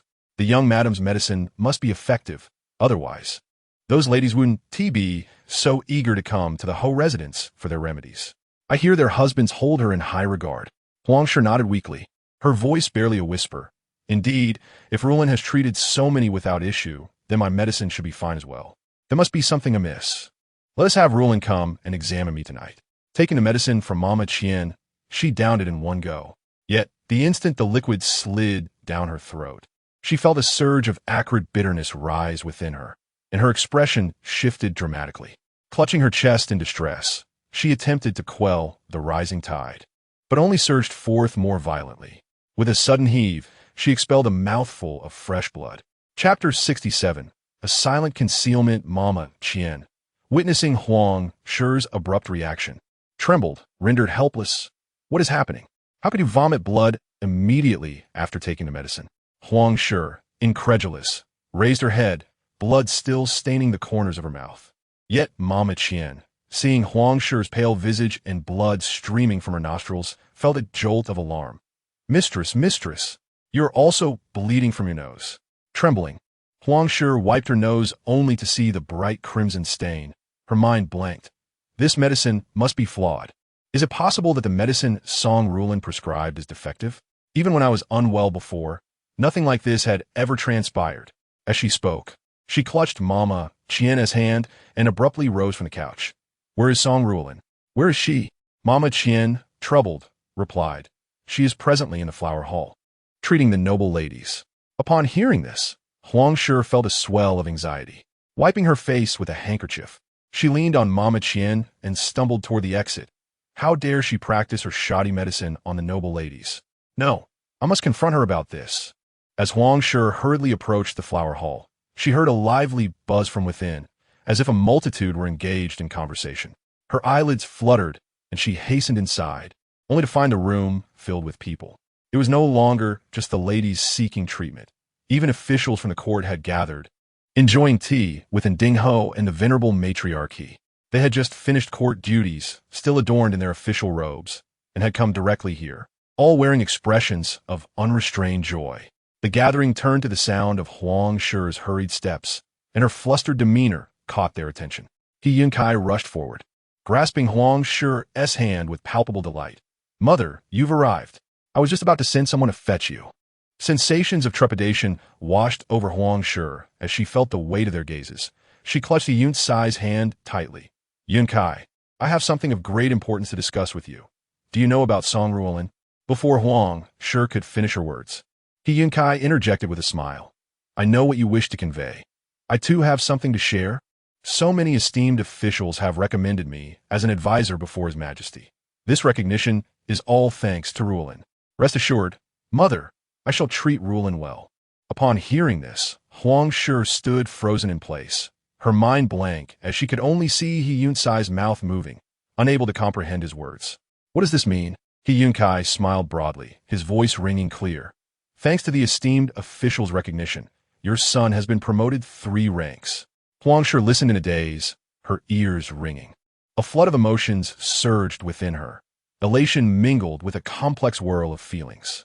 The noble ladies, observing Huang Shi's astonishment, rose and approached her with smiles. "Madam He, you have truly wed a remarkable daughter-in-law. We were just expressing our envy. I find that Ruoan is indeed the little fortune bringer of the Ho residence. Since her marriage, young lord, he is transformed completely, now serving as a 6th grade official." The other ladies chimed in. "Not only a fortune bringer for the Ho residence, but for us as well. My health has never been this robust." As they spoke, they noticed Huang Shi's peculiar demeanor and inquired, Is something amiss, Madam He? Why do you seem to have blood on you? Huang Shi, startled by the question, snapped back to reality and forced a smile. Oh, it's nothing. Upon hearing such wonderful news, I became overly excited and spilled some medicinal soup on my clothes, which looks like blood. Indeed, my improved health is all thanks to Ruoan. She truly is the little fortune bringer of the Ho residence. The venerable matriarch He, seated at the head of the table, chided. At your age, you should be more composed than Ruoan. Song Ruoan listened quietly to the flattery, her cheeks tinged with a rosy hue. Yet internally, she was ablaze with uncontainable joy, still unable to calm her heart. The praises bestowed upon her were merely the result of her fulfilling her duties. He Yunce gazed deeply at Song Ruoan's visage, as if etching her image into his memory. He felt he was the luckiest man in the world. To have such a wife is a blessing. Without Ruoan, there would be no present Damie. The ladies, hearing this, felt envy spring from the depths of their hearts. Though the gentlemen remained silent, they too were moved. Who wouldn't he desire such a capable, beautiful, and dignified partner? Truly, they were a match made in heaven. Who could witness such affection without being touched? Lord He, you must treat her well.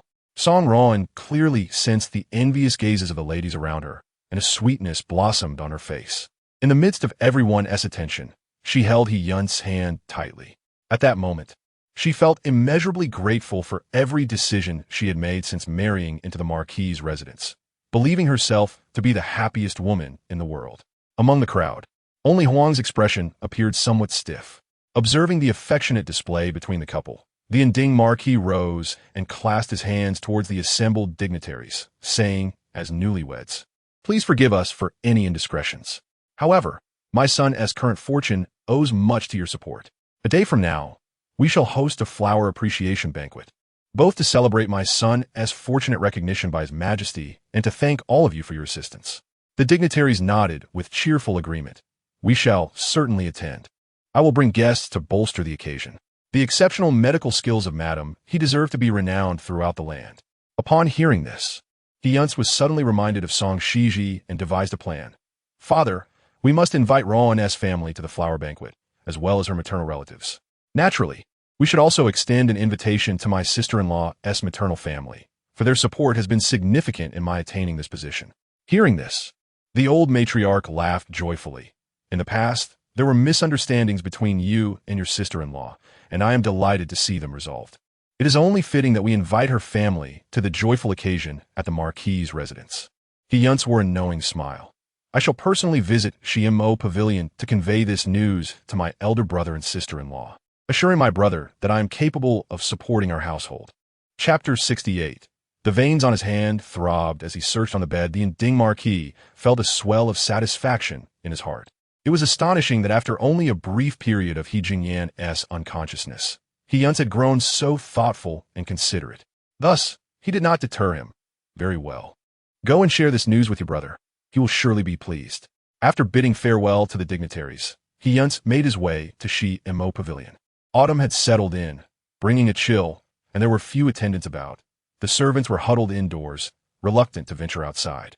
Song Xizhi was curled up in He Jingyan's embrace, quietly reading a medical book. With a warm stove beside her, she was loath to move. Upon entering the room, He Yunce was met with this scene. His eyes narrowed instinctively, and he exclaimed, "Song Xizhi, how can you do such a thing?" His sudden outburst startled Song Xizhi, causing her to tremble. When she looked up and recognized him, she returned to her previous position with a sense of calmness. "What is it? He Yunce, do you possess any manners or decorum?"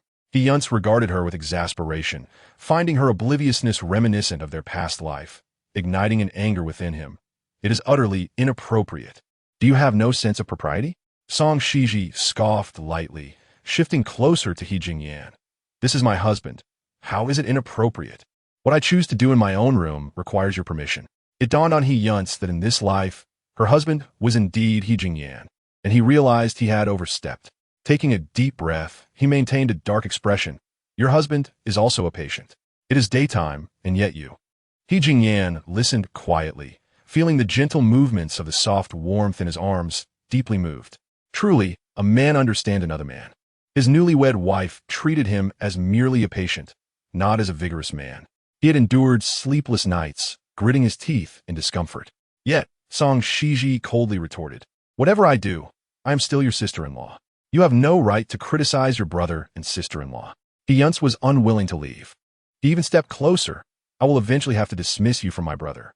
He Jingyan raised an eyebrow. Having heard this countless times before, what qualifications do you possess? He Yunce's gaze deepened, his words laced with a biting intensity. I have come to inform my sister-in-law that I have attained the rank of a 6th-grade advisory official, capable of supporting the entire Marquis' residence. Soon, the title of Marquis will also be mine. I invite the Su family to the flower appreciation banquet celebrating my promotion in 2 days. Upon hearing this, Song Xizhi's eyes darkened momentarily as she fixed her gaze on He Yunce. He Yunce, have you usurped my uncle's position? He Yunce merely smiled and shrugged. What are you talking about? I don't understand. It is merely that Ruoan has performed exceptionally well in her medical practice, earning the esteem of all dignitaries. Soon, Lord Xin will seek her treatment, and oh, your uncle will also request her services. At this, Song Xizhi's previously tense body relaxed instantly, a hint of profound meaning glimmering in her eyes. The wheel of fate turns. Good and evil will eventually be repaid. He Yunce, just you wait. Little did He Yunce know, her words only fueled his inner satisfaction. In their past life, Song Xizhi had groveled before him. And in this life, having cast her aside, she now endured such misfortune. At this moment, she must be filled with regret, like a shrewish woman. The cycle of fate and karmic retribution is a notion for the weak. I have never believed in such things. I only believe that heaven favors me alone. Song Xizhi smiled, admiring his confidence. Only the wicked would deny the existence of retribution. Rest assured, I will attend the flower appreciation banquet in 2 days. He Yunce lifted his chin slightly, mistaking her words for a plea for mercy and submission. However, no matter how she begged, after her brother's death, even if she knelt before him, he would cast her out of the residence. As He Yunce contemplated this, he cast one last deep glance at Song Xizhi before turning to leave. Song Xizhi watched his departing figure, closing her eyes to steady her emotions. He Yunce, you will reap what you sow. Though she felt no anger, her heart ached, wondering how deeply her uncle's family would suffer from the loss of his position. With these thoughts, she buried her head into He Jingyan's chest, nuzzling him fiercely and drawing in several deep breaths. Then she reached out to caress his perfect form, allowing her anger to flicker out. He Jingyan, when will you awaken? You must manage your brother. He Jingyan felt her familiar touch roaming over him, the pressure firm and tinged with anger. It was almost as if she were trying to encroach upon him. The warmth of her breath danced across his neck, and he silently wished to sigh, mustering all his strength to grasp her mischievous hand. At that moment, a voice called from outside. Madam, are you well? Upon hearing this, Song Xizhi recalled the pressing matter at hand, collecting her emotions as she rose from He Jingyan's embrace, donned her clothing, and stepped out of the inner chamber. Unbeknownst to her, He Jingyan's large, bony hands struggled to move, searching for something on the warm bedding, the veins in his wrist prominent and alluring. His long fingers slowly curled, as if exerting immense effort. Song Xizhi adjusted her attire and settled onto the soft couch outside. Whether it was the sudden change from He Jingyan's warmth or the chill in the air, she felt a shiver run through her, prompting a sneeze. The attendant looked at her with concern, his eyes reflecting guilt. My apologies, madam. I heard the second young master had come with news, so I allowed him to enter, but I did not expect you to have a quarrel. Song Xizhi shook her head, a smile playing on her lips, her eyes concealing depth. He indeed came to convey news. This message is indeed quite useful, so I cannot blame you. Qing Tong scratched his head. Quite useful? Song Xizhi nodded solemnly, gazing intently at Qing Tong. From today onward, you are to keep a vigilant watch over Guanyin Pavilion. If that renowned physician Shi Huang makes any unusual moves, seize him immediately. Considering the time, it is nearly due. Her tone was not harsh, yet it carried an undeniable authority that naturally commanded respect. Qing Tong even felt he could see the shadow of his master in this new mistress. Thus, he refrained from asking further questions and dutifully accepted the command. Qing Tong stealthily infiltrated Guanyin Pavilion, but before he could settle on a branch, a commotion erupted from within. Chapter 69. A request to resign. He Yunce visited the study of the Duke of Anding, where only Madame Huang and Song Ruoan remained inside Guanyin Pavilion. Upon seeing Madame Huang closely follow her into the courtyard, Song Ruoan felt a sense of pride, anticipating praise from her. Little did she expect that Madame Huang would carefully close the door and immediately chastise her. Song Ruoan, what on earth is happening? Song Ruoan looked at her with some confusion. Naturally, I treated the ailments of those ladies, and their husbands assisted Yunkai in his promotion. Is there any other issue, mother-in-law? Madame Huang clutched her chest tightly, her face pale as she gazed at her. If your medical skills are so exceptional, why then did I vomit blood? Upon hearing Madame Huang's words, Song Ruoan was taken aback, a cold sweat breaking out instantly. What is going on? Madame Huang shook her head. I am perplexed as well, pondering if it is your doing. Whatever the Duke's household consumes, I partake in as well. It has always been this way. Any excess has been the medicine you provided. Listening to these familiar words, Song Ruoan felt a sense of calm. Oh, now I understand. Such a situation is indeed common during treatment. Vomiting blood signifies the complete expulsion of toxins from within. I have encountered similar cases among my patients, and with another prescription, it can be thoroughly consolidated, leaving no further issues. This time, Song Ruoan was no longer flustered as before. She made her assessments with confidence, her words compelling. After all, He Yunce had previously exhibited the same condition, yet after Qi Huang prescribed medication, he regained his health without any anomalies. Madame Huang regarded her with skepticism. Is that really the case? Song Ruoan nodded emphatically. I have healed so many, and your son has ascended 3 ranks. How could there be a flaw in my medical skills? In truth, after He Yunce experienced a nosebleed, although she had asked Qi Huang for a prescription, she felt uneasy. Thus, she secretly inquired with the physician at the apothecary, allowing him to review the prescription given by Qi Huang. The apothecary physician stated that the prescription consisted entirely of tonics, deemed appropriate for the ailment, and posed no issues. He further mentioned that medicine contains inherent risks. Reactions like diarrhea or heat are normal. As for the nosebleed, it likely stemmed from the patient's inability to tolerate the tonics. For a more precise diagnosis, he would need to examine the patient in person.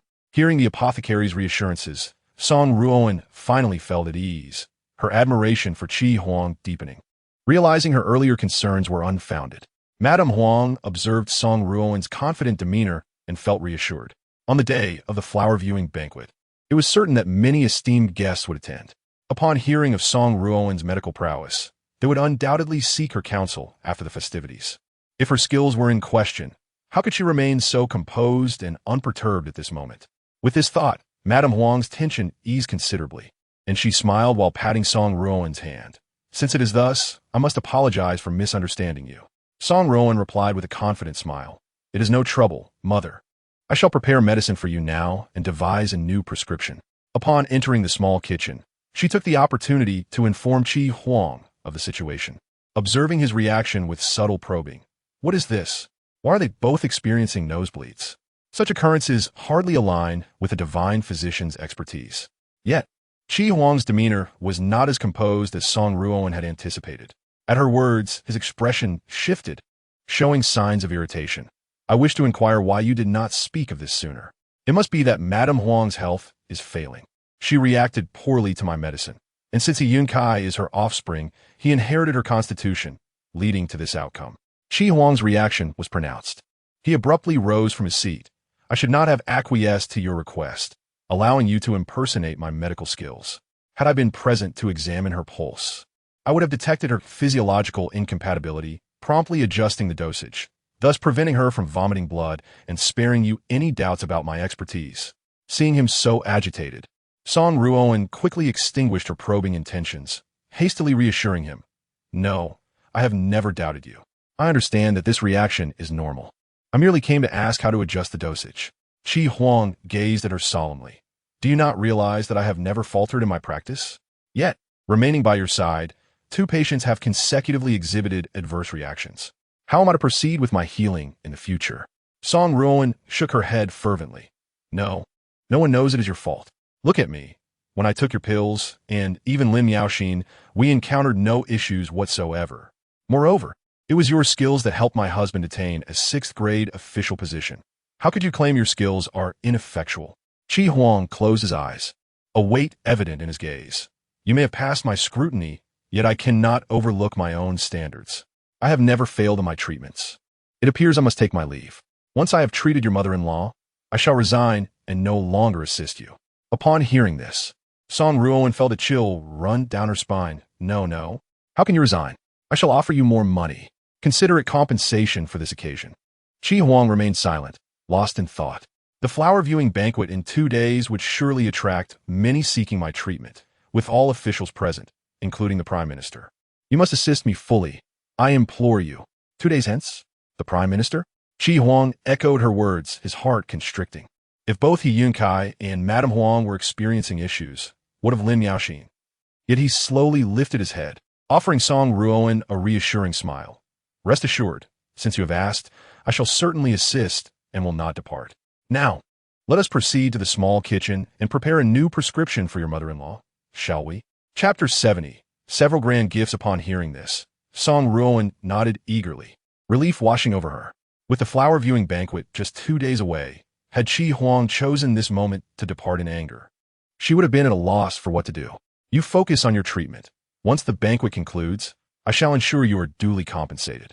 After all, Qi Huang had a penchant for wealth. As long as she promised him payment, she could secure his loyalty without concern for anything else. Qi Huang smiled. There is no rush. Money can wait. The priority is the treatment. Everything else is secondary. The two arrived at the small kitchen, where Qi Huang replicated his previous methods, crafting a new prescription for Madame Huang and handing the formula to Song Ruoan. Seizing an opportune moment, he discreetly increased the dosage of the powder in the simmering concoction. Once all was completed, and he confirmed that Madame Huang's condition improved after taking the medicine, Qi Huang returned to his quarters with a heavy heart.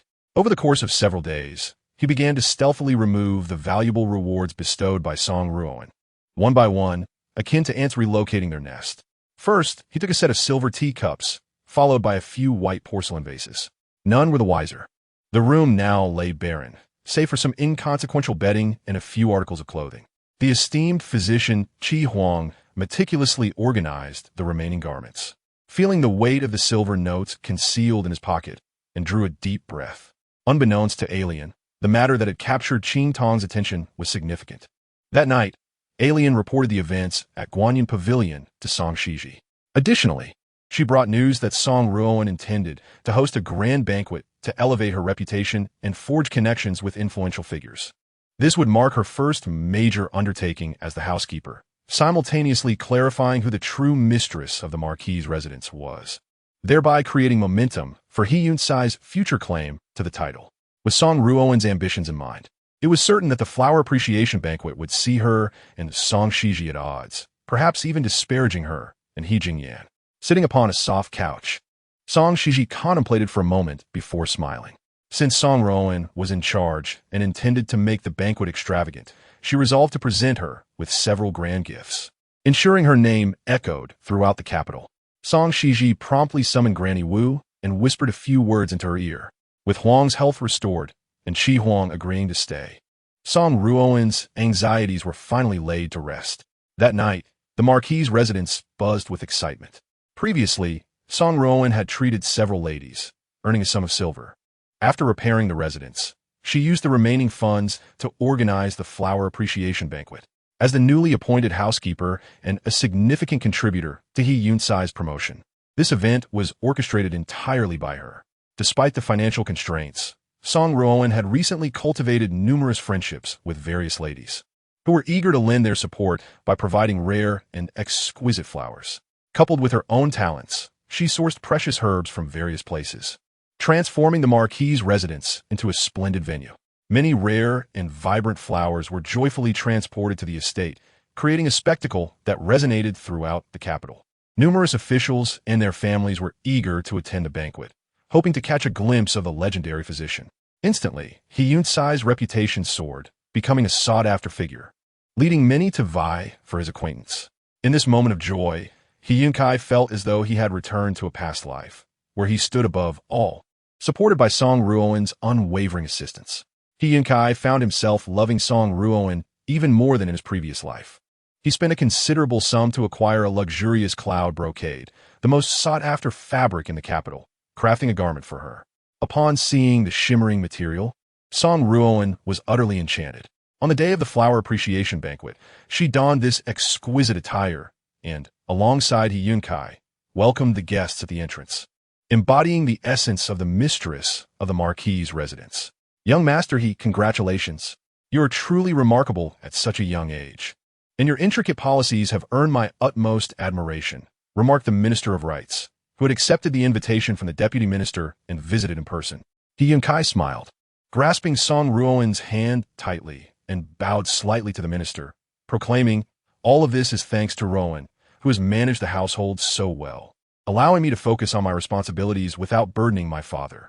The minister paused, nodding in agreement. Indeed, this flower appreciation banquet is splendid and has made quite a name for itself in the capital. It seems, young master, he surpasses even your elder brother in excellence. The Marquis's residence shall have no worries in the future. He Yunce humbly shook his head. Your praise is undeserved, esteemed sir. Please, take your seat. Once the minister departed, Song Ruoan leaned in closer to He Yunce, her curiosity piqued. Husband, what did your earlier conversation mean? It felt as though nothing was said, yet everything was conveyed. He Yunce merely smiled gently. I asserted that you are the mistress of the Marquis's residence, and that this banquet is entirely your creation. Since you are the mistress, I am the master. I hinted that my father has favored me as the heir, and my grandmother has entrusted you with the management of the household. Did you not notice how he initially addressed me as young Master He, but later referred to me simply as Master? Upon hearing this, Song Ruoan's eyes sparkled with realization.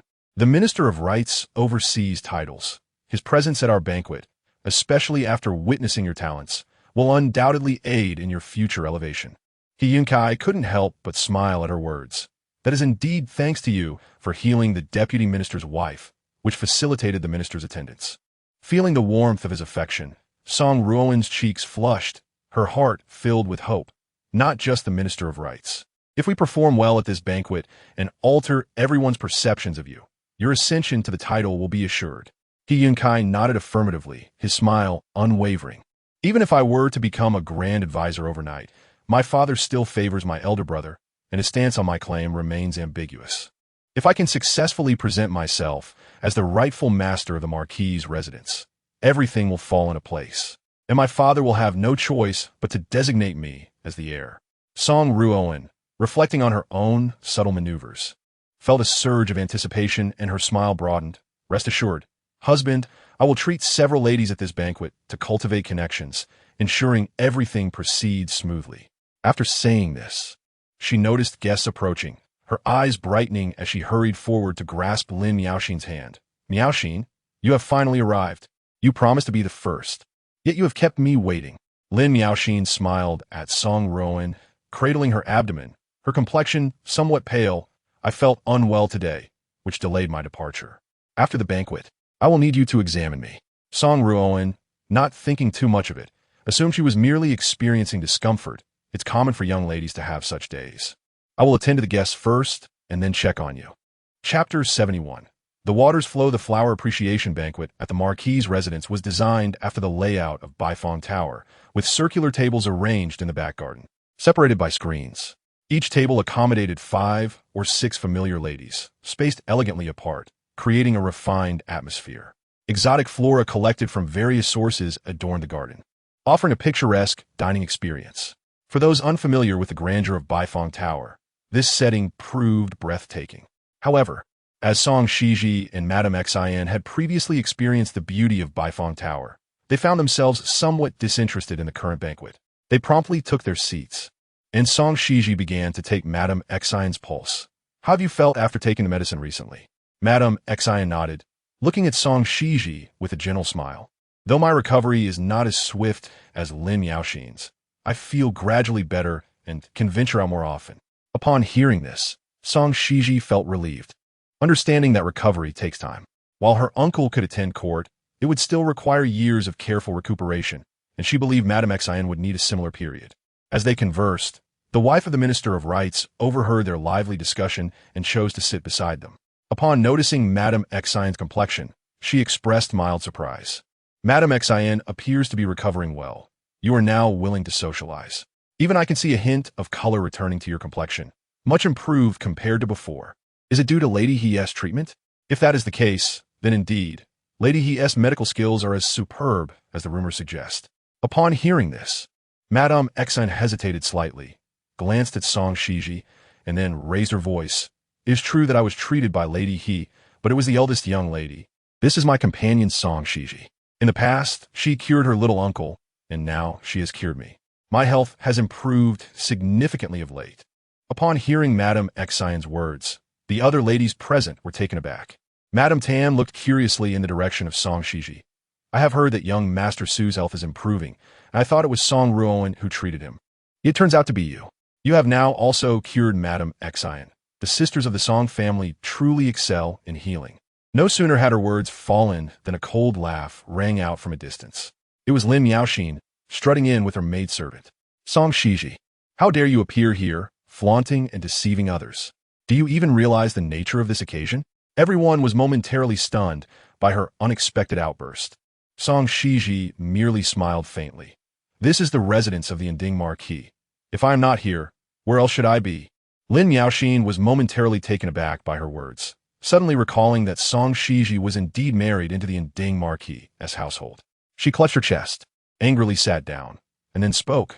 But today is Ruoan's auspicious day, and you, out of jealousy, are here to spread slander, attempting to gain glory through her name. Isn't that quite shameful? Seeing the other ladies looking at the two with confusion, Lin Yaoxin promptly clarified. Ladies, do not be deceived by her. The only one with exceptional medical skills is Ruoan. My ailment was treated by her. Some people wish to muddle the waters and falsely claim they possess medical knowledge. The other ladies were astonished, their expressions shifting as they regarded Song Xizhi. They had not expected her to be such a person. Looking at her sister's medical prowess and attempting to impersonate it, was that not exceedingly foolish? Yet Song Xizhi merely smiled gently. Oh, Miss Lin, you say your ailment was cured by Ruoan? Yet I observe your pallid complexion. It hardly seems so. Madame Xizhian observed Lin Yaoxin's countenance and sensed something was amiss. Why does Miaoxin look so unwell? I see you've been clutching your abdomen. Is it uncomfortable? Upon hearing this, Lin Yaoxin gritted her teeth and abruptly removed her hand from her abdomen. If Ruoan's medical skills are indeed extraordinary, then I should have no issues at all. Liang Yongshu, you ought to be more concerned about yourself, having been treated by that quack Song Xizhi. With a sister like you, Ruoan is truly unfortunate. Such a sharp exchange rendered the scene momentarily silent. No one had anticipated the sisters' relationship to be so contentious, even publicly displayed. A maidservant, unfamiliar to the crowd, approached Song Xizhi with a bowl of hot porridge. Her voice low enough for only Song Xizhi to hear. The banquet has yet to commence, and the young lady is worried that you have not had your breakfast and might be hungry, so she asked me to bring you something to fill your stomach. Upon hearing this, Song Xizhi looked at the bowl of white porridge and suddenly smiled. Thank you, sister, for your concern. In truth, our sisterly bond is not as poor as Miaoxin imagines. She then turned her gaze toward Lin Yaoxin. However, I believe that at this moment, your abdomen may be in pain and could perhaps benefit from this bowl of porridge. Do present it to her. The maidservant hesitated, but Song Xizhi's tone, though gentle, brooked no dissent. I understand that the past disputes at Baifeng Lu have weighed on Ruoan's mind. So today I wish to use this porridge to make amends with Miaoxin. I apologize for the events at Baifeng Lu. I hope she can forgive me, and that we may enjoy outings together in the future. Before the gathered ladies, Song Xizhi's demeanor softened abruptly, seemingly submissive, much to Lin Yaoxin's delight. At this moment, she felt a sharp pain in her abdomen and needed something warm, thus did not refuse. If you acknowledge your mistake, I will accept the porridge, but I will not accept your apology. Song Xizhi smiled at her. Regardless of whether you accept it or not, I wish to express my regret. This is merely a gesture of goodwill. The maidservant, sensing Song Xizhi's firm resolve, brought the bowl of porridge to Lin Yaoxin. Clutching her abdomen, Lin Yaoxin consumed the porridge sip by sip. The atmosphere became lively once more, exquisite and elegant dishes being served one after another. However, the guests soon noticed Lin Yaoxin's sway, nearly collapsing to the ground. The maidservant rushed to support her, only to see her drenched in cold sweat, her lips trembling. It hurts, my stomach hurts, so much the ladies looked at her pale visage, startled, and immediately stood from their seats. Miaoxin, Miaoxin, what is the matter? Madame Xizhian now gazed at Lin Yaoxin in shock. What happened? She looked unwell before, and now, after drinking a bowl of porridge, she is covered in cold sweat?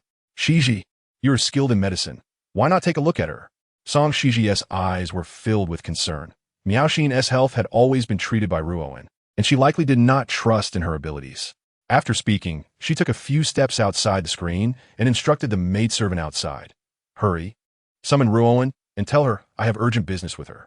The maidservant was oblivious to the events transpiring behind the screen, yet upon seeing Song Shiji's worried expression, hurried out to relay the message to Song Ruoan. Chapter 72. Lin Miaoxin bleeds from all 7 orifices at that moment. Song Ruoan was still at the Marquis's residence, welcoming esteemed guests. Upon hearing the maidservant's urgent report of trouble in the back garden and Song Shiji's desperate request for her presence, she did not suspect anything amiss, knowing that the bowl of porridge had worked as she anticipated. She had intentionally sent Song Xizhi a bowl of porridge, laced with a concoction to induce severe abdominal pain, aiming to embarrass her in front of the guests. Ultimately, she would hold the steward outside the Marquis's residence accountable for providing inferior ingredients, leading to Song Shiji's sudden affliction. This move would not only compel the elderly lady He to deal with the steward, but also publicly disgrace Song Xizhi, tarnishing her reputation irreparably. Such a double-edged scheme was a grand gift she had prepared for Song Xizhi. Reflecting on this, Song Ruoan furrowed her brow with mild concern, murmuring to herself, "Isn't my sister skilled in healing? Why then is she unable to heal herself, seeking me out?" Beside her, He Yunce scoffed at her words. What healer cannot heal themselves? She is merely pretending. However, Ruoan, you should hasten to check on her. Do not let her embarrass herself at such a critical moment. I will remain here at the entrance. Song Ruoan nodded in agreement, unfazed, and proceeded into the Marquis's residence. In truth, the antidote was already in her possession. Once consumed, it would swiftly alleviate her symptoms. However, she was reluctant to remedy Song Xizhi too soon. If she could humiliate Song Xizhi in front of the other ladies, exposing her to ridicule, then when she eventually healed her, how could Song Xizhi continue to boast about her medical prowess? As she pondered this, she mingled with familiar ladies, exchanging pleasantries. Only when the maidservant urgently returned for the second time did she finally make her way over. Before she could approach, anguished groans echoed from behind the screen. Yet, the voice sounded somewhat unlike Song Shiji's. Song Ruoan paused briefly, quickened her pace, and slipped behind the screen, only to find a pale, sweaty figure. It was none other than Lin Miaoxin. Song Ruoan froze momentarily, rushing to Lin Miaoxin's side. "Miaoxin, Miaoxin, how is it you? Are you all right?" Lin Miaoxin clutched her abdomen tightly, curled up on the stool, her lips trembling. "My stomach hurts. Ruoan, my stomach hurts. Is it because of that bowl of congee? Did Song Xizhi deliberately intend to harm me? She even apologized to me." Song Ruoan listened, her mind echoing with a dull throb, and she hastily raised her gaze towards the direction of Song Xizhi. There, she saw Song Shiji's distinct black and white eyes quietly observing her, as if she knew everything without uttering a word. A chill ran down Song Ruoan's spine as she swiftly dismissed Lin Miaoxin's conjecture. Fearful that others might discover the issue with the kanji. "It's not the kanji. You looked unwell when you arrived. You must have caught a chill outside, exacerbating it. But don't worry, I have medicine. You'll feel better after taking it." Taking a deep breath, Song Ruoan was alarmed by Lin Miaoxin's pale complexion, which was even more exaggerated than she had anticipated. Trembling, she retrieved the antidiarrheal medicine she had prepared earlier and handed it to the maid, instructing her to administer it to Lin Miaoxin. Immediately afterward, Song Ruoan discreetly ordered her mama to hasten and bring the renowned physician Qi Huang, so that she could be prepared for any eventuality. Once her mama hurried off, Song Ruoan returned to Lin Miaoxin's side, gripping her hand tightly, her expression tense. "Miaoxin, how are you feeling? Are you any better?" After taking the medicine, Lin Miaoxin felt the pain in her abdomen diminish significantly, and she nodded. "Ruoan, your medical skills are truly remarkable. I feel much improved." Song Xizhi raised an eyebrow slightly, her tone cool. Good medical practice is about prevention rather than remedying after the fact. "Ruoan, did you not foresee Miaoxin's condition? You let her outdoors in the cold?" Lin Miaoxin widened her eyes. "What are you saying? Sowing discord? Ruoan's medical skills far exceed yours by 100-fold. You are." Before Lin Miaoxin could finish her sentence, she felt a wave of metallic bitterness surge in her throat. Without waiting to swallow, she violently expelled blood. The sight of her bloodied state caused gasps of shock among all present, with even a lady screaming in horror. After vomiting blood, Lin Yaoxin collapsed weakly from her chair, falling to the ground. Song Ruoan was engulfed in a crimson haze. As she witnessed this familiar scene, an ominous premonition gripped her, and her hands trembled slightly in her sleeves. 3 people. She had treated 3 individuals, all had coughed up blood. Lin Yaoxin's maid, in a frantic state, clutched Lin Yaoxin tightly. Miss? What is happening? Divine physician, what is happening? My lady has been taking your medicine consistently. How could she suddenly vomit blood? The maid's anguished voice jolted Song Ruoan back to reality. She rushed to Lin Yaoxin's side, feeling her pulse. This is a sign of recovery. It indicates she expelled the poison. If I prepare another prescription, she will be revitalized. As Song Ruoan spoke, she quickly stood up, almost in a trance as she moved towards the exit. I will prepare the medicine now. She reassured herself that once physician Qi Huang arrived, the situation would improve. Yet, before she could pass through the screen, she spotted Mama stumbling towards her. Panic etched across her face. Mississippi. Miss, physician Qi Huang is missing. His entire chamber has been emptied. Mama's words struck Song Ruoan like a thunderclap, leaving her stunned and icy cold, as if she had plunged into an ice cellar. The chaos behind her felt like the final straw. It's terrible. Miss is bleeding from her 7 orifices. Chapter 73. Go summon the court physician. I cannot treat her. A jolt of panic surged through Song Ruoan, and she looked up to see Lin Qingxiang rushing towards them, his eyes bloodshot, approaching Lin Yaoxin with an almost impossible speed, trembling hands enveloping her bloodied form, entirely devoid of his usual composure. Yaoxin, what happened? Open your eyes and look at your father. Father is here. The tremor in Lin Qingxiang's voice was laced with deep fear, and the sight of his anguished expression sent a chill through Song Ruoan's heart. At that moment, He Yunce arrived in a frenzy, taking in the scene before him, his eyes widening in shock. He quickly grasped Song Ruoan's hand. Song Ruoan's hand felt frigid, almost devoid of warmth, yet he had no time to dwell on that. Ruoan, what is happening? Miss Lin suddenly fell ill. Why are you still standing outside? Hurry inside and treat her. Lin Qingxiang, hearing this, quickly raised his head, his tone filled with urgency. Madam He, what has happened to my Miaoxin? Please awaken her. Save her. Feeling the weight of everyone's hopeful gazes upon her, Song Ruoan stiffly took a few steps forward. Upon seeing Lin Miaoxin lying lifelessly in a pool of blood, she could no longer maintain her facade of calm and collapsed, drenched in cold sweat, in a He Yunce's arms. Quick, summon the court physician. Hurry. I cannot treat her. Everyone was taken aback, and He Yunce stared at her in disbelief, gripping her hand tightly. What? Ruoan, you treated her before. How could you say you cannot treat her now? Lin Qingxiang also looked up in horror, his expression akin to a cataclysm. You say you cannot treat her? Are you not a divine physician? Song Ruoan shook her head weakly, sweat pouring down her face, barely able to stand. It happened so suddenly. I can treat other ailments, but this one I cannot. Lin Qingxiang's heart sank, his veins bulging as he shouted at He Yunce. What are we waiting for? Hurry and summon the court physician. Are you both trying to harm my daughter? He Yunce, pale-faced, stared in shock for a moment before stumbling out to find the physician. The sudden turn of events left everyone astounded. When in Ding Ho and old madam, he hurriedly pushed through the throngs of people. They were met with the grim sight of Lin Yaoxin. Both felt their hearts drop. What on earth happened? How did Miss Lin suddenly end up like this? And Ding Ho clutched his chest, feeling darkness encroach upon his vision. Lin Yaoxin's maid knelt on the ground, tearfully explaining. Before the young lady arrived, she was perfectly fine. She had a minor quarrel with Madame He, who offered her a bowl of congee as an apology. After drinking the congee, she was seized by unbearable abdominal pain. After taking Madame He's medicine, she immediately vomited blood. Upon hearing this, Song Ruoan felt a jolt through her entire being, as realization struck her. She lifted her gaze sharply towards Song Xizhi. Feeling the unperturbed gaze of Song Xizhi, a chill ran down her spine. It must be my sister. She must have tampered with the congee. That is why Miss Lin has suddenly become like this. She had merely added a bit of laxative to the congee, intending to embarrass Song Xizhi. It could never have led to such a severe outcome. Thus, it could only be Song Xizhi who intended to use the congee as a weapon, poisoning it to cause Lin Yaoxin suffering. Her sister had never been so benevolent. How could she possibly apologize to Lin Yaoxin today? Song Xizhi, Sensing Song Ruoan's gaze filled with hatred, maintained an expression of calm. But that bowl of kanji was given to me by Ruoan, witnessed by all the ladies.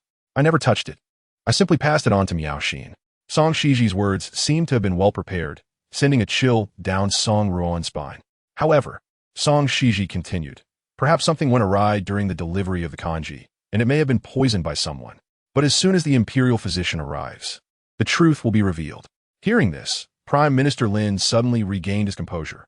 Poisoned? You dare to poison my daughter at the flower banquet hosted by your Marquis. The Marquis of Anding felt a wave of panic wash over him. The Anding Marquis would never stoop to such a treacherous act at our own banquet. This cannot be the doing of Ruoan or Xizhi. There must be someone intent on framing the Marquis. He turned to Lord Lin. Rest assured, I will dispatch men to seal off the Marquis and conduct a thorough investigation of all the servants to provide you with an explanation. Upon hearing this, Song Ruoan's heart, which had been pounding like a drum, began to calm. She nodded urgently. This poison is exceedingly rare, and I cannot treat it. When the physician arrives, he will undoubtedly uncover the truth. She had not administered poison. She was innocent. As long as the physician investigated thoroughly, the truth would emerge. But the true culprit, Song Xizhi, would undoubtedly face consequences. Before long, He Yunce, riding hard, brought the physician to the scene. Upon seeing Lin Miaoxin lying in a pool of blood, physician Li broke into a sweat. Song Ruoan urged him forward. Please, check if Miss Lin has been poisoned. Why is she suddenly bleeding from all orifices? Physician Li hastily approached, checking Lin Miaoxin's pulse, his body trembling. After a prolonged silence, he solemnly shook his head. She has been poisoned, without a doubt. Miss Lin's body is laden with a substantial amount of toxin. It is both potent and abundant, having invaded her vital organs, which is why she is bleeding profusely. His revelation sent shock waves through those present. Prime Minister Lin gasped. A large quantity of toxin? Who would dare to harm Miaoxin? He pleaded, Physician Li, you must save her. Physician Li retrieved his acupuncture kit and began to needle Lin Miaoxin's acupoints. I will first seal her meridians. To detoxify her, we must identify the source of the poison to administer the appropriate antidote. Hearing this, Song Ruoan felt a measure of relief. It was clear that her laxative had nothing to do with this. She urged the physician again, please investigate the bowl of kanji that Miaoxin consumed. We must ascertain if it was laced with a lethal poison intended to harm her. He Yunce nodded in agreement. If Ruoan suspects the kanji, then it must indeed be the source of the problem. Physician Li, upon hearing this, rose from Lin Miaoxin's side and took the half-consumed bowl of kanji. The crowd watched as he furrowed his brow, examining the silver needle in silence for a moment before scooping some kanji with a spoon and sniffing it. There was indeed something amiss. Holding his breath, Song Ruoan felt her heart race. Physician, I knew the poison was in the kanji. But Physician Li shook his head. It contains castor bean, which causes diarrhea and severe abdominal pain, symptoms contrary to those of Miss Lin, hence it is not poison. Upon hearing this, Song Ruoan's heart sank. She muttered in disbelief. How can this be?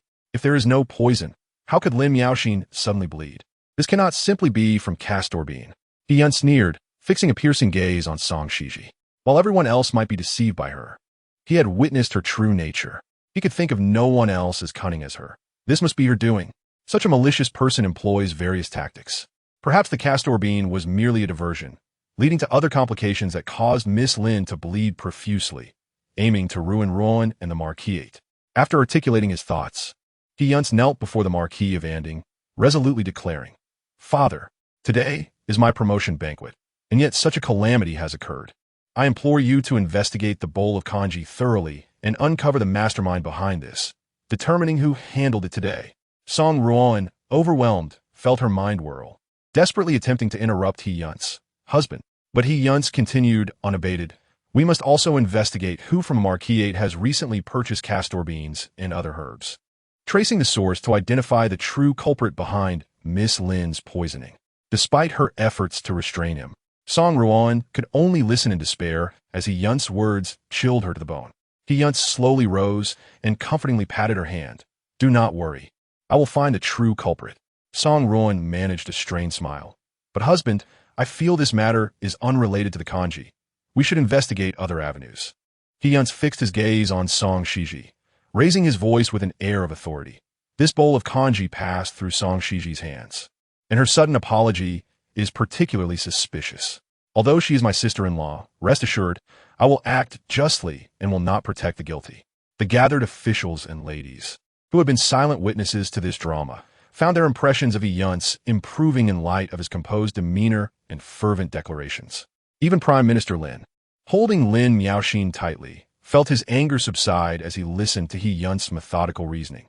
Regardless of whether the culprit hails from the Marquis or elsewhere, I will ensure that justice is served. He Yunce nodded affirmatively. Rest assured, Prime Minister Lin, the Marquis will not shield any guilty party. Upon hearing this, Song Ruoan's complexion turned pale. The Marquis of Anding had been cornered into compliance, and he could only follow He Yunce's lead. Have we located the maid who delivered the kanji? Bring her forth. The maid was brought before them, trembling in fear, her face ashen amidst the assembly of dignitaries. Before anyone could speak, Song Xizhi cut directly to the chase. Are you going to remain silent? You delivered the kanji that has brought such calamity upon the Prime Minister's daughter. Do you realize this is a capital offense? Hearing this, the maid panicked, fearing her actions had led to Lin Miaoxin's demise. She fell to her knees before the Marquis, pleading, "Please spare me. It was the second young mistress who instructed me to do this. The second young mistress ordered me to deliver the kanji to the eldest young mistress. I had no idea it would harm anyone. I knew nothing." As her words echoed in the air, all eyes turned towards Song Ruoan, whose composure began to falter. He Yunce felt the tension snap in his mind, his blood chilling. Impossible.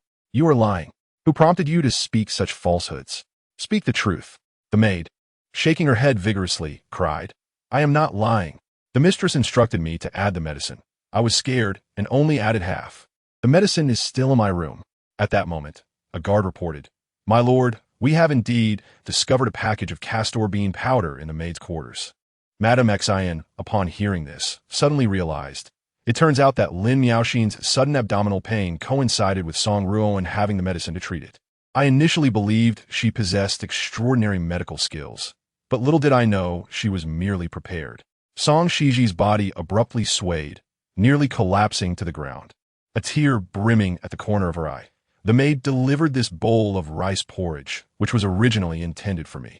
After our quarrel, seeing Lin Miaoxin's pale complexion, I did not wish to create a scene at the flower appreciation banquet in the Marquis' residence, so I offered the porridge to her. But who would have thought? In truth, the one my sister intended to harm was me. Marquis Anding fixed his gaze on Song Ruoan's ashen face, his aura turning ominously fierce in an instant. What exactly is going on? Song Ruoan, speak honestly. If I were to uncover the truth myself, the outcome would be quite different. Hearing this, Song Ruoan realized that if Marquis Anding discovered she had gone to the apothecary to purchase croton seeds, her defense would be indefensible. In a moment of despair, she collapsed to her knees. The croton seeds were purchased by me.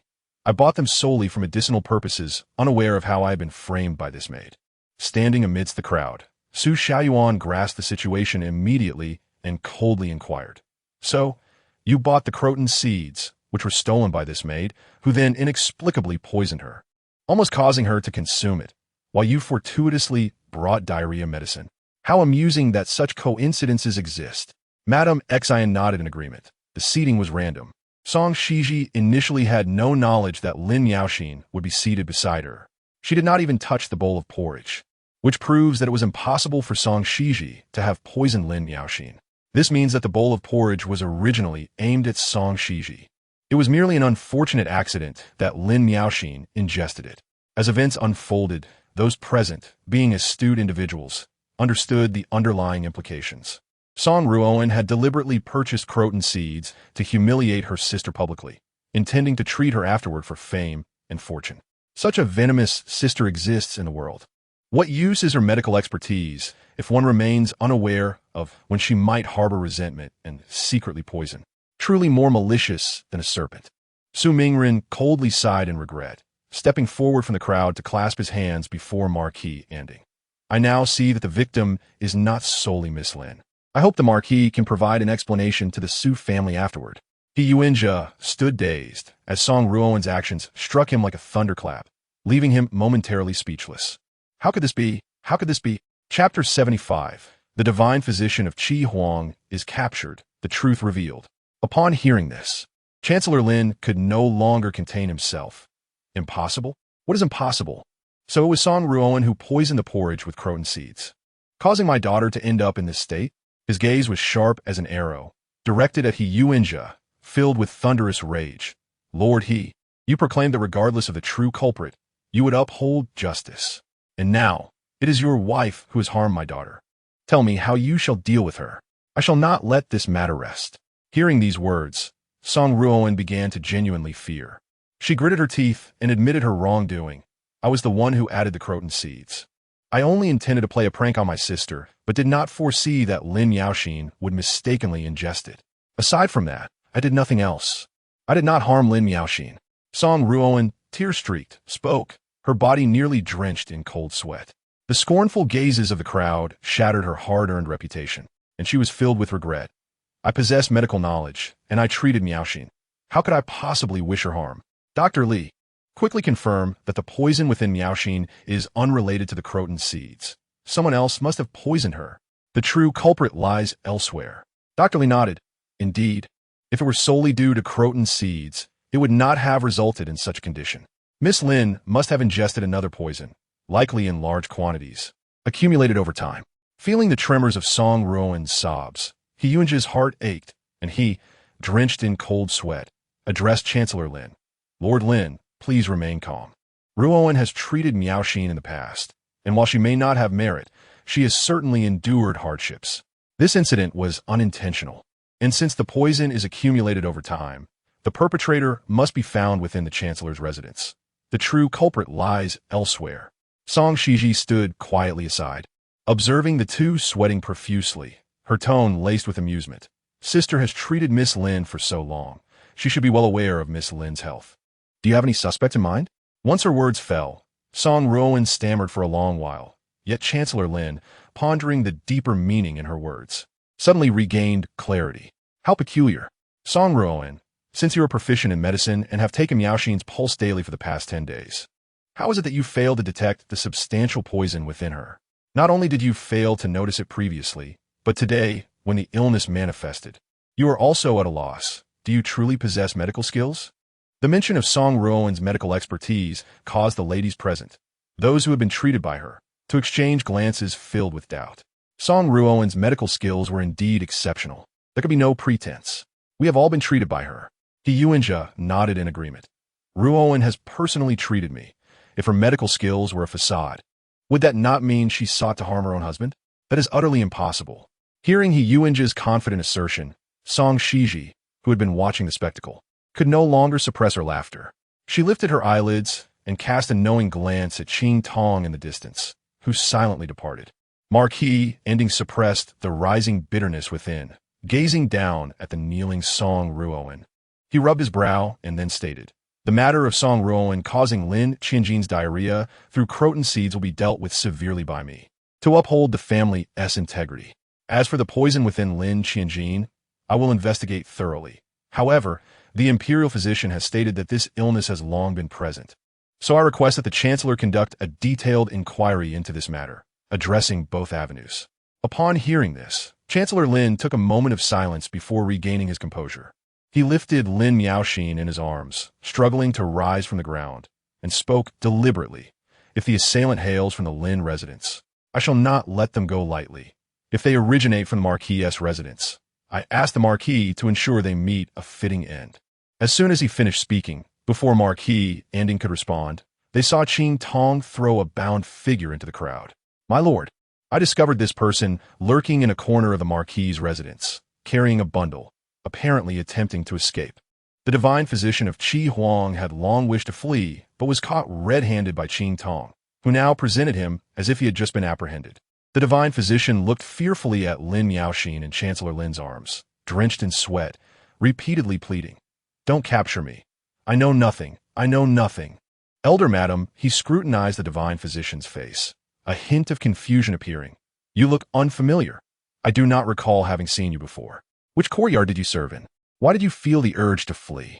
He Yunce immediately recognized the face of the divine physician. Isn't this the gentleman who taught you bookkeeping in our courtyard? As soon as he spoke, Song Ruoan grasped He Yunce's hand tightly, her pale face shaking in denial. A sense of foreboding arose in He Yunce's heart. Yet, He heard Song Xizhi coolly remark, "This person seems familiar. He appears to be the servant who attends to my sister. She always takes him along when she goes out." Upon hearing Song Xizhi's words, many ladies recalled their memories, and Madame Sun exclaimed in realization, pointing at the divine physician, "I know. This is the servant who attends to Song Ruoan. I've seen him busy around her when she treated me. But if he is merely a servant, why would he flee with a bundle if he had nothing to hide?" Feeling the skeptical gazes of the crowd traversing over him, He Yunce turned to stare in confusion at Song Ruoan. Yet at that moment, Song Ruoan was utterly rigid, drenched in sweat, her eyes vacant, and her lips trembling, unable to utter a single word. Old lady, he looked at Song Ruoan's guilty demeanor, her anger boiling over as she trembled. Pointing at the figure of the renowned physician, "Search, investigate, find out where he came from." The speed of the people was remarkable. In no time, they untied the ropes binding him and searched his person. Soon, a significant discovery was made. "Old lady, we found several thousand taels of silver notes in his inner pocket, along with a pouch of unknown powder." The servant handed the powder to Physician Li, who first sniffed it and then cautiously tasted it. Upon discerning its composition, his expression drastically changed. "This medicine is the culprit behind Miss Lin's vomiting blood." His words struck like a thunderclap, shattering Song Ruoan's last remnants of composure, leaving her face as pale as a sheet. "Impossible. This cannot be true." The Duke of An immediately sprang from his chair. But Prime Minister Lin was swifter. With fervent agitation, he advanced and kicked the physician in the chest. "Who instructed you? Who ordered you to poison my daughter? How did you accomplish this?" Chapter 76. Ruoan, why did you deceive me? The Duke's expression darkened ominously. "Who sent you to poison Lin Miaoxin? Do you realize this is a capital offense?" Upon hearing this, the physician panicked completely. He had merely intended to earn some silver through his medical skills, never anticipating he would be embroiled in a matter of life and death. If he offended these powerful figures, how could he hope to preserve his own life? Without hesitation, he shifted all blame on Song Ruoan. "I know nothing. It was all Song Ruoan's doing. She paid me to do this." He Yunce, incensed, retorted, "This is slander. What is slander? Do not distort the truth. Ruoan and Lin Miaoxin have no prior enmity. Indeed, I should be grateful to Prime Minister Lin. How could she possibly instruct you to poison her?" The physician, taken aback by He Yunce's fierce demeanor, stammered, "It was not poisoning, it was treatment. She lacks medical knowledge, but desires to gain fame through medicine. So she sought me out, even offering substantial sums to stay by her side and prescribe medicine." He disavowed any connection. "All the silver I possess is from her. I have made it clear that my medicine is potent. It can be taken once or twice, but prolonged use can harm a body. Yet, in pursuit of reputation, she has resorted to desperate measures."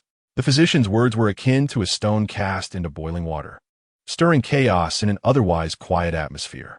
The ladies treated by Song Ruoan exchanged anxious glances, panic spreading among them. Lady Sun, her face as white as a ghost, rushed to Physician Li. "Physician Li, please examine me. Am I also harboring toxins?" Physician Li, silent, took her pulse, his expression growing increasingly grim.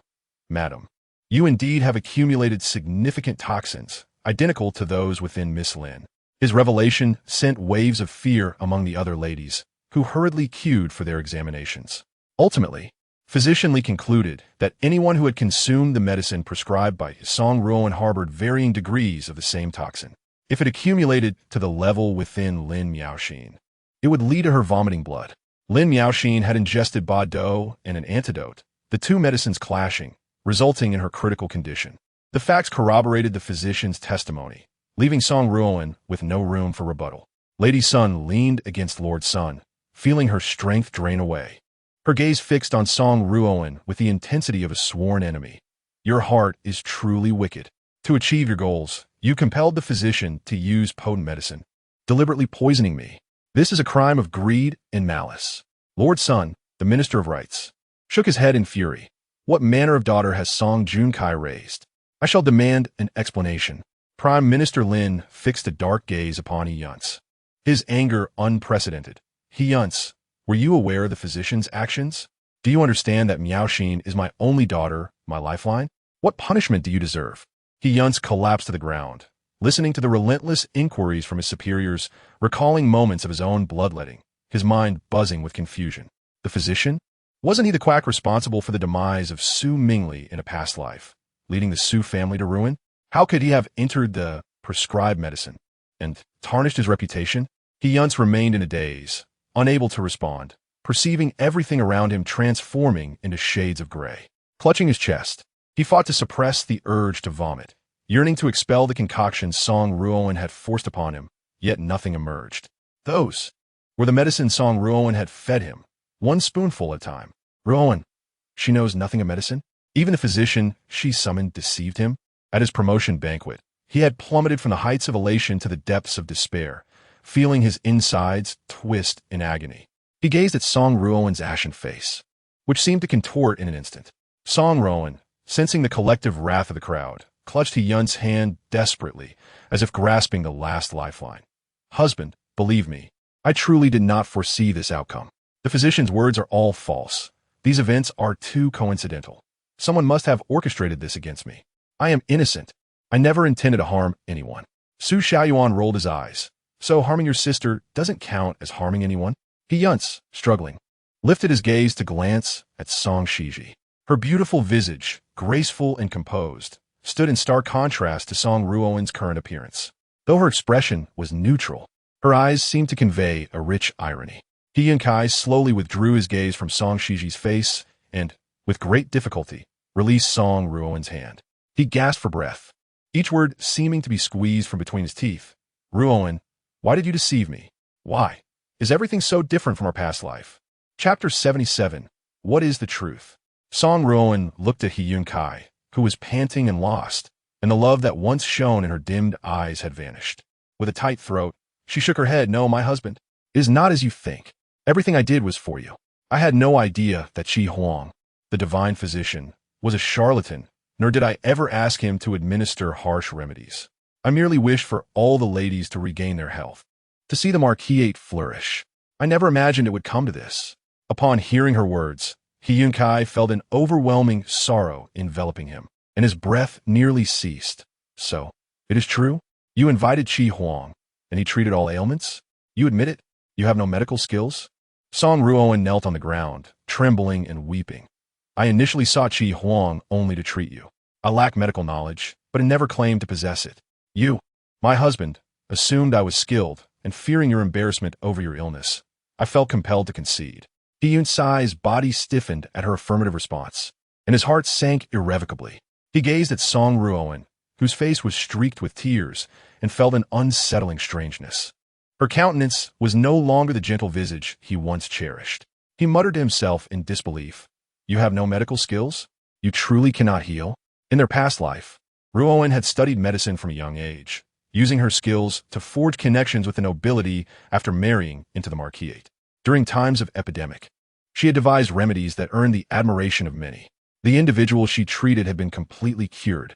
In fact, it was jealousy of Ruoan's abilities that led Song Xizhi to falsely claim her own medical knowledge, seeking even a hint of He Yunce's affection. Thus, everything that had transpired was merely a repetition of their previous life, and even Song Xizhi's reactions mirrored those from before, leaving him with no doubts. Yet, if Song Ruoan truly possessed no medical skill, then what had actually occurred in their past life? What was the reality? Why was it so? But no one answered He Yunce's questions. All eyes were focused on the actions of Dr. Li, their palms sweating in anticipation. After all, Lin Miaoxin's fate today mirrored their own tomorrow. If Lin Miaoxin could not be saved, then the poison ladies would surely perish. Dr. Li, having analyzed the composition of the poison, prepared an antidote and was now brewing a medicinal concoction to administer to Lin Miaoxin. Lin Xingxiang held Lin Miaoxin tightly in his arms. The usually unflappable man trembled as he fed her the medicine. Miaoxin, open your eyes, look at your father. Drink this potion, and you will awaken. You will be all right. As the last drops of the concoction were consumed, Dr. Li began administering acupuncture. As the final needle was placed, Lin Miaoxin slowly opened her eyes, her parched lips moving as she lifted a hand to touch Lin Xingxiang's cheek. Father, all present held their breath. Lin Xingxiang trembled with tears streaming down his face, urgently leaning his cheek towards her hand. Miaoxin, your father is here. Are you feeling better? Do you feel any improvement? But before Lin Miaoxin could respond, her hand, which had not yet reached her father's cheek, fell limply to her side. her eyes closing once more, devoid of life. An uproar erupted in the room. Dr. Li hurriedly checked her pulse, his expression darkening. Though it was autumn, beads of sweat poured down his face. The poison contained lead, which paralyzes the nervous system. Even if she takes the antidote, the level of poisoning is too severe for recovery. Lin Xingxiang's mind buzzed, his lips turning pale. What? What will happen now? Dr. Li swallowed hard, each word laborious. She may not die, but her condition will not improve. I fear she may remain in a comatose state for life. Upon hearing this, the hearts of those present plummeted.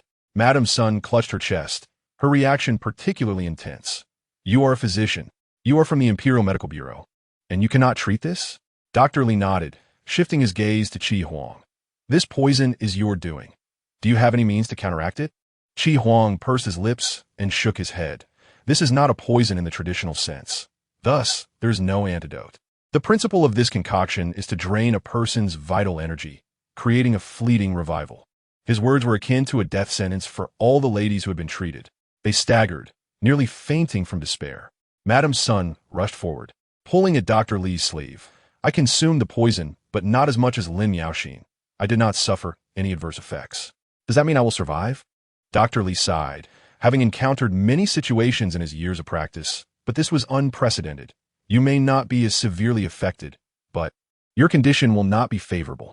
Upon hearing this, the light in Madame Sun's eyes extinguished instantly, and she felt a wave of malaise wash over her.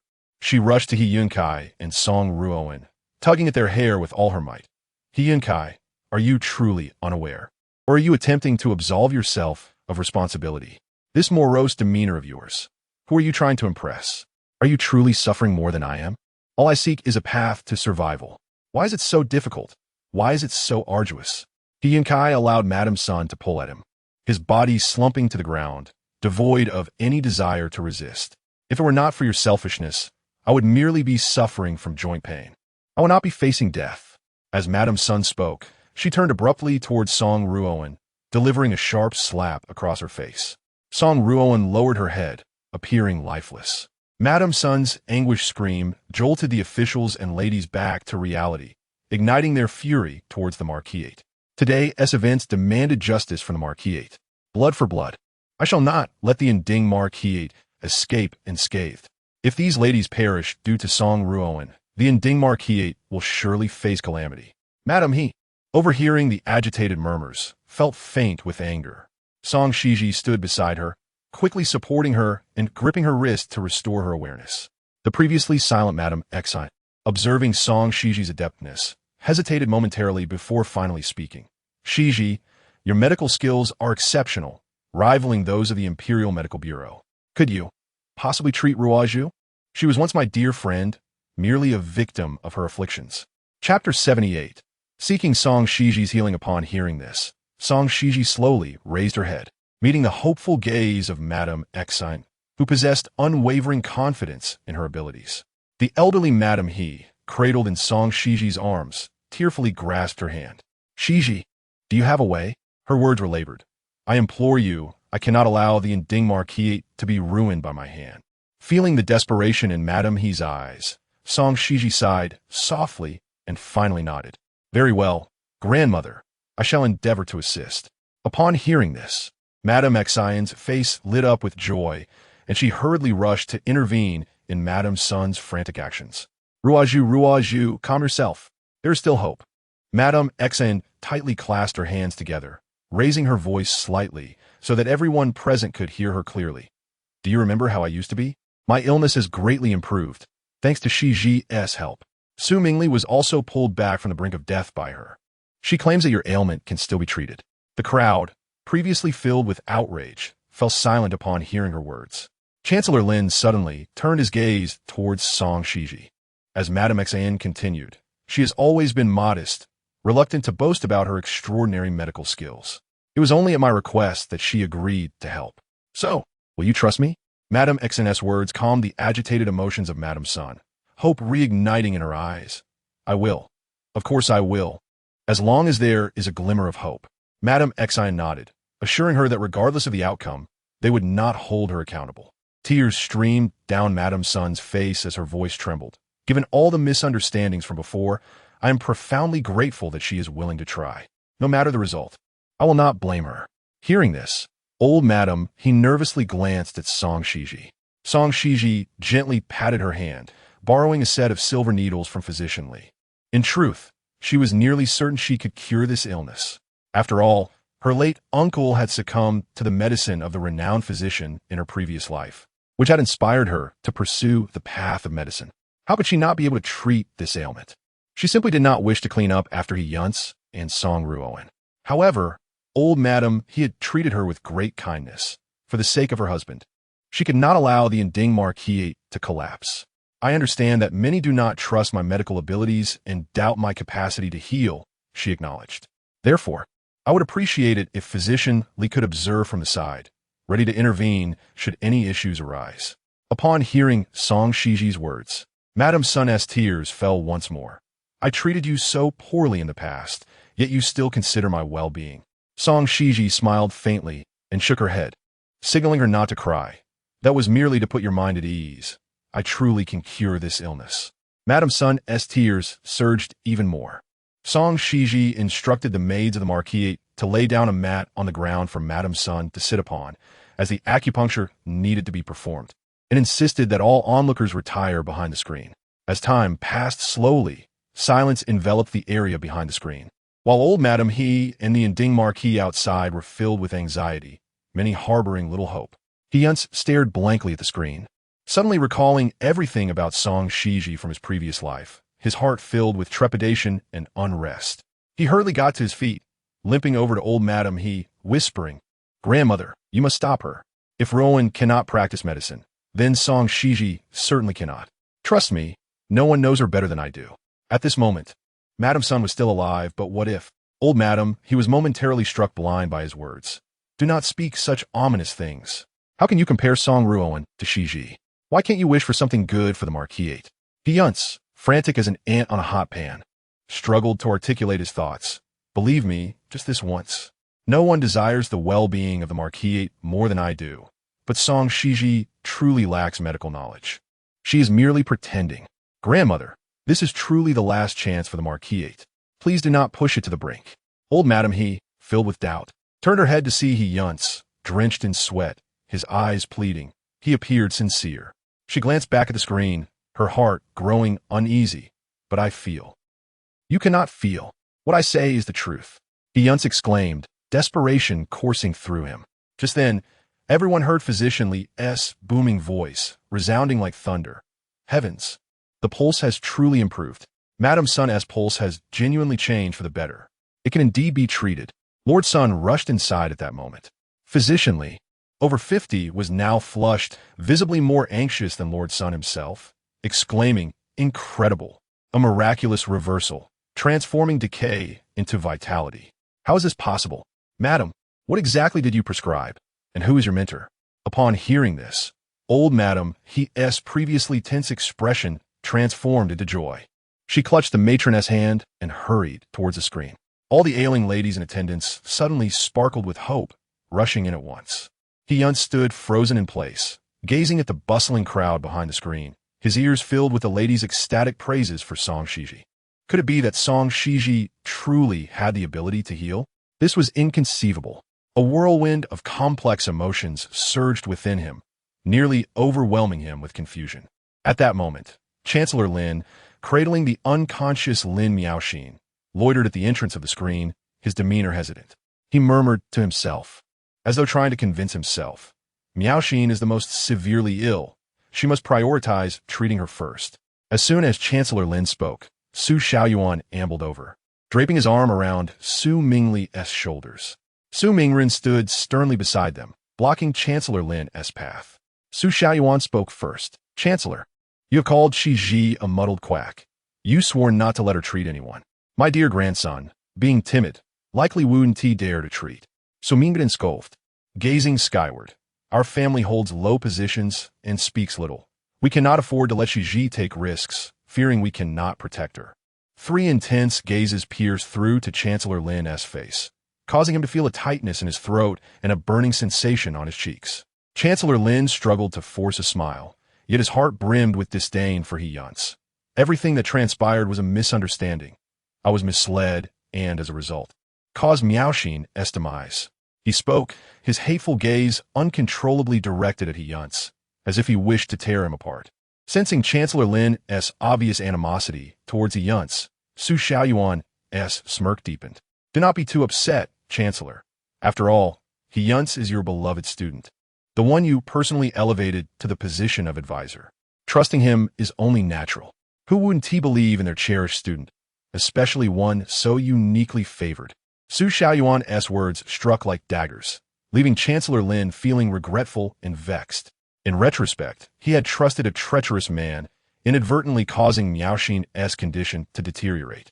Though Su Xiaoyuan's insinuations were lighthearted, they only deepened Chancellor Lin's remorse. The past was my error, Lord Su. I apologize to you. Had I known, I would never have supported him in his position. Hearing this, Su Xiaoyuan shrugged. Those were your words. Well, it's already done. Now it's too late to regret. Before His Majesty, you can hardly act against him. Truly, you have raised a tiger to your own peril. Chancellor Lin felt his chest tighten, nearly choking on his own blood. His teeth gritted. I shall not let him go unpunished. Finally hearing what they wished to hear, the Su family slowly stepped aside, allowing Chancellor Lin to hastily carry Lin Miaoxin past the screen, rushing to Song Xizhi's side. He held Lin Miaoxin tightly, wanting to speak. Madam, Miaoxin is gravely ill. I trouble you. Yet, Song Xizhi remained engrossed in her work, oblivious to his words, as the surrounding crowd buzzed, drowning his voice in the sea of humanity. All he could hear was Su Mingren's sigh. As the ancients say, life is like a game of chess. Once a piece is placed, there is no regret. This remark struck Lin Chengxiang's heart, causing yet another stumble. He took a deep breath and managed to squeeze his way to Song Xizhi's side, forcing a smile. Even he, at this moment, could only respectfully say, Madam, we had some misunderstandings in the past.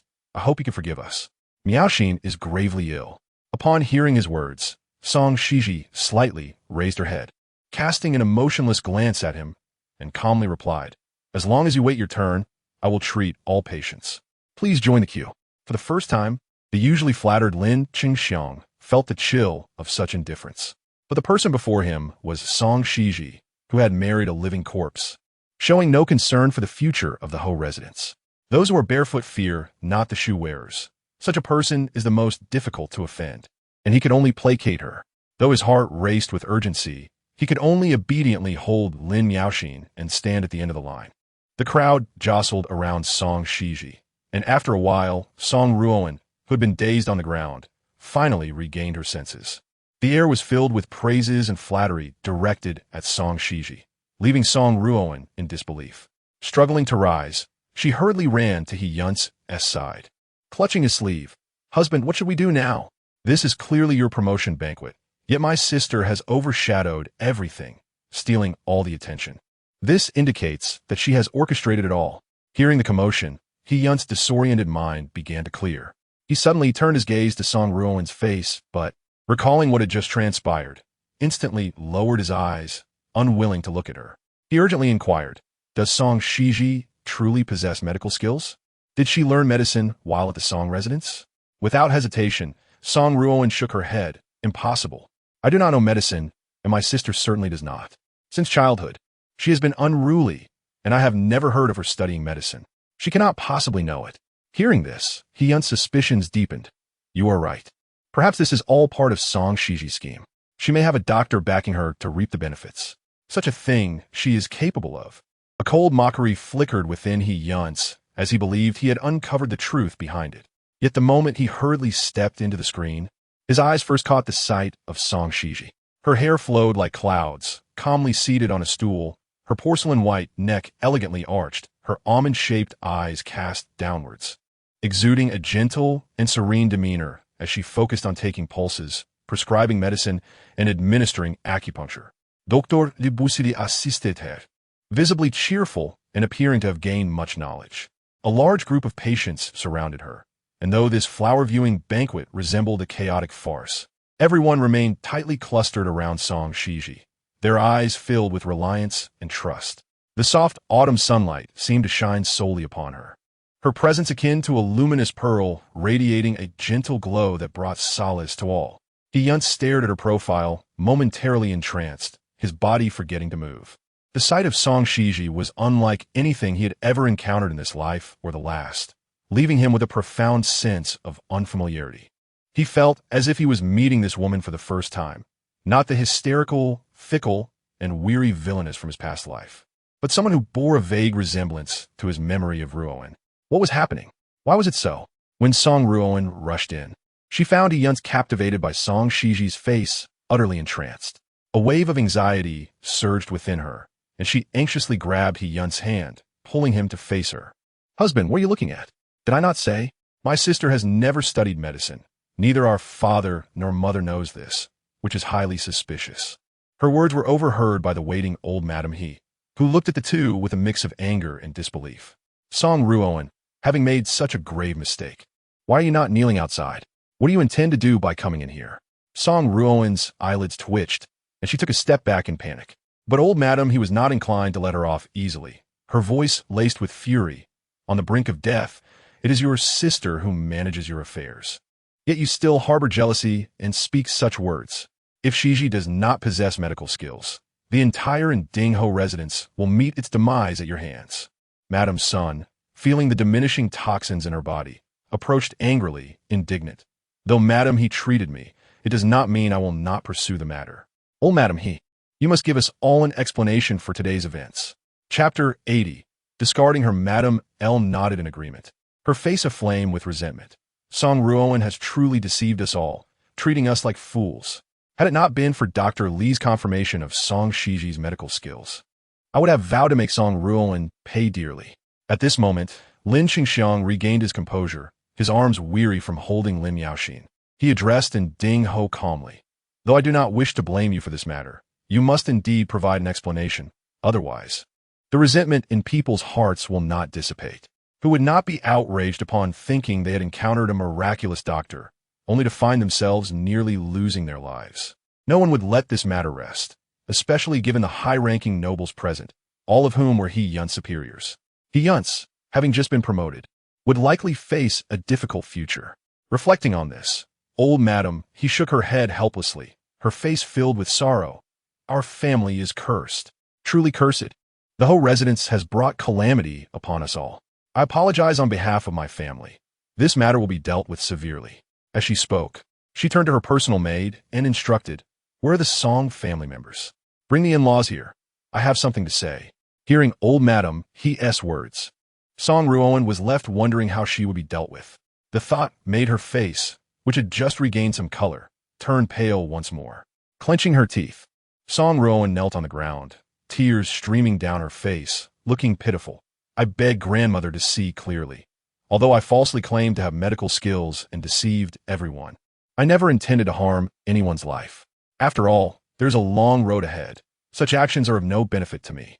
Therefore, the only option is to thoroughly investigate this so-called divine doctor. They must be lying." Old Madam He coldly snorted at this. "As for the matter of the divine doctor, I shall report it to the authorities for a thorough investigation, ensuring justice for the Ho residents." He Yunce, having been deceived, was unaware of the situation and had consumed so much poison. His condition remained uncertain. "You have deceived above and below, plotting against your husband and mother-in-law, even causing misfortune for the ladies of the capital." Old Madam He's voice boomed, heavy with accumulated authority and thunderous anger. "Since everything stems from you, disrupting the peace of the household and committing a serious offense, I shall directly cast you aside. The Ho residence is too small to accommodate a figure like you." Upon hearing this, Song Ruoan's body stiffened in an instant.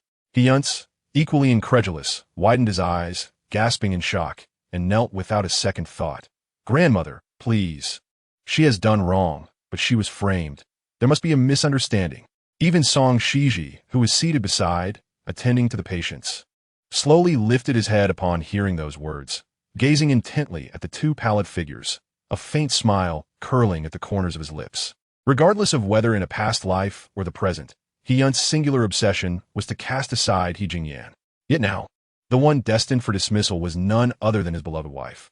How would He Yunce feel upon discovering that Song Ruoan was not as innocent as she appeared? A wave of terror surged through Song Ruoan, her body trembling. Cold sweat beating down her back, utterly mortified and enraged. She understood that the old matriarch of the He family sought to sever ties with the Marquis. But if she were to be publicly discarded, her fate would be sealed. In a fit of desperation, Song Ruoan nearly bit her lips until they bled. Her tone dripping with humility. Grandmother, grandmother, I acknowledge my rashness in trusting the malicious, and I am willing to accept any punishment you deem fit. But my devotion to the Marquis is genuine. I have wholeheartedly devoted my dowry to the Marquis for the sake of the steward and my husband's health, without a shred of regret. Yet, should you cast me away, I would rather perish. The old matriarch, however, was resolute, her heart hardened. If you wish to die, do so outside the Marquis. He Yunce was struck with terror at her words, his soul nearly escaping him.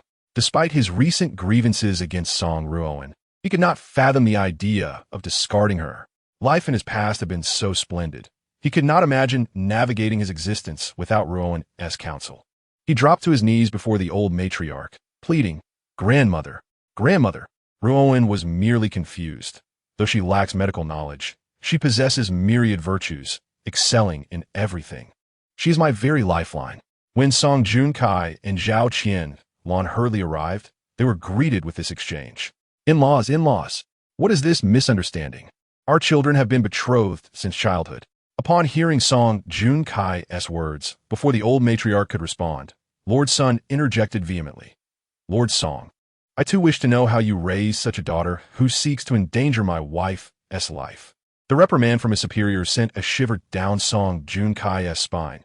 He clenched his jaw, too intimidated to speak further. Observing Song Junkai et demeno. The old matriarch slowly articulated. So, Lord Song, you do not oppose my proposition? Silently, Song Junkai refrained from answering, prompting Zhao Qianlan to urgently interject. This indeed stems from the Song family's poor upbringing, yet Song Xizhi has rescued all the ladies. So perhaps the transgressions can be balanced. Su Xiaoyuan, who had been standing beside Song Xizhi, discerned her subtle gestures and instantly comprehended her intent. Frowning deeply, he strode purposefully to the side of the Marquis of Inding, whose merits can be weighed against whose faults. If the Marquis is now cleansing its family reputation, I too seek justice for the public. Since Xizhi has married into the Marquis, she has tended to her husband, served her in-laws, and even now attends to the health of the ladies. So, who will provide an explanation for the poisonous beans that Song Ruoan placed in her bowl? Upon hearing this, the Marquis of Inding cast a heavy gaze in the direction of Song Ruoan, exhaling deeply, his previously wavering attitude now resolute. With a furrowed brow and a countenance filled with disdain, he declared, I consent to her dismissal. Chapter 81. Unwilling to confront Ruoan's face, the Marquis of Inding's words felt like a death sentence for Song Ruoan, plunging her into despair. Clenching her teeth, she turned her gaze towards Song Xizhi in the distance, her heart brimming with resentment and indignation. If she would be cast aside, there would be no room for redemption, and she would be irrevocably ruined. Yet she had sacrificed everything, only to watch Song Xizhi ascend. Winning the favor of the Marquis and the admiration of countless others, she was merely an impostor. Or why did she have? As these thoughts swirled, Song Ruoan's gaze hardened, and a cunning plan began to form. Grandmother, grandmother, I acknowledge my mistakes, yet I am wronged. I beseech you to forgive me this once. The old matriarch furrowed her brow, about to speak, when Song Ruoan crawled closer, kneeling at her feet, clutching her skirts tightly. Witnessing Song Ruoan's disheveled and desperate state, drenched in cold sweat, stripped of her dignity as a noble woman, the old matriarch's resolve to dismiss her only grew stronger. Yet at that moment, Song Ruoan's voice whispered softly in her ear, audible only to them. Grandmother, should you choose to cast me aside, you must return my dowry. However, in order to restore the Marquis, I secretly engaged the servants and managed the shops, exhausting all my dowry. Can you still afford to repay me? Song Ruoan's words rendered the old matriarch wide-eyed, utterly astonished. Yet Song Ruoan continued, her tone unervingly calm, her expression chillingly detached. Everything I have done has been for the Marquis, even when I placed poisonous beans in my sister's food. It was to hold accountable the steward outside, to extricate the Marquis from its current plight. For your reputation, I remained silent and bore it all. Though her words were a plea for mercy, they were laced with an unmistakable threat, causing the old matriarch to tremble, her eyes narrowing. If she were to dismiss Song Ruoan, would she expose the Marquisite's facade of strength? The old matriarch had not anticipated such a revelation from Song Ruoan, and in an instant, she was rendered speechless. Song Ruoan averted her gaze, obediently lowering her eyes, and repeated, "I am wronged.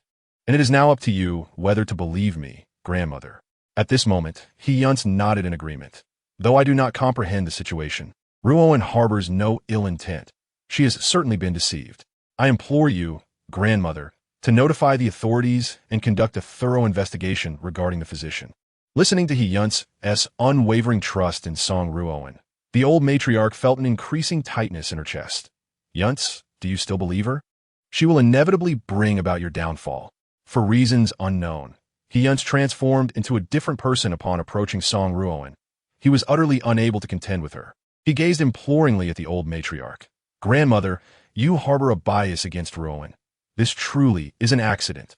What the old matriarch did not realize was that in his past life, He Yunce's rise to prominence was largely attributed to Ruoan's assistance. Though her medical skills were false, her other talents surpassed those of any woman.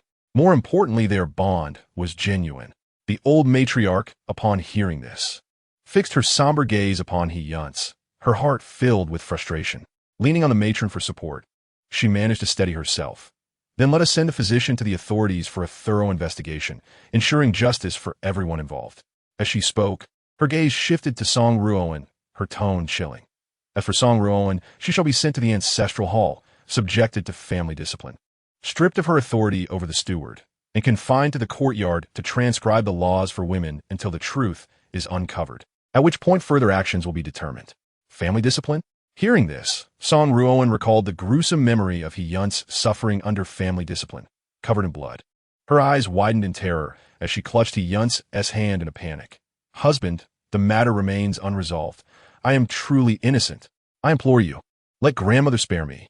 He Yunce gazed down at Song Ruoan's desperate demeanor, feeling a tumult of emotions within him, unable to discern whether it was sorrow or something else. He should have felt relieved that a divorce was unnecessary. Yet the prospect of Ruoan facing family punishment weighed heavily on his heart, leaving him devoid of joy and laced with fear. He Yunce was about to speak when he noticed Song Xizhi rise from a round stool and slowly approach the crowd. "Innocence? What does my sister mean by innocence?" Song Xizhi's tone was calm, and her glamorous appearance contrasted sharply with the disheveled figure of Song Ruoan kneeling on the ground. He Yunce cast a fleeting glance and quickly averted his eyes, unwilling to witness their stark comparison. He could only listen to Song Xizhi's voice continue. "Medical skills are either possessed or not. Ruoan, you have already borne the consequences of your actions, yet you remain obstinate, even going so far as to poison my food with croton seeds. This is an indisputable fact. What innocence do you still claim?" Seeing Song Ruoan rendered speechless, He Yunce mulled over Song Xizhi's words, a peculiar emotion stirring within him. He lowered his gaze to Song Ruoan, remaining silent for a moment before finally saying, "Regardless, Ruoan, you have indeed erred. You must face the family law."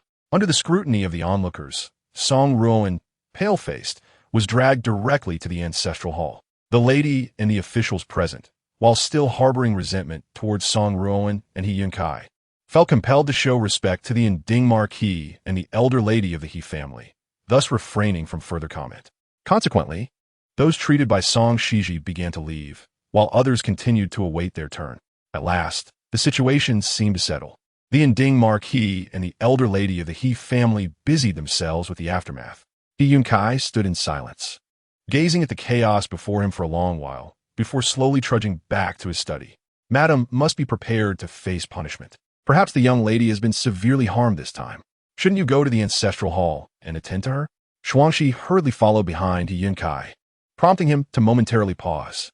But it was only for a brief moment before he resumed his stride towards the study, his silhouette appearing solitary. "She has a nurse to care for her. My grandmother would not take her life." He Yunce, unbeknownst to himself, felt a mix of concern, yet at that moment, he did not wish to confront Song Ruoan's face. Chapter 82. In the past, Ruoan concealed her life from me. Xuanxi anxiously observed He Yunce's lifeless demeanor. "Master, you have consumed considerable amounts of medicine. The toxins within you must surely exceed those of Miss Lin. Why not allow the eldest lady to examine you?" Upon hearing this, He Yunce felt utterly exhausted, and the vague emotion within him only deepened his distress. Let us first attend to outsiders. If we do not treat them promptly, they will not rest easy. Understanding He Yunce's despondency, Xuangxi realized that today's events had profoundly impacted him, potentially jeopardizing his future in officialdom. Thus, he cautiously offered solace. Master, you need not worry excessively. Your position as a sixth-rank counselor cannot be shaken by anyone. As long as you maintain your standing before His Majesty, they will still support you. Moreover, you should be aware that the eldest lady has been diligently treating the other ladies, and the Marquis household has done nothing to warrant criticism. He Yunce listened in silence, stepping into his study before collapsing into a chair. He gazed out the window, his eyes unfocused, his expression filled with despair, a stark contrast to the cheerful demeanor he had exhibited in the morning, as if he had aged a decade in an instant. How could this not affect me? This flower-viewing banquet had attracted so many guests, allowing them to witness my humiliation and even harming the wives of my superiors. Lin Yaoxin, the beloved of the Prime Minister. Even if Xizhi healed them all, and even if I remained oblivious to the matter, the Minister of Rights and my father would undoubtedly have a diminished impression of me. In the short term, inheriting my title would be impossible. His words left Xuangxi momentarily speechless. Yet, He Yunce suddenly raised his gaze, looking intently at Xuangxi, his tone tinged with sorrow. What troubles me is not my official matters, but Ruoan. She lacks medical skills yet deceived me, keeping me in the dark. For reasons unknown, he felt that this lifetime's Ruoan was somewhat different from the Ruoan of his past life. Xuangxi, racking his brain for comfort, replied, "But the lady has a good heart. She initially lied about concocting those medicines to treat you, and she even exhausted her entire dowry to hire a physician for your sake." Upon hearing this, He Yunce nodded, his previously tumultuous emotions easing considerably. "You speak the truth. Ruoan was concerned for my health and administered the medicine. It was only later, when I urged her to treat others, that she erred." Yet he could not help but ponder, what of the past life? In that life, Ruoan possessed no medical skills and did not seek to treat herself. Yet she deceived everyone, claiming to possess such knowledge, concealing the truth from me for a lifetime. What could this mean? However, he could not voice these thoughts to Xuangxi, so instead, He Yunce straightened himself and posed another question. "Xuangxi, what kind of person do you believe Ruoan to be?" Upon hearing this, Xuangxi felt an immediate sense of urgency. Licking his lips before responding, "Madam, is undoubtedly a good woman. Her heart is filled with thoughts of you, is it not?" He Yunce closed his eyes momentarily. The visage of Song Ruoan's smile from his past life flooding his mind, memories of children gathered around her appearing vividly before him. Indeed, she had devoted herself to him, tirelessly attending to his every need, bearing children, and even sacrificing her own health. Their bond as husband and wife across 2 lifetimes was a fortune cultivated over millennia. Surely, heaven had taken pity on their past unrecognized plight, granting him another chance at life and rewarding him by marrying Ruoan on their wedding night. In his previous life, under Song Xizhi's manipulation, the world had scorned him for his relationship with his sister-in-law, yet they had also envied him. For there was no woman like Ruoan in the world. Her love for him ran deep. They shared similar interests and endless topics of conversation, both having a fondness for local delicacies and a passion for literature. During his moments of rage and fatigue, she crafted unique incense to soothe his spirit, and when he was famished, she prepared meals with tender care. Even in the face of his political struggles, she would devise strategies and secure influential allies for him. Thus, in her past life, her pretense of possessing medical skills might have been a means to curry favor with the powerful. He pondered when suddenly, the anguished voice of Song Ruoan echoed in his ears. "Husband, all of this is my sister's scheme." He Yunce jolted in shock, regaining his composure. Ruoan was right. After today, both he and Ruoan would see their reputations plummet, while Song Xizhi's would soar throughout the capital. No wonder Song Xizhi, once frivolous, seemed to have changed her demeanor, displaying neither flattery nor servility towards him. It was clear she had been prepared, inviting physicians, pretending to possess medical skills, and plotting against Ruoan. She must have believed that this would garner her more of his attention. Otherwise, why would it be Song Xizhi who treated the illnesses of the ladies? Those ailments which even imperial physician Li could not remedy. Unless the miraculous medicines were all prepared by Song Xizhi. What a heartless and venomous woman. Her malice was truly repulsive. As He Yunce contemplated this, his handsome face contorted in anger, and he abruptly pushed away from the table, rushing out without a second thought. Xuangxi, caught off guard by He Yunce's sudden action, hurried after him, calling out, "Master, where are you off to in such haste?" Without looking back, He Yunce replied, "I must go to the ancestral hall to find Ruoan. She suffered punishment for my sake, and I cannot leave her alone there." As he dashed breathlessly out of the courtyard, he happened upon the Inding Marquis, who had concluded matters in the main hall, sent off all the guests, and returned to seek him out. "He Yunce, come with me to the study." He Yunce shook his head without hesitation. "Father, I have urgent matters. Ruoan is being punished in the ancestral hall. I must find her first." Hearing these words, Lord Ending could no longer suppress the fury boiling within him. He swung his fist violently, delivering another slap that sent He Yunce's head askew with a resounding crack. Lord Ending's voice brimmed with unrestrained indignation. "What time is it? She has tarnished the reputation of the He residence, and yet you still concern yourself with such sentimental trifles?" He Yunce, wincing in pain as he covered his cheek, protested, "No, it is not like that, father. She has been wronged." Lord Ending merely scoffed, regardless of the truth.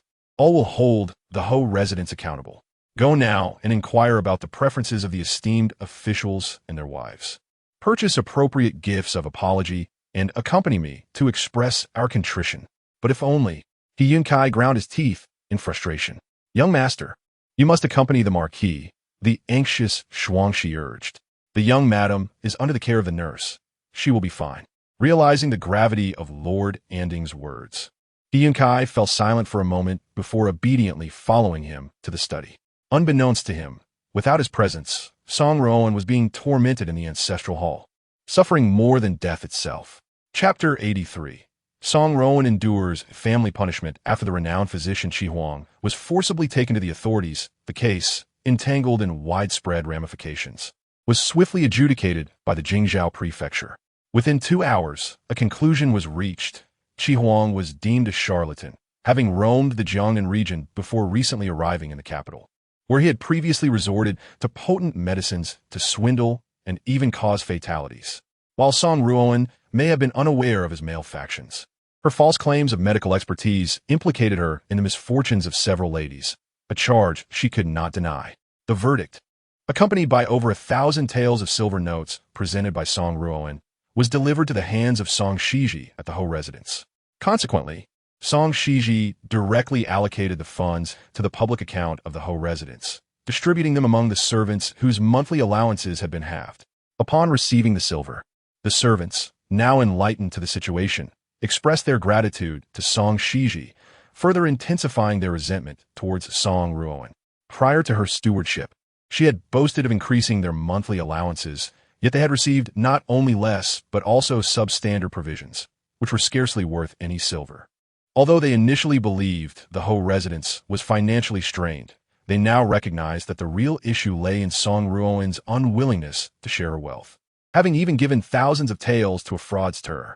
The servants pondered this, their resentment towards Song Ruoan deepening, particularly in He Yunce's absence, which only made their deliberate torment more pronounced. At that moment, Song Ruoan had been kneeling in the ancestral hall for a full 2 hours, her complexion turning ashen, her head spinning, and her lower body devoid of sensation, only registering waves of stabbing pain. She swayed unsteadily, nearly collapsing. Just then, an elderly matron entered with a stern expression, her voice laden with harsh reproach. "The old madam has commanded you to kneel, yet you dare to slack off?" Remove the cushion from beneath her. Song Ruoan, her back hunched in agony, lifted her head, disheveled hair sticking to her forehead with sweat. "I'm not slacking off. My knees simply ache too much." The matron scoffed. "You dare to retort while kneeling for your transgressions? Bring forth the family law and administer 20 lashes." Having served as a stewardess for decades, she had supported a large household, yet now, with half her monthly allowance withheld, she was met with a new level of disdain. Witnessing her grandson subsisting on meager scraps akin to a beggar only fueled her ire. Yet, to her shock, it was revealed that Song Ruoan had embezzled funds. Feeling the matron's deliberate targeting, Song Ruoan's color drained, her lips quivering. "I am the young madam of the He residence, the steward's wife. By what right do you strike me?" The old matron sneered, her face a mask of acerbity. "It is not I who strikes you, But the judgment of the authorities has substantiated your guilt. The old madam demands 20 lashes for you. Do you still dare to claim your status? The silver from the public account has been appropriated by you. And did the attending servants hear that? The punishment must be severe, without leniency. 20 lashes? When He Yunce had received 15, he fainted. How could she endure a full 20? In that moment, Song Ruoan's mind went blank. I have never embezzled. I have spent all my dowry for the whole residence. The matron, who rushed forward, pleading, Matron, you cannot truly strike her. It could kill her. The old matron, unfazed, replied, If she faints, we shall revive her with cold water and continue the punishment. Alien, her eyes dark as night, stepped in front of Song Ruoan. Urgency etched on her face. If the second young master learns of your private mistreatment of the madam, he will not let you off easily. Matron, you must understand who is the future steward of the whole residence. At this, the old matron smirked, her tone laced with malice. The second young master? After kneeling for so long, has he shown himself, even once? You embarrassed him at today's flower banquet, potentially ruining his career. He has long since grown weary of you. Our stance aligns with his, so why fear his retribution? Aligned with him? Song Ruoan was left in a daze, her gaze fixating on the flickering candlelight on the table, her eyes gradually glazing over. Yet the old matron wasted no time, waving her hand to summon the implements of punishment. As Song Ruoan prepared to struggle, several strong hands restrained her, rendering her immobile. Crack! Crack! The sound of the silver whip cleaved through the air, striking Song Ruoan's back. She let out a muffled groan. With the first lash, her complexion turned as pale as parchment, collapsing to the ground under the unbearable agony. Her garment was shredded by the whip, revealing skin marred by intersecting welts, droplets of blood oozing forth, clinging to the torn fabric. Who matron, unable to suppress her anguish, covered her mouth, stifling a sob. Thus, the punishment continued without mercy, delivering a total of 20 lashes, causing Song Ruoan to faint thrice. When Alien revived her with a pinch to the skin, the servants in the ancestral hall refused to carry her back to Guanyun Pavilion on a stretcher, insisting she walk on her own. The long trek from the ancestral hall to Guanyun Pavilion saw Song Ruoan supported by her matron and Alien, her body laboriously moving forward, stumbling with each step. Her eyes were swollen, her complexion ghostly pale, and every movement drained her of the last vestiges of strength, leaving her resembling a tattered doll on the brink of collapse. Blood dripped from her back, trailing a long crimson streak on the ground, while the surrounding maids and servants merely looked on coldly. Alien's voice broke through the silence. The young master is truly heartless. Those servants are opportunistic. Had it not been for the young master's attitude, they would never have been so cruel. Upon hearing this, Song Ruoan felt the old matron's words echoing in her ears, perfectly aligned with him. Her body weakened, nearly collapsing. Yet Alien continued, Mistress, I truly lament your injustice. Everything you have done is for the young master. Even your medical practices were a suggestion. You helped him ascend to the position of a 6th-rank advisor, yet he harbors such resentment, clearly intent on humiliating you. As these words sank in, tears streamed uncontrollably down Song Ruoan's cheeks, her body trembling. He has enjoyed the fruits of promotion while choosing to lay all blame at my feet, while he remains unscathed, indifferent to my plight. How utterly ruthless he is. Chapter 84. He Yunce's ruthless heart feeling the cold gazes of the surrounding servants. Song Ruoan was overwhelmed by a profound sense of humiliation and bitterness. Even when she had knelt before the other ladies, pleading for mercy, she had not felt such sorrow. Alien supported Song Ruoan, wiping her tears. Seeing you in this state pains me deeply. I wonder if the young master's heart is made of stone. With a self-deprecating smile, tears streamed down Song Ruoan's cheeks. I should have known. When he abandoned me on our wedding night and caused me to go to the ancestral hall, I should have understood then. She had only been married for a short time, yet she had already visited the ancestral hall twice, both times due to He Yunce's indifference to her plight. In her former home, the Song household, she had been cherished by the Zhao family. How had she come to endure such humiliation and degradation? Repeatedly trampled upon by Song Xizhi, Huang Mama, upon hearing this, shook her head and softly advised, Miss, lower your voice to avoid drawing attention. Since you are married, your husband is your world. Even if he is heartless, you must endure. Song Ruoan clenched her teeth, suddenly turning to Huang Mama, the swift motion pulling at her back wound, causing her to gasp in pain. Endure? Is there no other way? I once sacrificed my life to gain his pity. Now, I have exhausted my dowry to support him in becoming a counselor. Yet what was his expression just now? He wouldn't even deign to look at my face in front of everyone. I merely feigned medical skills for him. Is that such a grave sin? I have laid my heart bare for him. What more does he want from me? Huang Mama sighed, recalling how the old madam had once wanted to divorce him but was dissuaded. Song Ruanan's tear-filled eyes reflected a hint of resentment. Had I known he was this cold-hearted, I would have preferred he divorce me outright. At this, Huang Mama found herself at a loss for words. She remembered how, when Song Ruanan was taken away, He Yunce had left without a backward glance, his demeanor more ruthless than that of a wolf. After a moment of silence, she said, Elian is right. Your husband is indeed unfeeling, but most men are the same. Song Ruanan bit her lip fiercely, her already wounded lips bleeding anew. Mama, you too find no justification, do you? I finally understand now. All those sweet nothings he whispered about a lifetime together were mere whims. Though all men may be alike, I chose one who lacks the vigor for marital life. Elian, having observed that Song Xizhi's intentions had been achieved, fell silent. However, Huang Mama could clearly see the discontent brewing within Song Ruanan's heart and cautiously warned, Miss, you have offended the Marquis's household and even the entirety of the capital. You have lost your authority. You can only rely on your husband. You must not let your resentment lead you astray. You must conceal your bitterness.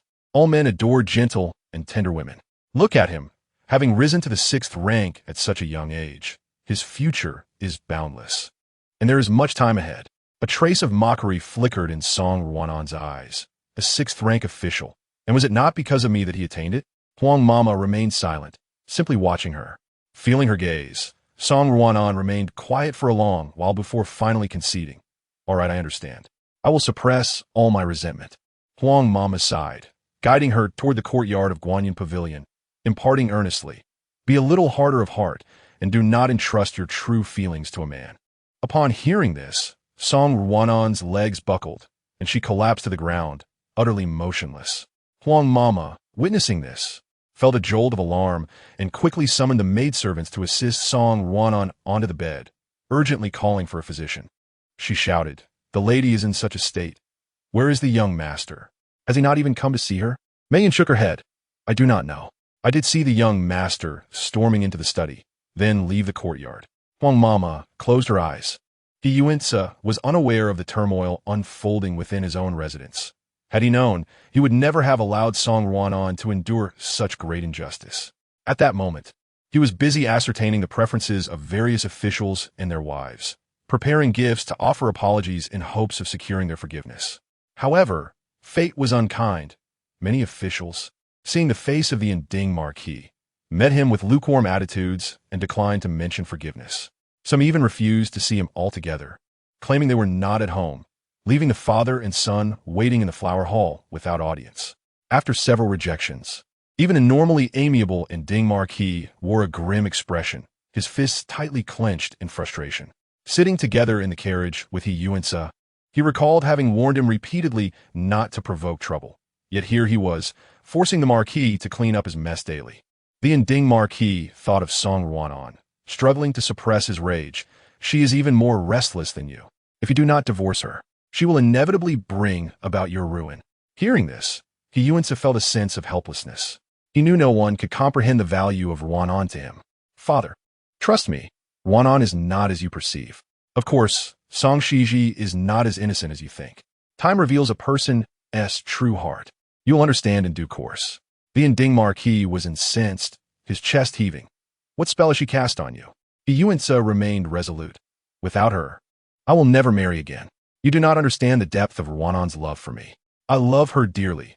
With her by my side, I will surely soar high. Upon hearing this, the Inding Marquis could no longer contain his impulse to strike, his fist clenched tightly, ready to lash out at He Yunce. Just then, the carriage came to an abrupt halt, and a guard's cautious voice called out, My lord, we have arrived at the Lin residence. Upon hearing this, and observing the Inding Marquis's tightly clenched fist, He Yunce swiftly rose and leaped from the carriage.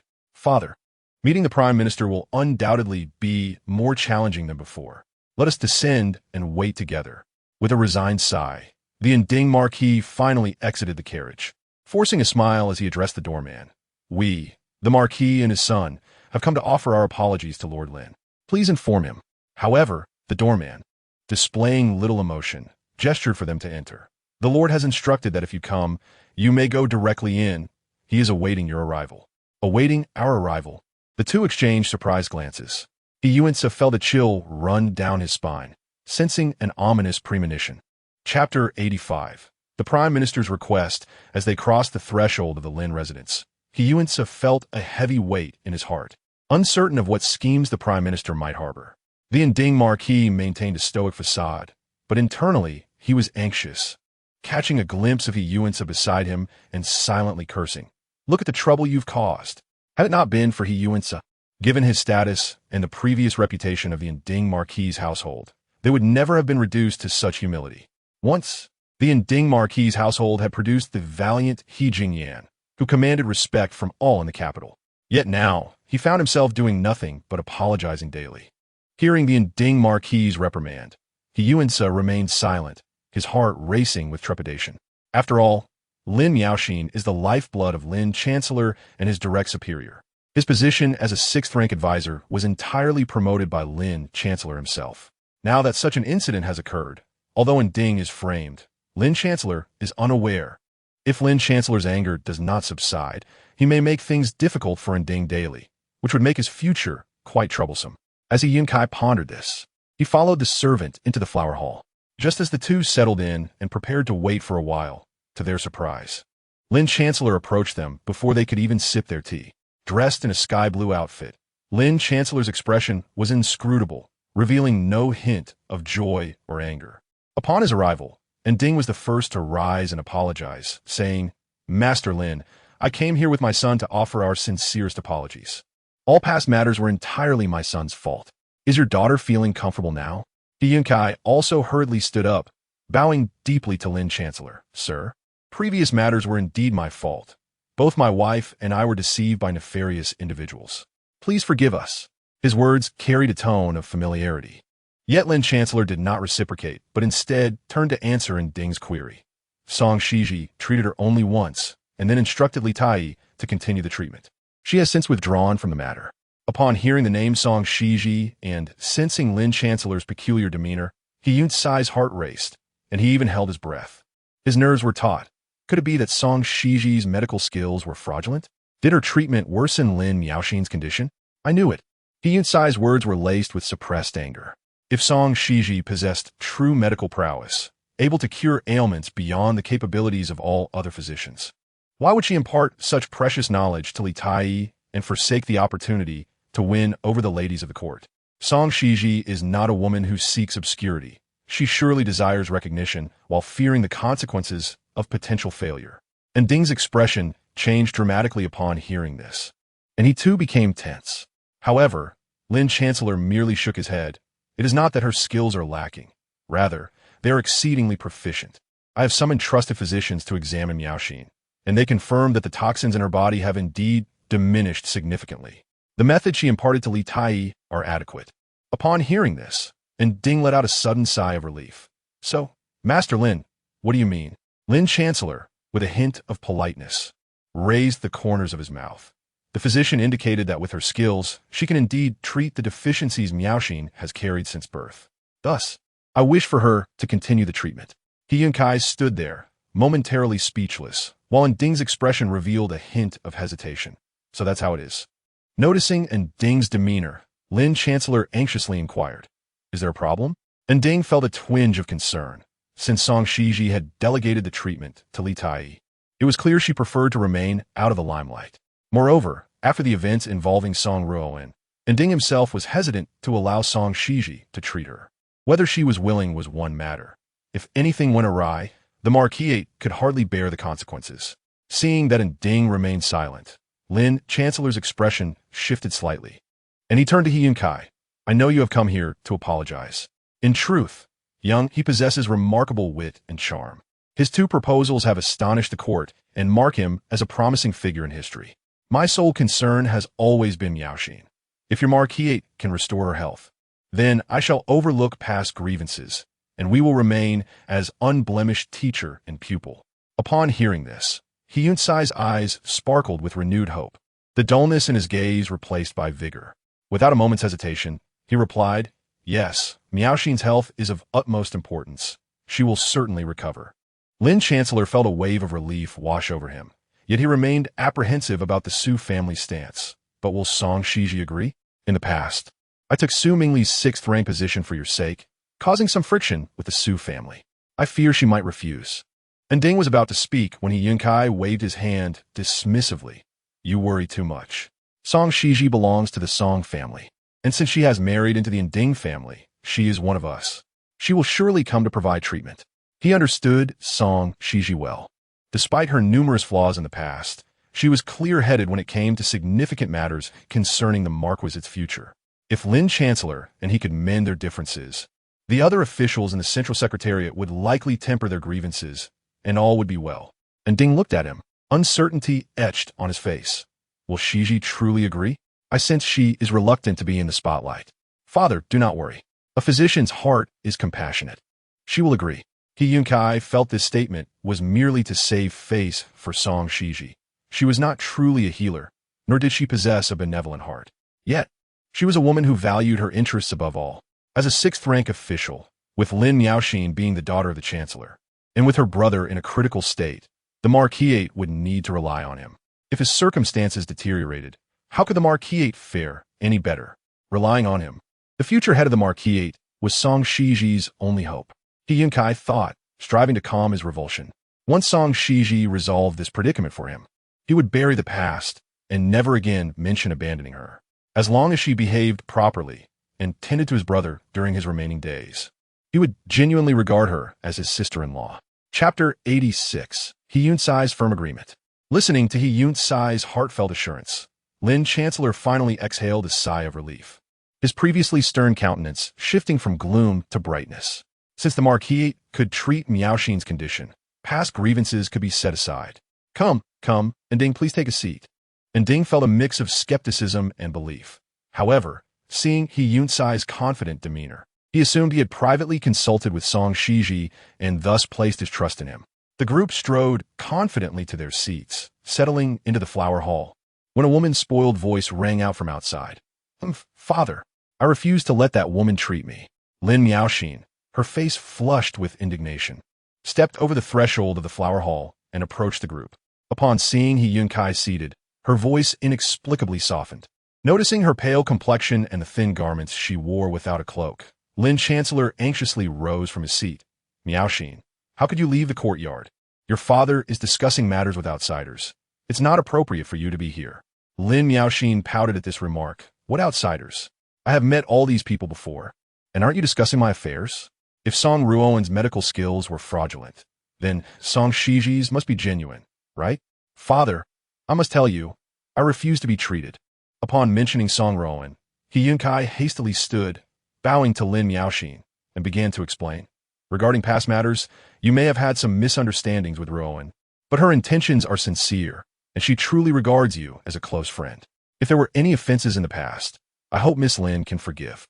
Lin Miaoxin, seeing He Yunce addressing her directly, turned a glance at him earnestly. Clad in a new outfit, a deep blue round-collared robe, He Yunce exuded a refined elegance. His demeanor poised and graceful as he apologized and bowed with utmost decorum. It is difficult to describe this handsome appearance. Even his composed demeanor surpasses the typical brashness exhibited by Lin Miaoxin. Suddenly, she recalled that day in the flower hall of the Ending Marquis' residence when he held Song Ruoan's hand and uttered, "A lifetime, a world, a pair." Contemplating this, she pressed her lips together and softly spoke, "Since you have apologized, I shall forgive you. After all, I despise Song Xizhi even more than I do Song Ruoan." He Yunce breathed a sigh of relief and glanced at her. Observing Lin Chengxiang's expression from the corner of his eye, he continued, "Miss Lin, your health is of utmost importance and must be treated. Whether the physician has skills are genuine or not, what matters is that your body is restored. If you do not trust Song Xizhi, calling for the imperial physician after the consultation would suffice." Upon hearing this, Lin Miaoxin hesitated but remained silent. He Yunce quickly grasped her concerns. She did not wish to seek treatment for the sake of pride. Thus, he empathetically remarked, "You are worried that Song Xizhi might show you disdain due to past conflicts while treating you? Rest assured, she will not. The fault lies with the Marquis's residence, and we are merely here to apologize. How could we possibly take advantage?" Hearing these words, Lin Miaoxin took a deep breath, finally feeling at ease.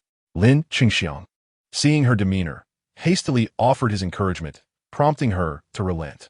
With a sense of pride, she declared, "Very well, I will reluctantly give her a chance. Tomorrow, I shall accompany father to her residence to see if she can indeed heal me. If she cannot, I shall not let her off easily." Lin Qingxiang stood up, clasping He Yunce's hands. "Let be as Miaoxin has said. Tomorrow, I will personally accompany her to allow her to treat Miaoxin's condition." Feeling the warmth of their clasped hands, He Yunce nodded earnestly. "Very well, I shall await your visit at the Marquis's residence tomorrow." Ending Marquis sighed in relief and bowed slightly to Lin Qingxiang. "In that case, my son and I shall not intrude further," allowing Miss Lin to recuperate in peace. After exchanging these words, they departed the flower hall. Lin Miaoxin sat in her chair, gazing at He Yunce's retreating figure, and suddenly spoke to Lin Qingxiang, "Father, I truly feel that his attitude is sincere. Please do not be angry." Upon hearing this, Lin Qingxiang, who had been frowning, turned to her with a smile. "What he did, whether he was aware or not, harmed your health. He deserves to suffer 1,000 deaths. However, since Song Xizhi possesses exceptional medical skills that can heal you, I shall grant him another chance." Lin Miaoxin blinked at this, remaining silent. After He Yunce returned to the residence and recounted Lin Qingxiang's stance to old Madam he sent word to Song Xizhi. He instructed her to thoroughly study the case tonight and to be prepared for Lin Miaoxin's visit the following morning. He Yunce had long believed that Song Xizhi lacked medical expertise, so his words were intended to prepare the skilled physician behind her.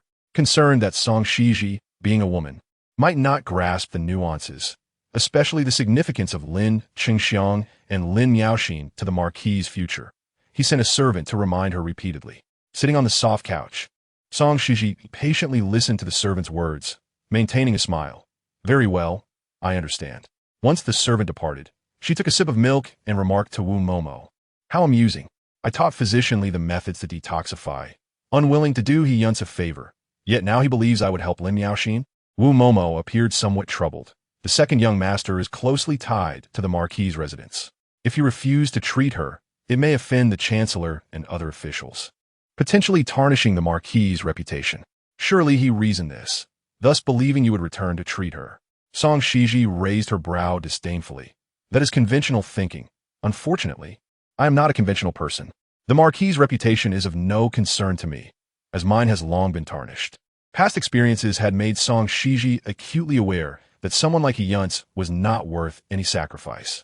Should ending Marquis and old Madam he harbored dissatisfaction toward her due to this matter, life would continue or it would not. After all, no one could guarantee the attitude of her husband, who had been in a coma for so long, upon awakening. Wu Momo recognized Song Xizhi's resolute nature and ceased her attempts to persuade. "How do you intend to decline?" Song Xizhi's dark eyes resembled a deep, ancient well. "There is no need to decline. Let us wait until tomorrow." Upon seeing Song Ruoan, He Yunce would undoubtedly feel immense sorrow, likely forgetting everything else. Chapter 87. Locking her on the bed when Song Ruoan was mentioned, Wu Momo's gaze reflected admiration. "Miss, you are increasingly resembling Madam, not only in demeanor but also in appearance. Your strategy of leveraging strength against strength would surely bring her peace if she were aware of it." Song Ruoan's downfall was not accidental, but rather a deliberate act by Song Xizhi. The flower viewing banquet had been a well-laid trap, catching both Song Ruoan and He Yunce off guard. Subsequently, Song Xizhi took the silver from the renowned physician Qi Huang and distributed it among the servants to win their favor, inciting resentment towards Song Ruoan among the Marquis's household. Following this, she persuaded Anding Marquis to take He Yunce to apologize promptly, and after successfully diverting He Yunce, Song Ruoan's nightmare truly began. Ultimately, at Song Ruoan's most vulnerable moment, she instructed Lian to whisper a few words of provocation in her ear. The pain of the heart surpasses that of the body. Perhaps now, deep within, Song Ruoan has begun to resent He Yunce, all while he remains oblivious. With a deft hand at psychological manipulation, she intended to gradually expose Song Ruoan's true nature before He Yunce, tearing apart everything he once held dear. Once a couple admired by all, they had now turned into a pair of resentful souls, their genuine feelings trampled underfoot. Having endured this in her previous life, she now aimed to make He Yunce experience the same. As Song Xizhi contemplated this, her spirits lifted slightly. After bathing and changing, she climbed into bed. Lying on her side, propping her head with one hand while tracing the contours of He Jingyan's chiseled features with her fingertip. They were in close proximity, and her fragrant breath wafted over him. The many nights spent sharing the same bed had endowed him with unparalleled composure, no longer reacting as he once did, avoiding any ridicule. He Jingyan thought to himself, feeling a sense of pride. Yet, as he sensed her fingertip gliding slowly to his full lips, her voice emerged. You bear no resemblance to him. I can hardly see a trace of his likeness. Upon hearing this, He Jingyan felt the warmth of her fingertip dance across his face, her voice light and laced with a hint of regret. This time, fortified by composure, his body remained relaxed, though his mind tightened with tension. Whose shadow is he? Was all her unabashed love and desire for him merely a reflection of another? It was utterly absurd. He Jingyan's body gradually stiffened. Yet, she gently tapped his chest and continued, I will not treat Lim Yaoxin. If old Madam He and Anding Marquis harbor discontent towards me, then so be it. We shall continue our lives, or we shall not. You share the same blood. Who knows if, upon awakening, you will mirror his fickleness. If that were the case, I would not be like Song Ruoan, clinging stubbornly to stay in the Marquis's residence. As Song Xizhi reflected on everything from her previous life, she felt a twinge of unease regarding He Jingyan, her tone somewhat sharp. The words of a woman diverged from the usual sweet nothings, casting a heavy pall over He Jingyan, his heart swirling with intense emotions. No wonder she had been devoid of interest lately. It was all because of this. He had always been a reserved man, preserving his purity since childhood, shunning the company of women. Yet now, she seemed to wish to toy with his body and abandon this so-called shadow of his, only to part ways? Such a notion was far too simplistic. He Jingyan harbored a cold mockery within, as memories of his newlywed wife's actions on the bed replayed in his mind. With such meticulous care extended towards him, when he awoke, he would surely reciprocate her past attentions, and only then would they discuss parting ways. He endeavored to calm his tumultuous thoughts, as though striving to control something, yet the veins protruding from his neck and his erratic breathing betrayed his inner turmoil. When He Jingyan finally settled his roiling emotions, consciousness returned, and he could only hear the tranquil sound of the woman's breathing beside him. She lay neatly by his side, soundly asleep. He Jingyan's beautiful lips pressed into a straight line, and he exerted all his strength to restrain his body. The next day, Song Xizhi was awakened by an overwhelmingly heavy weight pressing down upon her. This burden bore down on her chest, constricting her breath. As she struggled to open her eyes, she found He Jingyan's strong arm firmly against her breast. That hand then stretched toward her abdomen, ultimately encircling her waist. It resembled a heavy chain, binding her completely to the bed. Upon seeing this scene, Song Xizhi's mind grew foggy. Yet she exerted effort to push the hand off her. Once she sat up on the bed, hair tousled. She turned her gaze toward He Jingyan's expressionless face with a hint of suspicion. Such occurrences were not uncommon. Occasionally, upon waking, she would find He Jingyan's arm draped over her. Previously, she believed it was due to her own restless sleep, as if she had turned him into a pillow. But today, the situation felt rather peculiar. How could a pillow confine her waist so tightly? She grasped He Jingyan's pulse, attentively feeling for any changes, yet finding none. Concerned by this matter, after tending to her morning routine, she summoned Sanchi. She inquired straightforwardly, How has your master been during the day? Has he sensed anything amiss? Sanchi scratched his head, taken aback by the abruptness of her question. I haven't noticed anything unusual. He recalled He Jingyan's condition from recent days, worry creasing his brow. Not only is there no sign of disturbance, but I also feel that his daytime state has worsened significantly, as if he is trapped in a deep slumber, his breathing unchanged, looking. Sanchi's voice trailed off, hesitant to continue, for he felt his master had become more of a living corpse than ever before.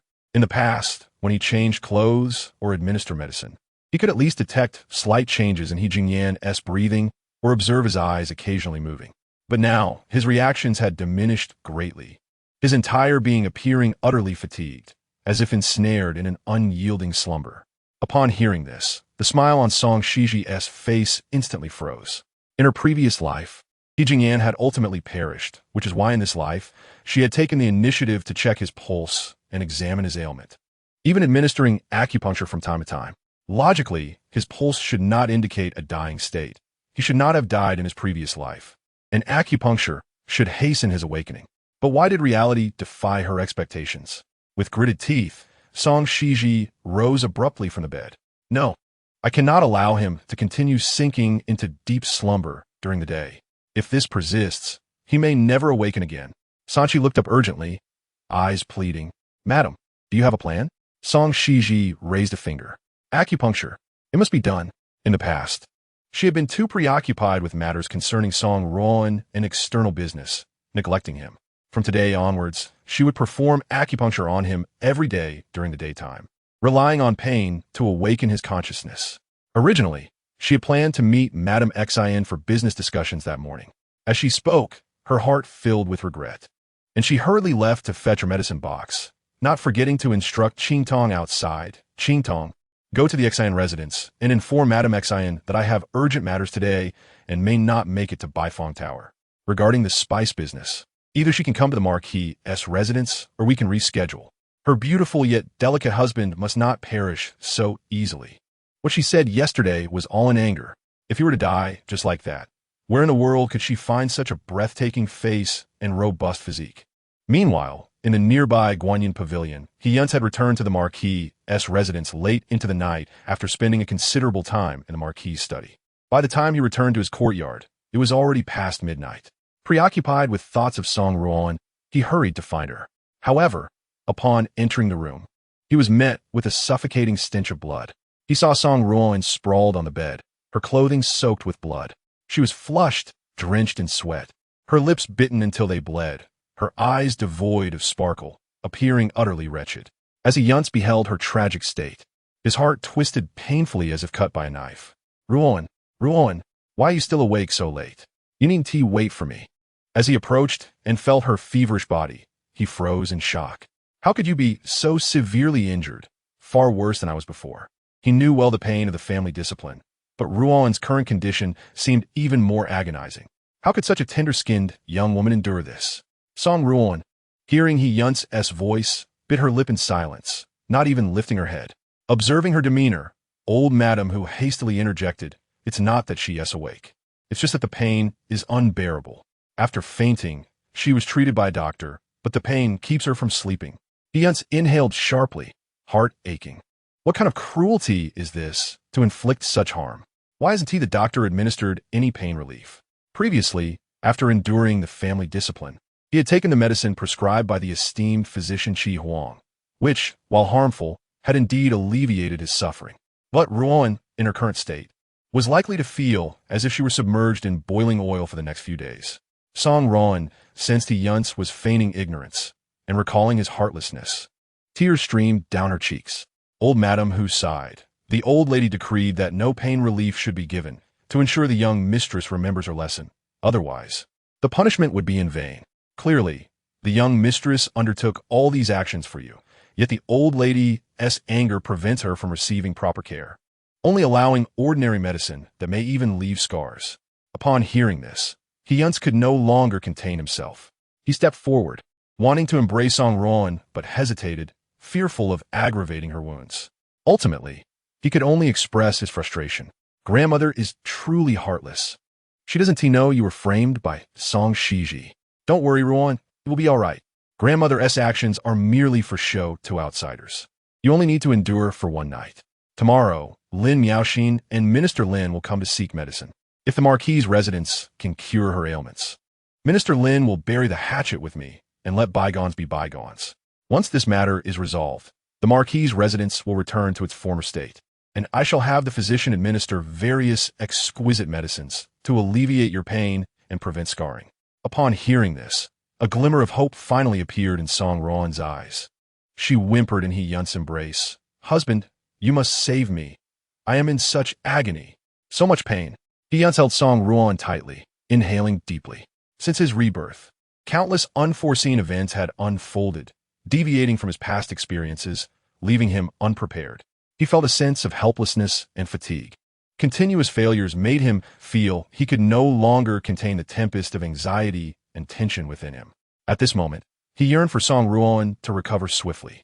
Once she regained her vitality, she could resume crafting incense as in her previous life. The specially made incense not only alleviated his emotions, but also bestowed upon him a sense of calmness, allowing him to remain unperturbed even in the face of calamity. There were various other incenses for soothing the mind, promoting health, and enhancing beauty, each possessing a unique fragrance, truly unparalleled. These were not only essential for poets and scholars, but also utilized by the noble ladies of the capital and the concubines in the palace during their prayers. Even the favored consorts in the harem often purchased secret fragrances to win over the emperor's favor and secure their offspring. In his past life, it was Ruoan's method of crafting incense that provided him with a second boost. After he entered office, he garnered admiration from the literati and received recognition from the lords and concubines of the palace, even amassing a fortune. Everyone treated him with respect, elevating his official career to new heights, far more beneficial than treating a few noble women or currying favor with a few superiors. In times of adversity, true feelings were revealed, and they had always supported each other. He Yunce thought this as he gently stroked Song Ruoan's head, patiently comforting her. "Ruoan, my previous promises still stand. I await your recovery.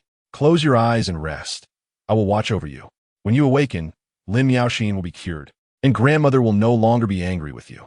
He sat beside her, keeping vigil until dawn. As soon as he saw Song Ruoan finally drift off to sleep, He Yunce went to bathe and change his clothes, donning a new outfit to greet Minister Lin. When the servant reported that the Lin family's carriage was nearing the Marquis's gate, He Yunce hastily instructed the servant to summon Song Xizhi. He reminded them to speak courteously, stating that he had invited her, and today's matter was crucial for the Marquis's future. He would let go of their past grievances and would treat her with respect due to his sister-in-law henceforth. Chapter 89. No treatment. I shall not treat you even if you bow. The servant who conveyed He Yunce's instructions had just left the flower hall when another servant hurried in to report that Minister Lin and Lin Miaoxin had arrived at the Marquis's residence. Minister Lin cherished his only daughter deeply and had taken a day off specifically to accompany Lin Miaoxin on this visit. For their sake, He Yunce also had to request a day off from the Ministry of Justice. He eagerly welcomed them at the door, ushering them into the flower hall, and ordered warm water to be brought in. He Yunce thoughtfully remarked, "I understand that Miss Lin is unwell and cannot drink tea, so I specifically requested warm water. Minister Lin, would you like anything else?" Minister Lin nodded in satisfaction. "No need for trouble. I am here today solely to accompany Miaoxin for her treatment." Lin Miaoxin merely glanced at him before quickly lowering her head to sip the warm water. Her demeanor concealed a hint of pride. "I have come today out of respect for you and the Marquis's residence. Otherwise, I would have sent Song Xizhi to come alone."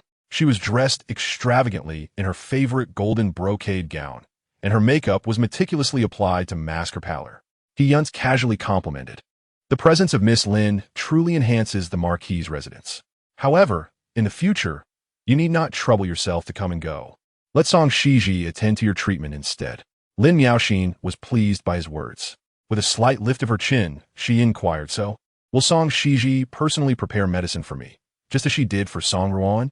He Yunce was taken aback. He dared not entertain such thoughts, knowing that not everyone could be as attentive and gentle as Ruoan, especially considering Song Xizhi's notoriously unruly nature. Minister Lin also patted her hand, giving her a knowing look. "Having the servants prepare the medicine will suffice." Lin Miaoxin appeared somewhat dissatisfied. Ever since she had tasted the feeling of being a normal person after taking Song Ruoan's medicine, returning to her previous state made her acutely aware of the disparity, and she felt an intense yearning for recovery. The thought that her body could truly improve today made her so anxious that she had hardly slept the previous night.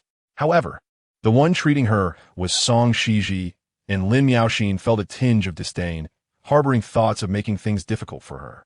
The duration of treatment would be lengthy, and considering the Marquis's residence needed her assistance, she could dictate the terms to Song Xizhi later. Lost in thought, she kept silent until she heard hurried footsteps outside, as if someone was hastily rushing to treat her. She arrogantly half closed her eyes and extended her wrist. "Oh, you have arrived? Do you know how long I have waited?" Spare me the pleasantries, and start my treatment at once. If you cure me, my father will forgive the Marquis's past transgressions." No sooner had she finished speaking than she realized there was no reply from Song Xizhi, and the air around them suddenly grew still. Lin Miaoxin opened her eyes, feeling something was amiss, only to see a sweating servant kneeling before her, exclaiming, "Your Grace, I beg your pardon. I beg your pardon." He Yunce, who had been in high spirits, felt his heart sink at that moment. "What do you mean? Where's she?" The servant looked woefully at He Yunce, second young master. "I went to summon her, but the first young mistress refused to come." Song Xizhi refused to come? What could that possibly mean? Minister Lin's expression darkened instantly, and even Lin Miaoxin's smile faded. He Yunce clenched his teeth, quickly comprehending Song Xizhi's intentions. He had not anticipated that this spiteful woman would resort to such petty behavior, evidently harboring resentment for his past grievances, now deliberately insisting on a show of humility and repeated pleas for her attendance. Did she not realize that the future of the Marquis's residence rested upon his shoulders at this moment? While soothing Minister Lin, He Yunce hastily instructed Xuangxi, "You must go to Xuan and fetch her. Just say it is my request. Afterwards, she may do as she pleases." Minister Lin, upon hearing He Yunce's words, took a deep breath and sipped the warm water, suppressing his rising anger. Yet, after waiting and waiting, the tea in his hand cooled repeatedly without Song Xizhi's appearance. Xuangxi wore a troubled expression as he reported, "Master, the first young mistress said she cannot treat her, even if you personally ask her or kneel before her." Her demeanor was exceedingly resolute. Lin Miaoxin's face paled instantly at the thought that she was unwilling to treat her. He Yunce was caught off guard by Song Xizhi's attitude, feeling a loud buzzing in his ears. Before he could speak, he caught sight of Minister Lin abruptly rising from his seat. He slammed his cup down onto the table, his voice seething with fury. "It is your Marquis's residence that has wronged me, and now you dare to toy with me, putting on an act before me. I am willing to reconcile, yet you trample my dignity into the ground." He Yunce, is this intentional on your part? He Yunce clenched his fists, realizing that Prime Minister Lin had misunderstood the situation. He hurriedly explained, "I assure you, my intentions are sincere. Upon returning last night, I specifically informed Song Xizhi, and she agreed at the time. However, she now harbors resentment and is intentionally making things difficult, hoping I will plead with her. For the sake of Miaoxin's health, I would bow and scrape before her if necessary." His tone was filled with grievance, as if to say that Song Xizhi was being unreasonable. "But my lord, there's no need for concern. I will dispatch someone to the Yamen to summon my father. If he intervenes, should she wish to remain at the Inding Marquis and avoid being cast aside, she must attend to Miaoxin's health." When the Inding Marquis heard the news, he rushed from Yamen, only to find Prime Minister Lin's furious countenance awaiting him. He wiped the sweat from his brow, feeling as though he had lost half his life. After listening to He Yunce recount the events, he sighed heavily, his youthful face now etched with the weariness of experience. Despite being under pressure, he assured Prime Minister Lin, family matters should not be aired in public. "Forgive me for the embarrassment. My eldest daughter-in-law has had some misunderstandings with my second son, which may have led to this dispute. However, since you have come, I shall ensure my daughter-in-law examines Miaoxin's condition." Upon hearing the Marquis's assurance, Lin Miaoxin straightened her posture, her tone shifting from nervousness to dissatisfaction. "What do their internal conflicts have to do with me? They are guests, yet Song Xizhi treats us so disrespectfully, simply to vent her frustrations. It is utterly impolite." The Marquis's promise served as a reassurance to both Prime Minister Lin and He Yunce. If the Marquis intervened at this moment and Song Xizhi still refused to treat Miaoxin, it would be utterly unreasonable, unless she had lost her mind and no longer wished to stay at the Marquis. Lin Miaoxin seemed to have reached the same conclusion, and her steps toward the Guan Mo Xian became lighter. She had noted Song Xizhi's earlier disrespect and vowed to retaliate during her treatment. After all, no one had dared to treat her in such a manner before. Upon arriving at the Guan Mo Xian, they found the door tightly locked, with not even a servant in sight. He Yunce knocked loudly, but no one answered. It was the Marquis who finally stepped forward, and Qing Tong came to open the courtyard door. "Where's your lady? We have esteemed guests today. Let Xizhi come out and provide treatment. As for any grievances, we can discuss them later." Qing Tong sighed and respectfully replied to the Marquis, "My lord, the young mistress is currently very busy and cannot attend to you. Perhaps you could seek another skilled healer." Hearing this, Lin Miaoxin's smile faltered, while Prime Minister Lin's expression darkened significantly. He scoffed coldly, so, as a father-in-law, you are unable to speak up for your daughter-in-law? The Marquis's face fell at this remark, and his dissatisfaction with Song Xizhi grew. If she had refused beforehand, it would have been understandable, but now he found himself in a difficult position, and her insistence on making things difficult was creating animosity toward the Marquis, showing a complete disregard for its reputation. This was simply too inconsiderate. He had scoffed as well. Busy? I would like to see what a woman of leisure could possibly be busy with every day. With that, he pushed past Qing Tong and strode into the courtyard. Qing Tong, though reluctant, did not stop him. As He Yunce reached the door to the room and prepared to knock, the wooden door suddenly swung open, revealing Song Xizhi's radiant face. He was momentarily taken aback by her beauty, but quickly regained his composure, angrily exclaiming, I thought you were busy with something. It seems you are not busy at all. You are deliberately making things difficult for me, disregarding the future of the Marquis and even the life of Lin Miaoxin. Instead of being angered, Song Xizhi smiled, her eyes twinkling as she gazed at He Yunce. Why would I wish to make things difficult for you? Has my little uncle done something to offend me, causing you to feel guilty and assume I am intentionally harassing you? He Yunce fell silent. Realizing that he was the only one who had been reborn, Song Xizhi had no recollection of their past enmity. Feeling the presence of the Marquis and Prime Minister Lin at his side, he spoke again. If our relationship is not fraught with deep-seated hatred, then it is clear that you are simply petty, holding grudges over trivial matters. Are you resorting to threatening Lin Miaoxin's life to force me to kneel before you? Song Xizhi tilted her head. It's not as if I haven't knelt before. Do I need to care about that? He Yunce felt a pang of embarrassment as he noticed Lin Miaoxin's wide-eyed reaction to her words. At that moment, the Marquis interjected, his gaze fixed on Song Xizhi's face. His tone grave, Xizhi, unless you truly wish to make things difficult for Yunce and have no pressing matters at hand, why not assist in treating the young lady from the Lin family? After all, lives are at stake, and the reputation of the Marquis now rests in your hands. He Yunce's urgent plea, framed as a matter of life and death, was a blatant moral coercion, a double bind that placed Song Xizhi in a position where she could no longer refuse without appearing heartless. She took a step back, slowly opening the door beside her, revealing the scene inside to everyone. Father, while lives are indeed at stake, my husband is also a life in peril. Nothing is more important than his well-being at this moment. Her voice trembled slightly, tinged with emotion, as tears threatened to fall. The others turned to see He Jingyan lying on a sickbed, pallid and disheveled, his body riddled with needles like a porcupine. The voice of the old madam of the He family echoed from behind, filled with fury. He Jianbai, are you insane? Are you attempting to conspire with your son to kill your other son? The shocking scene captivated everyone's attention, and He Yunce quickly averted his gaze from his brother's condition. He fixated on Song Xizhi's reddened eyes and suddenly spoke, treating my brother can happen at any time. Why do you insist on choosing this moment? You are clearly using him as a shield to make things difficult for me. As those around them focused intently on Song Xizhi, San Shi, who stood beside her, suddenly knelt down. My lord, esteemed matron, the eldest young master's condition has been deteriorating silently. He has shown no signs of improvement. It was the young mistress's meticulous care that uncovered the issue, as she postponed her meetings with other ladies to remain here and attend to him. Fearing the old matron and the Marquis's worries, she kept silent, shouldering the burden alone.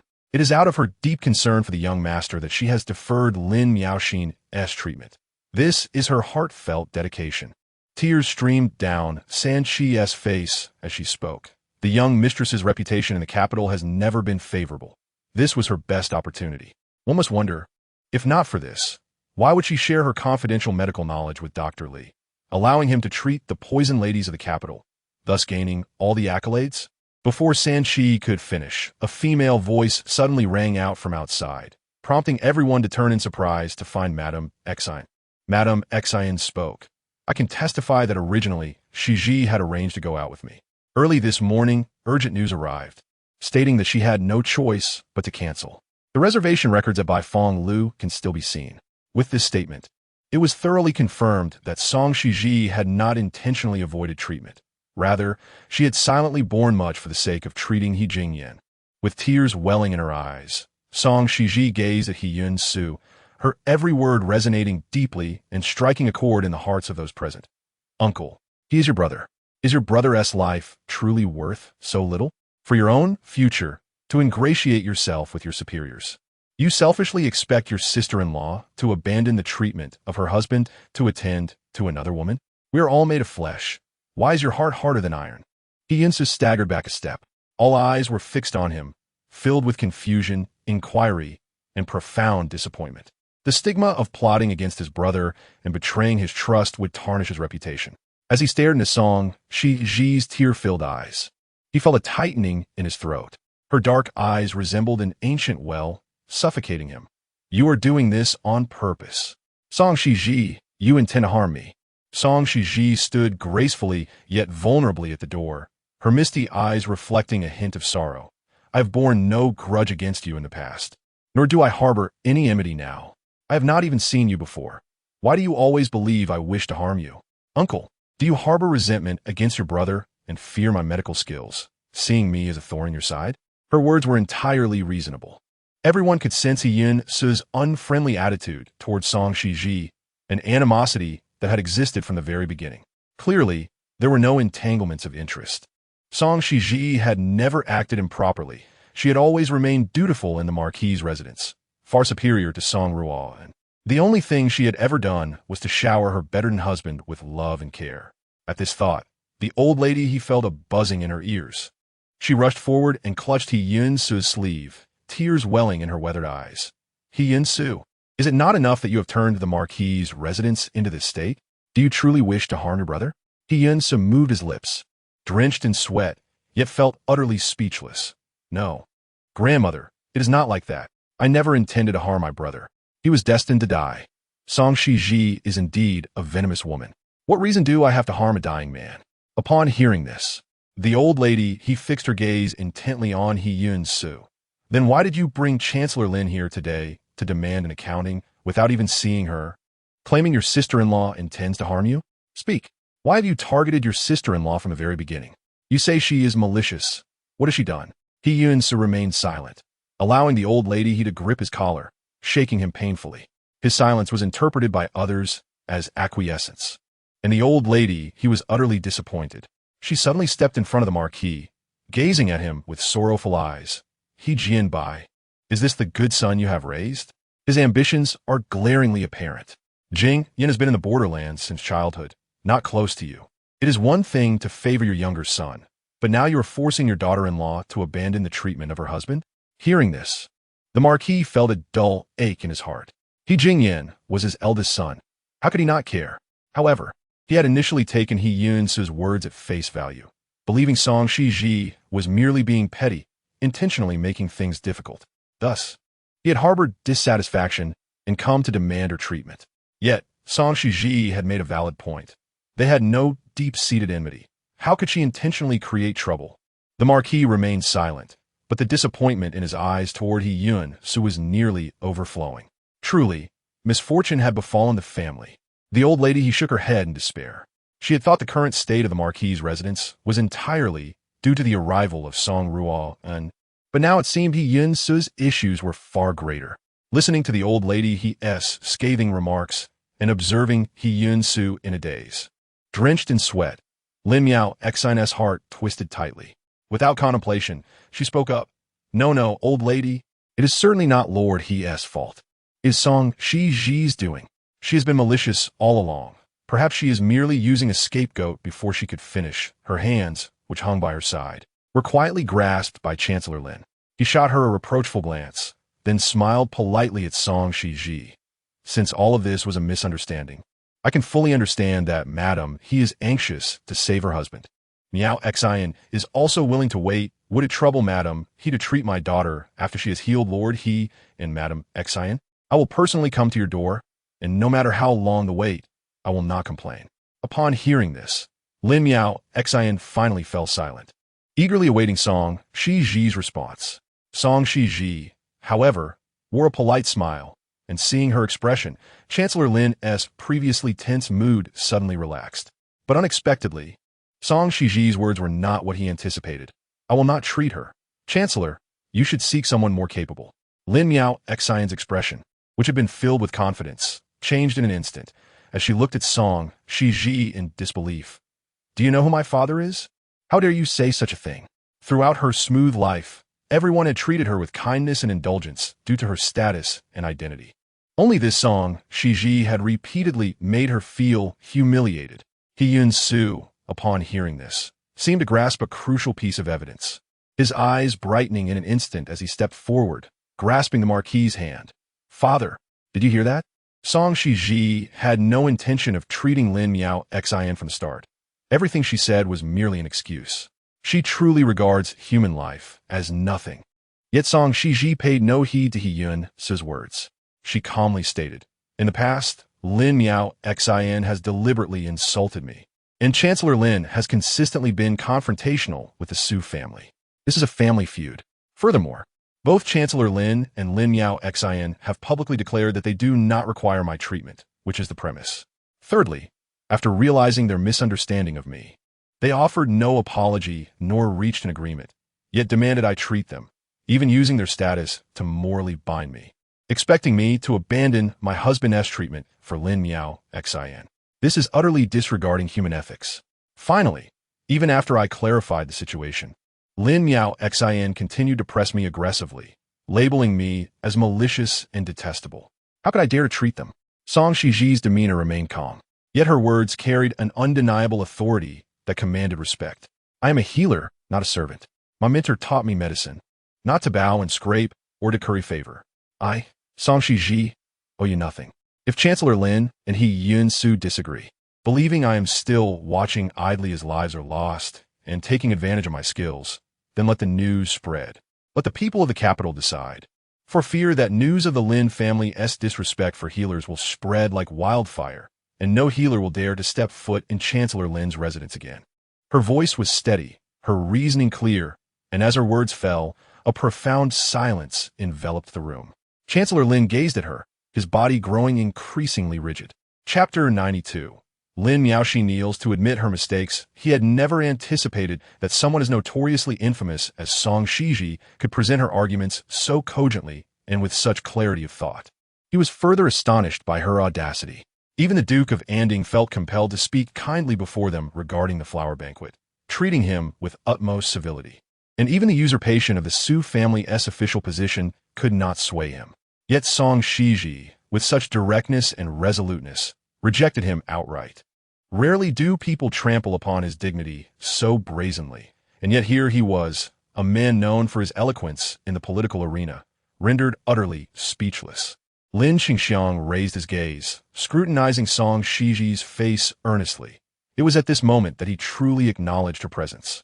Lin Miaoxin watched her father in silence, his prolonged stare at Song Xizhi causing her heart to reverberate with the latter's resolute words. Typically fearless, she was now gripped by a flicker of trepidation. Grasping her father's hand, she implored, "Father, she truly will not treat me anymore. What shall I do? I never wish to return to my former self. Father, I understand now the joys of being a normal person. I can no longer bear the thought of my life being so uncertain, in a state of panic." Lin Miaoxin yearned for her seemingly omnipotent father to once again wield his power and influence to compel Song Xizhi to treat her, just as he had done countless times in the past. Surely, she resolved, she would never trouble Song Xizhi again. But sensing the dampness of his daughter's grasp, a manifestation of her anxiety, Lin Qingxiang's expression was no longer one of tenderness. The crowd could only hear him abruptly command, "Apologize." Lin Miaoxin was taken aback, mumbling, "Forget it.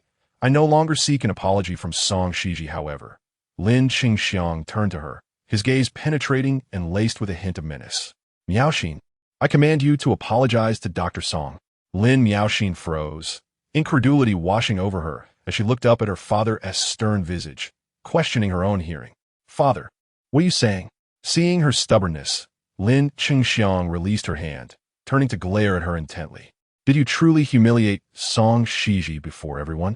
Have you not declared that you would never seek her treatment?" Upon hearing this, Lin Miaoxin's face drained of color, and she struggled to find her voice.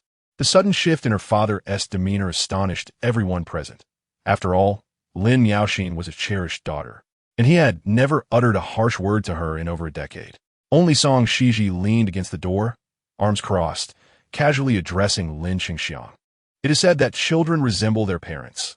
There is no need for you to be overly harsh on Miss Lin, considering your own conduct. Lin Qingxiang inhaled deeply, shutting his eyes momentarily before raising his voice once more towards Lin Yaoxin. You will kneel and apologize to Song Xizhi, begging for her forgiveness. His words left everyone in shock. Lin Yaoxin's eyes welled with tears, cascading down her cheeks. Clenching her lips stubbornly, her mind went blank. Father, I cannot. Upon hearing this, Lin Qingxiang realized he had been excessively indulgent with Lin Yaoxin, and he himself had been too arrogant. If his daughter were merely malicious, that would be one thing, but she was foolish to an infuriating degree. He turned his gaze away from her trembling form, summoning the resolve to continue. If you do not kneel, you shall not return to the Lin residence after today. I will act as though you do not exist.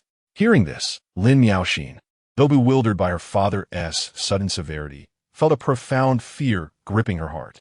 With gritted teeth, she trembled and knelt before Song Xizhi, the sound of her knees hitting the ground echoing painfully. In the past, I deliberately made things difficult for you because Song Ruoan always claimed you were a wicked woman, malicious, foolish, and of lowly status, which led me to look down upon you. Lin Yaoxin poured forth everything Song Ruoan had said to her. It was all because of her. She insisted that if I did not assist her against Song Xizhi, she would not treat me as she spoke. She cautiously raised her head, only to find Song Xizhi's expression unchanged, even bearing a hint of a smile. Panic surged within her, and she reluctantly managed to utter, I am sorry I was wrong in the past. I beg you to treat me. Upon hearing Song Ruoan's name, the expressions of those present shifted, with Lady He displaying evident disdain. Lin Qingxiang's face darkened with anger. He Yunce could no longer endure the unfolding spectacle, feeling that Lin Yaoxin was deliberately shifting all blame onto the unfortunate Ruoan. While Song Xizhi might indeed possess the traits she described, Ruoan was undoubtedly a gentle and kind-hearted person, incapable of inciting Lin Yaoxin to act against Song Xizhi. Even when wronged, Ruoan had always refrained from retaliating, burdened by guilt towards their relationship. Yet Song Xizhi, hearing Lin Yaoxin's words, merely smiled knowingly. So, you are asserting that your actions were instigated by Song Ruoan? That she conspired to tarnish my reputation? Her reiteration only deepened the crowd's negative impression of Song Ruoan. Lin Yaoxin nodded fervently. That is correct, I am not lying, and I have apologized. So when will you begin my treatment? Song Xizhi raised an eyebrow at the reluctant tone in her voice. I acknowledge your apology, but I cannot accept it. Please, Lord Minister, I must insist you return home. I wish to convey to you that the affliction of the heart is far more significant than that of the body. If Lin Yaoxin remains in her current state, healing her body would ultimately do her more harm than good. With that, Song Xizhi, having spoken her piece, unceremoniously closed the wooden door, leaving Lin Yaoxin outside. Met with a bitter disappointment, everyone anxiously observed Lin Qingxiang's reaction, expecting an outburst against the Su family. Yet he remained silent, lost in contemplation. Chapter 93. The end of teacher-student affection. He Yunce, witnessing the scene, seized the moment to step forward, eager to grasp Lin Qingxiang's hand. Song Xizhi is utterly arrogant. She believes I am targeting her, yet she is the one who refuses to relent as he attempted to argue. He also sought to sow discord. I have long suspected her nature. The Su family is indeed of the same ilk. Is it not evident from grandmother to father, to you, Lord Minister? However, before He Yunce could finish, Lin Qingxiang abruptly swatted his hand away. Silence. What she said is true. I find your intention suspect. He Yunce was taken aback, bewildered by the sudden shift in Lin Qingxiang's attitude. He gazed at the minister, confused and helpless, unable to comprehend why the anger was directed at him rather than Song Xizhi. Lord Minister, I am wronged. I have exerted every effort to mediate, employing all means to persuade Song Xizhi to treat Miss Lin. It is she who refuses to save her. Yet Lin Qingxiang's expression remained cold and unyielding, his mind echoing Song Xizhi's words. Have you always believed that Lin Yaoxin is both foolish and naive, manipulated by Song Ruoan to act against me? Is that why you view me as your stepping stone, willing to resort to any means? Having just heard Song Xizhi's words, though harsh, they bore a kernel of truth that enlightened him profoundly. More significant than physical ailments are the afflictions of the heart. if Lin Miaoxin continues in her current state. Healing her would ultimately cause her more harm than good. In the past, due to her frail constitution, Lin Miaoxin rarely ventured outside. Though her disposition was proud and haughty, those around her indulged her, considering her health, and refrained from holding her accountable. However, if her health were to be restored, leading her to frequent social gatherings, she might revert to her former arrogant self. In the capital, noble families abound. A single fallen leaf could strike a member of the imperial lineage. Should Lin Miaoxin persist in her current demeanor, it is likely that even I would be unable to protect her. Recently, Lin Miaoxin's temperament has grown even more unruly, a situation partially attributed to Song Ruoan. Were it not for Song Xizhi's timely reminder, I would still be oblivious. Contemplating this, the gaze Lin Qingxiang cast upon He Yunce grew increasingly discontented. Flattery and sycophancy are never in short supply around me, nor do I require them. His words sent a chill of dread through He Yunce, who gazed at Lin Qingxiang in disbelief, his mind swirling. He could hardly fathom how a single remark from Song Xizhi could so swiftly alter Lin Qingxiang's demeanor. Eager to speak again, He Yunce opened his mouth. Yet Lin Qingxiang was disinclined to listen. He bowed slightly towards the closed wooden door, stating, "I shall remember this favor from Song Xizhi. As for treating Miaoxin, I will demonstrate my sincerity." With that, he grasped Lin Miaoxin's hand and walked out with an impassive expression. Startled by his sudden movement, Lin Miaoxin caught a glimpse of He Yunce's pale countenance and cried out, her voice tinged with distress, "Father, please do not confuse right and wrong."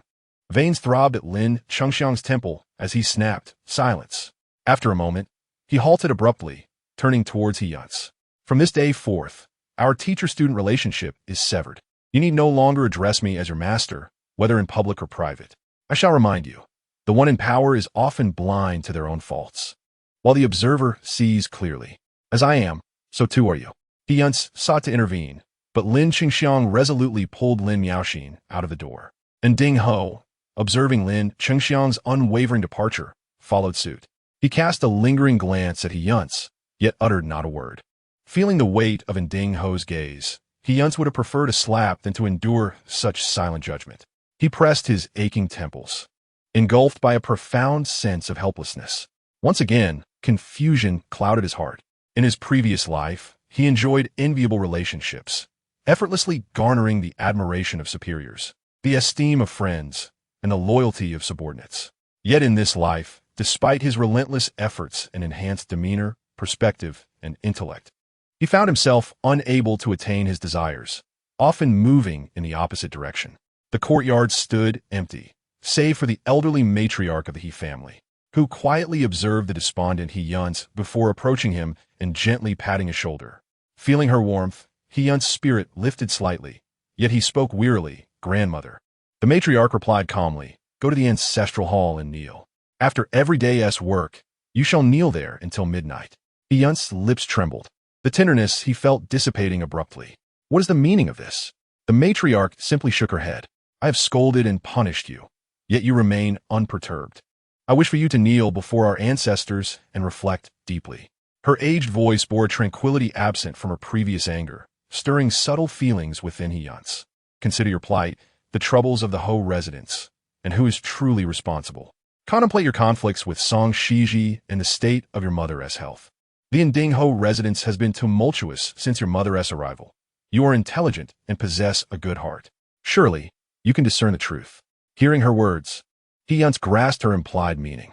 He found himself bewildered as to why, in this life, everyone misjudged Ruoan and held her in disdain. But Ruoan, all of this stemmed from Song Xizhi's actions. How could they not see this? The matriarch, observing his expression, sighed, "No need for further words. Go to the ancestral hall now and kneel." Chapter 94. Incense. A cherished memory of He Yunce's past, He Yunce fell silent, wandering despondently toward the ancestral hall. His mind was in turmoil, and perhaps solitude would grant him clarity. At that moment, Song Xizhi was attending to He Jingyan, needling and stimulating his bodily responses. As the sound from outside gradually diminished, she raised an eyebrow. She had not intended to use He Jingyan's health as a shield. After all, he was her beloved husband. Even if she were heartless, she would not stoop to such depths. Thus, she had arranged to meet with Madame Xin at Baifeng Tower to discuss opening a spice shop, hoping to evade Lin Qingxiang. However, when He Jingyan's condition unexpectedly deteriorated, she had to cancel her appointment to care for him. The ensuing drama yielded unforeseen consequences. Reflecting on this, Xizhi playfully poked He Jingyan's chest. "My dear husband, you truly are my little lucky star. Your illness has occurred most fortuitously." She then leaned closer, whispering sweetly, "Tonight, I shall reward you. It seems I have neglected you of late." Upon hearing her words, He Jingyan's earlier irritation vanished, replaced by newfound anticipation. Finally, could it be? He vowed to become more adept at feigning illness. Yet, before he could indulge in his fantasies, a sharp sound interrupted him as Xizhi smacked her own forehead. "I almost forgot your health is in such dire straits. I should refrain from being so eager. Perhaps I should practice restraint for your sake." He Jingyan's spirits plummeted. The tension at his temples throbbed. Heaven knows, his daytime lethargy stemmed from whom? Was it not because he shared a bed with this woman every night, losing sleep as he trained to control his desires? This exhausting practice left him unable to resist the pull of slumber during the day. He Jingyan clenched his teeth, acknowledging that his patience had reached its limits. Meanwhile, the instigator of his predicament, having made her point, casually adjusted his open collar before exiting the room. Madame Xizhi had been waiting outside on a soft couch. Upon seeing Xizhi, a mysterious smile graced her lips. "It appears your husband's complexion has improved significantly. One might think, General, he shines with unparalleled brilliance." Xizhi blushed slightly, her eyes betraying concern. "Please do not tease me. It was a sudden health crisis that caused me to cancel our meeting, making you wait." Hearing this, Madame Xizhi's smile faded, though she still offered consolation. "Life is unpredictable. If your medical skills cannot save him, then there is truly nothing to be done. However, there are plenty of fine young men in my family. Should anything happen to him, you may choose from among them." Xizhi's eyes sparkled with newfound interest. "I had no idea Madame Xizhi possessed such qualities. We truly are kindred spirits." Madame Xizhi bestowed upon her a knowing glance, one that spoke volumes. A person who has danced with death naturally possesses a broader perspective. However, such sentiments could not be uttered in his presence, for if he were to overhear them, it might incite him to revive in a fit of anger. Upon hearing this, Xizhi recalled her previous profane utterances and, feeling somewhat guilty, lowered her voice. Surely, a living corpse, with its consciousness utterly extinguished, would not be able to hear, would it? Madame Xizhi shook her head. "Though I am not a physician, I have heard folk tales suggesting that a living corpse's spirit can transcend the physical body, observing every movement of its own flesh. While this may be mere superstition, there is often truth hidden within such tales. Therefore, regardless of its physical state, it is likely that it can hear." At these words, Xizhi felt a shiver run down her spine, her hair nearly standing on end. So, he might have been able to hear everything all along? My goodness, such a crucial matter, and yet my master never mentioned it before. If he truly heard what I said, he would surely demand a divorce upon awakening. Madame Xizhi chuckled at her dismay. "Is that not fortuitous? My family has many brothers. Out with the old and in with the new." On the bed, He Jingyan, upon hearing this, felt his temples throb in irritation. He resolutely abandoned sleep and began to train himself to regain control of his limbs, striving to open his eyes.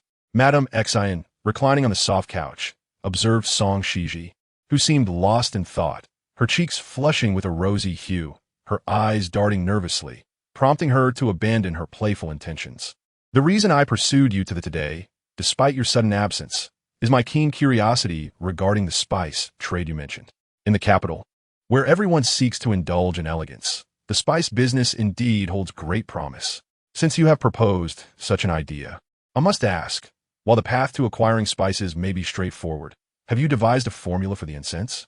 The demands of the people here are not easily satisfied." Upon hearing this, Xizhi set aside her worries and raised an eyebrow confidently at Madame Xizhi. "I possess the formula for the incense." The art of fragrance making had been her skill since childhood.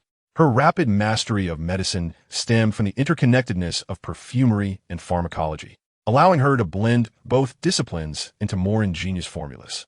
Her pursuit of fragrance making was entirely inspired by her mother, Su Mingwei, who had a deep appreciation for literature and a profound interest in the art of scent. After losing her mother at a young age, Song Xizhi stumbled upon the remnants of Su Mingyue's incense legacy. In her yearning to connect with her mother, even if just a fraction, she dedicated herself to mastering this craft. Self-taught in perfumery, with no master or formula, only raw materials, she mingled with the diverse characters of the brothels, studying their components. This, along with the machinations of the Zhao family, contributed to her unfavorable reputation in society. In her past life, she had remained in the shadows, making a name for herself through incense, opening a shop, only to have someone replicate her creations and steal her business. Even worse, she was wrongfully accused of plagiarism, with ancient formulas presented as evidence against her. Eventually, she learned that Zhao Qianlan had collected her mother's formulas during her childhood and claimed them as her own. After Song Xizhi found success in the incense trade, Zhao Qianlan resurfaced with the formulas, handing them over to Song Ruoan, who pretended to have learned them from a master, leaving Song Xizhi with no defense. This incident transpired before she pursued medicine. As Song Xizhi reflected on their affair and began to piece together the timeline, she realized that during her busy days managing the shop, she had not been beside He Yunce as often, failing to provide him the encouragement and solace he so desperately needed. Yet, during that tumultuous time, He Yunce, newly entered into the bureaucratic world, was fraught with anxiety and irritation. Song Ruoan had soothed his troubled heart by supplying him with incense, ensnaring his affections. Indeed, the incense was the catalyst for their clandestine relationship, forming He Yunce's most cherished memories of Song Ruoan, memories he could not bear to part with. Chapter 95. Undertaking a task, reflecting on the tribulations of her past life. Song Xizhi's eyes darkened. The reason I summoned you today is to discuss the possibility of collaborating on an incense shop. I can provide the formulas and the storefront, ensuring the incense will be in high demand, as the location is quite favorable. However, with my husband still bedridden, I lack the energy to manage it alone. Upon hearing this, Madame Xizhi's eyes sparkled with excitement.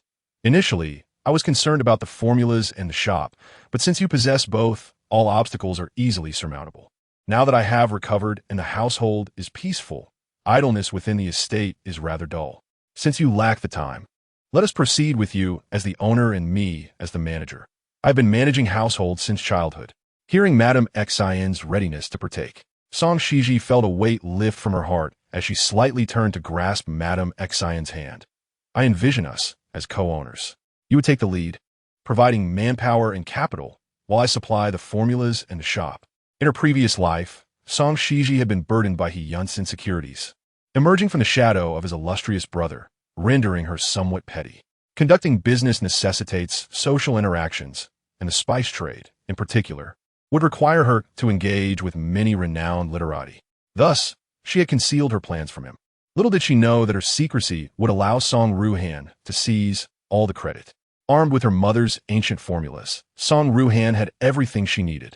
Even the many fragrances Song Xizhi had created were mistakenly attributed to Song Ruoan by He Yunce, who used them to curry favor with the elite. In essence, she gained nothing from the spice trade in her past life. Rather, all the benefits accrued to He Yunce, who presented the incense as rare treasures. Madame Xin, feeling the warmth of their clasped hands, gazed into Song Xizhi's bright eyes and recalled something. Your idea is quite sound. Coincidentally, my idol nephew is a key figure in the He Jingyan school in the capital, surrounded by many talented and literary gentlemen who are scholars of this school. They often gather, not only to discuss literature, but also to indulge in the appreciation of fine teas and fragrances. Upon hearing this, Song Xizhi felt a surge of joy. The popularity of the Qianwei building in her previous life stemmed from the gatherings of these He Jingyan scholars, who, while there, composed timeless verses. Consequently, countless scholars passing through the capital would pilgrimage to this site, seeking the authenticity of those immortal verses, leading to the annual poetry competition. During these events, literary figures flocked to the venue, producing memorable lines that echoed through time, overshadowing the current popularity of the Baifeng building. Remembering that the founder of the He Jingyan school was Madame Xizhi's nephew, she had specifically invited her to join in the establishment of this shop. Moreover, she was concerned about He Jingyan's peculiar condition. While her pulse readings suggested no issues, the 3 sevens indicated otherwise, leaving her with little time to spare. Pondering this, she continued to address Madame Xizhi. With your nephew's involvement, we need not worry about clientele. I envision transforming this spice shop into an elegant establishment where poetry can be composed and fragrances savored. The more refined the shop, the more it will attract the nobility, whether from the imperial court or among the scholarly elite. Madame Xin found Song Xizhi's proposal refreshing. Your idea is indeed promising. This approach will surely elevate our status. However, the tastes of those literary gentlemen can be quite discerning, and to keep them returning, one must possess genuine skill. Song Xizhi exuded confidence as she retrieved several fragrant sachets from a concealed drawer beside the soft couch, along with a note, which she promptly handed to Madame Xin. Madame Xin was invited to savor the scents, rank them in order, and see if they aligned with Song Xizhi's predictions. The finest fragrance would then be crafted into their signature scent. Through the oiled paper wrapping, a medley of aromas wafted through, with the brisk scent of cedar evoking the embrace of a snow-capped mountain goddess, and the refreshing woodsy notes reminiscent of the first dew at dawn, gathered from the treetops. The harmonious yet distinct fragrances allowed Madame Xin to inhale deeply, bringing a moment of tranquility to her mind. Splendid. Indeed, it is truly exquisite. Without further ado, I shall now design the shop according to your vision, dividing the shares as 1 for me and 9 for you. Upon witnessing Madame Xin's reaction, Song Xizhi tilted her head in delight. But when she heard Madame Xin's proposal, her eyes widened in surprise. I had initially envisioned a 3-7 split, fearing you might not agree. While the ancient formulas hold great importance, the connections one forges are even more crucial. If the incense shop can attract the literati and scholars of the realm, it would be invaluable beyond measure. Madame Xin took a deep breath, her nose twitching slightly, her thoughts still lost in the fragrances. Let's settle on an 80-20 split, with you receiving 80 and me 20. I cannot bear to take more than that. I hear that Prince Ning has recently returned to the capital. He has a well-known penchant for fine fragrances, and we cannot afford to miss such a splendid opportunity for renown. Prince Ning? Song Xizhi rummaged through her lengthy memories. He was the emperor's beloved younger brother, the whimsical little prince the world often spoke of. He was known for his free-spirited nature and his fondness for such delights. As Song Xizhi listened, she recollected this notable figure. Prince Ning was the youngest son of the late emperor and the emperor's most cherished brother. Before the emperor ascended to the throne, he had devoted himself to assisting his elder sibling. But once the throne was claimed, he withdrew from the political spotlight, immersing himself in poetry and literature. He was also a participant of the Huajia school, making considerable contributions in the appreciation of antiquities and poetry, in addition to his extensive research on fragrances. After expressing this, Madame Xin hurriedly sought to depart, fully aware of the lucrative prospects these fragrances presented. Observing her urgency, Song Xizhi did not detain her. Once she left, she summoned Granny Wu. Granny, I need you to go to the Song residence and assist me with a task. Back to the Song residence? Aren't you returning? Upon hearing Song Xizhi mention the Song residence, Granny Wu's aged face scrunched up in dismay. Seeing her pained expression, Song Xizhi chuckled softly. I shan't return. It's all on you, dear Granny. Granny Wu, shaking her head in amusement at Song Xizhi's playful tone, replied, Speak, what trickery do you have in mind? You shall go to the Song residence to seek out Zhao Qianlan and request the incense and medicinal formulas left by my mother. Tell her I wish to return and win over the elders of the Ho residence and my grandmother. Upon hearing that Song Xizhi wanted to reclaim the items left by Su Mingyue, Granny Wu sighed. If you truly desire to recover Miss Mingyue's belongings, you must send Qing Tong to steal them.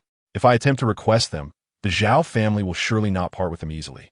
Song Xizhi merely winked mysteriously. No need to worry. Just convey my message. Granny Wu, realizing that Song Xizhi had more in store, accepted the task and hurried off. After she departed, Song Xizhi called for Qing Tong, handing him a prepared package while whispering a few instructions in his ear. Qing Tong, noting the mischievous expression on Song Xizhi's face, scratched his nose and set off to carry out her orders. As days passed, Madame Xin managed the shop with remarkable efficiency, propelling the opening of the incense shop closer to fruition. However, He Yunce was not experiencing quite the same fortune. In the Zhongshu province, he faced relentless scrutiny from his superiors, often being the last to leave work, tasked with sorting various documents, and his proposals frequently dismissed without consideration. In the court, his suggestions to the emperor were met with sharp counterarguments from Prime Minister Lin, who seized upon every flaw.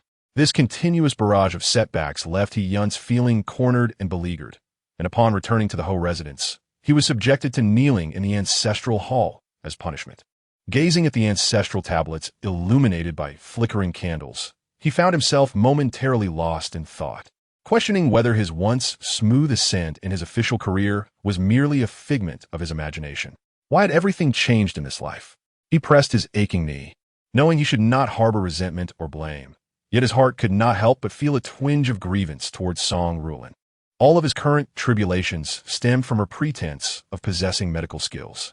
If it were not for her desire for the approval of the capital, if she had not concealed the truth from him in her pursuit of expedience, he would not have been left so unprepared and vulnerable.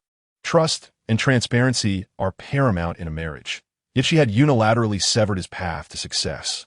This realization stung even more than the actions of Song Xizhi. In his previous life, although Song Xizhi was notorious for her jealousy and frivolity and often took credit for others' accomplishments, she never acted maliciously towards the Ho family or tarnished his reputation.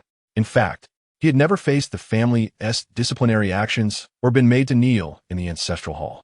Reflecting on this, He Yunce tightly shut his eyes, striving to quell these unwelcome thoughts. Yet, they lingered persistently in his mind. A voice of concern broke through his reverie. "My lord, if you feel unwell, you may return.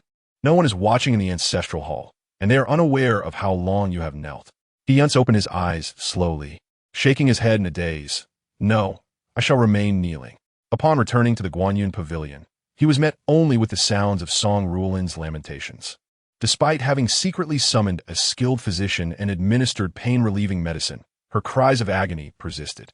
Weary and drained, He Yunce gritted his teeth and continued to attend to her, offering comfort, unable to find a moment of peace. Such a situation had never befallen him in his previous life. For the first time, he witnessed Song Ruoan in such a state of disarray and torment. Observing his exhausted demeanor, Xuanxi felt a heavy weight in her heart. "You have been kneeling until midnight for 3 consecutive days. This not only worries the servants, but also causes concern for the young mistress, who sees little of you." He Yunce opened his mouth to respond, but was interrupted by a terrified scream from behind. "Young master! Young master!" Mei Yun rushed into the ancestral hall, drenched in sweat, her complexion pale and breathless. "It's terrible. The young mistress has been poisoned." He Yunce turned in disbelief, springing to his feet only to stumble back down, his legs still numb. Song Ruoan had been poisoned? Mei Yun shook her head, appearing flustered. "No, it's not that. Granny who used silver needles to test. And someone has poisoned her food." His mind blanked in an instant as he staggered out of the ancestral hall.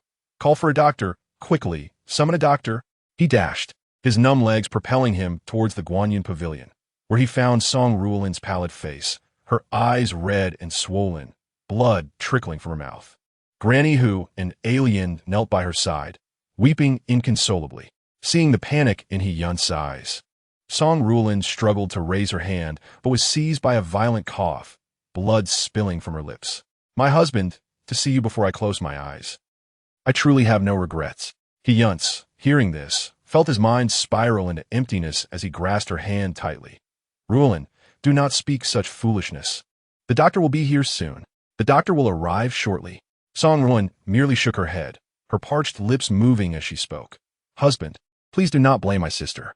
It is I who have wronged her." Upon hearing this, Mama could no longer restrain herself. "Miss, you are being foolish. She treats you in such a manner, and you still endure it. She has consumed your thousands of taels of silver notes, seized control of the household, and has the servants mistreat you in the ancestral hall. I cannot bear to witness it, yet you do not allow me to speak. Now, not only has Song Xizhi sent you spoiled food and inferior charcoal, but she has also poisoned your meals, aiming to end your life." Mama continued, wiping away her tears. What deep-seated hatred and grievances must exist, blood ties of sisterhood, yet she resorts to poisoning. Hearing this, Song Ruoan cast a reproachful glance at Mama and smiled gently at He Yunce. "Husband, whom Mama speaks in haste. It may not necessarily be my sister. Do not heed her words." Each word was a struggle for her. "To lie in your arms as I pass, as husband and wife. I would die without regrets. However, husband, you must remember that I have never wished you harm." Upon hearing this, He Yunce's face turned ashen, his neck muscles straining with fury, his whole body trembling. How could it not be Song Xizhi? It is that wretched woman. She deliberately mistreats you and has poisoned you. Indeed, it mirrored his past life exactly. In his previous life, Song Xizhi was just the same. After marrying him and gaining control of the household, she began to deliberately mistreat Ruoan, who married He Jingyan. Not only was the food insufficient, but she sent in inedible spoiled dishes and even withheld winter charcoal. Ultimately, she commanded the servants to feign obedience while oppressing Ruoan, making the life of a beautiful woman more unbearable than death, leaving her with nowhere to turn. Forced to seek help from him, Ruoan even endured bullying from the servants, refusing to believe it was her sister's deliberate cruelty, and tearfully insisted it was not Song Xizhi's fault, pleading that it should not affect their marital bond. Initially, he too could not believe that Song Xizhi could commit such acts. He merely dealt with the servants in her courtyard, while Ruoan sent her handmade incense in gratitude. This incident planted a seed of suspicion in He Yunce's heart, and he observed daily until he finally uncovered Song Xizhi's true nature. Reflecting on everything from his past life, He Yunce gripped Song Ruoan's hand tightly, his teeth chattering in rage. In this life, despite Ruoan marrying him, she still had to endure Song Xizhi's cruelty. He felt genuine hatred for his own impotence, for failing to protect his wife, and for having harbored grievances and doubts towards Ruoan in the ancestral hall. How could he have doubted her? The pivotal events of both lives were identical. The only differences were the machinations of Song Xizhi stirring up trouble. He Yunce thought, his eyes bloodshot as he held his beloved tightly, as if to merge their very beings. Wen, do not sleep. Open your eyes and look at me. I will ensure that everyone sees her true nature. She has mistreated you and must pay the corresponding price. At that moment, the doctor hurriedly arrived. Sensing the fading light in Ruoan's eyes, He Yunce hurriedly urged him to take her pulse. Doctor, please examine her. Ruoan has been poisoned. Can you save her life? Doctor. Lu, the physician of the Marquis's residence, grew tense upon hearing this and quickly took Song Ruoan's pulse.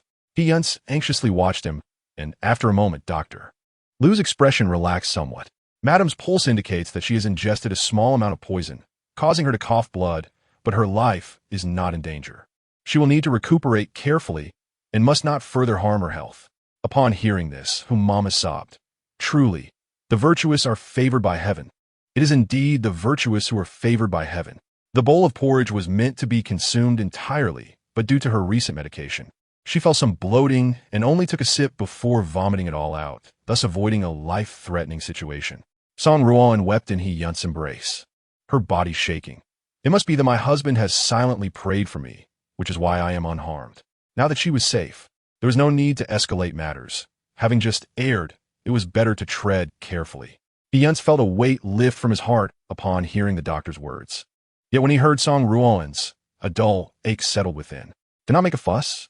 Ruoan, you have a good temperament, but others will not so easily let you go. Did Song Xizhi consider the bond of sisterhood when she harmed you? Song Ruoan simply shook her head, lacking evidence to prove her sister's involvement. All that had transpired was mere conjecture, for her sister had taken her silver notes and regained control of the household. He Yunce recalled everything from his past life, letting out a cold laugh. If it wasn't her, then who could it be? I assure you it was her.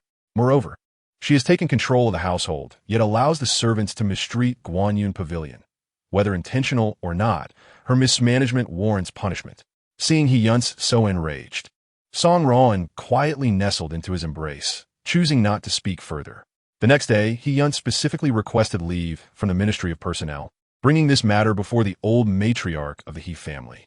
At that time, Huangshi was also dining in the evening fragrance hall with the matriarch. Previously, after taking the medicine prescribed by Song Ruoan, Huangshi's health had deteriorated, only improving after receiving treatment from Dr. Li. Because of this, Huangshi no longer regarded Song Ruoan favorably, though she showed no kindness to Song Xizhi either. As they were having breakfast, He Yunce stormed in, his face flushed with anger, and immediately confronted the matriarch. Grandmother, if someone cannot manage the household and allows the Marquis's servants to mistreat their master, thus tarnishing the family's reputation, should they not be punished? The old matriarch paused, her chopsticks halting mid-air, gazing at him in astonishment. Yunce, what are you saying? He Yunce met her surprised gaze, his derision evident.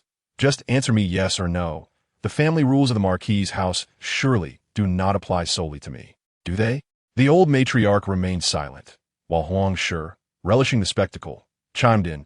If one cannot manage the household and, like Song Ruoan, causes issues for the Marquis's residents, then they certainly should be punished. He Yunce felt satisfied upon hearing this and pressed on. Very well, grandmother, please summon that venomous woman. Song Xizhi, I wish to confront her directly and invoke the family rules. The old matriarch, startled by his words, rose abruptly from her chair. What has happened? He Yunce's gaze was deep. If you summon her, the truth will be revealed, even if there is no evidence of Song Xizhi's poisoning. Her mismanagement and mistreatment of Ruoan are irrefutable. He would not allow her to escape lightly as in the past. No matter what, he would ensure that Song Xizhi faced the consequences she deserved. The old matriarch was bewildered by his fervor, but seeing his righteous indignation, she still sent someone to fetch Song Xizhi. Upon hearing the news, Song Xizhi entered the evening fragrance hall, utterly bewildered, only to be met with He Yunce's bloodshot eyes. He Yunce glared coldly at her, as if peering through this life at the woman who had betrayed and deceived him in the past. His eyes held deep disappointment. Song Xizhi, you have instructed the servants to mistreat Ruoan, delivering her spoiled food and inferior charcoal, and even poisoned her meals. What punishment do you deserve? Song Xizhi, in disbelief, pointed at herself. I do not have the authority of a steward. How could I possibly instruct the servants of Guanyin Pavilion, the storeroom, or even the small kitchen to mistreat Song Ruoan? Chapter 98. The truth revealed. He Yunce, witnessing her imminent demise, continued to argue, his dark eyes swirling with palpable disdain. You took the money that originally belonged to Ruoan from the renowned physician and distributed it to the servants. If the authority of the steward does not rest in your hands, then where else could it be? The evidence is irrefutable. You have sent spoiled food, inferior charcoal, and wretched cotton blankets to Ruoan's courtyard. The servants of Guanyin Pavilion can all attest to this.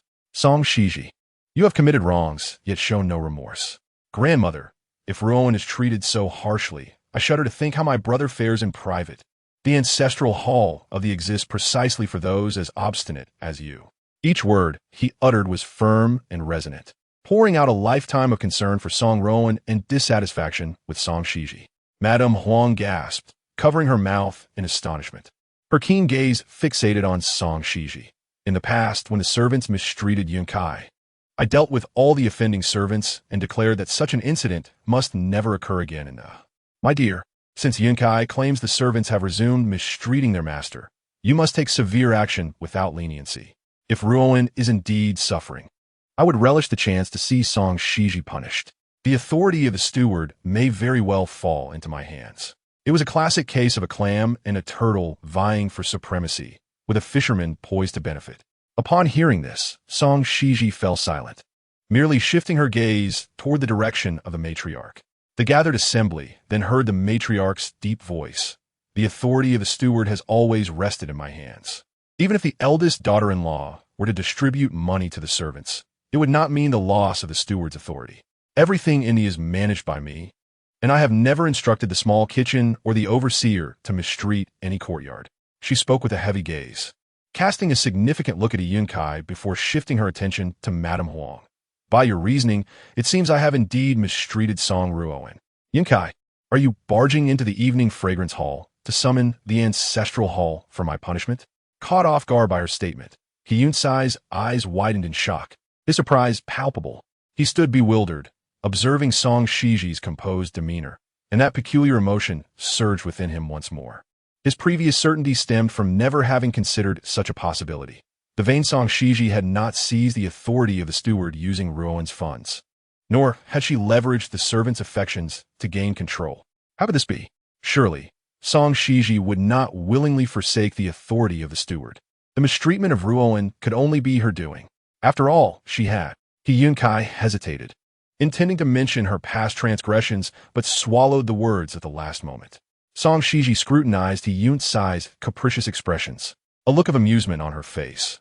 It is true, I distributed the ill-gotten gains of the renowned physician among the servants, but only because they learned the truth and blamed Song Ruoan for misappropriating public funds, depriving them of their monthly allowance. I did this to quell their discontent.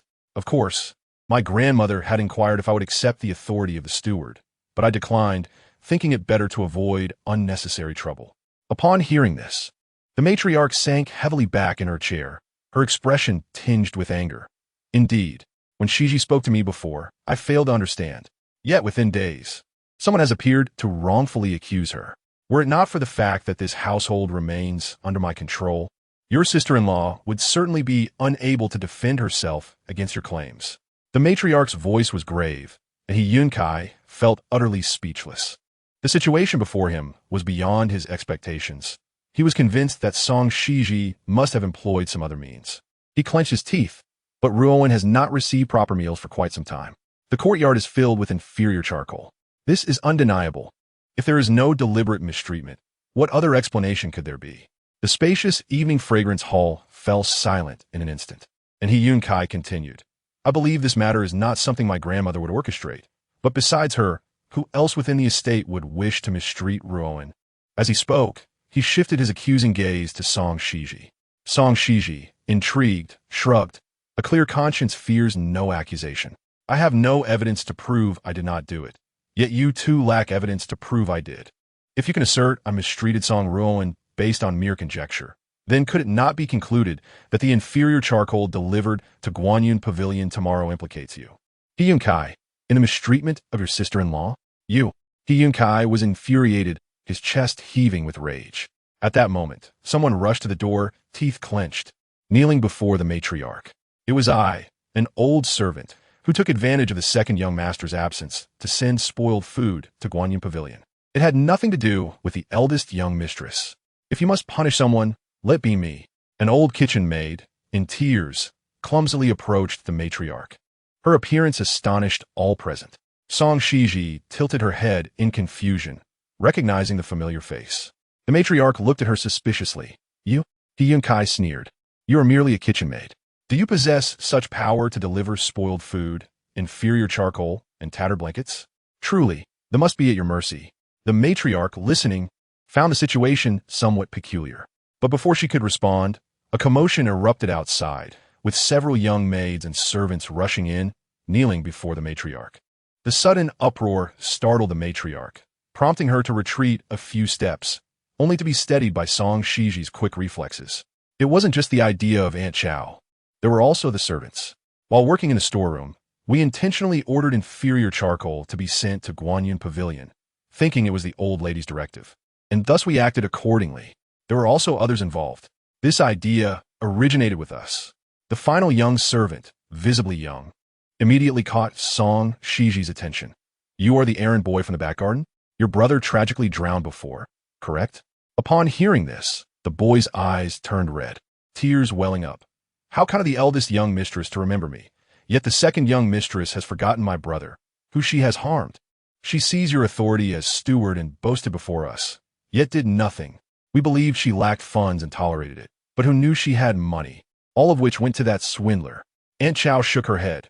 With half of the monthly allowance missing, my child was burning with fever, unable to afford medicine. I went to Guanyin Pavilion to plead with the second young mistress for next month's allowance, yet she claimed the household finances were tight and refused to comply. It was only when I turned to the eldest young mistress that my child received treatment and regained their life. At this point, Song Xizhi finally understood why she found Aunt Chow's face familiar. It was due to this incident. She had helped once and promptly forgotten, not giving it much thought. He Yunce listened to the servants' testimonies in disbelief, shaking his head. Impossible. Absolutely impossible. Ruoan could not have withheld your funds. Nor could she be so heartless as to deny you treatment for your child. This is utterly inconceivable. Chapter 99.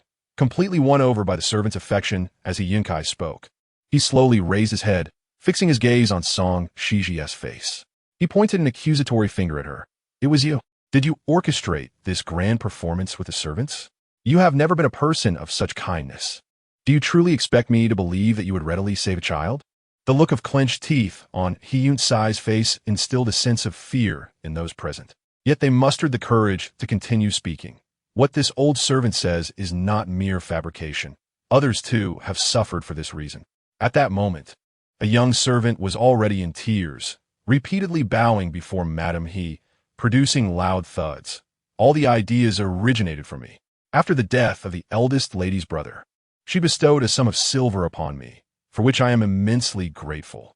Thus, I recalled how the second lady, during her management, had sent inferior charcoal, low-quality blankets, and wilting vegetables to Guan Ma Xuan, intending to deliberately mistreat the eldest lady. In retaliation, I united with others and sent these same items to Guan Yunxian. Did Ruoan indeed mistreat Song Xizhi? If she had been harsh towards Song Xizhi during her tenure, was it any wonder that the servants would retaliate?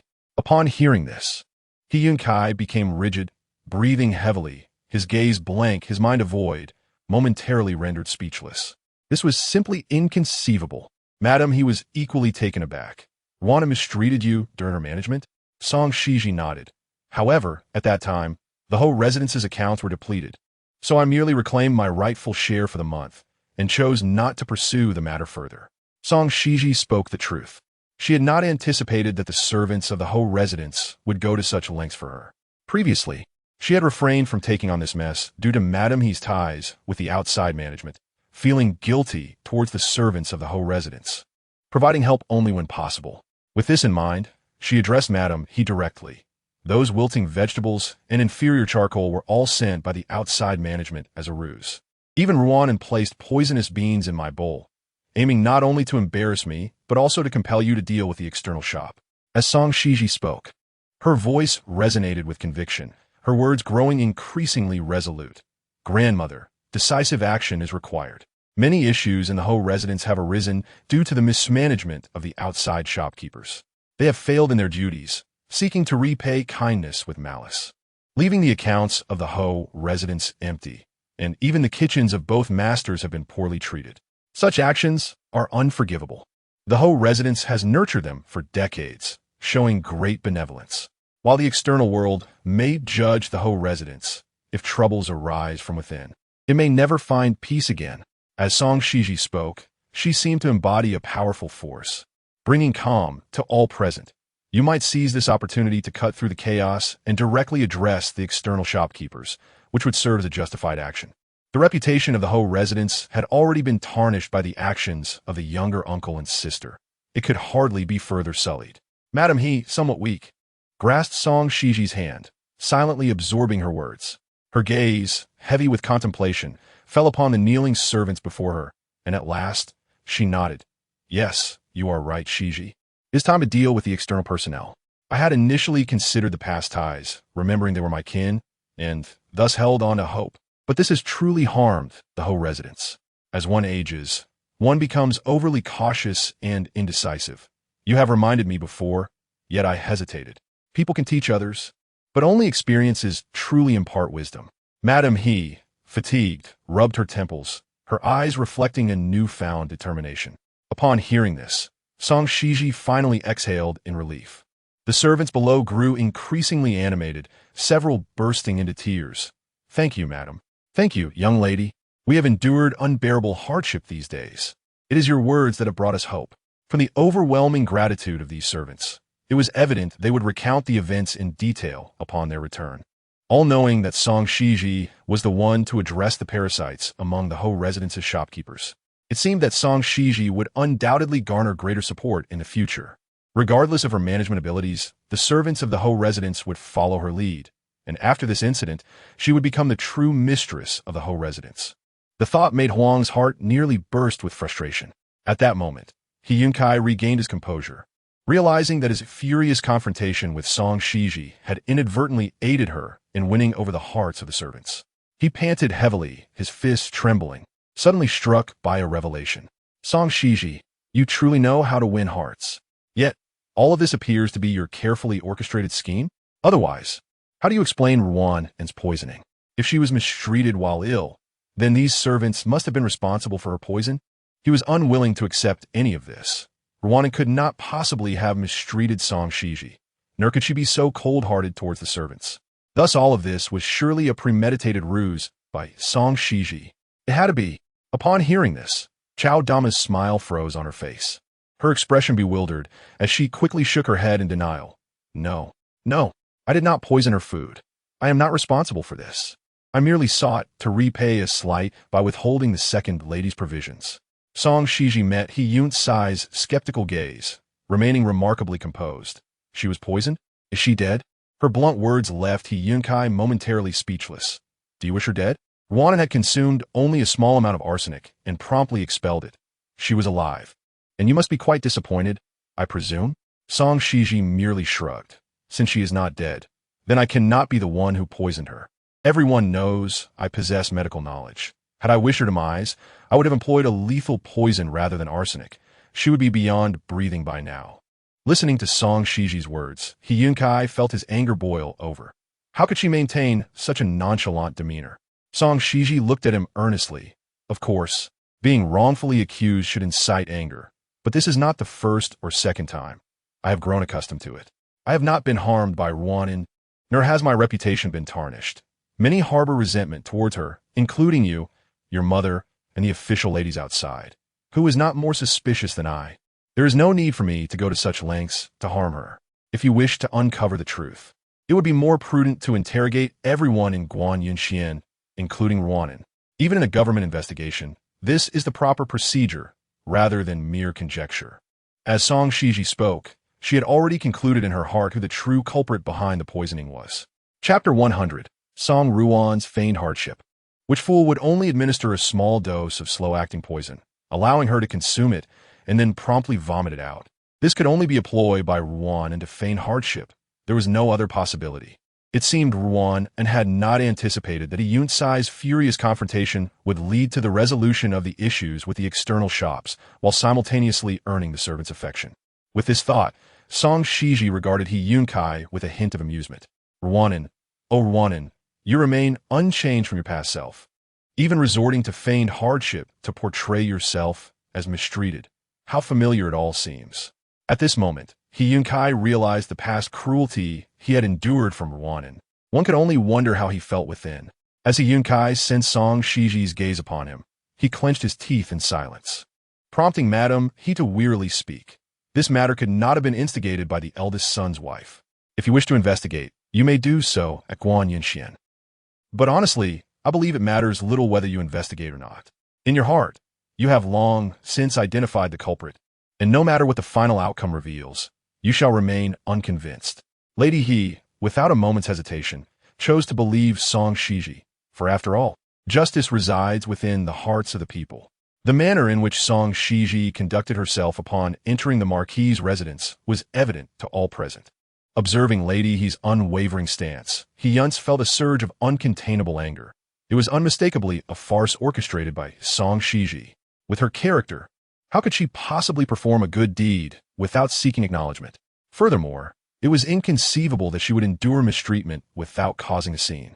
He Yunce's mind was plagued by the haunting memory of Song Ruoan's agony during her poisoning, a scene that brought a throbbing pain to his temples.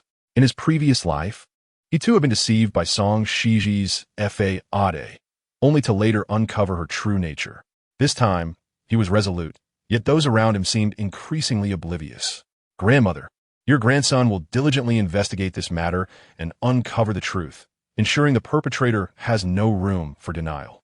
He Yunce declared, casting a piercing gaze at Song Xizhi's face. She met his stare with indifference, her expression earnest, which provoked a heavy scoff from He Yunce as he turned to leave.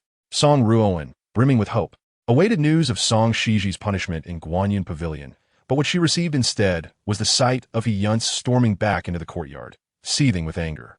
He gazed at the pale-faced Song Ruoan on her sickbed, his mind racing back to the obliviousness of Song Xizhi, further fueling his ire. He Yunce swiftly approached her bedside, cautiously lifting Song Ruoan's frail form. Ruoan, how do you feel now? Do you still feel nauseous? Song Ruoan weakly shook her head, her reddened eyes brimming with tears. I am fine, but I am worried about my sister. Husband, will grandmother punish her and confine her to the ancestral hall for the family law? I know how painful that is. I wish to spare her from such suffering. He Yunce felt a pang of both tenderness and frustration at her kindness, exclaiming, Your goodness is admirable, but Song Xizhi is utterly malevolent. Not only does she deny her actions, but she also turns the tables, colluding with the servants to stage a performance, claiming you mistreated the provisions of Guanmakshuan, leading the staff to act as they did. Upon hearing this, Song Ruoan felt her heart tighten with anxiety. What grandmother? Does she believe her? He Yunce gritted his teeth in anger. From the beginning, grandmother has shown favoritism toward her, insisting that she had no authority over the household, accusing me of framing her. Song Ruoan clasped her heart, her gaze falling. Then it must have been my sister's doing, yet grandmother defends her, deliberately stating so. Otherwise, why would she be so kind as to pocket all my money and give it to the servants if not to secure her position? Moreover, I harbor no grievances against anyone. How could I have been poisoned without reason? He Yunce considered her words, finding them to hold merit. If not for Song Xizhi, then who else could be responsible for poisoning Ruoan? The mistreatment you suffered mirrors precisely what Song Xizhi did in my previous life. This realization ignited his anger even further. He grasped Song Ruoan's hand firmly. Since everyone in the Marquis's residence believes in Song Xizhi, it is imperative that I uncover the truth. I will interrogate every servant in Guanyun Pavilion, proving that the poisoner is Song Xizhi, thus restoring your honor before grandmother. Upon hearing this, Song Ruoan's expression shifted subtly. She swallowed hard and shook her head resolutely. Husband, is it wise to pursue such a course of action? With my sister's popularity, she must have instructed others to poison the food. How can you expect to find answers by questioning those in our own courtyard? Even if you trace the source and uncover the truth, grandmother's bias will render her disbelieving. He Yunce's mind raced with the thought of letting her go unpunished. Am I truly to let her escape unscathed? I refuse to accept that. Song Ruoan, displaying remarkable understanding, counseled him gently. Husband, you are the only one who believes in me. I must find a way to change the perceptions of everyone in the Marquis's residence. I cannot allow their misconceptions, fueled by my sister's slander, to persist. He Yunce's heart ached at her words. He could not fathom why such a sensible Ruoan would be deemed wicked by some. He nodded in agreement. Indeed, if we can restore your reputation in their eyes, grandmother will surely come to believe in you once more. Relieved that he had abandoned the idea of interrogating the servants, Song Ruoan let out a soft sigh, murmuring, "What must I do to earn their trust?" As He Yunce gazed into her forlorn eyes, a memory surfaced of Ruoan's talent for crafting incense. Grandmother had grown old and was prone to insomnia. His father, though aged, still toiled in the military, and his mother, recently recovering from illness, was known for her temperance, necessitating such calming aids. Not to mention his own future. Chapter 101. He Yunce's secret investigation. As He Yunce pondered this, he pressed his lips together, on the verge of speaking. Yet, recalling the previous incident where he had prematurely assumed Ruoan possessed medical skills, compelling her to shoulder a heavy burden that nearly led to grave consequences, he hesitated. The furious words of Prime Minister Lin echoed in his mind, instilling doubt that stifled his voice. The room fell into silence, and Song Ruoan remained unaware of the subtle shift in He Yunce's expression. Just then, He entered abruptly to report, "Young Madam. Madam Song has heard of your recent illness and, unable to rest easy, has come to the Marquis's residence and is waiting outside the courtyard." Upon hearing this, Song Ruoan recalled her mother's letter stating that she would visit today. She quickly waved at Alien. "Please, go and invite my mother in at once. Do not let her linger in the cold." With her eyes suddenly brightening, He Yunce set aside his earlier thoughts, donning a gentle smile. "You have suffered, and your mother is concerned. I have not cared for you well." As he spoke, Zhao Qianlan's voice drifted in from outside. "I have heard about Ruoan's situation. I do not blame you. It is her own foolishness that has led her to be harmed by her sister." Upon seeing Zhao Qianlan approach, tears streamed down Song Ruoan's face. "Mother, it is not my sister's fault." Zhao Qianlan shook her head in compassion as she approached the bedside. "I am well aware of how she mistreats you in the Song household." Her words further confirmed He Yunce's suspicions, prompting him to rise hurriedly to greet her. "Mother-in-law, you arrived without prior notice. Had I known, I would have gone to welcome you myself." Zhao Qianlan scrutinized He Yunce with a mixture of distance and concern, responding, "I initially had no intention of coming, but seeing Ruoan suffer two punishments so soon after entering the Marquis's residence tugged at my heart, compelling me to offer her comfort." The exchange between mother and daughter was filled with tender words. Understanding the implied reproach in Zhao Qianlan's tone, He Yunce felt a wave of guilt wash over him. "I shall leave you two to converse. I have matters to attend to at my office." Zhao Qianlan nodded politely, her demeanor markedly less warm than during her previous visit. Perceiving the chill in her attitude, He Yunce contemplated the injustices faced by Song Ruoan. Before departing, he leaned in to whisper to Shuangxi, "Even if your young madam wishes to avoid my inquiry into the poisoner, believing grandmother will not believe us. I must uncover the truth. I cannot allow her to suffer in silence. Double happiness. You must investigate discreetly so as not to alert others. Once I have gathered all the evidence, I shall present it, along with other matters, before grandmother, striking decisively, leaving Song Xizhi with no room for argument. Upon hearing this, Double Happiness marveled at He Yunce's determination regarding Song Ruoan. Very well, I shall secretly look into this matter at once. He began to take his leave, but could not help but add with a smile. Seeing you and Madam reconciled fills my heart with joy. He Yunce, too, felt a surge of happiness, the weight of earlier doubts dissipating. I should never have doubted her. I will not do so again. Meanwhile, Zhao Qianlan and Song Ruoan had dismissed all servants, engaging in intimate conversation within the room. Zhao Qianlan lifted her garment to reveal the scars etched across Song Ruoan's back. A gruesome tapestry of pain that had yet to heal. Her heart ached. How did this happen? When you were at the Song residence, did you not keep Song Xizhi in check? How did she manage to reduce you to this state?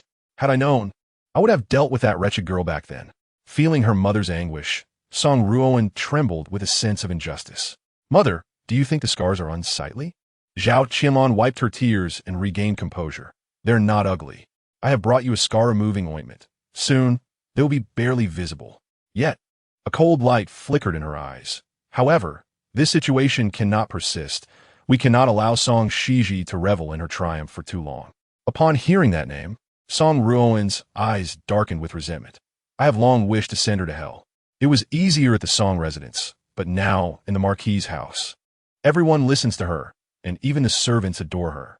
What of your grandmother and mother-in-law? Zhao Qianlan furrowed her brow. Song Ruoan shook her head. I'm trying to curry favor with them, but they despise me. No matter what I do, they refuse to believe me. Hearing this, Zhao Qianlan fell silent, a spark igniting in her eyes. I have a plan. Use incense. Fragrance is what the women of the capital adore. Song Ruoan was taken aback.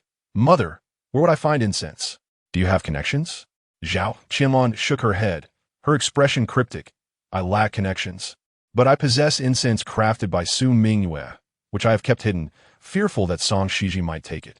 She finally understood the purpose of Wu Mama's recent visit to the Song residence, where she had claimed that Song Xizhi wished to reclaim their mother's relics. Zhao Qianlan had been cautious and inquired further, discovering that Wu Mama sought the incense left by Su Mingyue to curry favor with the old matriarch of the He family. Realizing this, Song Ruoan understood, indeed, that wretched Song Xizhi has gained the old matriarch's favor solely through her sycophancy. She grasped Zhao Qianlan's hand tightly. What of the incense? Did you give it to her? I would never, Zhao Qianlan replied proudly. After Su Mingyue's death, I concealed the incense, both for its value and to prevent your father from reminiscing about her. We had almost forgotten until that fool reminded us.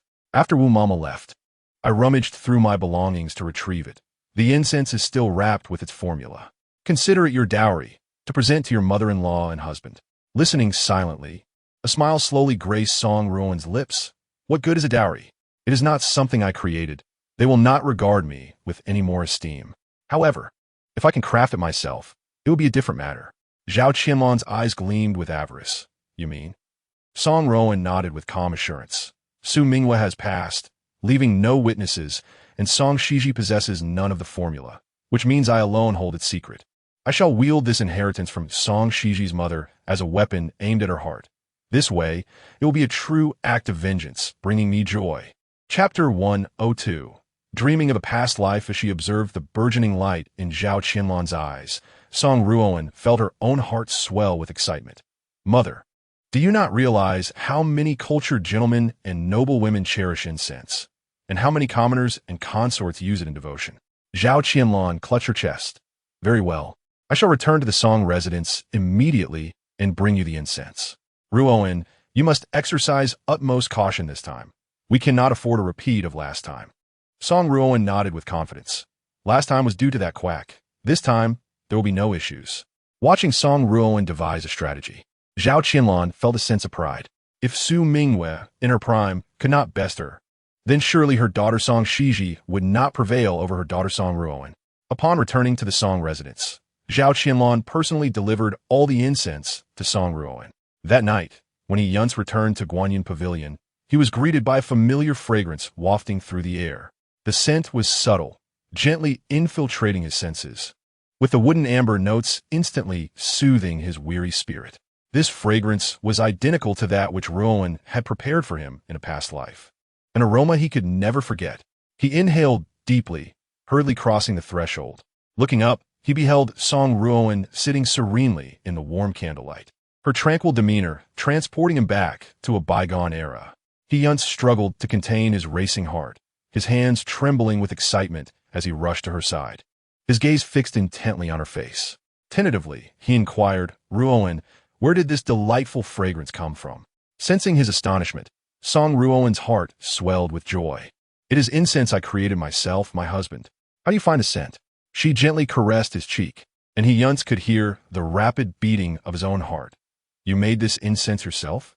Song Ruoan nodded. "With all the recent events at the Marquis's residence, you have not been sleeping well. I can see the dark circles under your eyes, which pains me deeply. This incense will help soothe your emotions and aid you in sleeping." Upon hearing this, He Yunce confirmed that the incense was indeed identical to that which Ruoan had crafted in their past life, even sharing the same beneficial effects. This was not his suggestion. It was Ruoan's initiative, meaning he would not have to endure the previous ordeal where she sought a physician for his sake. With this realization, He Yunce embraced Song Ruoan tightly. Nothing has changed. Everything remains the same.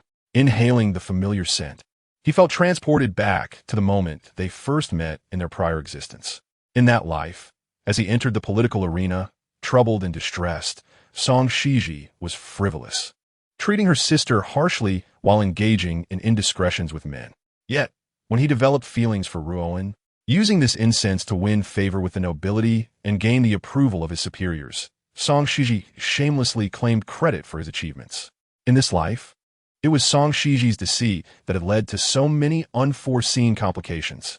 As Song Ruoan felt He Yunce's embrace gradually tighten around her, an anticipated smile graced her face. Her tone was sweet as she expressed, "Seeing my husband pleased brings me joy.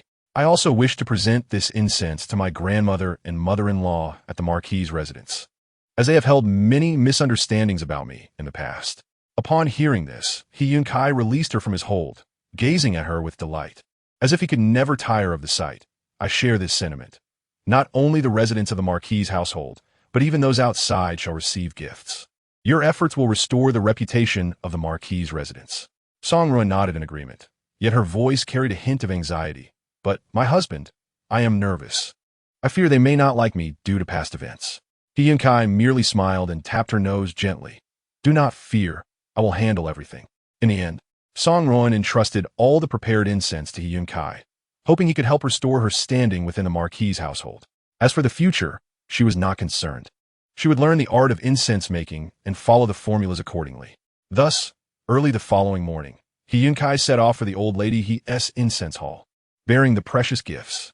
Huang Shi, having nothing to do, was accustomed to sharing breakfast with her. The moment old lady He caught sight of He Yunce, she set down her chopsticks, her eyes filled with a hint of wariness. "What brings you here today?" He Yunce offered a charming smile, saluted both old lady He and Huang Shi, and settled beside them. "Is it not a pleasure for a grandson to accompany his grandmother for breakfast?" He Yunce said, handing the incense to Mama Qian. "Mama, this is an exquisite incense that calms the mind and nourishes the skin, beneficial for health. Please light it for grandmother to enjoy." Old lady He pursed her lips in silence, her gaze laden with skepticism. Once Mama Qian replaced the previously burning incense with that brought by He Yunce, all present noticed its extraordinary qualities. Unlike the usual heavy and pungent incense, this one was ethereal, as gentle as a spring breeze. Huang Shi swallowed her food and looked at He Yunce with sparkling eyes. "Did you acquire this incense from the palace? What my sisters boast about pales in comparison to this. Yunce, your filial piety is commendable." As old lady He inhaled the fragrance, her unexplainable ire began to dissipate, and she nodded in appreciation. "If you have truly understood my words, then I shall accept your filial offering." He Yunce beamed at old lady He. "This is not merely my filial piety, it is Ruoan's. She possesses the skill of incense making and specially crafted this for grandmother's well-being. There is also a portion for mother, for everyone to enjoy." Chapter 103. The response from grandmother old lady He's smile instantly faltered at this revelation. She knows how to make incense? With her flamboyant personality, if she were capable, it would have been known long ago, would it not? He Yunce noticed the sudden change in her expression and found himself in a predicament. He could not fathom what kind of enchantment Song Xizhi had cast upon his grandmother to instill such disdain for Ruoan. His aversion towards Song Xizhi grew stronger. No, Ruoan is not that kind of person. He had known about her incense-making skills from the very beginning. Old lady, he scrutinized him. Have you verified that this incense is not something she procured from a skilled craftsman? He Yunce's throat tightened. That was merely a misunderstanding. Ruoan did not act with ill intent. She felt immense guilt for having harmed mother's health, which drove her to create incense despite her illness. Grandmother, you may inquire around. Which incense shop sells this particular variety? Upon hearing He Yunce's resolute assertions, old lady He's doubts began to diminish, and Huangshi set down her chopsticks. Yunce, is what you say true? Is this incense truly one of a kind? He Yunce affirmed with certainty. Indeed, Ruoan crafted it alone. It is unparalleled. Huangshi's eyes shone with eagerness. If it is her offering of apology, I shall accept it, even if grandmother does not. Yunce, please bring the incense to my quarters. Though she did not favor Song Ruoan, she could not allow her to be belittled by Song Xizhi. Moreover, incense was all the rage among noble women, essential for rituals and bathing. This incense was exquisite, something she had never encountered before. After the recent misfortunes of the Marquis's residence, she had suffered much ridicule among her peers, and now she was determined to use this incense to inspire envy. Old lady, he regarded Huangshi with a furrowed brow before responding. Before accepting, one must at least check if the incense is tainted. Have you forgotten the pain of past wounds? Huangshi shivered at her words, her smile faltering. You are right. We should inspect it. If all is well, I shall accept it.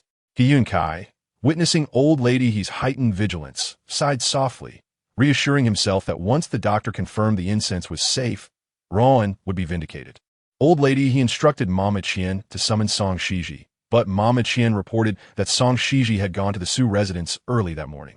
Consequently, old lady, he dispatched someone to fetch Dr. Li. After Dr. Li meticulously examined all the incense and confirmed it was free of toxins, He Yunce nodded in satisfaction. He addressed old lady Grandmother, now that you have verified it, can you set aside your suspicions? Ruoan's creation of this incense is not merely to please you. It is also for the sake of my future. You must understand how much interest a fine incense can attract from the high-ranking officials. Only then did old lady he reluctantly soften her demeanor.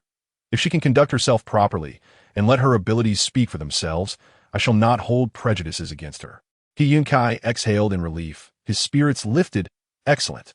Please accept this incense. Ruoan will come tomorrow to make amends with you and mother.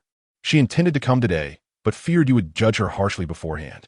Huangshi toyed with the incense in her hands, envisioning the envious glances from women in social gatherings, and a smile involuntarily spread across her face. If she can produce such fine goods, it would be worth its weight in gold. As for past grievances, I shall let them go. With the words of both women echoing in his mind, He Yunce joyfully returned to the Guanyin pavilion to share the good news with Song Ruoan. Meanwhile, Song Xizhi had already left the Marquis's residence early that morning. She first visited her yet-to-be-furnished shop, surveying the progress made by Madame Xizhi. Then, she took out several new incense blends she had created, igniting them and sampling their fragrances with Madame Xizhi, discussing promotional strategies for the shop. As midday approached, she boarded a carriage to the Su residence for a meal. It had been a while since she last saw her maternal grandparents, who had sent word that a sumptuous feast awaited her. She also worried about her uncle's health, and since he had the day off, she decided to pay him a visit. Upon arriving at the Su residence, she was greeted at the door by her grandfather and grandmother. The elder lady warmly grasped Song Xizhi's hands, scrutinizing her face. Xizhi, you finally came? Did your grandfather not call for you, and yet you did not return? You seem to have lost weight. Hearing this, Su Xiaoyuan stepped forward, his concern evident as he examined her closely. However, before he could utter a word, he stood beside Song Xizhi, sniffed the air, and his expression subtly shifted. Xizhi. Su Xiaoyuan furrowed his brow. The earlier joy completely vanished, replaced by a semblance of seriousness. How is it possible for you to have so many different scents upon you? Some of them seem oddly familiar. Song Xizhi, taken aback. realized her maternal grandfather possessed an acute sense of smell. A smile graced her face as she thought of her mother. Yes, there are indeed several scents. Some I have concocted myself, while others are replicas of the incense my mother once crafted, with slight modifications. Perhaps the familiarity of the scent is due to my mother's previous creations? This is the essence of a daughter. As she spoke, a smile lingered on her face. Yet, unexpectedly, Su Xiaoyuan's expression darkened in an instant. You have taken to crafting incense? Why must you emulate the undesirable? How could you learn this? Observing the sudden shift in Su Xiaoyuan's demeanor, Song Shiji's smile faltered, leaving her bewildered. What do you mean by undesirable? Am I not allowed to learn my mother's art of incense making? The old matriarch, Su Leo Furin, hastily intervened. What is this expression? You frighten her. Su Xiaoyuan, his chest heaving with anger, paid no heed to Su Leo Furin's words, addressing Song Shiji with utmost seriousness. No, you cannot learn this. I refuse to allow it. From this day forth, you are forbidden to craft incense. Dispose of all your incense-making materials. Song Shiji widened her eyes slightly, sensing something peculiar in Su Xiaoyuan's stance. Why? Even if you disallow me from learning, should I not at least be afforded a reason? Her grandfather was not a rigid or narrow-minded man, nor would he simply regard her learning incense-making as a source of shame. Moreover, the trend of incense crafting was flourishing in the capital, with fine incense being valued akin to gold and greatly admired by scholars and poets alike. How could her grandfather, a learned man, not appreciate her pursuit of this craft, yet react with such ire? Hearing her words, Su Xiaoyuan clenched his teeth, his face flushed with rage, nearly ready to leap from his seat. The multitude of sentiments within him coalesced into a singular proclamation. There is no reason. I simply disapprove. Should you continue with this endeavor, do not acknowledge me as your grandfather. Do not set foot in the Su family home.